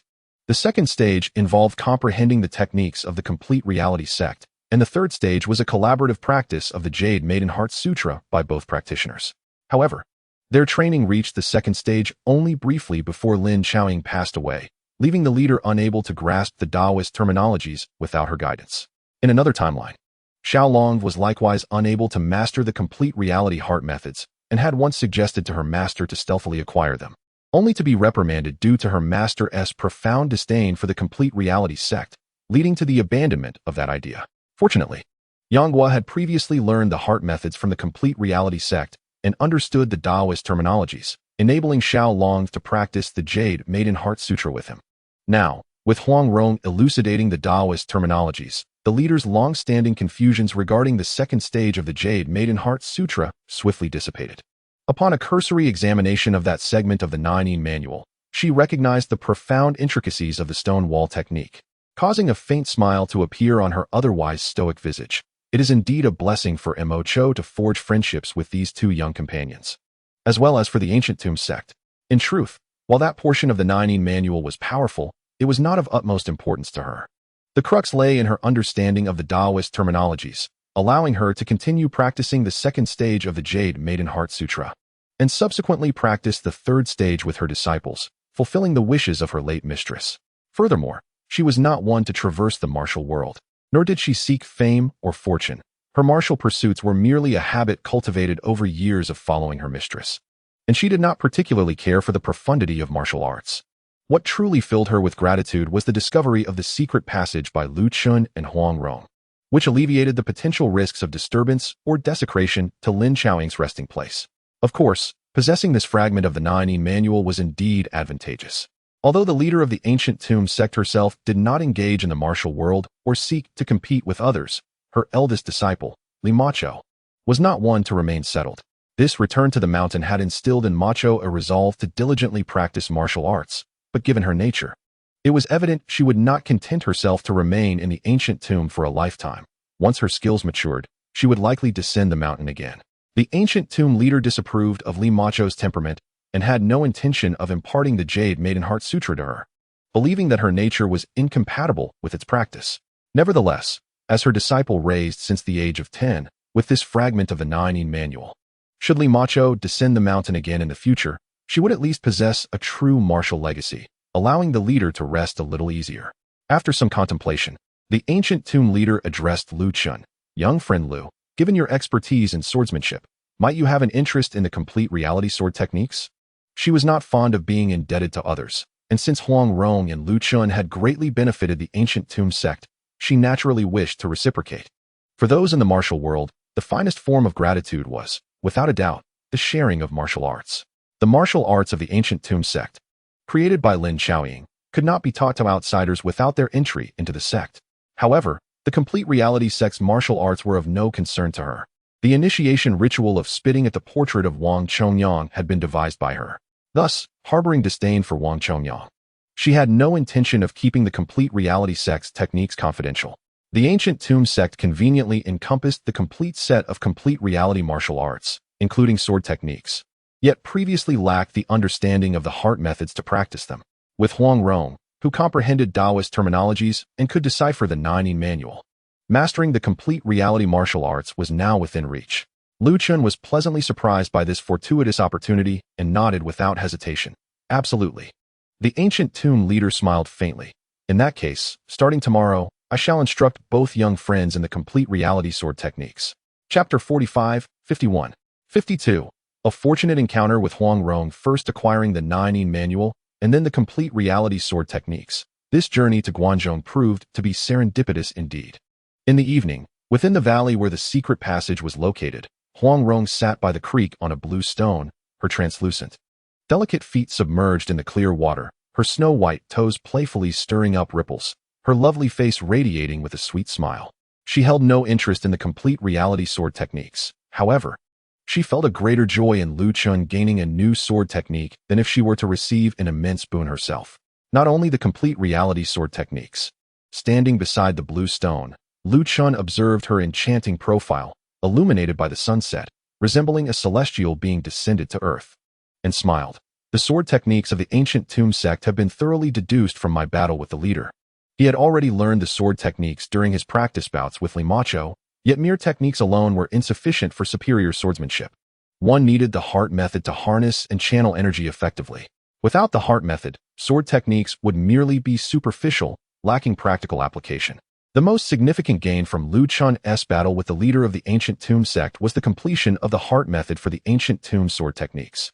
Although he had not practiced the internal energy of the ancient tomb sect, as long as he understood the heart method for channeling energy, he could fully unleash the power of any sword technique by merging it with his sword intent, possibly even surpassing it. He mentally cataloged the various sword techniques: Yu sword, falling blossom sword, heavy sword technique, white rainbow sword, ancient tomb sword, and complete reality sword. Huang Rong counted them off with her slender, fair fingers, turning to him with a radiant smile. That makes 6 sword techniques. And aside from the Yu sword, they are all top-tier techniques. Lu Chen nodded, reflecting. The origin of the Yu sword is indeed more powerful, a technique that can be deemed extraordinary. Unfortunately, the version passed down in the martial world has strayed far from its roots. merely qualifying as common swordsmanship. The true essence of the Yu sword is solely possessed by a Qing. Yet, a Qing lacks the ability to teach sword techniques, resulting in the Yu Kingdom's swordsmen learning only the shadow of the Yu sword, its superficial aspects. Over the course of history from the Spring and Autumn period to the Tang Dynasty, even the shadow has been lost significantly, and subsequent generations have infused their interpretations into it, leading the current Yu sword to be far removed from its original form. Even with Lu Chen's sword comprehension, he could at most draw the Yu sword closer to the shadow learned by Yu Kingdom's swordsmen, with little possibility of deducing a Qing's original version. Even if he were to unlock more of the exquisite sword intent in the future and gain deeper insight into sword principles, bringing the power of the Yu sword closer to, or even exceeding a Qing's would only result in a version unique to him, scarcely related to a Qing's original. Once we master the complete reality sword techniques, shall we depart? Indeed. Once we learn the complete reality sword techniques, we will head to Shaolin. After that, it will be time to seek the Black Wind Twin Demons. With your current martial prowess, capturing the Black Wind Twin Demons should pose no difficulty. Lu Chen smiled wryly. While I would love to be modest, I truly find no reason to be. Given his current martial abilities, even if Chun Xianfeng were alive, he was confident in defeating both opponents, especially since only Mei Chaofeng of the Black Wind Twin Demons remained. You are still a youthful lad, barely past your teens, yet possess such remarkable skills, being spirited and even a tad arrogant. What is there to be concerned about?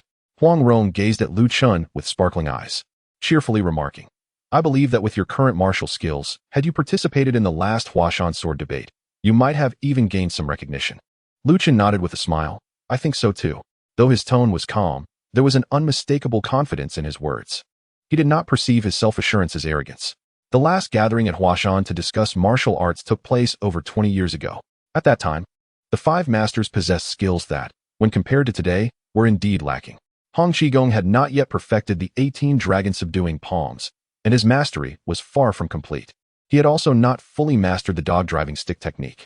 At that time, Yiding had not yet become a monk nor practiced the primordial technique, and his understanding of the one-yang finger was still lacking by over 20 years of cultivation.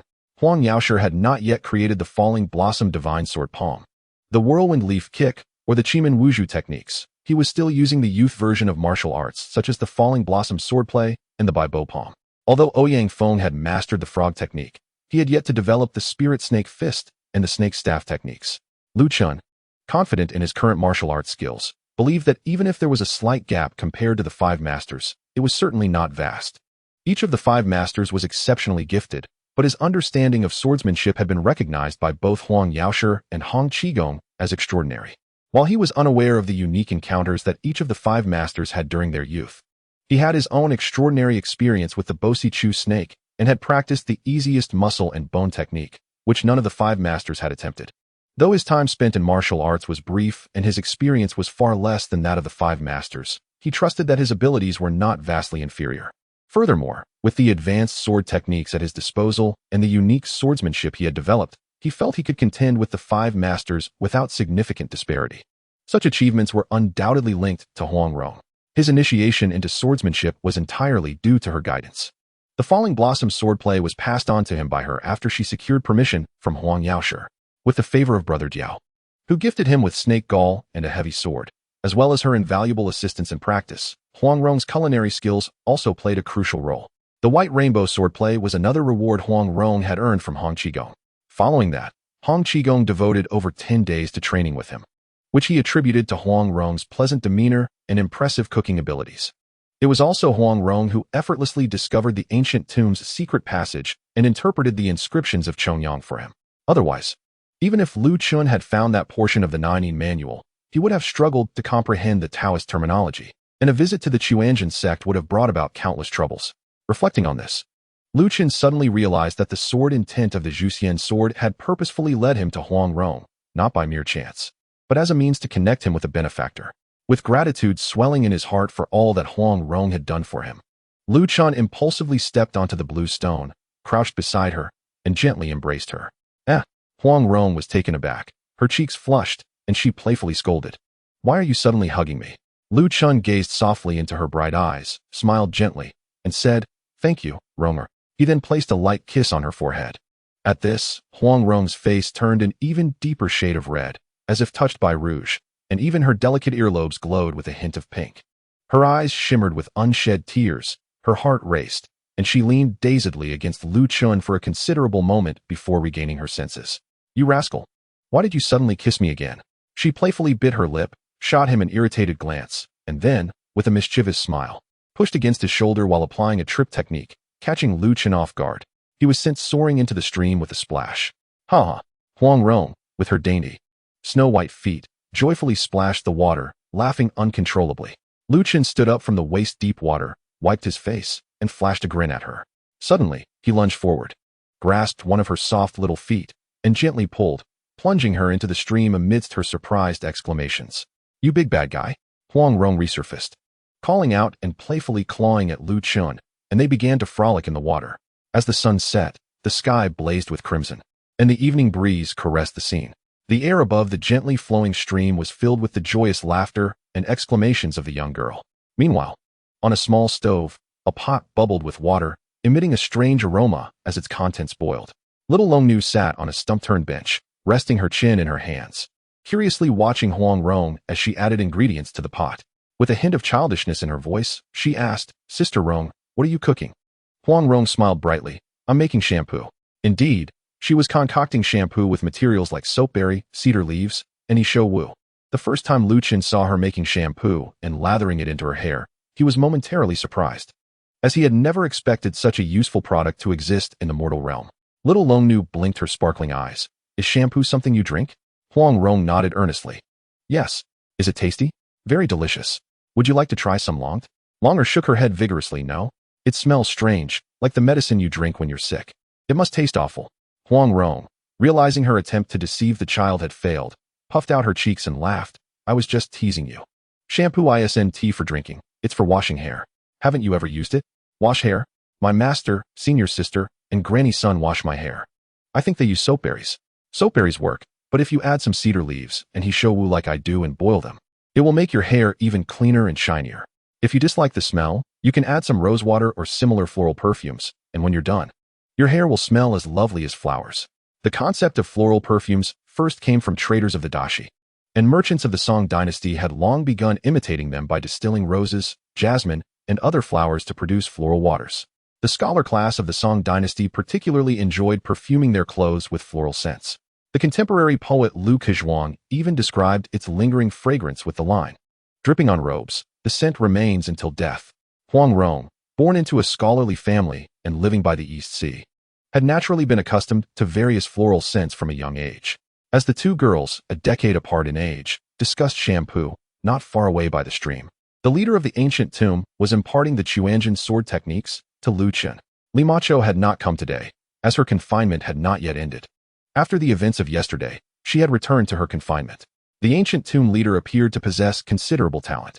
After Huang Rong explained the Taoist terminology to her yesterday, she had resolved long-standing confusions and was now able to thoroughly dissect the Maiden Sword Techniques, teaching them to Lu Chen without reservation. Her teaching proficiency was quite commendable, deserving of the title of a master instructor. With one adept at teaching and the other skilled at learning, they complemented each other perfectly.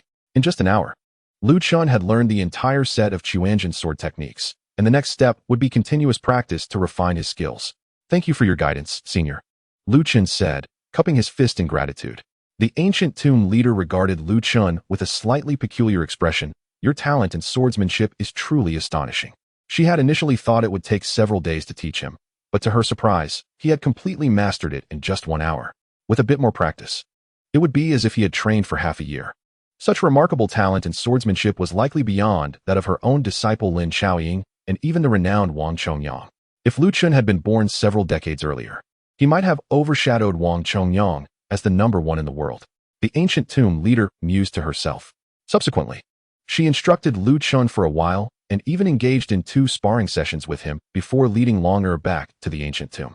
Over the next few days, the leader of the ancient tomb brought Longer daily, while Longer played with Huang Rong, and she imparted the swordsmanship of the Chuanjin sect to Lu Chen. It could be said that she was guiding him, but in truth, they were advancing together. As the leader of the ancient tomb had only recently mastered the Chuanjin sword technique herself, Lu Chen's innate talent for swordsmanship far surpassed that of the ancient tomb leader. and within just a few days, his proficiency had already reached a level comparable to that of the 7 disciples of Qianjin in her eyes. Eventually, it turned out that Lu Chen was guiding the leader of the ancient tomb in the Maiden Sword Technique. In return, the ancient tomb leader taught him the lightness skill, the golden goose technique, and a set of techniques known as the ice-breaking palm, which was once the pride of Wang Chongyang. The ancient tomb was originally built by Wang Chongyang, who inscribed nearly all martial arts excluding the innate skills within one of the tomb chambers. Thus, the ancient tomb sect possessed the complete repertoire of Qianjin techniques. The sect that understood the Qianjin martial arts best was indeed the ancient tomb sect. After all, besides having the complete set of Qianjin martial arts, Lin Xiaoying had also created the Jade Maiden Heart Sutra specifically designed to counter the Qianjin techniques. However, the ancient tomb leader had previously struggled to comprehend Taoist terminology and could not grasp the Qianjin heart method, which prevented her from advancing to the second stage of the Jade Maiden Heart Sutra. Now that she had learned Taoist terminology, she had begun her training in the second stage of the Jade Maiden Heart Sutra. As for the third stage, which involved partner practice, that would have to wait until Longer grew older. Although Li Macho was the eldest disciple and of suitable age, her temperament was incompatible, making it impossible for her to practice the Jade Maiden Heart Sutra. Lu Chen had invested considerable effort into mastering the Golden Goose technique, as safety was paramount while traversing the martial world. As for the ice-breaking palm, he merely learned it without delving deeply into it. His hand skills were indeed somewhat lacking. It seemed that without a sword, he could hardly fight. However, who said that one could not utilize sword techniques without a sword? Long ago, when he consumed Snake Gall in Snake Valley to enhance his abilities, he could already channel his internal energy through his fingers, piercing through resilient hardwood with a mere fingertip. Now, having practiced the easy muscle and bone refinement technique, his power had surged significantly, and he had even developed a sword aura. His hand skills were no longer to be underestimated, rivaling even the 9-in white bone claw of Mei Chaofeng. By the time they arrived at Zhongnan, it was already late autumn. After several days of training in the valley, winter had unknowingly set in. One morning, Huang Rong, as was her habit, awoke only at the hour of the dragon. Upon pushing open the door of the wooden cabin, she was immediately greeted by a rush of cold air. When she focused her gaze, she saw that the valley's flora was adorned with a silver-white gown, and on either side of the clear stream, the stones were piled with over an inch of white snow, further accentuating the pristine clarity of the water. How beautiful! Huang Rong chuckled softly and gracefully stepped out. Clad in a light garment, having consumed snake meat in Snake Valley to bolster her internal energy, her physique had become more robust. Now, after practicing the easy muscle and bone refinement technique for over 10 days, her power and physique had further increased, making her impervious to the chill of early winter. Even in her thin attire, like a joyful little deer, she lifted her skirt and leaped lightly through the snow, soon arriving at a clearing in the woods. In the clearing, the wind howled fiercely, and Lu Chen had already begun to practice his swordplay. The brilliant sword light against the snow created an icy aura, and the sharp wind from his swordsmanship was as fierce as the winter gales. Noticing the sweat on Lu Chen's forehead, the white vapor rising above his head, and the damp stains on his clothes, whether from snowmelt or sweat, it was evident he had been practicing for at least an hour, perhaps even before dawn when the snow was still falling.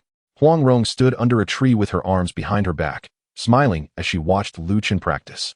Though she was not diligent in her martial training, she had developed a fondness for watching Lu Chen's swordplay. To her, his movements, at times as vigorous as a dragon and at others as ethereal as a crane, were far more captivating than the finest theatrical performances. After observing for a while, Lu Chen's swordplay suddenly transformed. He executed a series of 9 thrusts in one breath. Each thrust, midway through, saw his wrist tremble abruptly, causing the sword tip to quiver fiercely, and in an instant, the sword light split into 3, as if simultaneously targeting 3 opponents. Thus, those 9 thrusts turned into 27. Huang Rong recognized this as the supreme killing move of the Qianjin sword technique, one chi transforming into 3 purities, where each thrust could manifest into 3. Achieving such a feat was not easy. At least she and the ancient tomb leader could not accomplish it, as the latter could only transform 1 thrust into 2, and her sword momentum was nowhere near as swift and fierce as Lu Chen's. Huang Rong understood that Lu Chen's 1 chi transforming into 3 purities was likely more formidable than the highest level execution of Qiu Chuji among the 7 disciples of Qianjin. This was because thrusting techniques were innate to Lu Chen, allowing him to infuse the essence of the sword into them, dramatically enhancing their power. From an observer's perspective, witnessing Lu Chen execute the series of 9 thrusts which then transformed into 27, left Huang Rong at a loss for how she might defend against such a display. It seemed that beyond exerting all her effort to evade, there was no other option available to her. This was still with her exceptional lightness skill. Had it been an ordinary martial artist, even the thought of evading Lu Chen's one chi transforming into 3 purities would have been a mere fantasy. After quietly watching for a moment, Huang Rong returned to prepare breakfast, for she was Lu Chen's most devoted assistant. With her presence, Lu Chen could focus entirely on his martial training without any distractions. Hoping that one day he could reach the pinnacle of Mount Hua and engage in martial discourse with the world's 5 great masters. Chapter 46. The Little Wish of Ronger, Brother Lu Chen. Come and play often in the future. At the entrance of the ancient tomb, the young dragon girl, dressed in a pure white fur coat and resembling a little white bear, waved repeatedly at Lu Chen and Huang Rong. Early that morning, the two had taken their leave from the leader of the ancient tomb, planning to depart from Zhongnan and continue their intended journey. The leader of the ancient tomb had brought along the little dragon girl, Granny's son, and finally, Li Macho, who had completed her confinement and passed her assessment. To see them off. At this moment, Li Macho, clad in a thin white garment, stood gracefully in the biting wind, holding the little dragon girl's hand, and also waved at Lu Chen and Huang Rong, saying, "Ronger, Brother Lu, see you again in the martial world." During her confinement, she had diligently practiced day and night on the cold jade bed, and subsequently trained in the easy muscle and bone refinement technique. Now, her martial power had surged by 2 to 3 times compared to before returning to the mountain, and this had only been a month. She believed that with another year or 2 of rigorous training, she would undoubtedly reach the pinnacle of the martial world. The opportunity to learn the easy muscle and bone refinement technique was entirely due to Lu Chen and Huang Rong's influence, coupled with her previous encounter with Hong Qigong. In Li Macho's eyes, Lu Chen and Huang Rong had become her most cherished companions. When she declared her farewell to the martial world, the leader of the ancient tomb cast her a disapproving glance, but felt helpless. She was not particularly harsh by nature. Even when Li Macho had violated the sect's rules by sneaking down the mountain, she had no intention of expelling her from the sect. However, if it happened again, the ancient tomb leader, observing the poised and majestic Lu Chen and then glancing at Huang Rong, who was inseparable from him, could not help but sigh inwardly. If she were to run away again, it would be one thing, but if she were to become entangled in romance, then expulsion from the sect would indeed become a necessity. Little longer, Sister Macho, Granny's son, Senior Lin, may we meet again by fate. Huang Rong cheerfully waved her hand. As the personal attendant of Lin Xiaoying, the ancient tomb leader naturally shared her surname with her mistress. Lu Chen also waved goodbye to everyone, expressing his best wishes before taking Huang Rong's soft hand and stepping into the forest, growing ever more distant. As they watched the duo's figures gradually disappear into the woods, a hint of envy and longing surfaced in Li Macho's eyes, quickly transforming into determination. She knew that her martial skills still required considerable refinement. Having encountered the fortuitous acquisition of the 83 techniques of muscle and bone transformation, alongside the precious treasure of the cold jade bed, it is imperative to diligently cultivate and strive for improvement. One day, when paths cross again, I shall surprise Brother Lu and Ronger. The leader of the ancient tomb cast a glance at Mo Cho, silently sighing to himself, shaking his head as he took hold of Longres's small hand, and gently said, "Let us return. Devote yourself to your training. When the day comes that you can surpass your master, I shall not interfere with your desires." Mo Cho smiled sweetly, affectionately linking her arm with her masteress. "Master, you overstate the matter. Your kindness in nurturing your disciples and imparting martial arts knowledge is as profound as mountains, and in this lifetime, I shall never presume upon you. At most, I may only stealthily descend the mountain." The mountain path was blanketed with thick snow, treacherous and slippery. However, Lu Chen and Huang Rong traversed it with ease. Even engaging in a contest of agility, Lu Chen wielded the Qing Gang sword, while carrying the heavy Xiantai sword and a broken ordinary steel sword, totaling over 80 pounds in weight. Yet his speed remained undeterred. With a light leap, he could glide 2 to 3 zhong, his movements graceful and ethereal. After practicing the 83 techniques, his martial prowess had surged, and the weight of the Xiantai sword had lessened its hindrance on his agility. Furthermore, having learned the Golden Goose technique, his lightness and movement now ranked among the finest in the martial world. Huang Rong, though not as powerful as Lu Chen, was adept in lightness techniques, and had also practiced the Golden Goose technique. As she flitted over the snowy path, she resembled a graceful crane, swift and elegant, rivaling Lu Chen effortlessly. The two chased each other down the mountain, with Huang Rong momentarily in the lead. Spotting a snow-laden pine tree bending under the weight, she giggled, dashed over, and kicked off the trunk, using the rebound to soar away. Just then, Chen arrived beneath the tree, and a cascade of snow tumbled down upon him. Playfully, Chen smiled, unsheathed his Qin Gang sword, and executed a cloud sword technique, conjuring a mass of azure clouds above him.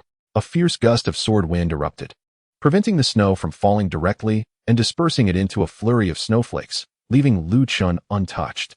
"Is your swordplay truly remarkable?" Huang Rong scoffed, making a playful face at him. "If you are so capable, come and catch me." With that, she lightly sprang onto the snow and darted away.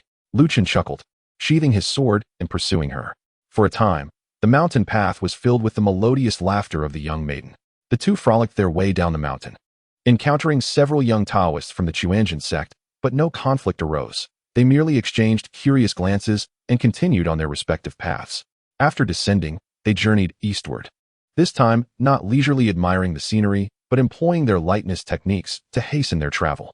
Within a matter of days, they reached the county town of Dengfeng. They found an inn to rest for the night. The next morning, Huang Rong disguised herself as a wealthy young master, adorned in luxurious garments. With hair bound in a jade crown and carrying a folding fan, Chen donned a black cloak and hat, cradling his long sword, masquerading as Huang Rong's attendant. They then ascended Mount Shaoshi, entering Shaolin under the guise of pilgrims to scout the area. During an era when the Five Greats overshadowed the martial world, Shaolin, lacking top-tier experts, had scarcely engaged in martial affairs. However, as the ancestral home of Zen Buddhism, it still catered to the needs of pilgrims. Chen and Huang Rong donated a substantial sum for offerings, secured their swords at the guest reception, and under the guidance of a monk, explored the temple to familiarize themselves with its layout. The sutra repository did not accommodate pilgrims, and thus they could not view it directly. However, through deduction, they could ascertain its likely location. After half a day of exploration and enjoying a vegetarian meal at Shaolin, they retrieved their Qin Gang sword and, after resting at the inn until midnight, donned their night attire to return to Shaolin. Having scouted the area during the day, entering the temple at night was a trivial task, at least considering the current level of Shaolin's martial experts. They could not adequately guard against the exceptional lightness techniques of Chen and Huang Rong. In the era of Tianlong and Tian, Chen would not have dared to infiltrate the sutra repository with Huang Rong given his current capabilities. However, the present circumstances rendered such caution unnecessary, as he was confident in leading her to safety even if discovered. Under the cover of darkness, they leaped over the high walls and navigated through the temple.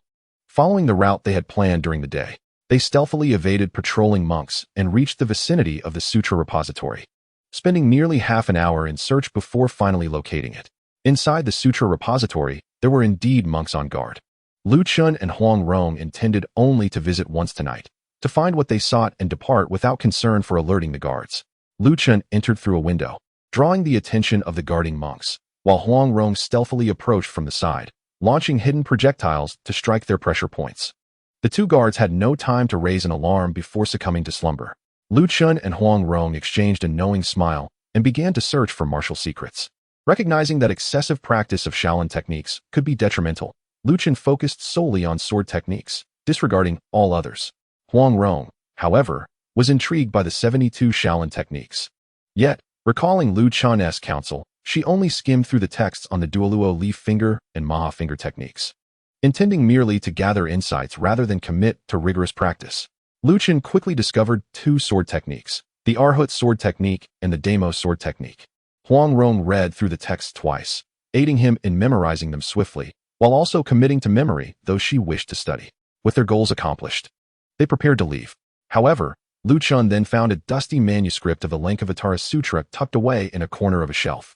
Upon opening it, he discovered a hidden gem. Within its folds lay the essence of inner power, specifically the Nine-Yang Manual.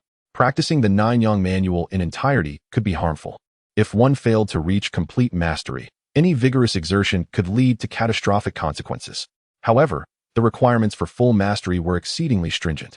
Even someone like Zhang Wuji, with his exceptional temperament and talent and abundant resources, had to dedicate several years to diligent cultivation before encountering a unique opportunity within the peculiar bag of the monk Budai, ultimately achieving mastery, an experience unattainable by ordinary individuals. Nevertheless, Merging the essence of the Nine-Yang manual with one's own inner power posed no threat. The variations of the Nine-Yang techniques practiced by Master Wuxia, Zhang Sanfeng, and Guoxiang had all derived from fragments of the Nine-Yang essence, yet were still formidable inner power techniques. Lu Chun had no intention of mastering the Nine-Yang manual. However, assimilating some of its essence for comparative study with the Nine-Yin would indeed be beneficial. The Nine-Yang's characteristic of being readily accessible across the martial world, while requiring full mastery to fully utilize, would serve him well in the future when analyzing and countering opponents' sword techniques. Thus, Lu Chun retrieved the complete set of 4 volumes of the Lankavatara Sutra, with both he and Huang Rong taking 2 volumes each to memorize. While his memory may not match Huang Rong's photographic recall, he had been an adept scholar in his previous life and was now at the peak of his memory capacity, enabling him to commit the texts to memory without issue. Even without striving for perfect accuracy, being overly precise could be counterproductive. Similar to Zhang Sanfeng, Guoxiang, and Master Wuxia, merely grasping the general concepts and understanding a few key principles sufficed. Huang Rong swiftly memorized the contents of the 2 volumes in her hands. Noticing that Lu Chun had also finished perusing his 2 volumes, she couldn't help but exclaim in astonishment, "Did you memorize everything?" Lu Chun shook his head, replying, "I only grasped the general idea." "Then please allow me to memorize it again," she insisted. "No," Lu Chun said seriously. "You have already committed several techniques and scriptures to memory. Further memorization could deplete your mental energy and harm your spirit. This is sufficient. A general understanding is enough." Huang Rong felt a warmth in her heart at his concern for her well-being, and the corners of her pink lips involuntarily curled up, though she retorted, "A mere general understanding might hinder cultivation. Wouldn't that be a pity?" "Not at all," Lu Chun smiled. "You know my abilities. For me, profound martial arts are not particularly precious. We can select the essence of the Nine-Yang scriptures and refer to it as needed.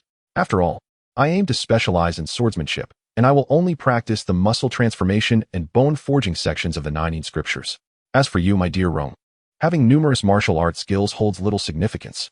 Huang Rong's lack of focus in her training and her aversion to quiet practices meant that the Nine-Yang scriptures, being purely internal martial arts, did not suit her temperament. Moreover, the Nine-Yang scriptures were exceedingly perilous, even if she wished to practice them. Lu Chun would never permit it. Having made his decision, Huang Rong did not oppose him further. The two then returned the 4 volumes of the Lankavatara Sutra to their original place and quietly left the scripture pavilion. By dawn, the 2 monks guarding the scripture pavilion awakened from their stupor, recalling the events of the previous night, and were immediately filled with dread. One hurried to report to the abbot, while the other, pale and drenched in sweat, began inspecting the martial arts secrets stored within the pavilion. When the abbot arrived, accompanied by the heads of various sects, the monk who had been checking the secrets breathed a sigh of relief and reported, "Abbot, all martial arts secrets and precious Buddhist texts in the scripture pavilion are intact. The 2 intruders last night did not seem to have stolen anything." The abbot of Shaolin wore a grave expression as he personally examined the premises. To his astonishment, everything was indeed as the monk had reported, leaving him and the other leaders bewildered. Why would 2 thieves go to such lengths to infiltrate the scripture pavilion only to take nothing? Had the treasures of Shaolin lost their allure to outsiders? Reflecting on Shaolin's former supremacy in the martial world, with its 72 unique skills renowned across the land, and contrasting it with the current dominance of the 5 absolutes and the resurgence of the Chuanjin sect in the north, the abbot and the other leaders could only sigh in dismay, reassuring themselves that Shaolin, as the ancestral ground of Zen Buddhism, valued its teachings above martial prowess. Upon leaving Shaolin and returning to the inn, Huang Rong hastily transcribed the secrets she had memorized to prevent them from fading from her memory over time. Lu Chun also recorded the general ideas of the Nine-Yang scriptures. Once their transcriptions were complete, both delved into their respective martial arts. Lu Chun briefly reviewed the Nine-Yang scriptures, comparing them with the Nine-Yin scriptures to glean some insights before beginning to practice the Arhat sword and the Bodhidharma sword. Huang Rong contemplated several techniques, such as the Duoluo leaf finger and the Mo finger, gaining a basic understanding before deciding to take them back to her father for reference. Seeing Lu Chun engaged in sword practice, she didn't want to appear idle, so she began training in the muscle transformation and bone forging chapters. During this time, that had been her primary focus, as the feedback from her practice was noticeably rewarding and invigorating. On Lu Chun's side, without anyone to guide him, he faced a slightly higher level of difficulty in his self-directed training, even with his understanding of sword techniques.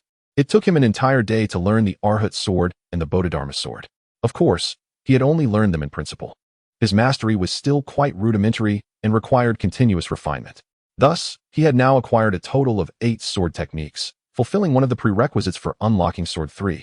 Having learned 4 new techniques, and additionally preparing for unlocking Sword 4. Unfortunately, he still could not wield Sword 1 with confidence, nor had he unlocked Sword 2, let alone Sword 3. However, it was always prudent to prepare in advance. Moreover, each new sword technique he mastered contributed to his overall strength, as the essence and brilliance of Sword 1 could be integrated into any technique. The more sword techniques he possessed, the more challenging it would be for his adversaries to counter him. After remaining in Dangfeng County for 2 days, the two continued their journey northward. Over the course of more than 10 days, they finally arrived in Zhongdu. As the capital of the Jin Dynasty, Zhongdu was a gathering place for nearly all the influential nobles and wealthy merchants of the kingdom, even without engaging in war with the Mongols. The city's splendor rivaled that of Linen in the Song Dynasty, albeit with a slight inferiority. Huang Rong still donned her luxurious attire, complete with a mink coat and a jade crown, resembling a wealthy young master. In the dead of winter, she carried a folding fan, occasionally unfurling it to wave as she strolled, exuding an air of nobility. Chen maintained his role as her bodyguard, wearing a wide-brimmed hat and cloak, his countenance stern as he followed closely by her side. At her direction, he occasionally paid for items, acquiring some rare trinkets from Jiangnan. By the afternoon, Chen was laden with numerous packages, his cold swordsman facade slipping away. So, the two returned to the inn to rest for the night, planning to visit the Zhao Wangfu the following day. Chen had already informed Huang Rong that Mei Chaofeng was hiding in the residence of Zhao Wang Wanyan Honglai. After spending the day in the marketplace, they had also managed to ascertain the location of Zhao Wangfu, eagerly anticipating their visit. Chen had originally hoped to witness the famed scene of Mu Nianxi's martial arts competition for marriage. However, having roamed the marketplace for most of the day, they had yet to encounter any excitement surrounding the competition. It was uncertain whether Yang Tiexin and Mu Nianxi had yet to arrive in Zhongdu, or if the event had already passed. Chen surmised that it was likely still forthcoming. After all, when inquiring about Zhao Wangfu, they had not heard of any recent disturbances there. They did, however, learn of a recruitment edict issued by Zhao Wangfu, wherein Wanyan Honglai was eagerly seeking talented martial artists. During their inquiries at a tea house, Chen and Huang Rong had inadvertently revealed a glimpse of their skills, leading the tea house patrons to believe they were responding to Zhao Wangfu's call for heroes. They enthusiastically introduced several esteemed individuals from the Wangfu, such as the notorious Ghost Gate Dragon King Sha Tongtian, the Brotherhood of the Three-Headed Flood Dragon, the eminent Five-Fingered Secret Blade Master Lingji, the infamous Thousand-Handed Man-Eater Peng Lianhu, and the enigmatic Immortal Liang Ziwang. It was said that there was also a significant figure from the western regions, whose entourage was grandiose, traveling with a procession of pure white camels, all immaculate, and surrounded by numerous elegant women in white attire, each more enchanting than the last, including golden-haired, blue-eyed foreign beauties. Upon hearing this news, Huang Rong immediately voiced a small wish to Chen. Brother Chen, I too wish for a white camel. Having received such a rare request, Chen, who had enjoyed a bountiful journey thus far, eagerly agreed, incorporating the search for Ouyang Ku's white camel into their plan. Huang Rong then proposed, since Zhao Wangfu is seeking martial heroes, why don't we boldly infiltrate their ranks? With our martial prowess, Wanyan Honglai would surely treat us as honored guests, allowing us to accomplish whatever we desire within Zhao Wangfu. As Huang Rong sought adventure, Chen saw no reason to refuse. Furthermore, given Mei Chaofeng's formidable skills, even if Chen could defeat or even capture her, the commotion would undoubtedly attract the attention of everyone in Wanyan Honglia's residence. Escaping with a captive amidst the formidable experts of the royal manor and the armored forces of the Jin state was no small feat. It was prudent to heed Huang Rong's strategy and act under the guise of guest officials. With a nod of agreement, he declared, let us proceed with this plan. The following morning, Huang Rong adorned herself in luxurious attire, her fine furs and jade crown exuding the air of a wealthy young noble. With a folding fan in hand, she strolled confidently down the street.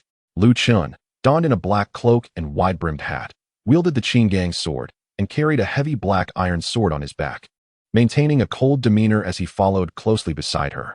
The duo approached the entrance of the Zhao royal manor. Without waiting for the guards to question them, Huang Rong boldly announced, I have heard that the Zhao royal manor eagerly seeks talented individuals from the martial world. My brother and I possess exceptional martial skills and are here to offer our services. The two guards exchanged glances. Although Huang Rong appeared rather youthful and obviously disguised as a man, Lacking the demeanor of a seasoned expert, Lu Chen's imposing presence, especially with 3 swords at his side, was indeed intimidating. The guards, not daring to be dismissive, one of them said, "Please wait a moment while I report this," while the other ushered them into the entrance hall, offering tea and refreshments with utmost care. Before long, a stout middle-aged man dressed in military attire approached, accompanied by the guard who had gone to report. He scrutinized Huang Rong and Lu Chen, and upon noticing Lu Chen's remarkable aura, he refrained from adopting a condescending tone. With a respectful bow, he smiled and introduced himself. "I am Tang Dynasty, the captain of the royal guards, overseeing martial affairs. May I inquire about your esteemed names and skills?" Huang Rong elegantly unfurled her fan and replied, "I am the little white dragon, Huang Rong. This is my elder brother, the little sword demon, Lu Chen. As for our skills," with a flick of her wrist, she revealed a copper coin and said, "Captain Tang, please observe closely." With a swift snap of her fingers, the coin shot forth, whizzing past Tang Dynasty's ear and embedding itself deeply into the doorframe behind him. Tang Dynasty turned in shock, realizing the coin had nearly penetrated the frame entirely. He thought to himself, had that coin struck his throat, it could have easily claimed his life. To his astonishment, this seemingly youthful and stunning young man possessed such formidable skills. While he was still in disbelief, Lu Chen spoke nonchalantly, "Captain Tang, pardon my intrusion." As his words faded, the Qing Gang's sword was drawn with a flash, a gust of wind following in its wake. Tang Dynasty barely registered the sword's trajectory before Lu Chen sheathed it once more. Blinking in confusion, he noticed the nearby guards were staring in shock at his chin. Realizing too late, he touched his chin and discovered that his beard had been cleanly shaved off. Now, Tang Dynasty could hardly maintain his composure. Beads of cold sweat formed on his back. The thought that this young man could shave his beard without him noticing was terrifying. It indicated that this youth could take his life in an instant, leaving him unaware of his demise. No wonder he was called the Little Sword Demon. Lu Chen's swordsmanship was indeed fearsome, though Tang Dynasty himself was of average skill. He had recently observed several formidable martial experts visit the royal manor. His experience allowed him to recognize that Huang Rong's proficiency with hidden weapons was comparable to that of the renowned Liangzi Wang, adept in the art of piercing needles. Furthermore, Lu Chen's martial prowess likely surpassed that of any guest expert within the royal manor, considering the prince's fondness for martial heroes. If he were to recruit such exceptional talents, Tang Dynasty knew he would be greatly rewarded. With this thought, he beamed and bowed. "Young heroes Huang and Lu, you are truly remarkable talents. Please, allow me to escort you into the manor and arrange your accommodations." Huang Rong and Lu Chen exchanged knowing smiles, expressing their gratitude as they followed Tang Dynasty deeper into the royal grounds. The royal residence was a sprawling complex of courtyards, and after navigating various twists and turns, they arrived at a courtyard adorned with vibrant winter plum blossoms. Tang Dynasty cheerfully informed them, "This is the Hanmei courtyard, one of the finest guest quarters prepared by the prince for esteemed visitors. The prince has business in court today and will not return until evening. Please rest here, and I shall ensure to inform him of your arrival." Huang Rong smiled gently, gracefully waving her fan as she replied, "Thank you, Captain Tang. It is my pleasure." He responded, departing with a smile. Shortly thereafter, a maid entered, bringing hot water and refreshments for the guests. After sending the maid away, Huang Rong closed the doors and windows, turning to Lu Chen. "It seems the White Camel Mountain from the western regions has been mentioned by 7th Master." Lu Chen nodded. Indeed, 7th Master spoke of it. The infamous Ouyang Feng, known as the Western Poison, is the lord of the White Camel Mountain. Huang Rong frowned slightly. Does this mean that the Ouyang from the west is a relative of his? Lu Chen chuckled. That would be a fair assumption. Huang Rong puffed her cheeks. The White Camel must also belong to this Ouyang's possession. This could complicate matters. Lu Chen reassured her, "Do not worry. This Ouyang is not Ouyang Feng himself. What harm could come from persuading him for a couple of camels? Surely, a nobleman of the West would not be so petty." "Let us hope so," Huang Rong replied just as a commotion erupted outside, followed by a booming voice. "I hear that 2 exceptionally skilled young heroes have arrived at the Hanmei courtyard.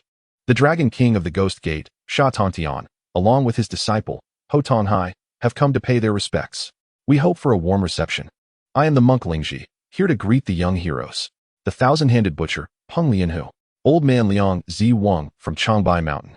As the names echoed from outside, Lu Chen felt a stir within him, exchanging glances with Huang Rong before stepping to the door.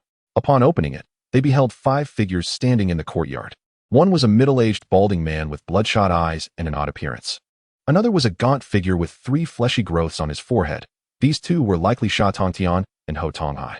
a tall, robust lama, self-assured despite the presence of the five absolutes, and a short man with piercing eyes, equipped with two judges' pins, was undoubtedly the thousand-handed butcher, Peng Lianhu. Lastly, an elder with a medium build, a head of white hair, yet a lively complexion, was unmistakably the treasure-bearing old man, Liang Ziwang.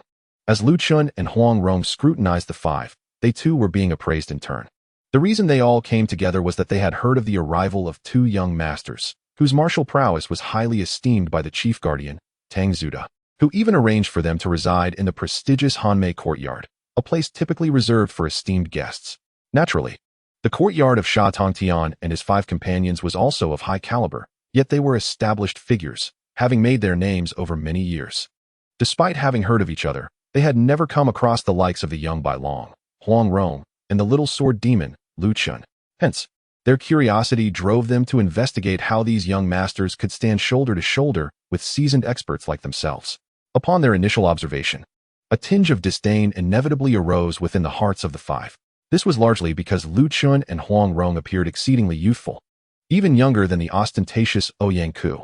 Although Lu Chun wore a cold demeanor and seemed somewhat formidable, he could not be more than 20. As for Huang Rong, dressed like a wealthy young master, she looked merely like a girl of 15 or 16. At such a tender age, even if one began practicing martial arts from the womb, how much skill could they possibly possess? Surely, Tang Dynasty must have been deceived by these two youngsters. Sha Tongtian, Peng Lianhu, the sage of Lingji, and Liang Ziwen, all of whom possessed a modicum of cunning, felt a growing sense of skepticism towards Lu Chun and Huang Rong's youth. Yet they refrained from voicing their doubts for the time being. It was only the dim-witted San Tiao Jiao, Ho Tonghai, who impulsively took the lead, exclaiming, "Are you two the little Bai Long, Huang Rong, and the little sword demon, Lu Chun?" Huang Rong smiled and nodded. Indeed, this esteemed senior possesses an extraordinary appearance. Unlike that of an ordinary person. You must be Ho Tonghai, the three-headed Jiao from the Yellow River Gang? Knowing my name is sufficient, Ho Tonghai boisterously declared. Given your ages, you are not even as old as my four disciples.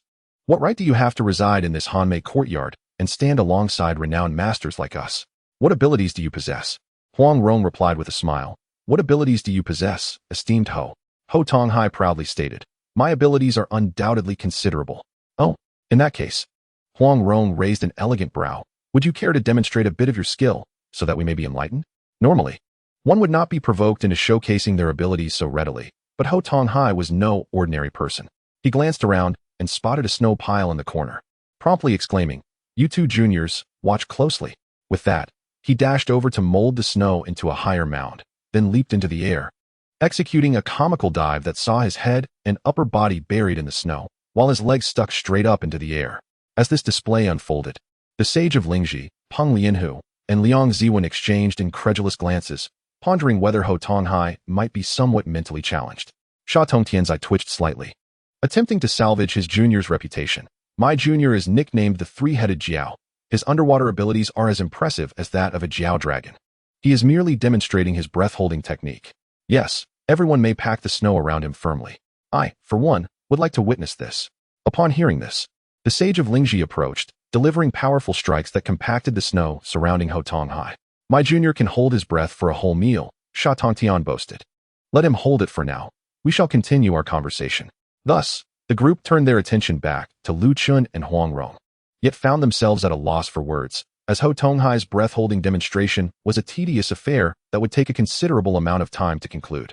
Until he finished, they felt it inappropriate to engage the two juniors in a discussion of martial arts, lest they offend Ho Tonghai. While offending him might not be significant, given his foolishness and mediocre skills, they still felt compelled to show a modicum of respect for his senior, the formidable Sha Tongtian. Consequently, they exchanged awkward glances with Lu Chun and Huang Rong, remaining silent for a considerable duration, until the sage of Lingji could no longer contain himself, clearing his throat to speak. Just then, a hearty laugh rang out. I heard that two young heroes have taken residence in Hanmei courtyard. Ouyang Ku has come uninvited. I hope you will excuse me. As he spoke, a man clad in white, adorned in fine furs, approached with an air of nonchalance. He appeared to be in his mid-30s, tall and handsome, with a demeanor that exuded sophistication reminiscent of a noble scion. And he was none other than Ouyang Ku from White Camel Mountain. Ouyang Ku prided himself on being the foremost among the palace guests, believing that in terms of lineage, he surpassed even in martial prowess. Upon hearing of Tang Zuda's reception of two remarkably young, yet exceptionally skilled masters, he felt a surge of curiosity. Though he did not perceive them as threats, his intention was merely to observe the spectacle. However, upon entering the courtyard and catching sight of Huang Rong, Ouyang-ku's eyes lit up instantly. He found her beauty astonishing, believing her to be the most exquisite maiden he had ever encountered. Despite the many beauties in his own household, including both Han maidens and exotic foreign courtesans, none could compare to Huang Rong, particularly with the spark of intelligence in her eyes that made him feel as if he had glimpsed a celestial being. He hastened over, presenting himself with the utmost politeness and charm. "I am Ouyang-ku, the young master of White Camel Mountain, and it is an honor to meet you, young Master Huang." He completely disregarded Lu Chen beside her.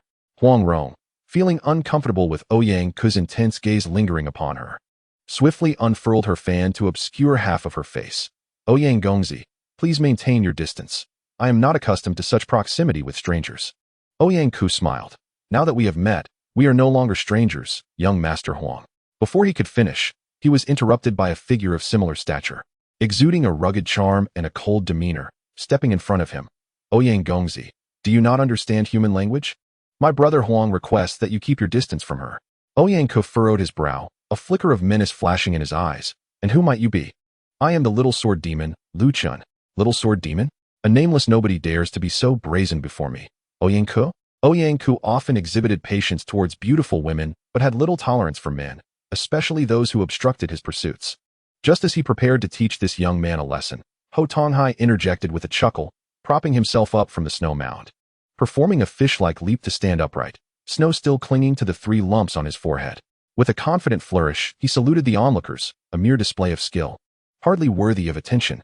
A moment of silence ensued. Hardly worthy of attention? Huang Rong struggled to suppress her laughter, barely managing to nod with a serious expression. "Esteemed Ho, your breath-holding technique is indeed impressive. I commend you." Ouyang-ku, irritated that he had been interrupted, shot a cold glance at Ho Tonghai. "It is ridicule of the family. The character is pronounced." Ho Tonghai retorted, his neck stiffening. "What do you mean by ridicule of the family? You, a barbarian from the western regions, wouldn't understand. In our hometown, we call it ridicule of the family. Besides, I have no relatives." The crowd fell silent once more, and Huang Rong finally burst into laughter, while Lu Chen could not help but smile. Ouyang-ku, witnessing Huang Rong's delightful laughter, felt a flutter in his heart and was about to speak when he heard Ho Tonghai remark, "Senior brother, Ouyang-gongzi's gaze towards young Master Huang seems a bit inappropriate." Sha Tongtian frowned. "What do you mean?" Ho Tonghai lowered his voice, though it was loud enough for all to hear. "I feel that Ouyang-gongzi's gaze is a bit lecherous, as if he is coveting young Master Huang's beauty." "What do you mean by coveting?" "Coveting. As in, he is drooling over her figure."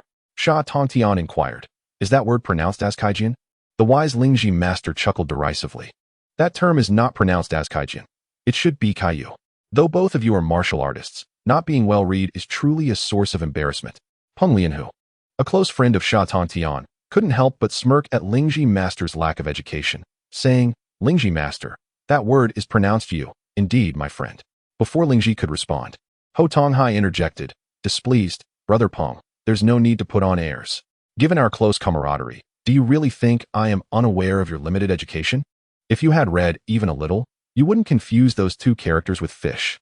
Peng Lianhu rolled his eyes in exasperation, uninterested in further engaging with this foolish individual. Ho Tonghai continued, lowering his voice, "In any case, I suspect that young Master Ouyang's gaze towards young Master Huang is rather peculiar. With so many maidens attending him, could it be merely a facade? Perhaps his true preference lies in the charms of men?"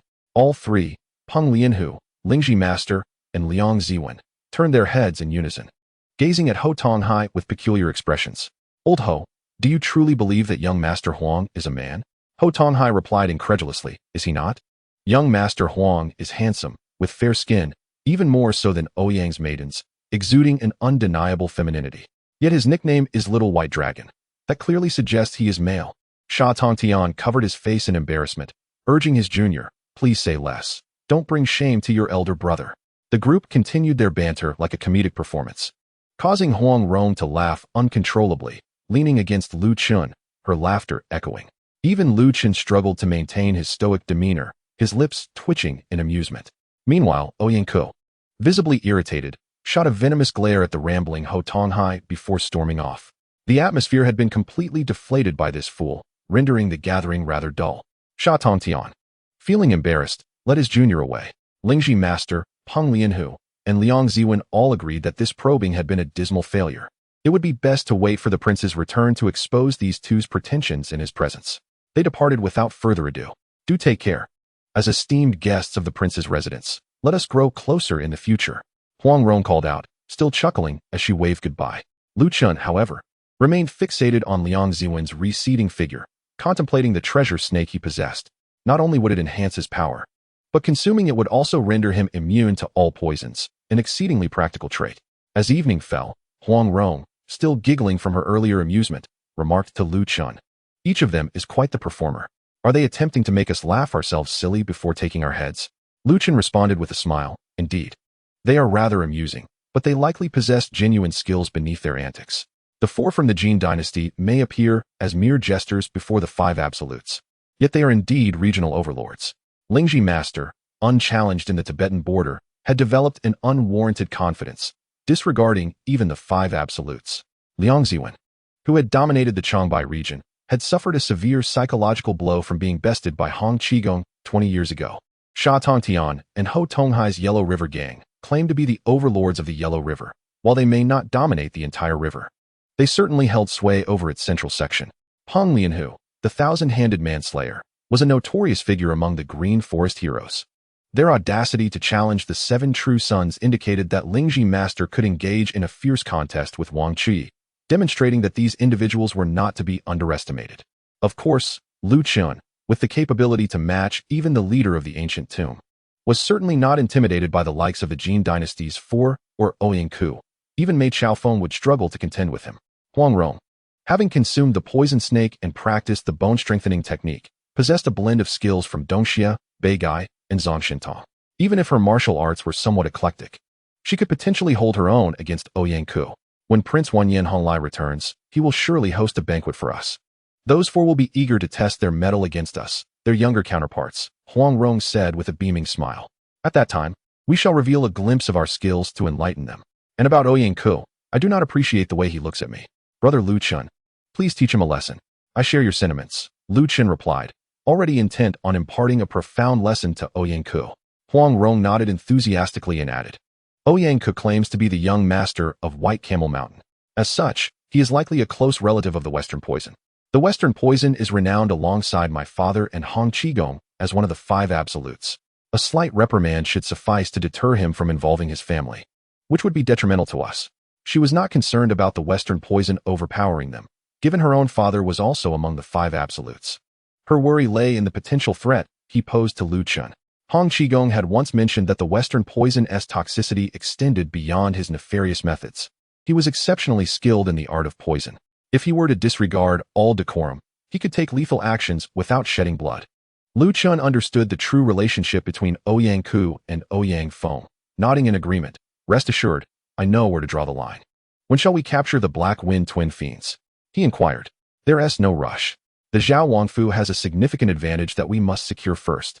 Once we obtain that, we shall explore the palace's layout, and then proceed to capture the twin fiends. After exchanging a few more words, Lu Chun resumed his sword practice, while Huang Rong diligently practiced the bone-strengthening technique. Her martial arts were diverse, albeit not particularly profound, yet their flamboyant nature could catch an opponent off guard. However, her power was still lacking, and she needed to bolster her strength to unleash the true potential of her intricate techniques. As dusk approached, a steward named Jian arrived at the Cold Plum Courtyard, inviting the two to the fragrant snow hall for a banquet. Following the steward, they navigated the expansive Wangfu for some time until they arrived at the fragrant snow hall, where they found Tang Zuda waiting at the entrance. Upon their arrival, he immediately greeted them with a beaming smile, saying, Esteemed young heroes, I have already recommended you to the prince, who has specially arranged this banquet to welcome you. Thank you, Commander Tang.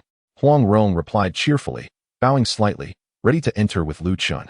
Tang Zuda rubbed his hands together, chuckling. The prince, being of noble stature, does not carry weapons when entertaining guests. You two are expected to do the same. He glanced at the Qinggang sword that Lu Chun held. Naturally, Lu Chun replied, for he was no longer reliant on his sword to wield power. He promptly handed the sword to a guard. Tang Zuda instructed the guard, take good care of young hero Lu's sword. If anything goes wrong, It will be on you. The guard, trembling with respect, held the Qin Gang's sword as if it were a precious child. Tang Zuda nodded in satisfaction, his smile broadening as he gestured, "Please, follow me." Leading them through the hall entrance, they turned past a scenic screen to enter a brightly lit banquet hall.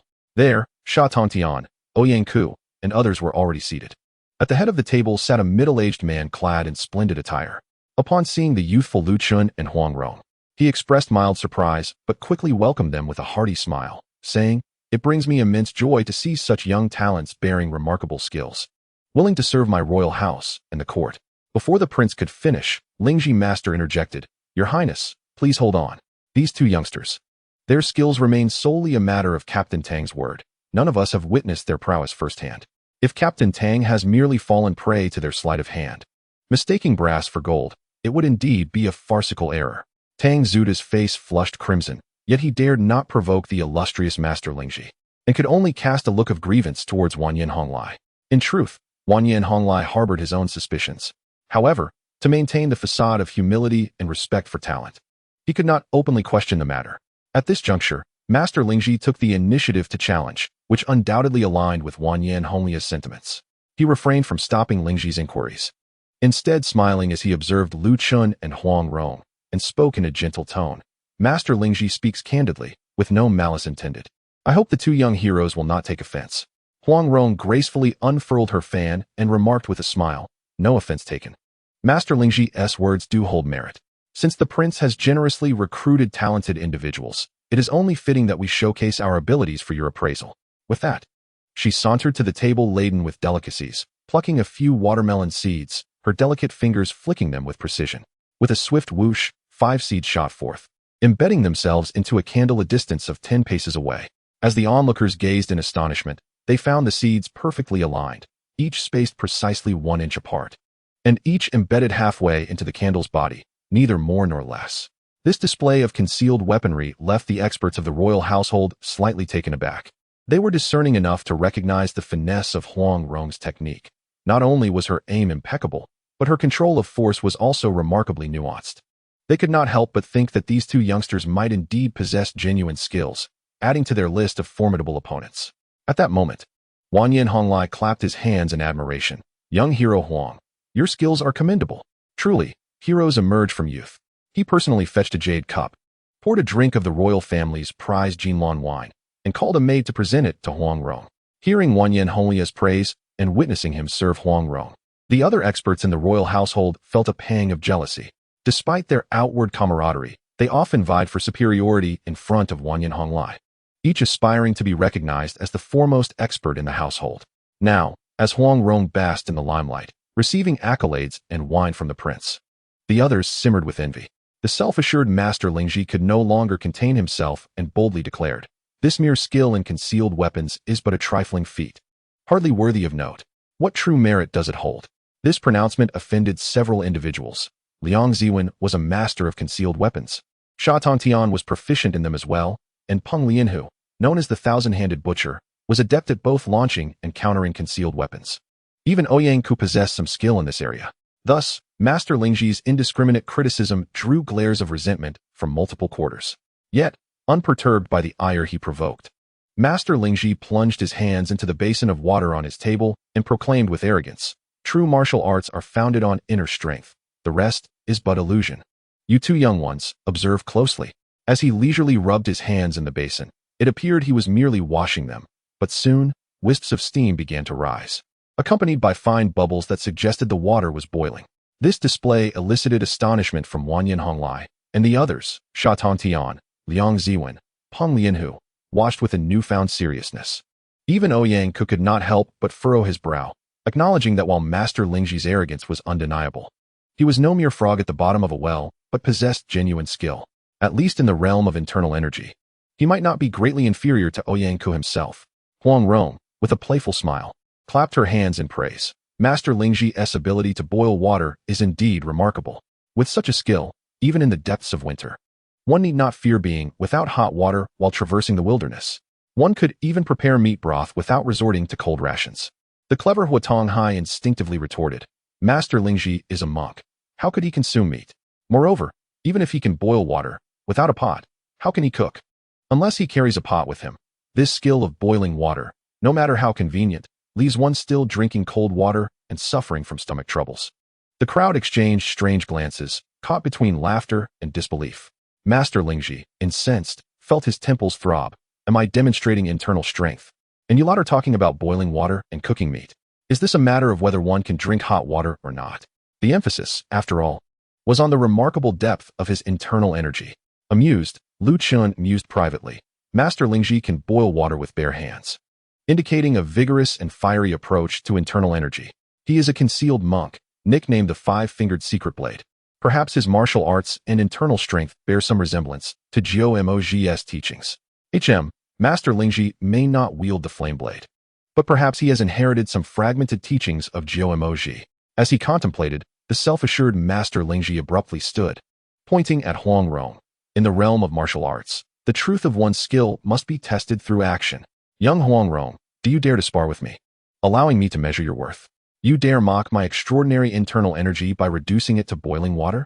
Allow me to impart a lesson so you may grasp the vastness of the heavens and the earth. Was Master Lingji intent on a duel? Chen said calmly. Are you not willing to face me in a contest? Although Master Lingji aimed to teach Huang Rong a lesson, Chen had arrived with her. Thus he was equally a target for his ire. He held his head high and declared, "What is there to fear?" Surveying the narrow hall, he suggested, "The space here is limited. Let us step outside to showcase our skills." With that, he strode confidently toward the exit. Chen followed suit, maintaining his composure. Tang Zuda, observing this, hastily interjected, "Young hero Lu, your sword." Chen and Huang Rong were brought to the royal household by him, and it was vital for him that Chen not suffer defeat, so he rushed to remind him to take his sword. However, Chen waved his hand dismissively. "If Master Lingji requires no weapons, then neither shall I." With that, he rounded the screen and exited the fragrant snow hall. Wanyan Honglai ordered the servants to remove the screen, allowing the onlookers to glimpse the courtyard where Master Lingji stood, hands clasped behind his back, boldly gazing at Chen. Chen halted 10 paces in front of him, the two locking eyes in silent confrontation. The assembly rose from their seats, gathering at the entrance to observe the duel. Whispering amongst themselves, "Old Peng, who do you think will win? Master Lingji, perhaps? Though his intellect may falter, his skills are undeniably solid. The young lad, Lu, is still unproven. While he may wield a sword well, in unarmed combat, I see no advantage for him." Indeed, I share that sentiment. Young Lu, known as the Little Sword Demon, likely excels with his sword. In unarmed combat, facing Master Lingji's formidable hand techniques, he might find himself at a disadvantage. Within 10 exchanges, I fear the young lad will be gravely injured. The contrarian Hua Tonghai snorted, having witnessed Master Lingji's boiling water technique. If Chen dares face him unarmed, he must possess remarkable skill. I wager he will triumph. Ouyang Ko let out a cold laugh, producing a folding fan adorned with a fragrant pouch, and lightly waved it while nonchalantly stating, "The surname Lu's youth appears to be under 20. No matter how exceptional his talent, how much internal strength could he possibly possess? How could he stand as a match for the esteemed Lingji master?" As he spoke, he directed a self-assured smile at Huang Rong. Huang Rong merely curled her lips and huffed dismissively, choosing to focus intently on Chen instead. Observing this, Ouyang Ku felt a surge of frustration, silently wishing that the Lingji master would incapacitate the young Lu on the spot.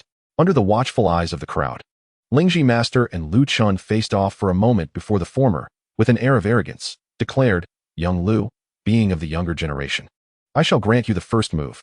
Proceed." Chen smiled faintly, one hand resting behind his back, while the other gestured courteously. "I insist that the esteemed master strikes first. After all, it is rare for you to display your prowess before the prince. If I were to attack first, you would have no opportunity to showcase your skills." The crowd gasped in astonishment, utterly unprepared for the audacity of his calm words. Now understanding why the youth was known by the moniker of the demon swordsman, possessing a certain wicked charm, Lingji master, infuriated, exclaimed, "Young Lu, you have brought this upon yourself." With that, he lunged forward, unleashing a powerful palm strike aimed squarely at Chen's chest. The ferocity of his attack was akin to a bear pouncing on its prey, the very air trembling with a thunderous resonance. Indeed, Lingji master's palm strike was formidable, his martial prowess profound. Yet, Chen had once trained with Hong Qigong, who mastered the 18 dragon-subduing palms. When Hong Qigong restrained his power to match Chen's, the latter could withstand over 100 strikes from the 18 palms, let alone Lingji master's palm technique. In fact, to Lu Chen, well-versed in the 18 palms, Lingji Master's movements were riddled with flaws.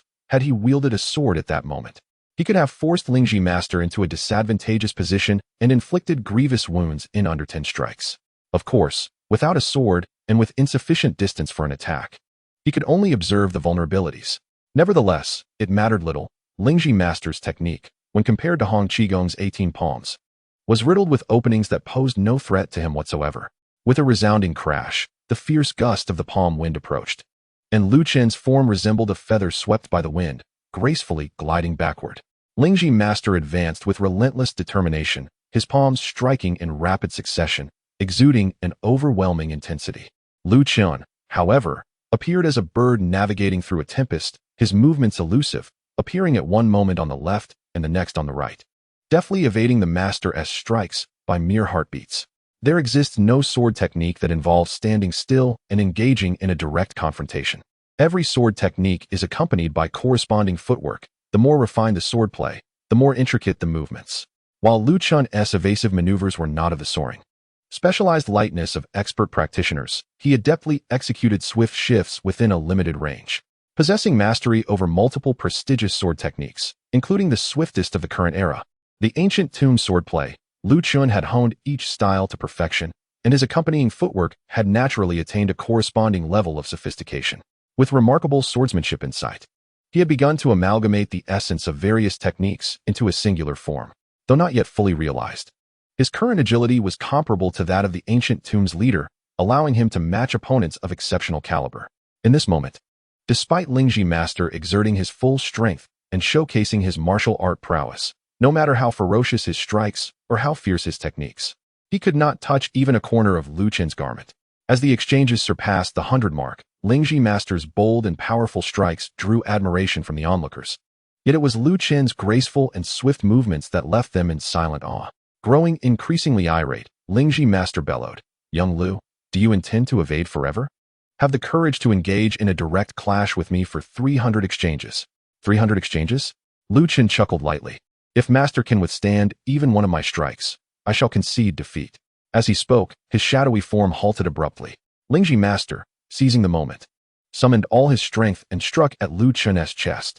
In a flash, Lu Chen raised his hand, positioning his middle and index fingers as a sword, executing a thrust that met Lingji Master's colossal palm strike head-on. "Oh no!" Ho Tonghai exclaimed, slapping his thigh. "I've lost the bet. Lingji Master's power is immense, and young Lu has overstepped. His fingers are bound to break." Before his words could fully escape, Lu Chen's fingers made contact with Lingji Master's palm. A soft thud rang out, followed by a spurt of blood. Lingji Master cried out in pain, retreating abruptly, only to discover a deep, bone-visible wound in his palm. "Excellent!" Huang Rong cheered, her excitement palpable. The other spectators gasped, their eyes wide with disbelief. They had all witnessed Lingji Master's formidable power. Even Ouyang Ku, who considered himself competent, would never dare to confront such might with mere fingers. Yet, none could have anticipated that Lu Chen would not only withstand Lingji Master's most potent strike, but also counteract it, inflicting a wound upon him.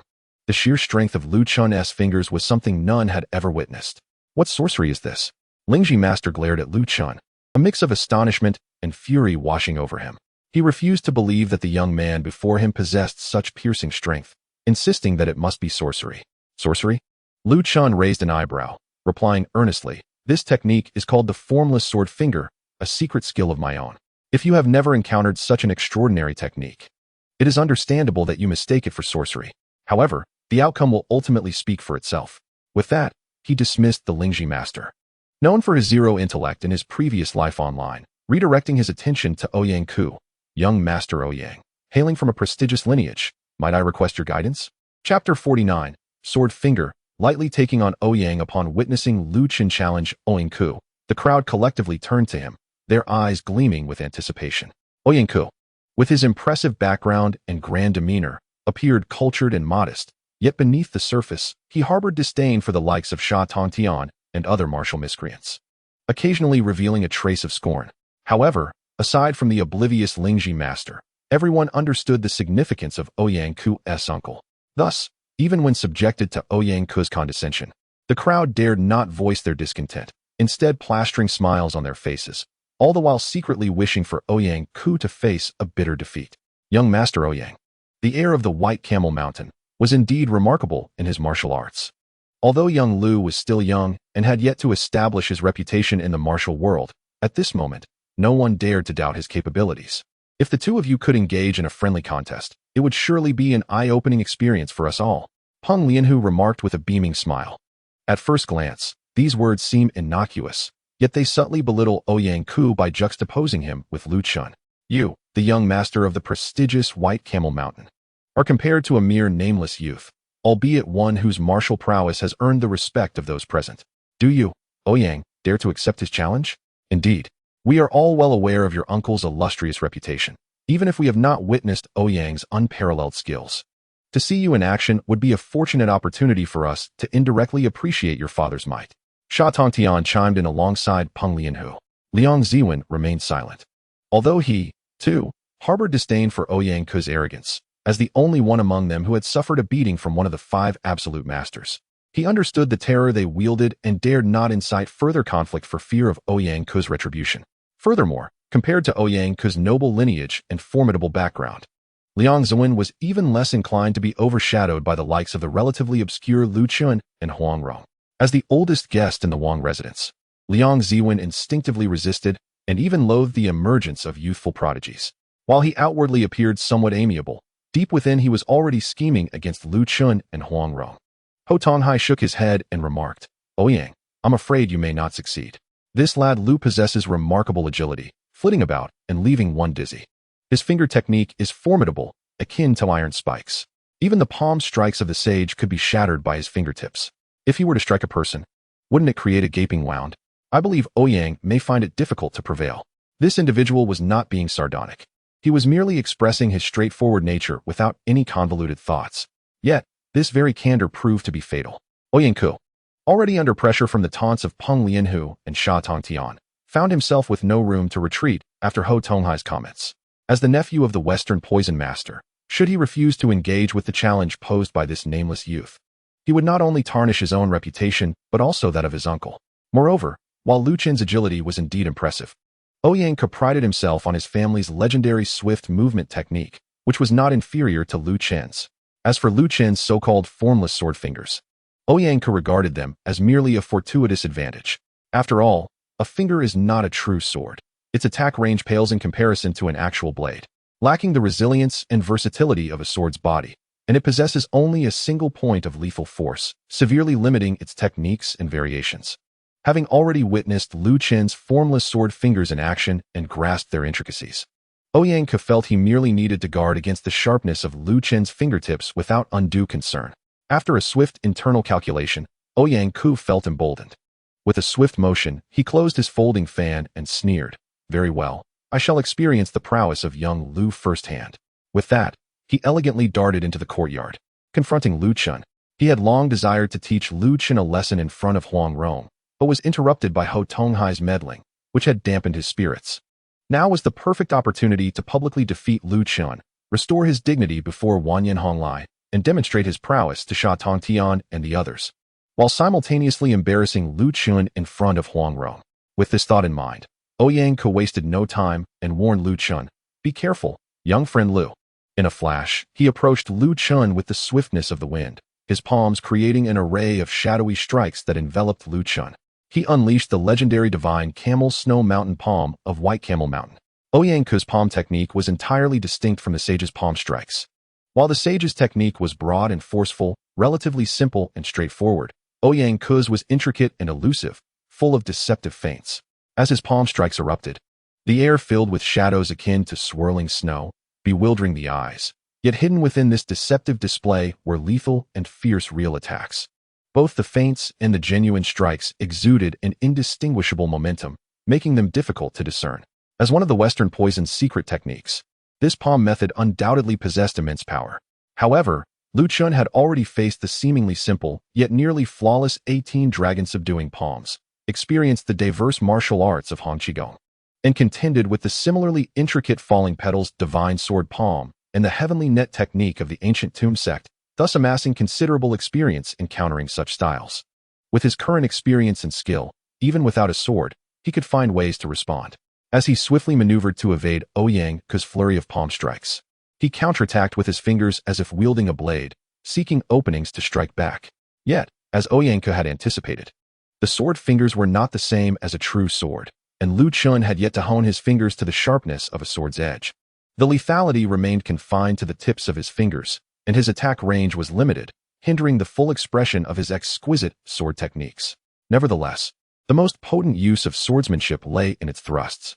Lu Chen needed only to utilize his sword fingers to execute various thrusting techniques, feigning a desire to collide with Ouyang Ke's palms, thus instilling considerable caution in Ouyang Ke. Many of Ouyang's palm techniques could not be employed forcefully.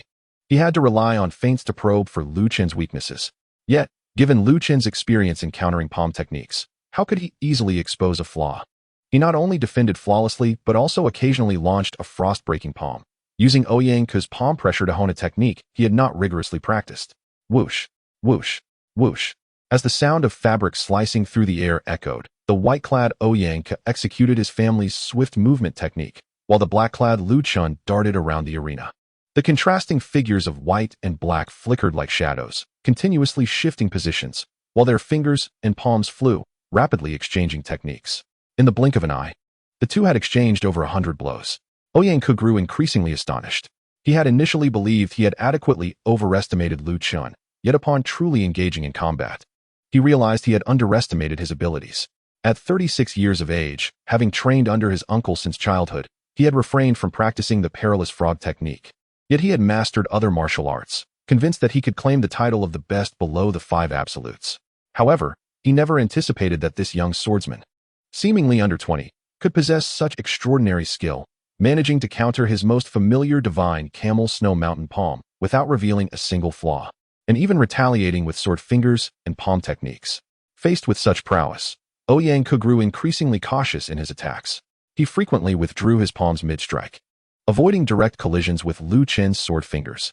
Even when Lu Chen executed his somewhat unrefined frost-breaking palm, Ouyang Ke refrained from contesting the force, fearing Lu Chen might feign a strike, suddenly transforming his palm into a lethal thrust.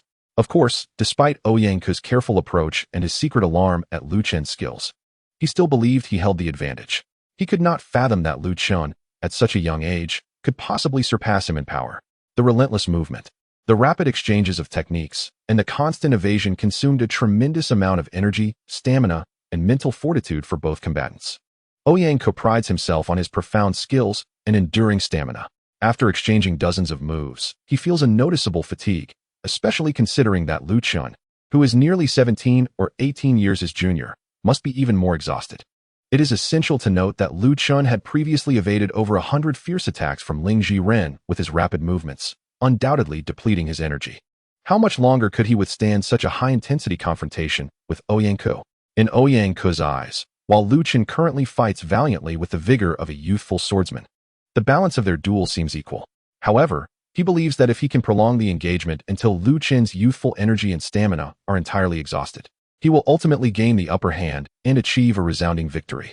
Confident in his impending success, Ouyang Ke remains patient, engaging in a tactical skirmish with Lu Chen without revealing his newly developed technique, the Spirit Serpent Fist. This secret skill, created by his uncle, is intended for the next Huashan sword meet to catch the other 5 masters off guard. Thus, Ouyang Ke is reluctant to expose this technique unless absolutely necessary. While Ouyang Ke seeks to wear Lu Chen down with his superior endurance, he remains unaware that after their extensive exchanges, Lu Chen has gradually become accustomed to his movements and techniques. Lu Chen has resolved to end their confrontation. As Ouyang Ke retreats mid-attack, Lu Chen suddenly charges forward, thrusting his sword towards Ouyang Ke's throat. This time, he employs the technique known as transforming Qi into 3 purities from the Chuanjin swordplay, executing a swift series of 3 strikes in one fluid motion. The technique relies on the sword's flexibility and the wrist's agility to create a rapid flick, allowing the sword's tip to split into 3 beams of light. Using his fingers to substitute for the sword makes it difficult to replicate such division of sword light. So Lu Chen focuses on one of the strikes, advancing with a series of relentless thrusts, each following the other in quick succession towards Ouyang Ke. The air crackles with the sound of his 18 rapid strikes. Ouyang Ke, realizing he cannot meet Lu Chen's sword thrusts head-on, exerts all his effort into evading, utilizing his lightness skill to leap back. After narrowly dodging Lu Chen's 18 thrusts, Ouyang suddenly observes that Lu Chen's fierce advance has slightly faltered, and the series of strikes has momentarily slowed. This realization ignites a spark of hope in Ouyang's eyes. He believes that Lu Chen's relentless assault has drained him of strength, leaving him vulnerable. After all, youth often lacks patience. Before fully establishing his victory, Lu Chen has recklessly unleashed a decisive attack, exhausting his own vitality and leaving himself at a disadvantage. Elated by this perceived opportunity, Ouyang seizes the moment, unleashing his family's lightness skill with full force, transforming his retreat into a lightning-fast advance. With his fingers splayed, he aims to capture Lu Chen's sword hand, intending to break his fingers and render his technique ineffective. Just as Ouyang's grasp is about to seize Lu Chen's fingers, he notices a smirk forming at the corner of Lu Chen's mouth, revealing an unexpected confidence. At that moment, Lu Chen lightly flicks his sword upward. Remarkably, Ouyang's fingers do not even touch Lu Chen's sword hand, yet he hears the sound of his own fingers snapping as they are severed cleanly. Ouyang's expression shifts from triumph to horror as he retreats, staring at his bloodied hand, which now bears two smooth stumps where his fingers once were, as if cut by an exceptionally sharp blade. In a mix of shock and fury, Ouyang grits his teeth and demands, "What kind of sorcery is this?" Lu Chen nonchalantly replies, "It is the wuxiang sword finger. Using a real sword, one can project visible sword light. But the wuxiang sword finger generates an invisible and intangible sword energy that cannot be seen by the naked eye. The name wuxiang sword finger fits it perfectly." Ouyang nods, acknowledging, well, the wuxiang sword finger. I shall remember this." Without even retrieving his severed fingers, he respectfully bows to Wanyan Honglai and departs. After Ouyang's fingers were severed, the gathered experts no longer questioned Lu Chen's worthiness to stand alongside them. However, not everyone was convinced. Ling Jiren steadfastly believed that Lu Chen employed sorcery, muttering incessantly that young lad's fingers didn't even touch Ouyang Gongzi's, yet Ouyang Gongzi's fingers were severed. What else could it be but witchcraft? "Your Highness, this lad is a demon. You must not be deceived." Wanyan Honglai felt speechless, his heart a tumult of joy and concern. He rejoiced that the young talents Huang Rong and Lu Chen possessed genuine martial prowess, with Lu Chen even managing to defeat the formidable Ouyang without drawing his sword. Furthermore, both Huang Rong and Lu Chen were still young. With their current martial skills unlikely to be their limit, they would surely continue to grow stronger. Having such promising young allies was indeed a great boon for Wanyan Honglai. However, the dilemma remained that Lu Chen had harmed Ouyang, severing two of his fingers, which would surely incite significant enmity. Ouyang's uncle, Ouyang Feng, was one of the five greats. If Ouyang Feng sought revenge for his nephew, how would Lu Chen and Huang Rong navigate that conflict? Wanyan Honglia's feelings were conflicted, and he felt a headache coming on, yet he dared not show any disregard towards Lu Chen. He quietly instructed a maid to collect Ouyang's severed fingers and deliver them to him. Then, with a bright smile, praised Lu Chen, "Young hero. Lu Xiaoxia, you are indeed an extraordinary young hero. Come, Lu Xiaoxia, please enter the banquet hall. I would like to toast you 3 cups." The banquet resumed, now with Lu Chen and Huang Rong as the focal points. Whether it was Sha Tongtian and Peng Lianhu, who were wary of the two, or Liang Ziwang, who harbored ulterior motives and plotted their suppression, all wore smiles and joined Wanyan Honglai in praising and toasting the pair. The straightforward Ho Tonghai wore his emotions on his sleeve, though Lu Chen's victory over Ouyang brought him glory in their bet. He felt overshadowed by the two young heroes and did not spare them a kind expression. After more than half an hour, the banquet concluded, and all were pleased. Lu Chen pretended to be slightly intoxicated, supporting the rosy-cheeked Huang Rong as they made their way back to Hanmei Courtyard under the escort of Steward Jian and Tang Zuda. Once they departed, Lu Chen rubbed his face, shaking off the pretense of drunkenness to reveal a spirited demeanor. Huang Rong, also feigning inebriation, patted her cheeks to regain clarity, expressing both joy and concern. "How could you sever Ouyang's fingers?" Lu Chen replied with a smile, "I promised to teach him a lesson, and I must follow through." "But, there is no but." Lu Chen gently placed his hands on Huang Rong's shoulders, gazing into her eyes as he continued. "Ouyang harbors malicious intent towards me and ill will towards you. I must deliver a sufficiently painful lesson." But Ouyang Feng, Huang Rong was not particularly worried about Ouyang Feng seeking trouble, but she genuinely feared he might take drastic action against Lu Chen. "No worries." Lu Chen assured her with confidence. "Tonight, a treasure is about to come into our possession. With that treasure, we not only shall greatly enhance our skills, but also become immune to all poisons." At that point, even if Shidu comes personally. He will find it difficult to contend with me. Huang Rong nodded slightly, but then she felt as though something was amiss. Recalling the two instances when Lu Chen had interrupted her with an overbearing and decisive tone, and observing him now, his hands resting on his shoulders, towering above her with a commanding presence, Huang Rong couldn't help but puff her cheeks in exasperation. She looked up at Lu Chen and reproached, "Lu Chen, how impudent you are. Are you relying on your superior skills and newfound strength to bully your master?" Lu Chen, caught off guard, chuckled softly as he beheld her flushed cheeks and her adorably petulant expression. He felt a stir of affection and leaned down to gently kiss her forehead. As night approached, the Wang residence gradually fell into silence. The ancient alchemist, Liangzi Wang, was seen leaving his dwelling in Songbai Garden, accompanied by a disciple, carrying a bundle of medicinal packets towards Ouyang Ke's residence at Ayaxiang Garden. Having refrained from participating in the earlier confrontation against Ouyang Ke, he now intended to offer timely assistance, having meticulously prepared several excellent medicinal remedies for wounds and restoring vitality. Hoping to win Ouyang Ke's favor in the aftermath of his setbacks, with future aspirations of gaining benefits through Ouyang Ke's connections to the Western poison.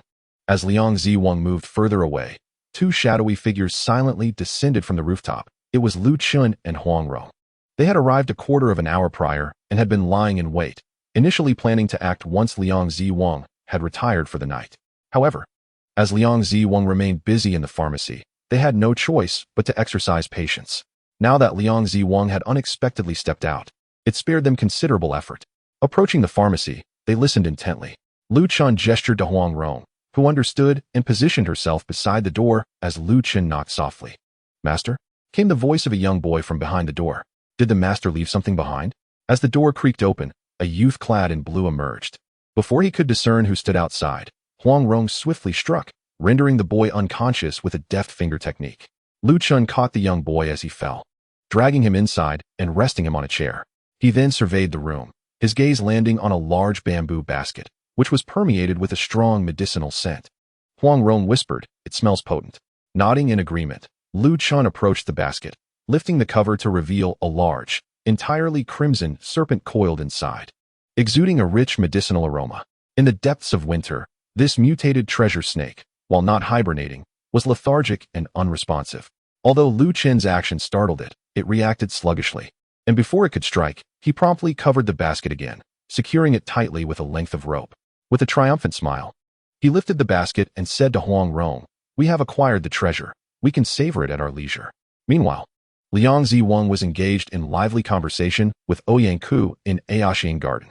Not only had he presented Ouyang Ke with the carefully concocted medicinal remedies, but he had also bestowed upon him a secret method for replenishing yin and yang, greatly enhancing Ouyang Ke's regard for the elderly alchemist. As their discussion continued, the topic shifted to Lu Chen. Liang Ziwang remarked, "That young lad seems to wield what is said to be the legendary sword energy." Ouyang Ke nodded. "My uncle once mentioned that the Dali Duan clan possessed a technique capable of unleashing sword energy, which is indomitable. However, that skill has long been lost, and even the Southern Emperor, one of the 5 absolutes, could not master it. I wonder where that young man learned such an extraordinary technique." He harbored doubts about whether Lu Chen had fortuitously stumbled upon remnants of the Duan clan's sword energy technique, but then dismissed the notion. If even the Southern Emperor Duan Jixing could not acquire it, how could an outsider like Lu Chen possibly achieve it? Perhaps Lu Chen's wuxiang sword finger was merely a similar, albeit different technique? As he pondered this, Liang Ziwang interjected, "Young Lu's wuxiang sword finger is quite remarkable. I wonder if Ouyang Gongzi has any countermeasures?" With confidence, Ouyang Ke replied, "The sword energy he produces is only a few inches long. While it may hold an element of surprise and display some ferocity, having already been used once, I am certain I can triumph over him in our next encounter. I have discerned the essence of his wuxiang sword finger, and I have yet to reveal my ultimate technique, the Spirit Snake Fist. When we meet again, should I unleash the Spirit Snake Fist, he will be caught off guard." Liang Ziwen cautioned, "Ouyang Gongzi must not be complacent. That young man is exceedingly cunning and has deliberately concealed his true capabilities, only employing his sword energy against Lingji. When engaging with you, he may suddenly unleash his sword energy to ambush you. What if he still has further secrets, and his formless sword energy extends beyond just an inch?" Ouyang Ke frowned but stubbornly insisted, "Even if his formless sword energy can extend a foot, what does it matter? Now that I am aware of his ability, I shall not fall for it again." All I need is to avoid his sword point.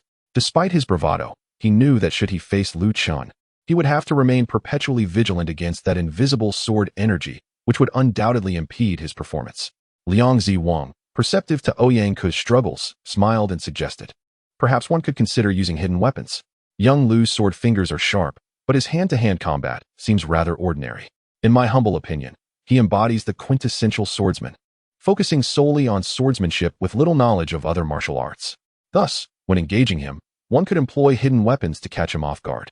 Poison and weaponry go hand in hand, and I possess some understanding of toxic substances. Administering poison through hidden weapons is not beyond my capabilities." Ouyang Ku silently nodded, for he too had contemplated this approach. Liang Ziwang continued, "Young Lu's wuxiang sword finger is formless and insidious, capable of inflicting harm from a distance with tremendous power, a true marvel of martial arts. If we could defeat him and capture him alive, we might extract the secrets of the wuxiang sword finger." Ouyang Ku's interest was piqued by Lu Chen's wuxiang sword finger, though he had lost 3 fingers on his right hand, rendering his hand-to-hand skills considerably diminished. The wuxiang sword finger could still be executed effectively using his index and middle fingers, thus remaining unaffected by his missing pinky and ring fingers. It was particularly alluring due to its graceful execution, far more elegant than his uncle's frog technique, perfectly suiting his dashing persona. If he could acquire the secrets behind it, he would certainly dedicate himself to rigorous training. With a confident smile directed at Liang Ziwang, Ouyang Ku declared, "If we truly manage to unearth the secrets of the wuxiang sword finger, I shall share them with you, Liang Wang." Liang Ziwang was overjoyed, exclaiming, "Ouyang Gongzi, your generosity is commendable. I am in awe." He then exerted even greater effort in devising strategies. "I observed your 2 encounters with Ling Ji and noted some insights regarding the movements and techniques of young Lu." Standing up, Liang Ziwang began to demonstrate the movements and sword techniques he had recorded from his perspective, acknowledging that while he could not replicate Lu Chen's agility or the power and intricacies of his sword techniques, lacking knowledge of his internal methods, he could at least break down the external rhythms and actions of the techniques. Ouyang Ku reciprocated by demonstrating the techniques he had noted from his own subjective viewpoint, comparing them with Liang Ziwang's demonstrations. The two engaged in continuous practice and discussion, striving to decipher Lu Chen's martial prowess. Simultaneously, in Hanmei Garden, 3 steaming bowls of snake blood were lined up on a table. Remarkably, the snake blood bore no hint of the typical foul odor. Instead, it emanated a potent medicinal fragrance, reminiscent of a highly concentrated decoction rather than fresh snake blood. "One for each of us," Lu Chen suggested. No. You should drink it all," Huang Rong retorted with a look of distaste, shaking her head vehemently. "Absolutely not. The essence of the precious snake's blood not only significantly enhances one's martial prowess, but also renders the drinker immune to all poisons. Given our hostility towards Ouyang Feng, we must remain vigilant against his potential use of poison. Thus, Ronger, you too must partake. Ouyang Feng stands alongside my father among the 5 absolutes, so he is unlikely to resort to bullying me due to my youth. But you are unfamiliar with the Western poison. How can you ascertain his true nature?" "This matter brooks no argument," Lu Chen asserted decisively, lifting a bowl of snake blood and offering it to Huang Rong. "Here, this is yours." Pouting her lips, Huang Rong accepted the large bowl, blinking her eyes and speaking in a soft, endearing tone. "Then you should drink first to show me how it's done." "Very well." Lu Chen took a deep breath and raised the bowl to his lips. He was immediately overwhelmed by the acrid and bitter taste, which caused him to cough. Huang Rong could not help but giggle, her eyes sparkling with delight. With a serious expression, Lu Chen admonished, "No laughing. We must be solemn. We are drinking medicine here." He then held his breath, tilted the bowl back, and in one swift motion, consumed the entire contents. Upon finishing, he reached for a second bowl, intending to pour half into his own bowl, when Huang Rong interjected, "This entire bowl belongs to you. I shall only drink one. Otherwise, I won't drink a single drop. And I doubt you can force it down my throat." Understanding that she wished for him to gain more strength, Lu Chen, touched by her sentiment, refrained from arguing. He gently clinked his bowl against hers. "All right, this bowl is also mine. Let us drink this precious elixir together." His gaze was fixed intently on Huang Rong. With no choice, Huang Rong scrunched her face and silently practiced the breath-holding technique, completely halting her breath. Finally, she brought the bowl to her lips, tilted her graceful neck back, and began to drink. Seeing this, Lu Chen nodded in satisfaction and also gulped down his second bowl. Soon, both had consumed the medicinal blood. Lu Chen felt as though his tongue had gone numb from the bitter taste, each breath stinging with spice. Huang Rong, in a flurry, rushed to rinse her mouth with water, using 3 large bowls before darting to her bedroom to retrieve her toothbrush and toothpaste, quickly brushing her teeth. Just as she finished brushing, she felt a surge of heat rising from her chest and abdomen, spreading throughout her body and enveloping her in warmth, as if surrounded by blazing furnaces. Noticing Chen, she saw his face flushed, beads of sweat forming on his forehead, and steam rising from his head. The precious medicine is taking effect. Quickly practice your techniques, Chen urged, adopting a stance and beginning the I Ching Jing. Huang Rong hastily set aside her toothbrush and mirrored his movements. As they practiced, they felt a stark contrast to their previous training. Although the I Ching Jing usually offered gradual enhancement, this time, it felt as if a torrential force surged through them, rapidly refining their muscles and bones, fortifying their bodies, and expanding their meridians. In their dantian, it felt as if a downpour had begun, with countless energies flooding in and transforming into true qi, causing their strength to soar. Huang Rong, having consumed only 1 bowl of snake blood, practiced for half an hour and fully absorbed the medicinal effects, the heat dissipating and leaving her feeling refreshed and invigorated. She attempted a set of falling petals divine sword techniques, realizing that moves she previously struggled to execute due to insufficient power now flowed effortlessly, each technique performed with agility and strength. I've gained at least 6 or 7 years of power, Huang Rong exclaimed excitedly, glancing at Chen. Chen, still refining his energy, continued his practice, while Huang Rong patiently accompanied him. After another half hour, Chen finally completed his training, laughing heartily as he formed a sword finger and aimed it at the corner of the table, even though his fingertip was still 3 inches away. The corner of the table shattered cleanly, the break smooth as a mirror, as if sliced by a sharp blade. Huang Rong's eyes sparkled with excitement. Your sword light can reach 3 inches now. Chen nodded with a smile. Indeed, with daily practice of the I Ching Jing, my swordsmanship has greatly improved. After consuming the precious snake blood today, my power has increased remarkably, allowing my sword light to extend to 3 inches. Initially thrilled, Huang Rong soon pouted. Had I known the snake blood was this effective, I wouldn't have drunk it. If you had consumed all 3 bowls, wouldn't your sword light reach 4 or 5 inches?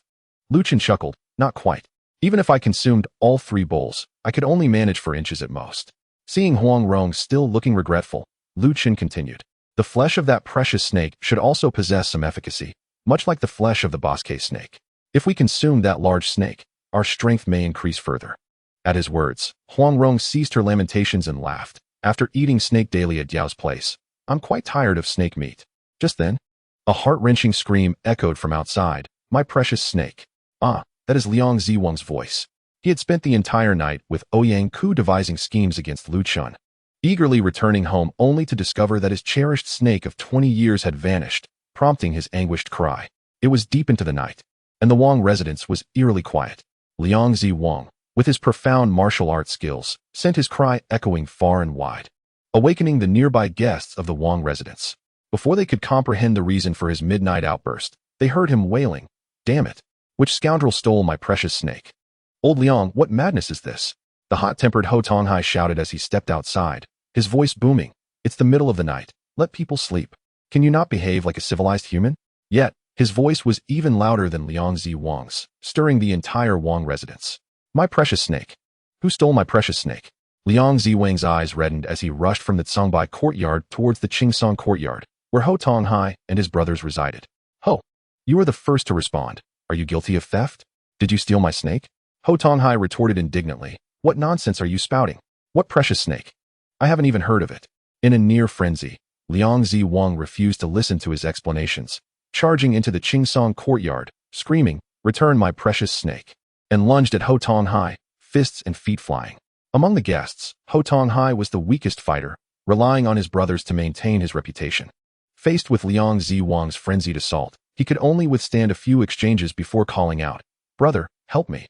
The Dragon King of the Ghost Gate, Sha Tontian, interjected sternly, "Old Liang, this is excessive. My brothers have never even seen your so-called precious snake." With that, he stepped into the fray, engaging Liang Ziwang in combat to protect Ho Tonghai. The commotion drew the attention of other guests, with Ouyang Ku, who had just established a rapport with Liang Ziwang, rushing in with several of his white-clad attendants. Following closely were Peng Lianhu, who shared a close friendship with Sha Tontian and Ho Tonghai, and Ling Zhishangren, who hurriedly donned a monk's robe and brought a pair of large bronze symbols to witness the spectacle. Naturally, Lu Chun and Huang Rong arrived as well, appearing unfazed among the guards of the Wang residence, observing the fierce clash between Sha Tongtian and Liang Ziwang. As he was reveling in the battle, Liang Ziwen, who had gradually regained some semblance of rationality after engaging in a fierce contest with Sha Tongtian for over 100 exchanges, suddenly caught a whiff of a medicinal aroma. Being an expert in the art of pharmacology, he was particularly sensitive to such scents. At that moment, he detected a faint yet familiar fragrance that seemed to resemble that of his treasured serpent. Liang Ziwen's spirits soared as he momentarily forced Sha Tongtian back with a frenzied assault and commanded him to halt.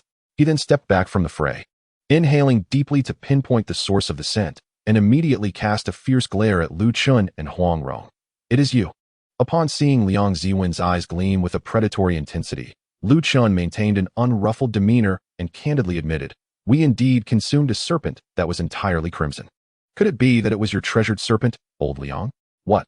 Liang Ziwen felt a wave of dizziness wash over him. You devoured my serpent?" Lu Chun sighed. "We were in the house when the serpent crawled in uninvited. Mistaking it for a wild snake, we were tempted by its aroma and, unable to resist, we killed and feasted upon it." Clinging to a shred of hope, Liang Ziwen inquired, "What about the serpent's blood? Is the blood still there?" He reasoned that typically, one consumes the flesh of the serpent, disregarding the blood, and as for his treasured serpent, the blood was of utmost importance, for if it remained, it would signify the preservation of the fruits of his 20 years of labor. "The blood?" Lu Chun's expression turned pained. "I regret to inform you, old Liang, that we turned the blood into a spicy hot pot dish. It was simply too delectable. We couldn't resist finishing it all." At the mention of the hot pot, Liang Ziwen staggered, his mind buzzing, and darkness encroached upon his vision. In a moment of bewilderment, he felt a peculiar sense of karmic justice. He had just conspired with Ouyang Ku to devise a scheme against Lu Chun, suggesting the use of poison weapons and collaborating with Ouyang to undermine Lu Chun's martial prowess, even plotting to seize his wuxiang sword finger. Yet, almost instantaneously, Lu Chun had consumed his serpent. Was this not poetic retribution? However, he quickly dismissed this thought, his eyes reddening as he glared at Lu Chun and shrieked, "Nonsense. Absolute nonsense. My treasured serpent does not hibernate, yet it does not wander aimlessly in winter. How could it have crawled to your dwelling?"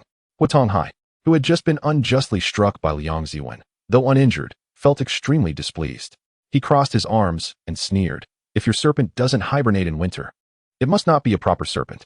If it is not a proper serpent, it might have found your abode too stifling, seeking a new den, conveniently crawling into the courtyard of Little White Dragon and Little Sword Demon, only to be mistaken for a wild snake and devoured. Is that not plausible? Besides, it was merely a small snake. What is the big deal? Old Liang, you are well into your years. Your hair and beard have turned white. Is it worth squabbling over such a trivial matter with two younger generations? Where is the demeanor of a martial arts elder?" Thus, Hua continued, "I, old Hua, will speak fairly. Let this little snake go. When spring arrives and the snakes emerge, we shall have Little White Dragon catch 100 or so proper snakes to compensate you. Be magnanimous. Do not give the younger generation a reason to laugh at you." Liang Ziwen was already seething with rage, and wary of Lu Chun's martial prowess, he dared not act rashly, with his anger boiling and nowhere to direct it. Upon hearing Huatonghai's absurd words, he was overwhelmed and collapsed to the ground. Seeing him lying there, frothing at the mouth, his eyes rolling back, his cheeks twitching, Huatonghai clapped his hands and exclaimed, "Oh no, old Liang has had a stroke." Indeed, old Hua was not mistaken. Liang Ziwen had not merely fainted from anger, but had succumbed to a stroke. Lu Chun blinked. "So, without even lifting a finger, I have already incapacitated a major general of the Great Jin? Well, old Hua deserves some credit for the assist," he mused. In the early morning, the study of the Wang residence was brightly lit. Wang Yinji, having risen early, sat at his desk, listening to a report from his attendant. "So, Master Liang truly succumbed?" Indeed, though Master Liang possessed formidable skills, his advanced age rendered him vulnerable. Last night, he succumbed to rage and could not withstand it. However, he mentioned that while he may be partially paralyzed and require a cane, his martial prowess remains intact. His right hand and foot are still agile, allowing him to wield hidden weapons and deliver kicks. He can still fight 1 against 100 and continue to serve the prince. Master Liang is indeed remarkable, Wang Yinji remarked with a peculiar expression, a blend of amusement and reflection. To be physically incapacitated yet steadfast in spirit is commendable. He did not doubt that Liang Ziwen could still fight. An expert of Liang's caliber, even if fully paralyzed, could likely still unleash lethal hidden weapons with mere words. How much more so now that he was only partially paralyzed and still had movement in his right hand and foot. However, with half his body rendered immobile and relying on a cane, his agility and martial arts would undoubtedly suffer greatly. In a life-or-death struggle, he might not even be able to best Huatonghai. Send Master Liang 100 taels of gold, 10 bolts of brocade, and 2 jars of imperial wine. Despite Liang Ziwen's diminished capabilities, he was a master of pharmacology, adept at concocting various healing, restorative, and poisonous potions, as well as utilizing hidden weapons and delivering kicks, thereby retaining considerable value. Consequently, Wang Yinji had no intention of abandoning Liang Ziwen. Rather, he sought to provide comfort, demonstrating his magnanimity to the other guest officials, ensuring their loyalty to him. Once the attendant departed with his orders, Wang Yinji retrieved a document and began to scrutinize it carefully. The Mongolian tribes had already fallen under the unification of Temujin and could strike the Jin at any moment. Yet the Jin nobility remained entranced by their decadent pleasures, as if closing their eyes would make the Mongolian threat vanish. This self-deceptive behavior filled Wang Yinji with indignation. However, he could not awaken those who feigned slumber. He could only work harder, seeking ways to bolster the military strength of the Great Jin in anticipation of the Mongolian threat. His hopes lay with the legendary Wumu manuscript. Recruiting skilled warriors was pivotal to this endeavor, and the documents he was currently reviewing were connected to the whereabouts of the Wumu manuscript. Once its location was determined, he would personally lead a team southward to the Song Kingdom in search of this military treatise that could potentially alter the course of fate. At that moment, someone gently knocked on the study door and reported, "Your Highness, news has arrived regarding Lu Chun and Huang Rong." "Oh." Wang Yinji set the document aside and replied softly, "Bring it forth." As the door opened, an attendant entered cautiously, presenting a slender bamboo tube to Wang Yinji's desk. Wang Yinji opened the bamboo tube and extracted a tightly rolled piece of parchment. Upon unfolding it, he discovered a multitude of densely packed characters, and a smile emerged at the corners of his mouth. The parchment recounted the exploits of Little Sword Demon Lu Chun and Little White Dragon Huang Rong. As he sought to recruit guest officials for grand ambitions, he maintained a policy of assessing abilities without regard for past affiliations. Yet he was not entirely indifferent to their backgrounds. Otherwise, if spies from the Song or even Mongolian realms infiltrated his residence, it would spell disaster. Therefore, even before meeting Lu Chun and Huang Rong, he had arranged to gather intelligence about them. Now that the news had arrived, it confirmed the backgrounds of Lu Chun and Huang Rong. Although he could not ascertain their origins, he learned that they had recently extinguished a gang in the vicinity of Xianyang, killed a Song patrol officer, and even eliminated a 9-bag elder from the Beggars sect. This event had occurred over 2 months prior and had spread throughout the Xianyang area, even reaching Guangzhou, becoming quite well known in the martial world of the Great Jin. Wang Yinji's smile deepened. Killing a Song patrol officer is hardly a matter of great concern. However, the Beggars sect has always opposed the Tang Dynasty, and with over 100,000 disciples, there are only 4 elders beneath the sect leader. To dare to kill even the elders of the Beggars sect truly indicates a betrayal from within. As for the authenticity of the matter, given that it has already spread and concerns one of the 9-bagged elders of the Beggars sect, it is unlikely to be false. If Wanyan Honglai had not deliberately sought to investigate, it would not be long before the news naturally circulated within the martial world of Zhongdu, reaching the ears of its practitioners. It is no wonder they are unafraid of offending Ouyang-ku, considering the formidable prowess and unrestrained nature of such a young expert. It is essential to cultivate a good relationship with them, and since Conger is of a similar age, he should get closer to them. The copper pot filled with hot soup was already boiling. Lu Chun and Huang Rong sat by the pot, adding translucent slices of snake meat into the broth. After briefly immersing the meat until it turned snow white, they lifted it out and dipped it in sauce, indulging in hearty bites. Despite the bitterness of snake blood, the meat proved to be surprisingly delicious, sweet, crisp, and far superior to the meat of the puzik snake. Huang Rong savored each bite, continuously praising the dish. Although she had grown weary of snake meat from her time with Diao Xiong, the quality of this precious snake meat was exceptional, rendering it utterly delightful. Lu Chun, while devouring the snake meat, remarked, "After all, this is the precious snake carefully raised by Liang Zi Wang for many years, nourished on aged ginseng and various esteemed herbs. Its meat is incomparable to that of the naturally occurring puzik snake. Of course, the soup base and dipping sauce crafted by Ronger are also indispensable." Huang Rong smiled brightly, saying, "It's a pity Jiao Xiong is too far away.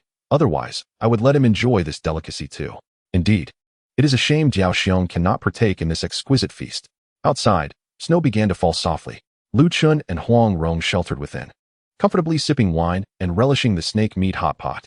After a satisfying meal, they sat in the corridor, admiring the snowy scenery and chatting for a while, both feeling a warmth in their bodies, perhaps a hint of medicinal effect. Well, it's certainly milder than snake blood. It's better than nothing, Lu Chen said, rising to the yard, and, amidst the falling snow, began practicing the I Jing Jing. Huang Rong gracefully leaped into the courtyard to join him in their training. After practicing the I Jing Jing twice, their warmth dissipated, and they felt a refreshing coolness, noting a slight improvement in their martial prowess. Huang Rong estimated the amount of snake meat consumed and the remaining portion, saying, "If we finish the remaining snake meat, the increased martial power may equal about a third of a bowl of snake blood." Lu Chen chuckled. "That's quite commendable. After all, this snake meat is indeed a delicacy." Huang Rong nodded with a grin.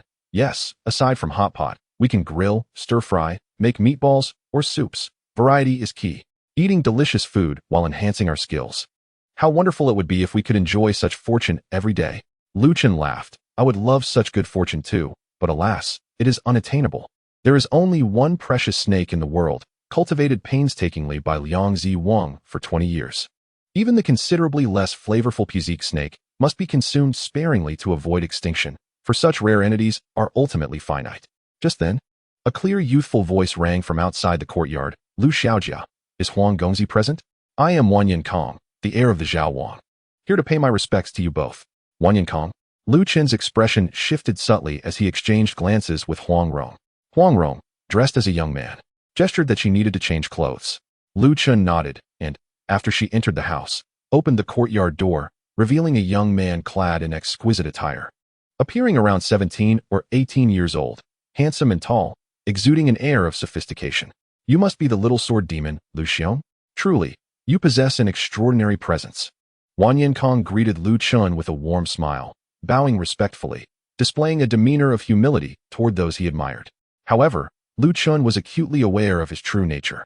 In this era, brothers were not merely for betrayal, and friendships were not for exploitation. Even amidst the ruthless Tang Dynasty, brotherhood and loyalty were unwavering. Therefore, to regard Wan Yinkong, who had repeatedly shifted alliances and betrayed his elder brother, with any semblance of honor would be a farce. Even the Tang Dynasty could only begrudgingly acknowledge his looks, unable to muster any praise for his character. Of course, Lu Chen, as a covert operative, understood the necessity of maintaining appearances. He returned the bow, saying, "Lu Chen greets the little prince. I apologize for not welcoming you properly. I hope for your understanding." Wan Yinkong laughed. "You are too courteous, Lu Xiong. It is I who arrived unexpectedly. As long as you do not mind my intrusion, I am content." With a wave of his hand, several attendants carrying burdens approached, offering gifts. "What is this?" Lu Chen inquired. "This is a token of goodwill from my father. 100 taels of gold, 10 bolts of fine silk, 2 jars of imperial wine, 2 fox fur coats, and various medicinal herbs like ginseng and lingji. A mere humble gift, not worthy of your esteem. Since Huang Gongzi and I are new arrivals, having accomplished nothing, how can we accept such lavish gifts? Please, do not be modest, Lu Xiong. You and Huang Gongzi are rare martial heroes. How could my family not treat you with utmost respect?" After some pleasantries, Lu Chen feigned reluctance and accepted Wan Yinkong's generous gifts, welcoming him and his attendants into the courtyard. Upon entering the main hall, Huang Rong emerged from the inner chamber, now dressed in male attire.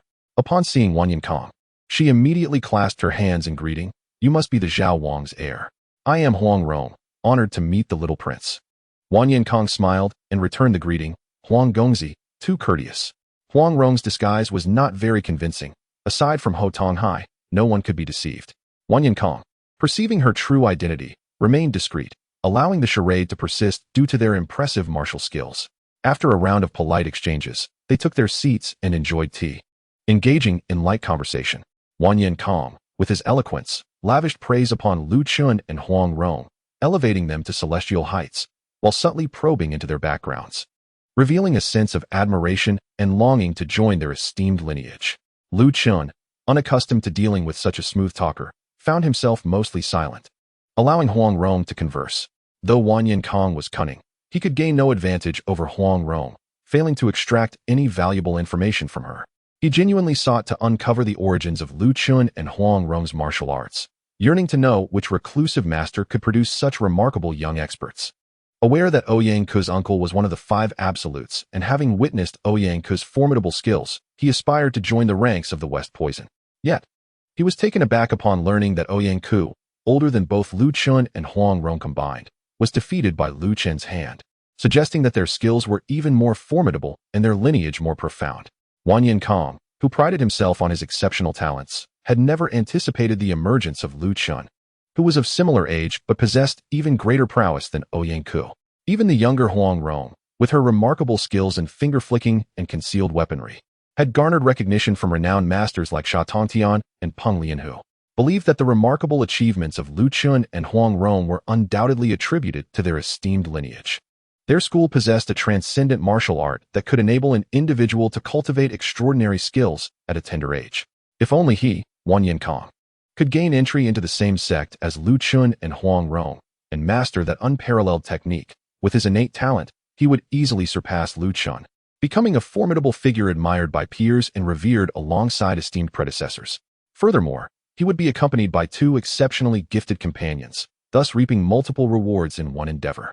However, despite Wan Yinkong's fervent hopes, Lu Chen remained taciturn, and Huang Rong was impervious to his persuasions, rendering his efforts fruitless. Ultimately, he could only manage a polite farewell, stating, "Brother Lu, young Master Huang, and I are of similar age. We should strive to cultivate a closer camaraderie." With a forced smile, he departed. Once the door closed behind him, the smiles on Lu Chen and Huang Rong's faces vanished in an instant. Although the young prince was indeed handsome and articulate, Huang Rong perceived a sinister nature beneath his charming facade. With a huff, she cautioned Lu Chen, "Brother Lu, you must not be beguiled by his sweet words. Do not fall into his trap." Seeing Huang Rong's earnest expression, Lu Chen could not help but smile. "Ronger is quite perceptive. Fear not. I am aware that Wan Yinkong is not as benevolent as he appears." "That is good to hear." Huang Rong nodded in satisfaction, then turned her attention to the gifts sent by Wan Yinkong. She dismissed the golden brocade and the ginseng and lingzhi mushrooms, as well as the 2 jars of imperial wine, but found delight in the 2 fox furs, one black and one white, one large and one small, perfectly suited for her and Lu Chen. "Come, try this on," she urged, draping the larger black fur over Lu Chen. It fit him impeccably and accentuated his stature, adding an air of nobility to his presence. Huang Rong beamed with delight, exclaiming, "It looks splendid. Should Wan Yinkong cross my path again, I shall merely break his legs, leaving him enough to eat." As she sifted through the brocade, she selected a piece of black satin embroidered with cloud patterns, declaring, "I shall make you a cloak from this." Lu Chen chuckled, "A cloak from satin? Ronger, you are truly generous." Huang Rong giggled, "Since I likely cannot take these golden brocades with me, I may as well wear something lovely." She then put on the smaller snow-white fur and smiled charmingly at Lu Chen. "Do I look good?" Lu Chen admired her adorable visage framed by the fur collar and replied with a smile, "You look delightful." With her eyes sparkling, Huang Rong joyfully twirled in front of him before taking the black satin indoors to craft the cloak. Meanwhile, Lu Chen resumed his diligent training, a monotonous yet rewarding endeavor. On the other side, as the gates of Hanmei courtyard closed behind him, Wan Yinkong's smile dissipated, his expression hardening as he strode away. Glancing back at the courtyard, he ground his teeth and scoffed, "Ungrateful wretches." Being an astute individual, he discerned the wariness emanating from Lu Chen and Huang Rong, feeling both perplexed and infuriated by their attitudes towards him. Throughout his life, people had catered to his whims, so experiencing such disdain today was intolerable. In his indignation, he contemplated his next course of action and turned toward the Cangbai courtyard where Liang Ziwang resided. Upon arrival, he warmly greeted the elder, who was touched by the young prince's concern. After a brief exchange, Wan Yinkong finally expressed his intent. "Master Liang, I have heard of your expertise in pharmacology. Might you concoct a potion that compels the drinker to answer truthfully?" Liang Ziwang was taken aback by the request, realizing the youthful prince was indulging in a fanciful notion. "If I could create such a potion, I would have long since ascended to the position of Grand National Master," he lamented, reflecting on his current plight. Noticing Liang's demeanor, Wan Yinkong acknowledged the impracticality of his request and sighed in disappointment. "It is a pity. I understand the grievances you have endured, which is why I hope to leverage my status to help you find some retribution. For instance, we could host a banquet for Lu Chen and Huang Rong, and use the opportunity to slip them that potion to extract their secrets." Liang Ziwang appeared touched by the sentiment, but sighed in resignation. "Not only can I not create such a potion, but even if I could, it would be futile against them." Perplexed, Wan Yinkong inquired, "Why is that?" With a pained expression, Liang Ziwang replied, "My precious snake. Nurtured with the finest herbs for 20 years, not only enhances beauty and augments power, but also renders one immune to all toxins. Since Lu Chun and Huang Rong have consumed my snake, they are now impervious to poisons, rendering any drug ineffective against them." Wan Yinkong was taken aback, anger brewing within him. How could such a remarkable snake have fallen into the hands of Lu Chun and Huang Rong? If only Liang Ziwang had presented it to him sooner, he would have gained immense power and immunity. His countenance darkened with a mix of resentment and envy. Liang Ziwang, observing his reaction, leaned in and whispered, "In truth, I have a method to reclaim the snake's potency." Wan Yinkang's eyes brightened. "Oh, what method do you propose?" Liang's gaze hardened as he revealed, "Since Lu Chun and Huang Rong have consumed the snake, its essence must have permeated their blood. If one were to drink their blood, the effects may not match that of the snake, but would still yield significant benefits." The notion of drinking human blood initially repulsed Wan Yinkong, yet he soon reconsidered. To achieve great things, one must do what others cannot endure. If this truly could enhance his power and grant him immunity, what was the harm? However, Lu Chun and Huang Rong were formidable opponents, now impervious to toxins. Subduing them to extract their blood would require brute force. Consequently, Wan Yinkong conspired with Liang Ziwang to devise a strategy. After some deliberation, Liang suggested, "Ouyang, resentful of Lu Chun, has already devised a method to neutralize his martial arts. Why not enlist him as our muscle?" Initially, Wan Yinkong intended to reject this idea, preferring not to share the spoils.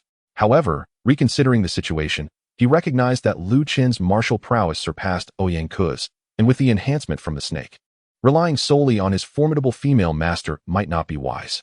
Ouyang Ku, being powerful and harboring a grudge against Lu Chun, would surely be motivated by both revenge and the allure of Huang Rong's beauty. Thus, Wan Yinkong nodded in agreement. In addition to Ouyang, we could also involve Ling Zhishangran, who shares a vendetta against Lu Chun. Moreover, I can summon another great master, along with Peng Lian Hu, Sha Tong Tian, and Ho Tong Hai. Not them. Liang Ziwang snapped at the mention of Ho Tong Hai.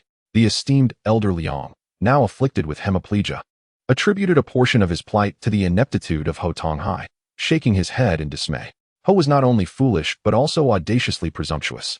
Sha Tong Tian, his senior, always favored him, while Peng Lian Hu, who shared a close bond with Sha, would likely do more harm than good if summoned. Considering the track record of Ho Tong Hai, Wan Yinkong nodded in agreement. "Very well, it shall be myself, Elder Liang, young Master Ouyang, the enlightened Ling Ji, along with the formidable expert I have invited." That should suffice. Alongside young Master Ouyang were 24 capable concubines, each possessing commendable martial skills. However, Elder Liang hesitated, expressing concern. Yet, it appears that the prince holds the duo of Lu and Huang in high regard. Wan Yinkong smiled gently. No matter how formidable Lu Chun and Huang Rong may be, they remain outsiders. Should their prowess and skills be transferred to me, do you think my father would reproach me or rejoice? Liang Ziwang feigned realization, stroking his beard with a chuckle. The prince would undoubtedly be pleased. 2 days swiftly passed. One afternoon, Huang Rong, clutching a freshly made cloak, eagerly sought out Lu Chun, finding him seated in the pavilion of the courtyard, absorbed in contemplation of his palm. As if he held some profound secret within. Quietly, she approached, draping the cloak over him, peering at his hand with curiosity. "Brother Lu Chun, what are you observing?" Lu Chun looked up, beaming at her as he stood, appreciating the cloak. "It is exquisite. You are truly skillful, Ronger." He then answered her query. "I am pondering whether, if one can evoke sword light with a single finger, it might be possible to unleash sword light with all 5 fingers simultaneously." His inspiration stemmed from the 6 Meridian's divine sword, which could release formless sword energy through 6 fingers. Lu Chen's idea of 5 fingers generating sword light did not seem far-fetched. Huang Rong, versed in the white rainbow sword technique, recognized the method to unleash sword light. Her eyes sparkling with excitement. The technique of sword light involves channeling true energy through the hand's pericardium meridian, directing it into the sword hilt, and infusing it into the blade to activate the sword light. Thus, when wielding no sword and invoking sword light solely with a finger, it appears as if 2 fingers are emitting formless sword light, yet in reality, only the middle finger truly releases the light. Indeed, the index finger serves merely as an aid. Lu Chen nodded, smiling. "If I can activate sword light with all 5 fingers, then this finger technique will not only possess greater power, but also offer more versatility and surprise against foes." Huang Rong eagerly agreed, her enthusiasm palpable. "Exactly. For instance, if you practiced a claw technique, employing claw maneuvers while channeling true energy through the sword light method, suddenly unleashing sword light from all 5 fingers would surely astonish your adversaries. However, this would be quite challenging, wouldn't it? The White Rainbow Sword Technique's method for activating sword light is intricate and demanding, requiring exceptional mastery of true energy, rendering normal practice arduous, let alone making alterations. Each martial art involving true energy is the result of rigorous refinement. Even the slightest deviation can lead to catastrophic consequences. Chen sighed. I have spent 2 days pondering and have only developed a method to channel true energy through the hand's large intestine meridian. Unleashing sword light with the index finger. He extended his right finger, lightly pressing it against the wooden table, producing a soft crack as a fine fissure appeared on the surface, mere inches away. Huang Rong blinked, astonished. In just 2 days, you have conceived a new method for sword light? Not quite a new creation, Chen replied, shaking his head. I merely adjusted the existing method of the White Rainbow Sword Technique, enabling true energy to flow through the large intestine meridian and manifest formless sword light with the index finger. I have merely extended the path paved by predecessors, not created something entirely new. Yet, this is still remarkable. To modify a technique without error and extend a previously exhausted path signifies you are on the true path of a martial arts master, Huang Rong exclaimed, her eyes gleaming with admiration. Chen chuckled, acknowledging her pride. It is a joy to have such a talented disciple, indeed. Ah, you flatter yourself, she retorted. I am merely recognizing your insight. That is more fitting. Have you contemplated methods for the other 3 fingers to unleash sword light? Indeed. With the experience gained from the index finger, I have devised some ideas for the remaining 3 fingers. With 3 to 5 more days, I should be able to develop each method. In terms of 5-finger sword light, a claw technique would be most suitable. We must seek an exceptional claw technique. As they spoke, a voice from outside interrupted. Young Master Lu, is Miss Huang present? I have been instructed by the young prince to invite you both to a banquet. Chen opened the courtyard door, addressing the steward. Thank you, Steward Jian. We shall join the young prince shortly. Steward Jian smiled. The young prince has arranged a banquet by the Willow Lake outside Sheng'an Temple. The snowy scenery there is unmatched. Hence he has rented a grand boat for both dining and enjoying the view. His carriage awaits outside, ready for your arrival. Ah, I see. Chen nodded, returning to the courtyard to relay the information to Huang Rong, who frowned. Something feels amiss. Wan Yinkong had visited the Cold Plum courtyard twice in the past few days, each time bearing exquisite gifts, yet he had not revealed any ill intentions. He believed himself to be quite adept at masking his true nature, unaware that Chen and Huang Rong, one with foresight and the other with keen intellect, had already seen through his duplicity and merely engaged in superficial pleasantries. The inexplicable banquet set by Wan Yinkong outside the prince's residence raised Huang Rong's suspicions. Chen smiled. There is indeed something off. However, since the feast is by the lake, regardless of Wan Yinkang's intentions, we need not fear him. Huang Rong was an excellent swimmer, and with Chen's guidance, he too had honed his skills. They had also practiced breath-holding techniques, making them quite at home on the lake. Furthermore, both had significantly advanced in their martial abilities and were immune to poisons, rendering them unafraid of Wan Yinkang's tricks. Meanwhile, the snake meat they had consumed was gone, and Chen planned to confront him. Although he had yet to uncover Mei Chaofeng's precise location within the vast prince's residence, Wan Yinkong was aware. Thus, regardless of Wan Yinkang's schemes, today was the day to seize him, extract information about Mei Chaofeng, and capture her by nightfall. After a brief discussion with Huang Rong, they returned to their quarters to dress. Chen donned a black fox fur coat, slung a heavy sword and a broken sword across his back, and wielded a green sword. Huang Rong, clad in a soft defensive armor and a luxurious white coat, stepped out of the prince's residence with Steward Jian, only to find Wan Yinkong waiting outside the gate with a retinue of guards, mounted on a grand steed. Upon seeing Chen and Huang Rong approach, Wan Yinkong beamed with a broad smile. Lu brother, young Master Huang has finally arrived. Chen offered a polite smile in return. I apologize for making you wait. Young prince. Wan Yinkong laughed heartily. No harm done. The hour is still early. I was not in a hurry. Will the 2 of you be riding in a carriage or on horseback? Huang Rong, her delicate face nestled within a fluffy white collar, rubbed her hands together. It is too cold. I shall ride in the carriage with Lu brother. Wan Yinkong nodded with a smile and waved his hand toward the carriage yard at the entrance of the Wang residence, summoning a luxurious carriage. Once Chen and Huang Rong were seated, Wan Yinkong commanded the procession to set off, riding alongside the carriage, engaging in cheerful conversation with the duo inside. As they traveled through the marketplace, they were suddenly confronted with a commotion ahead, where a large crowd had gathered, blocking the streets and making passage difficult. Wang Yinkang's expression turned serious as he prepared to instruct his guards to disperse the crowd. When he was taken aback by the sounds of cheers and shouts from the throng, exclaiming about impressive martial arts and beautiful performers, curiosity piqued. He leapt onto his saddle to get a better view of the spectacle.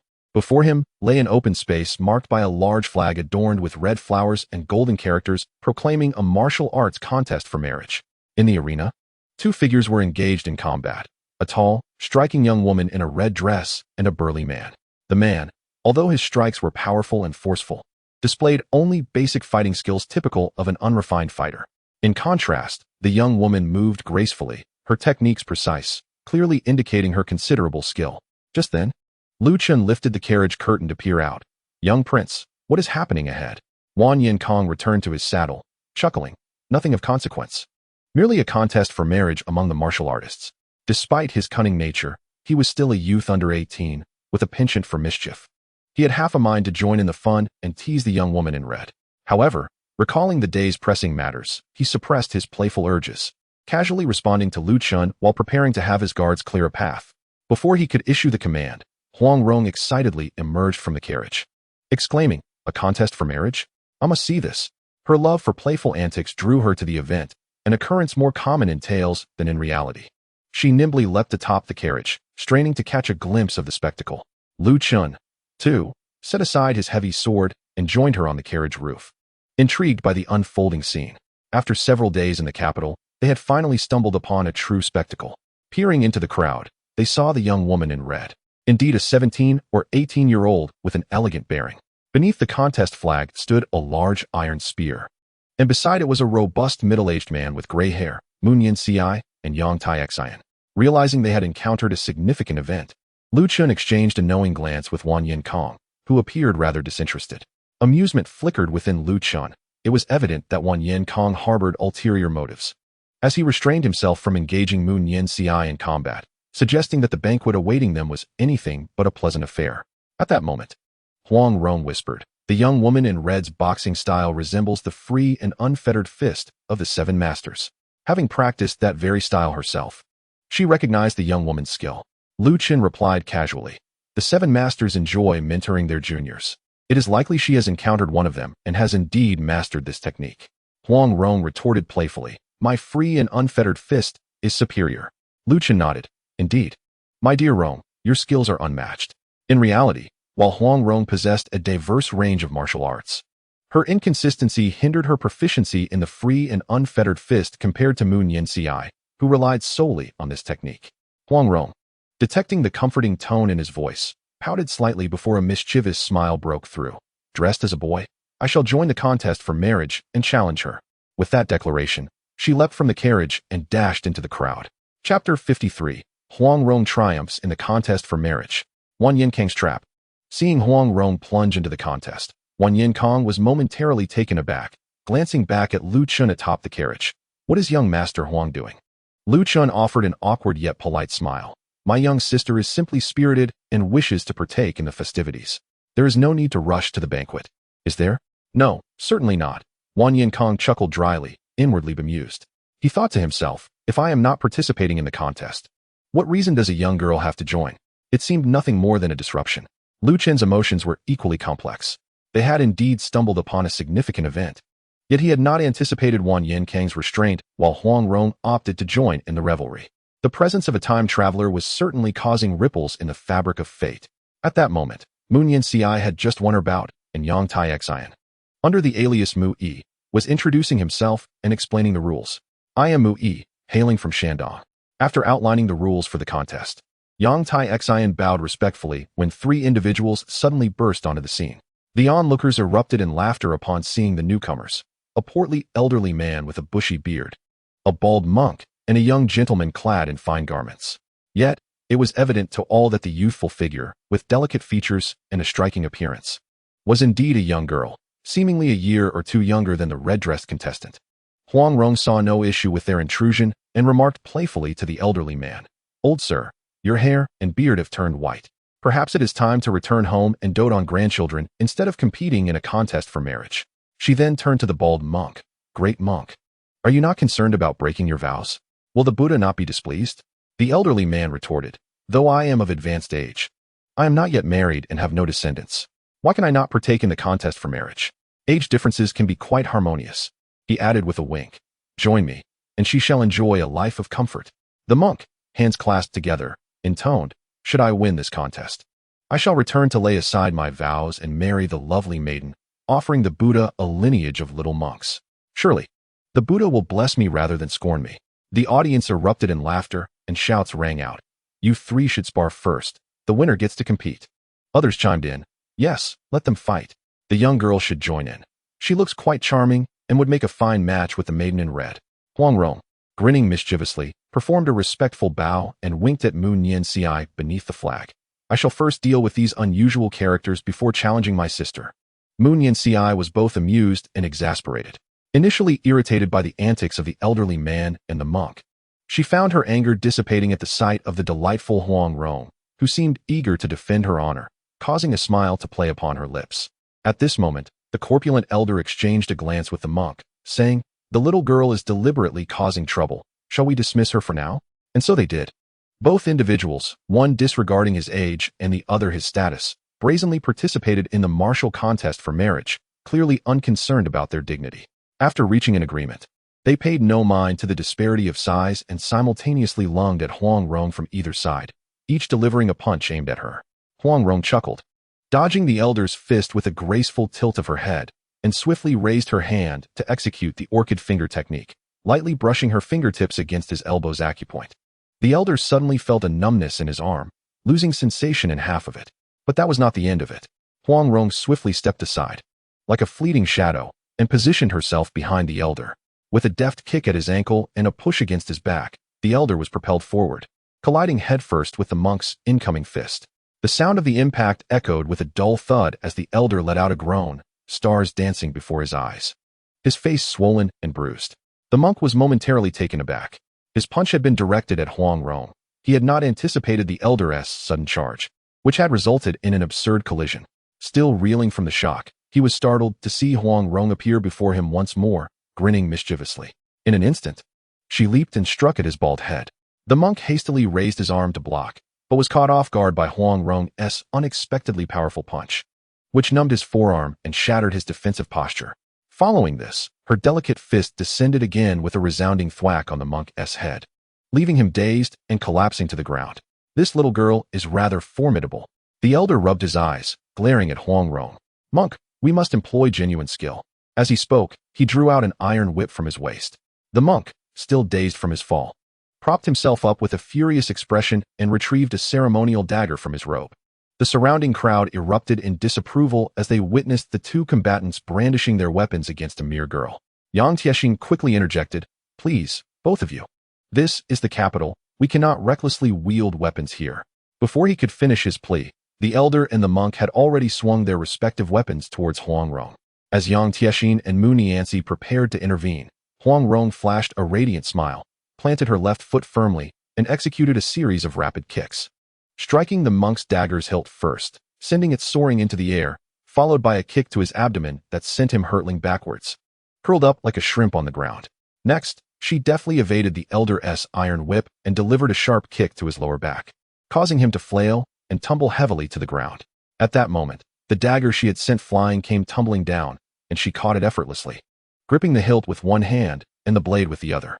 With a twist, she snapped the dagger in two with a resounding clang. Since embarking on her journey with Lu Chen, they had mutually supported one another. With Huang Rong's assistance, Lu Chen thrived, his martial prowess advancing at an astonishing pace, while Huang Rong herself encountered numerous fortuitous events. Although she had refused to consume the serpent's gall, she had feasted on plenty of snake meat, which significantly enhanced her strength and vitality. After obtaining the essence of muscle and bone text, she diligently practiced, refining her skills and experiencing a substantial increase in power. Just days prior, she had consumed a bowl of precious snake blood and shared the delightful meat with Lu Chen, further elevating her abilities. With her current prowess, she could confidently match Ouyang Ku, utilizing her diverse techniques and innate agility to hold her own. At this moment, as she demonstrated her ability to snap a steel dagger with her delicate hands, the onlookers erupted in applause, marveling at her skill. The monk and the elder, having been swiftly defeated, were utterly humiliated. Observing her prowess, they realized that she had shown restraint and had not employed her full strength, prompting them to retreat into the crowd, vanishing in shame. Huang Rong, brimming with confidence, acknowledged the crowd's praise with a graceful bow and turned to Mu Niancy with a playful grin. Sister Mu, it is now our turn to compete. Mu Niancy was momentarily taken aback, astonished that Huang Rong genuinely wished to spar with her, feeling a mix of amusement and exasperation. Dear sister, Huang Rong declared, hands clasped behind her back, chin raised, her expression serious. Please call me young Master Huang. Ah, young Master Huang, your martial arts are exceptional. I am humbled in your presence. Are you conceding outright, Sister Mu? Acknowledging that this contest for marriage is mine to win? Huang Rong, with the playful spirit of a child, teased Mu Niancy.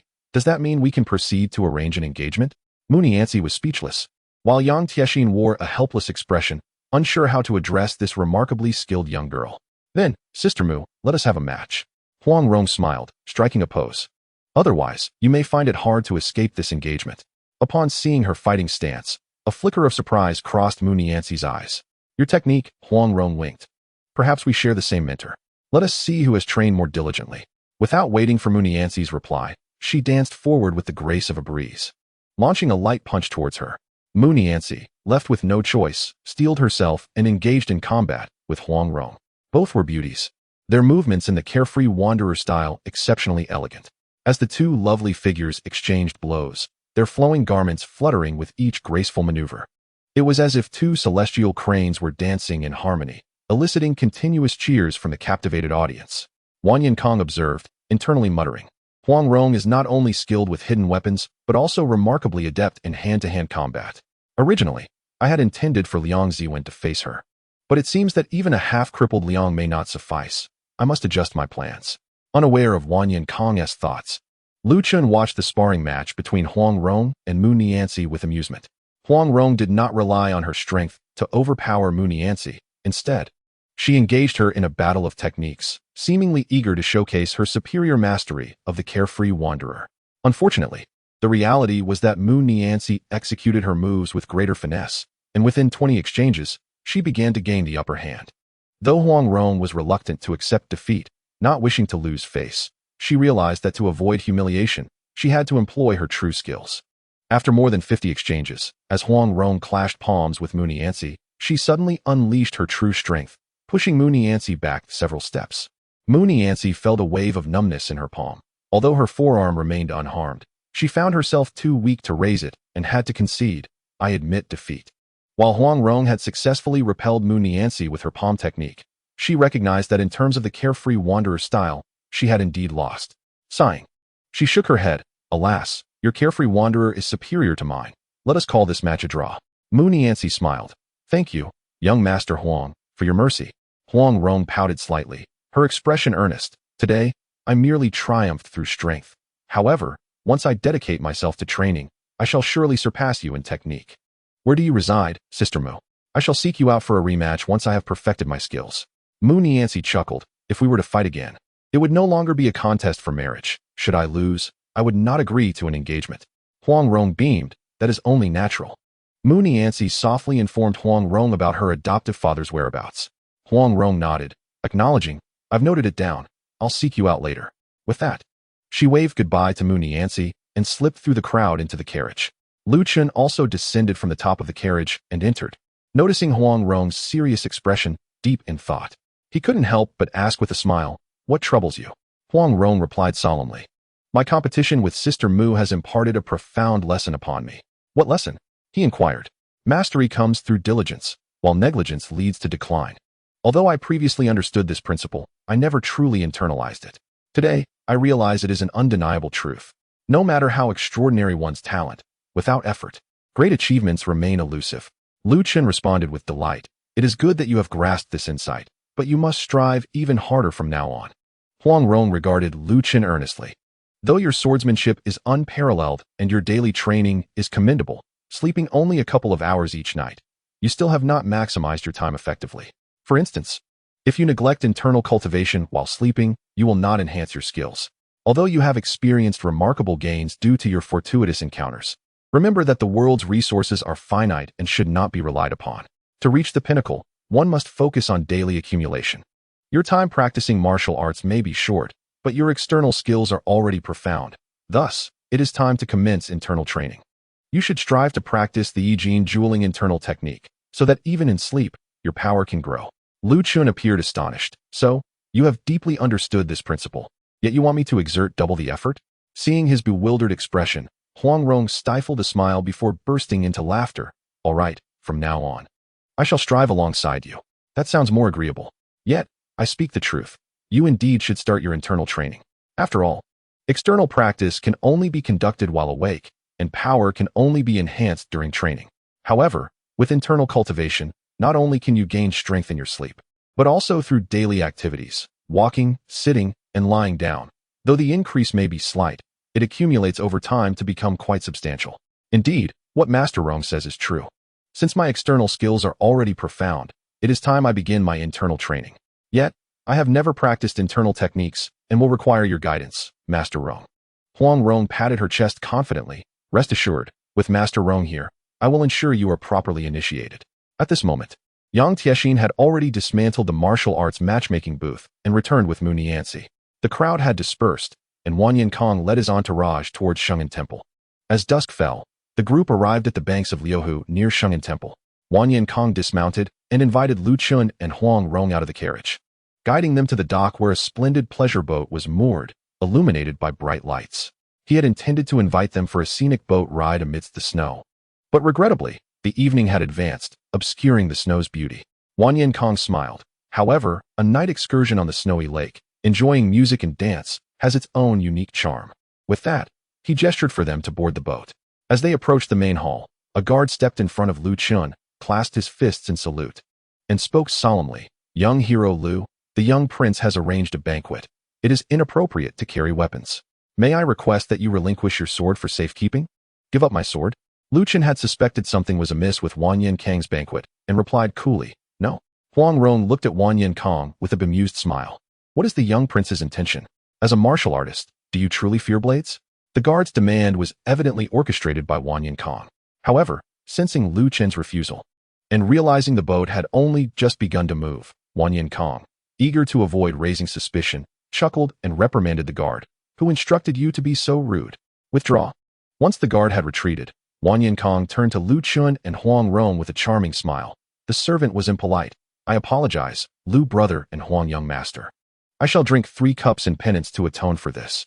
Lu Chun glanced at Wan Yinkong, handing his Qinggang sword to Huang Rong before following Wan Yinkong into the hall. Inside, the banquet table was set, and a troupe of elegantly dressed female performers awaited their arrival, immediately beginning to play welcoming music upon seeing Wan Yinkong lead Lu Chun and Huang Rong in. The 3 took their seats, and Wan Yinkong ordered a procession of maidens to enter, presenting exquisite food and wine. Once the table was laid, Wan Yinkong clapped his hands, and a dozen graceful women clad in white, veiled in silk, entered. Each of them wielded a long sword, their blades gleaming ominously. Huang Rong, half serious and half jesting, remarked, Young prince, this is not a banquet, but a trap, is it? You jest, Huang young master, Wan Yinkong replied, unfazed. They are all dancers from the prince's residence. With hundreds of dancers raised from childhood, skilled in song, dance, and instruments, I specifically selected these 12 proficient in sword dancing to entertain you both. With a gentle clap, the musicians shifted to a lively tune, and the 12 women formed a line, performing a sword dance. After watching for a while, Huang Rong expressed her surprise. Their movements and steps suggest this sword dance is not merely for entertainment. It seems applicable in actual combat. You are correct, Huang young master, Wan Yinkong said with a warm smile. The palace dancers can serve as guards when necessary, so their sword dance is indeed practical. However, for martial arts masters like you and Lu brother, their skills are hardly noteworthy. Come, Lu brother, Huang young master, allow me to toast to you both. Yet, Lu Chen did not raise his cup. He had intended to confront Wan Yinkong today, but the appearance of these 12 skilled dancers was clearly a ploy. As they were on the same page, Lu Chun found no need for pretense, casting a cold gaze at Wan Yinkong. Why play these tricks, young prince? These so-called palace dancers are surely Ouyang's concubines. Where's Ouyang? Wan Yinkong paused momentarily, then chuckled, shaking his head. I knew I couldn't deceive you, Lu brother. Since you have seen through this minor ruse, let us all come out. As his words fell, the hall dimmed slightly, and 3 figures stepped inside. It was Ouyang-ku, the spirit wisdom elder, and Liang Zi-Wang, leaning on a crutch. Simultaneously, the musicians and maidens who had served food revealed curved blades and long whips, clearly also disguised as Ouyang-ku's concubines. Huang Rong pouted, "It really is a trap. But young prince, do you underestimate us? Look at your companions, one missing fingers, another using a crutch, and a third lacking intelligence. Oh dear, is this a blind person from the Jin Kingdom? Do you have no one else?" Indeed, there was a blind woman. A figure in black entered silently from the back door, standing apart from Ouyang-ku's group, exuding an air of cold aloofness. This black-clad woman had dark skin, a slender figure, and her eyes were tightly shut, clearly a blind person.